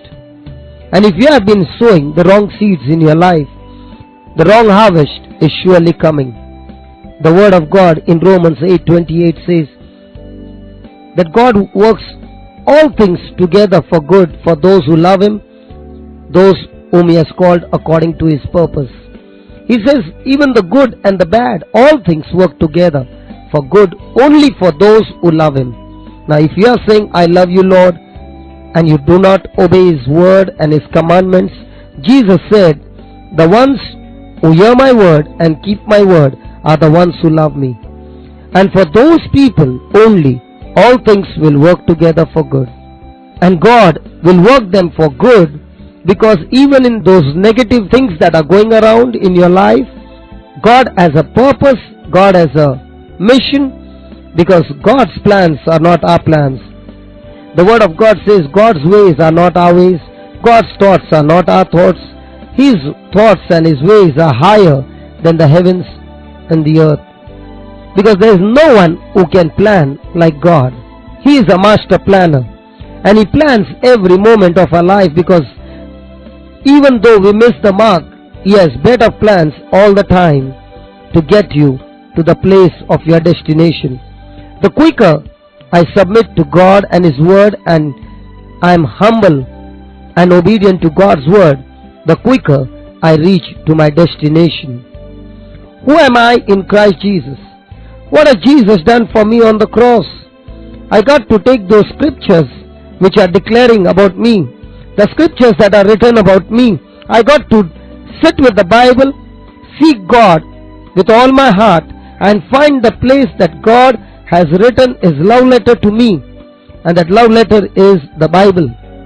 The promises, the will, the testament, the covenant that God has with me.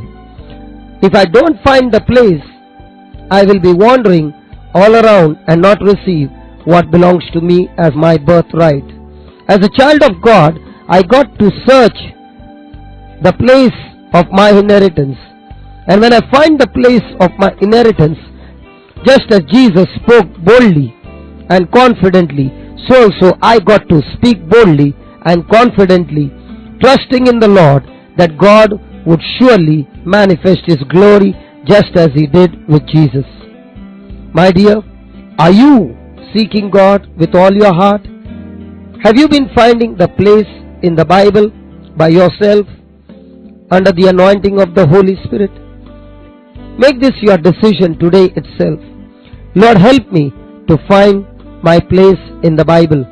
And when I find this place, help me, Lord, to learn the scripture by heart, so that every time the enemy tries to strike me, I take this very scripture and bind those thoughts that are coming against me. I lift the shield of faith and quench every fiery dart that comes against me through the word of God. For example, there's a place out there which says in Isaiah 53, by the wounds of Jesus I am healed. 1 Peter 2:24 says, by the wounds and stripes of Jesus we were healed.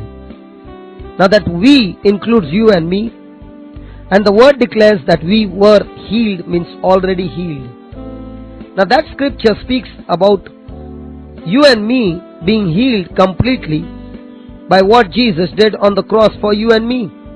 The word of God in Isaiah 53:3 says that Jesus was punished because of our sins. Jesus was wounded so that by His wounds and by His stripes we were healed. Now that's a promise of God. I got to find this place and hold on to this promise of God and keep confessing it boldly. And what I'm believing for, God will begin to manifest His presence with signs and wonders. Again, in Psalms 22:14, the word of God says, all of His bones were out of joint.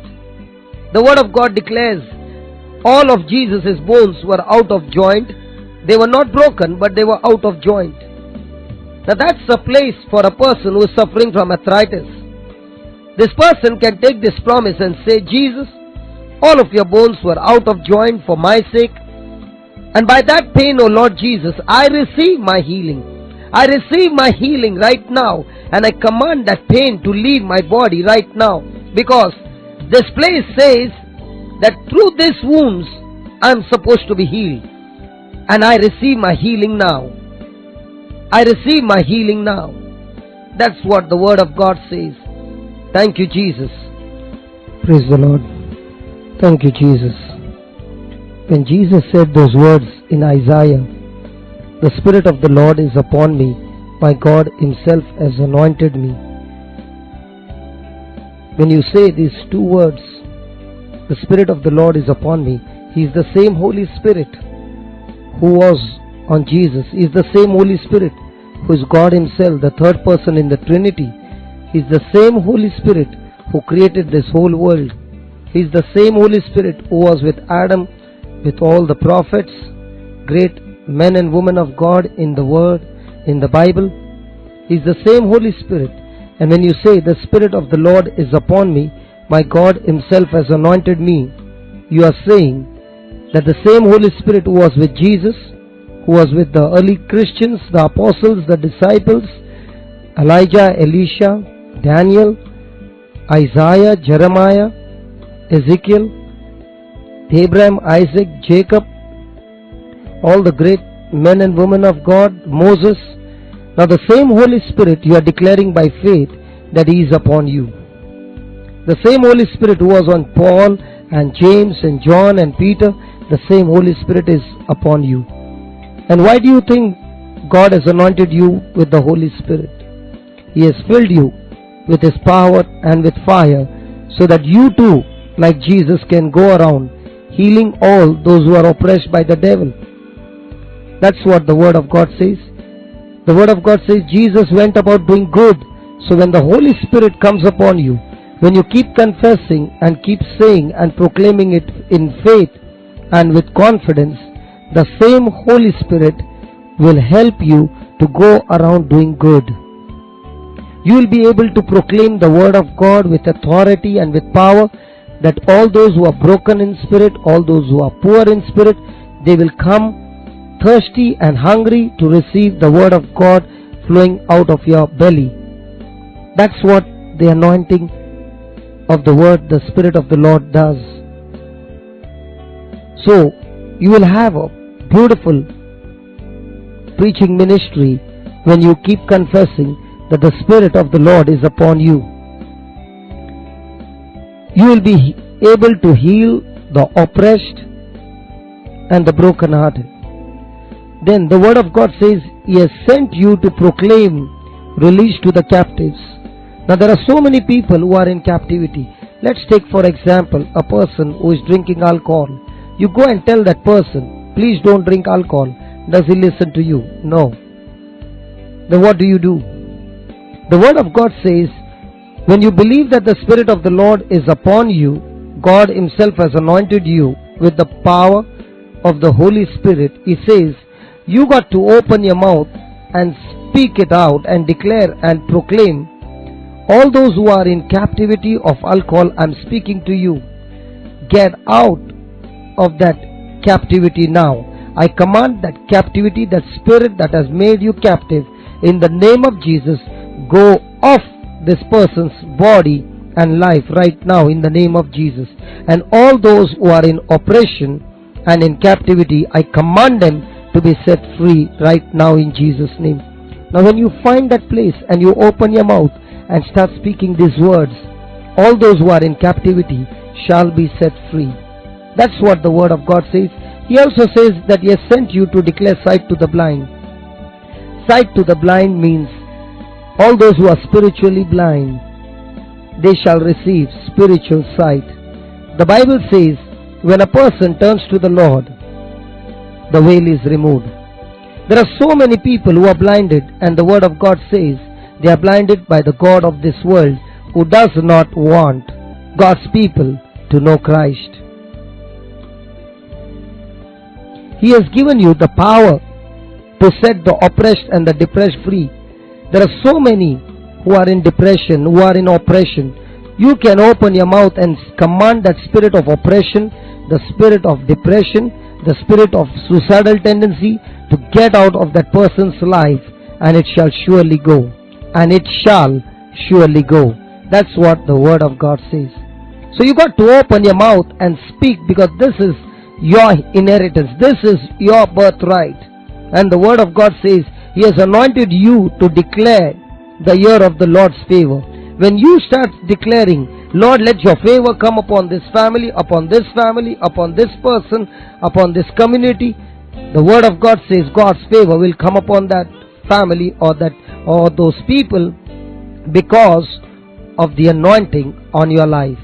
Because the Spirit of the Lord is upon you, and the power of God will bring forth favors in those people's life.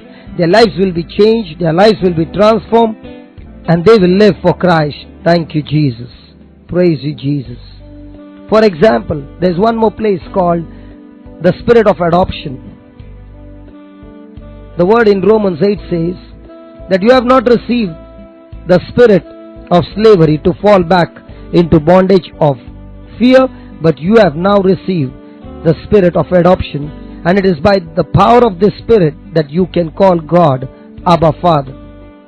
The moment you say Abba Father, that means the Spirit of adoption is upon you.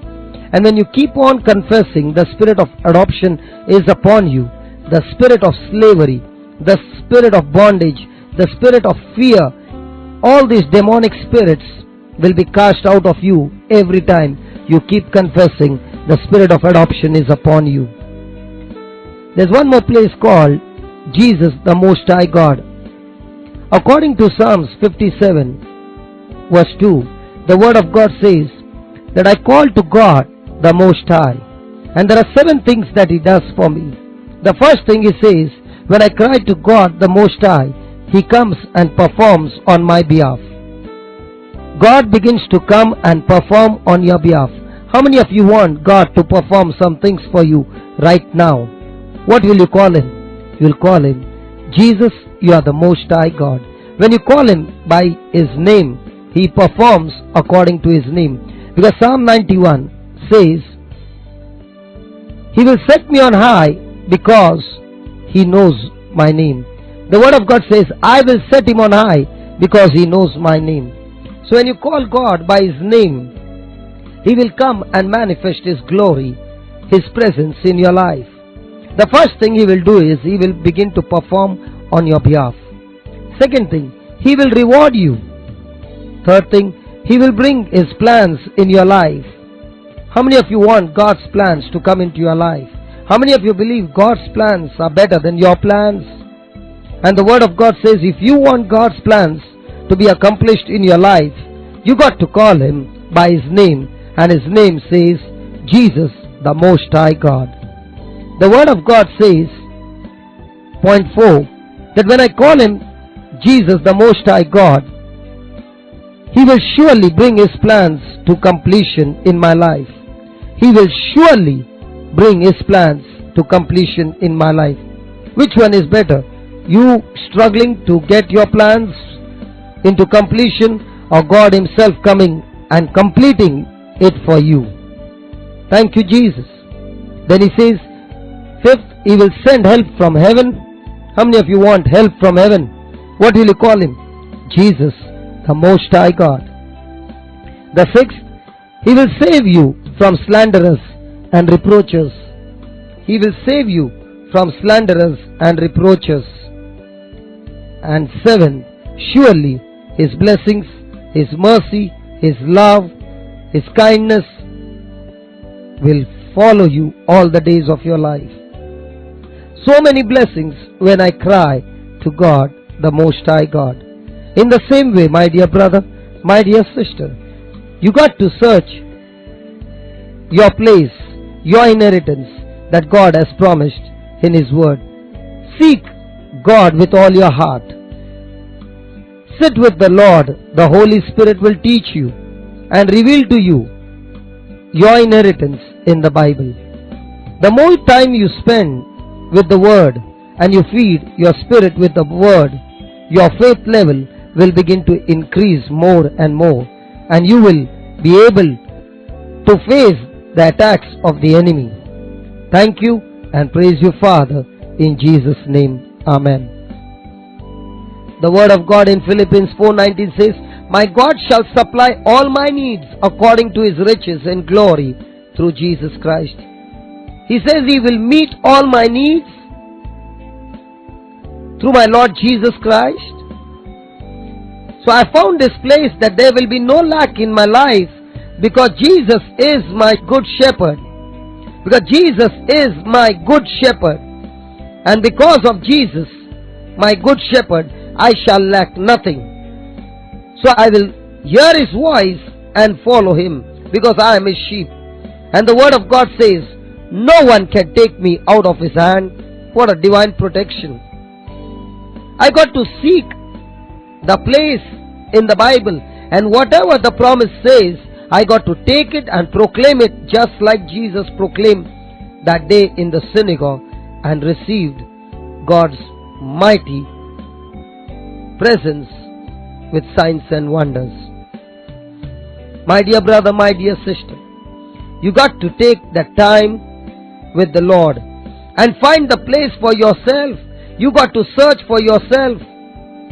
When you start reading the Bible, when you start studying the Bible, the Holy Spirit will reveal to you your birthrights. I give you praise and glory, Father, for this revelation message in the name of Jesus. And I pray, Father, that from now on your people will seek you with all their heart and find the place that you want them to know, so that they receive their inheritance and there shall be no lack in their life or in their family. In Jesus' name, Amen.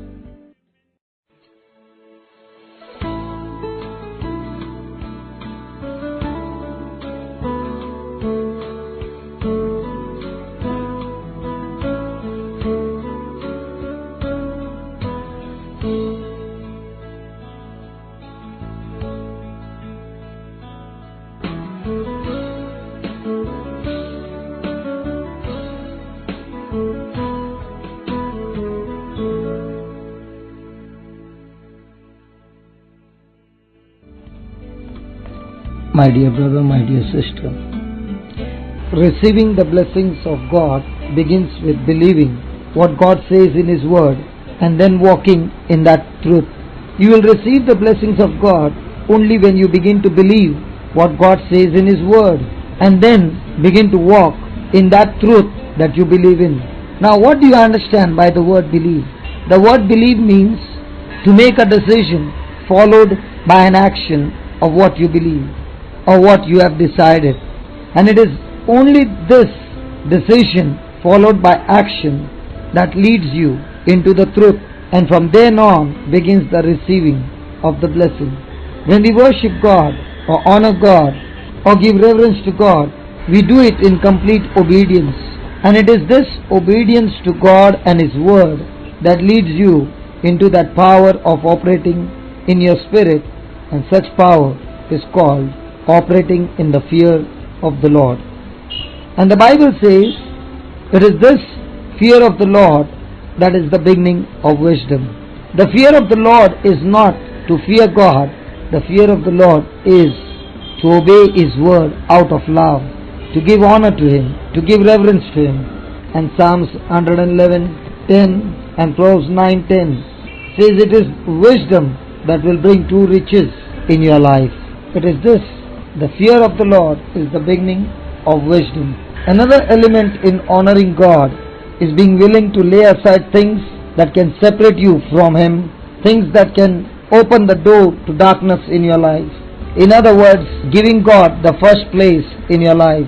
Nothing coming between you and God. Giving Him the first priority in your life and doing it out of love in complete obedience to Him. What are the things that lead you to darkness in your life?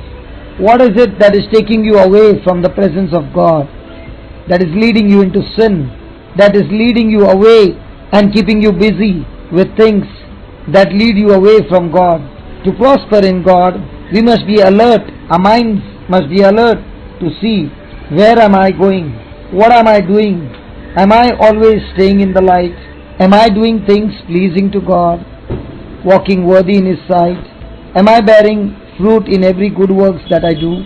And one of the commandments that God has given us is to be holy. It means to be separated for Him. To be holy simply means to be in obedience to the Word of God. And the Word of God in 2 Corinthians 6:14 to 18 to chapter 7 verse 1 says, "Do not be yoked together with unbelievers. For what do righteousness and wickedness have in common? Or what fellowship can light have with darkness? What harmony is there between Christ and Belial? What does a believer have in common with an unbeliever? What agreement is there between the temple of God and idols? For we are the temple of the living God. As God has said, I will live with them and walk among them, and I will be their God, and they will be my people. Therefore, come out from them and be separate, says the Lord. Touch no unclean thing, and I will receive you. I will be a father to you, and you will be my sons and daughters, says the Lord Almighty. chapter 7 verse 1 says, "Since we have these promises, dear friends, let us purify ourselves from everything that contaminates body and spirit, perfecting holiness out of reverence for God." The Word of God says that you should not be equally yoked together with unbelievers. You cannot have fellowship between righteousness and unrighteous people. You cannot have communion between light and darkness. There is nothing common between Christ with Belial. The Bible says, "What agreement has the temple of God with idols?" The Word of God says, "You are the temple of God, of the living God." As God has said, "I will dwell in this temple and walk in this temple, and I will be their God, and they shall be my people." It is in the heart of God to be with you. God longs to be with you. And so He commands you to come out from everything that is unclean, everything that is in darkness, everything that is in unbelief. And it is only when you obey this word, He says, "I will receive you, and I will be a father unto you, and you shall be my sons and daughters, says the Lord." So now that we have these promises, the Word of God says, "My dear beloved, let us cleanse ourselves from all filthiness of the flesh and spirit, perfecting holiness in the fear of God." In other words, He says, let us come out from everything that is unclean. It is in the presence of these promises that God has promised to be their Father. God is saying to you, my dear, that He is your Father and you are His child. He is calling you dearly, "Beloved, listen, cleanse yourself from all filthiness of the flesh and spirit, and you are able to perfect holiness in the fear of God." Renew your mind with the Word and depart from the things in your life that are not pleasing to God. What are those things that are making you unworthy to stand in His presence? Are those things that you do in your life pleasing in the sight of God? Are you bearing fruit in every good work that you do? Choose to walk in godliness, in purity, in power, in prosperity. It is your choice that you make to walk by cleansing yourself from all filthiness. And it is only when one cleanses oneself from all filthiness that person can experience days of heaven on earth. You got to spend time with God and His Word, and this understanding of the Word, meditation of the Word, will give you wisdom. It is this wisdom of God that will show you the path and plan that God has for your life. It is this plan that leads to prosperity. It is only when we obey God, His Word, and operate in love that in every path He guides us on and on with kindness and His truth. The man who fears the Lord, God will teach him how to choose the best. He shall live in God's blessings.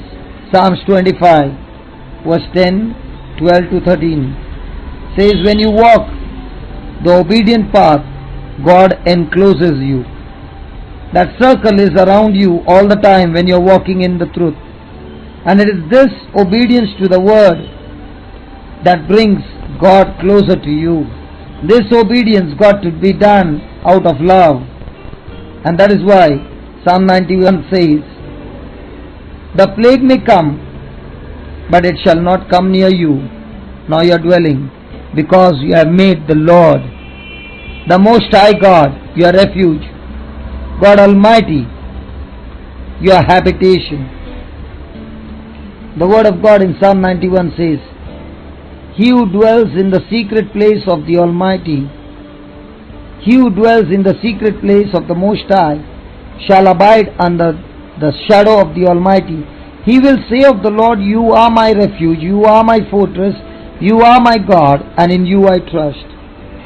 It is only when you make God your refuge, God your fortress, only when you understand that God is God, and when you begin to trust in His Word, no matter what's happening around, but your whole faith and trust in the Lord, and you walk in obedience to His Word, then there is a divine protection that God gives you. And this blessing of God is your refuge. It is the obedience of the Word that you live for God, you die for God, you live a consecrated life, a sanctified life, a life that's separated unto God. So when we make God the Most High, give Him the first place, you will find that you are separated from the dangers, the accidents, the bad things that are happening all around. Because Psalm 91 says, no plague shall come near my dwelling. 1,000 may fall, 10,000 all around me, but it will not come near me. And it is only with my eyes that I will see. For when I am in obedience to God's word, I automatically enter into the secret place of the Most High. And when I stay abiding in His word, obeying His word, I get into the most secret place of the Most High God.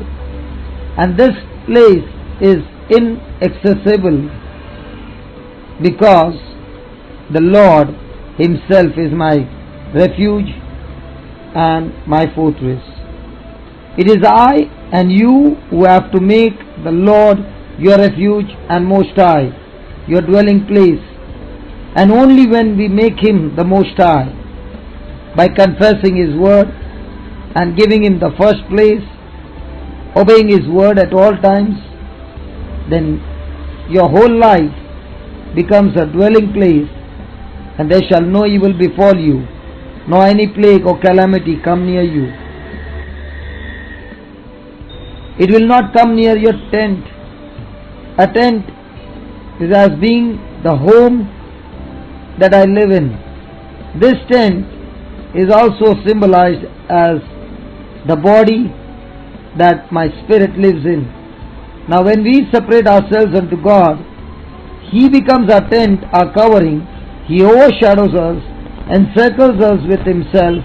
He protects us so thoroughly that even in the midst of a fierce battle, calamity cannot have come near me. Psalms 27:5 says, for in the day of trouble He will hide me in His shelter. In the secret place of His tent will He hide me. In the day of trouble He will hide me in His shelter. In the secret place of His tent will He hide me. It is to this obedience to the word that you have the shelter from the Lord. For the word of God says, even in the day of trouble, God Himself will hide you under His wings. He will hide you in His own shelter. In the secret place of His tent, God will hide you. So that even in extreme situations, you can expect to be blessed and protected, just like Shadrach, Meshach and Abednego in the fiery furnace. Even though the furnace was heated 7 times hotter than usual, but not a hair of their heads were burnt. Walking in truth is your bodyguard. It gives God full license to bless you, protect you and keep your bubble intact. No matter what's going on in the world, you can still dwell in that secret place. And this secret place is a place of God's presence, which is the blessed place to all of us. Praise the Lord. Thank you, Jesus, for your divine protection. Thank you, Lord, for all the blessings that Thou art showering over your people. We give you praise and glory. And thank you, Lord, for making you our dwelling place, for you are truly a refuge, a fortress, a God, and in you we trust. We thank you and we praise you, Lord, for your promise. Hallelujah.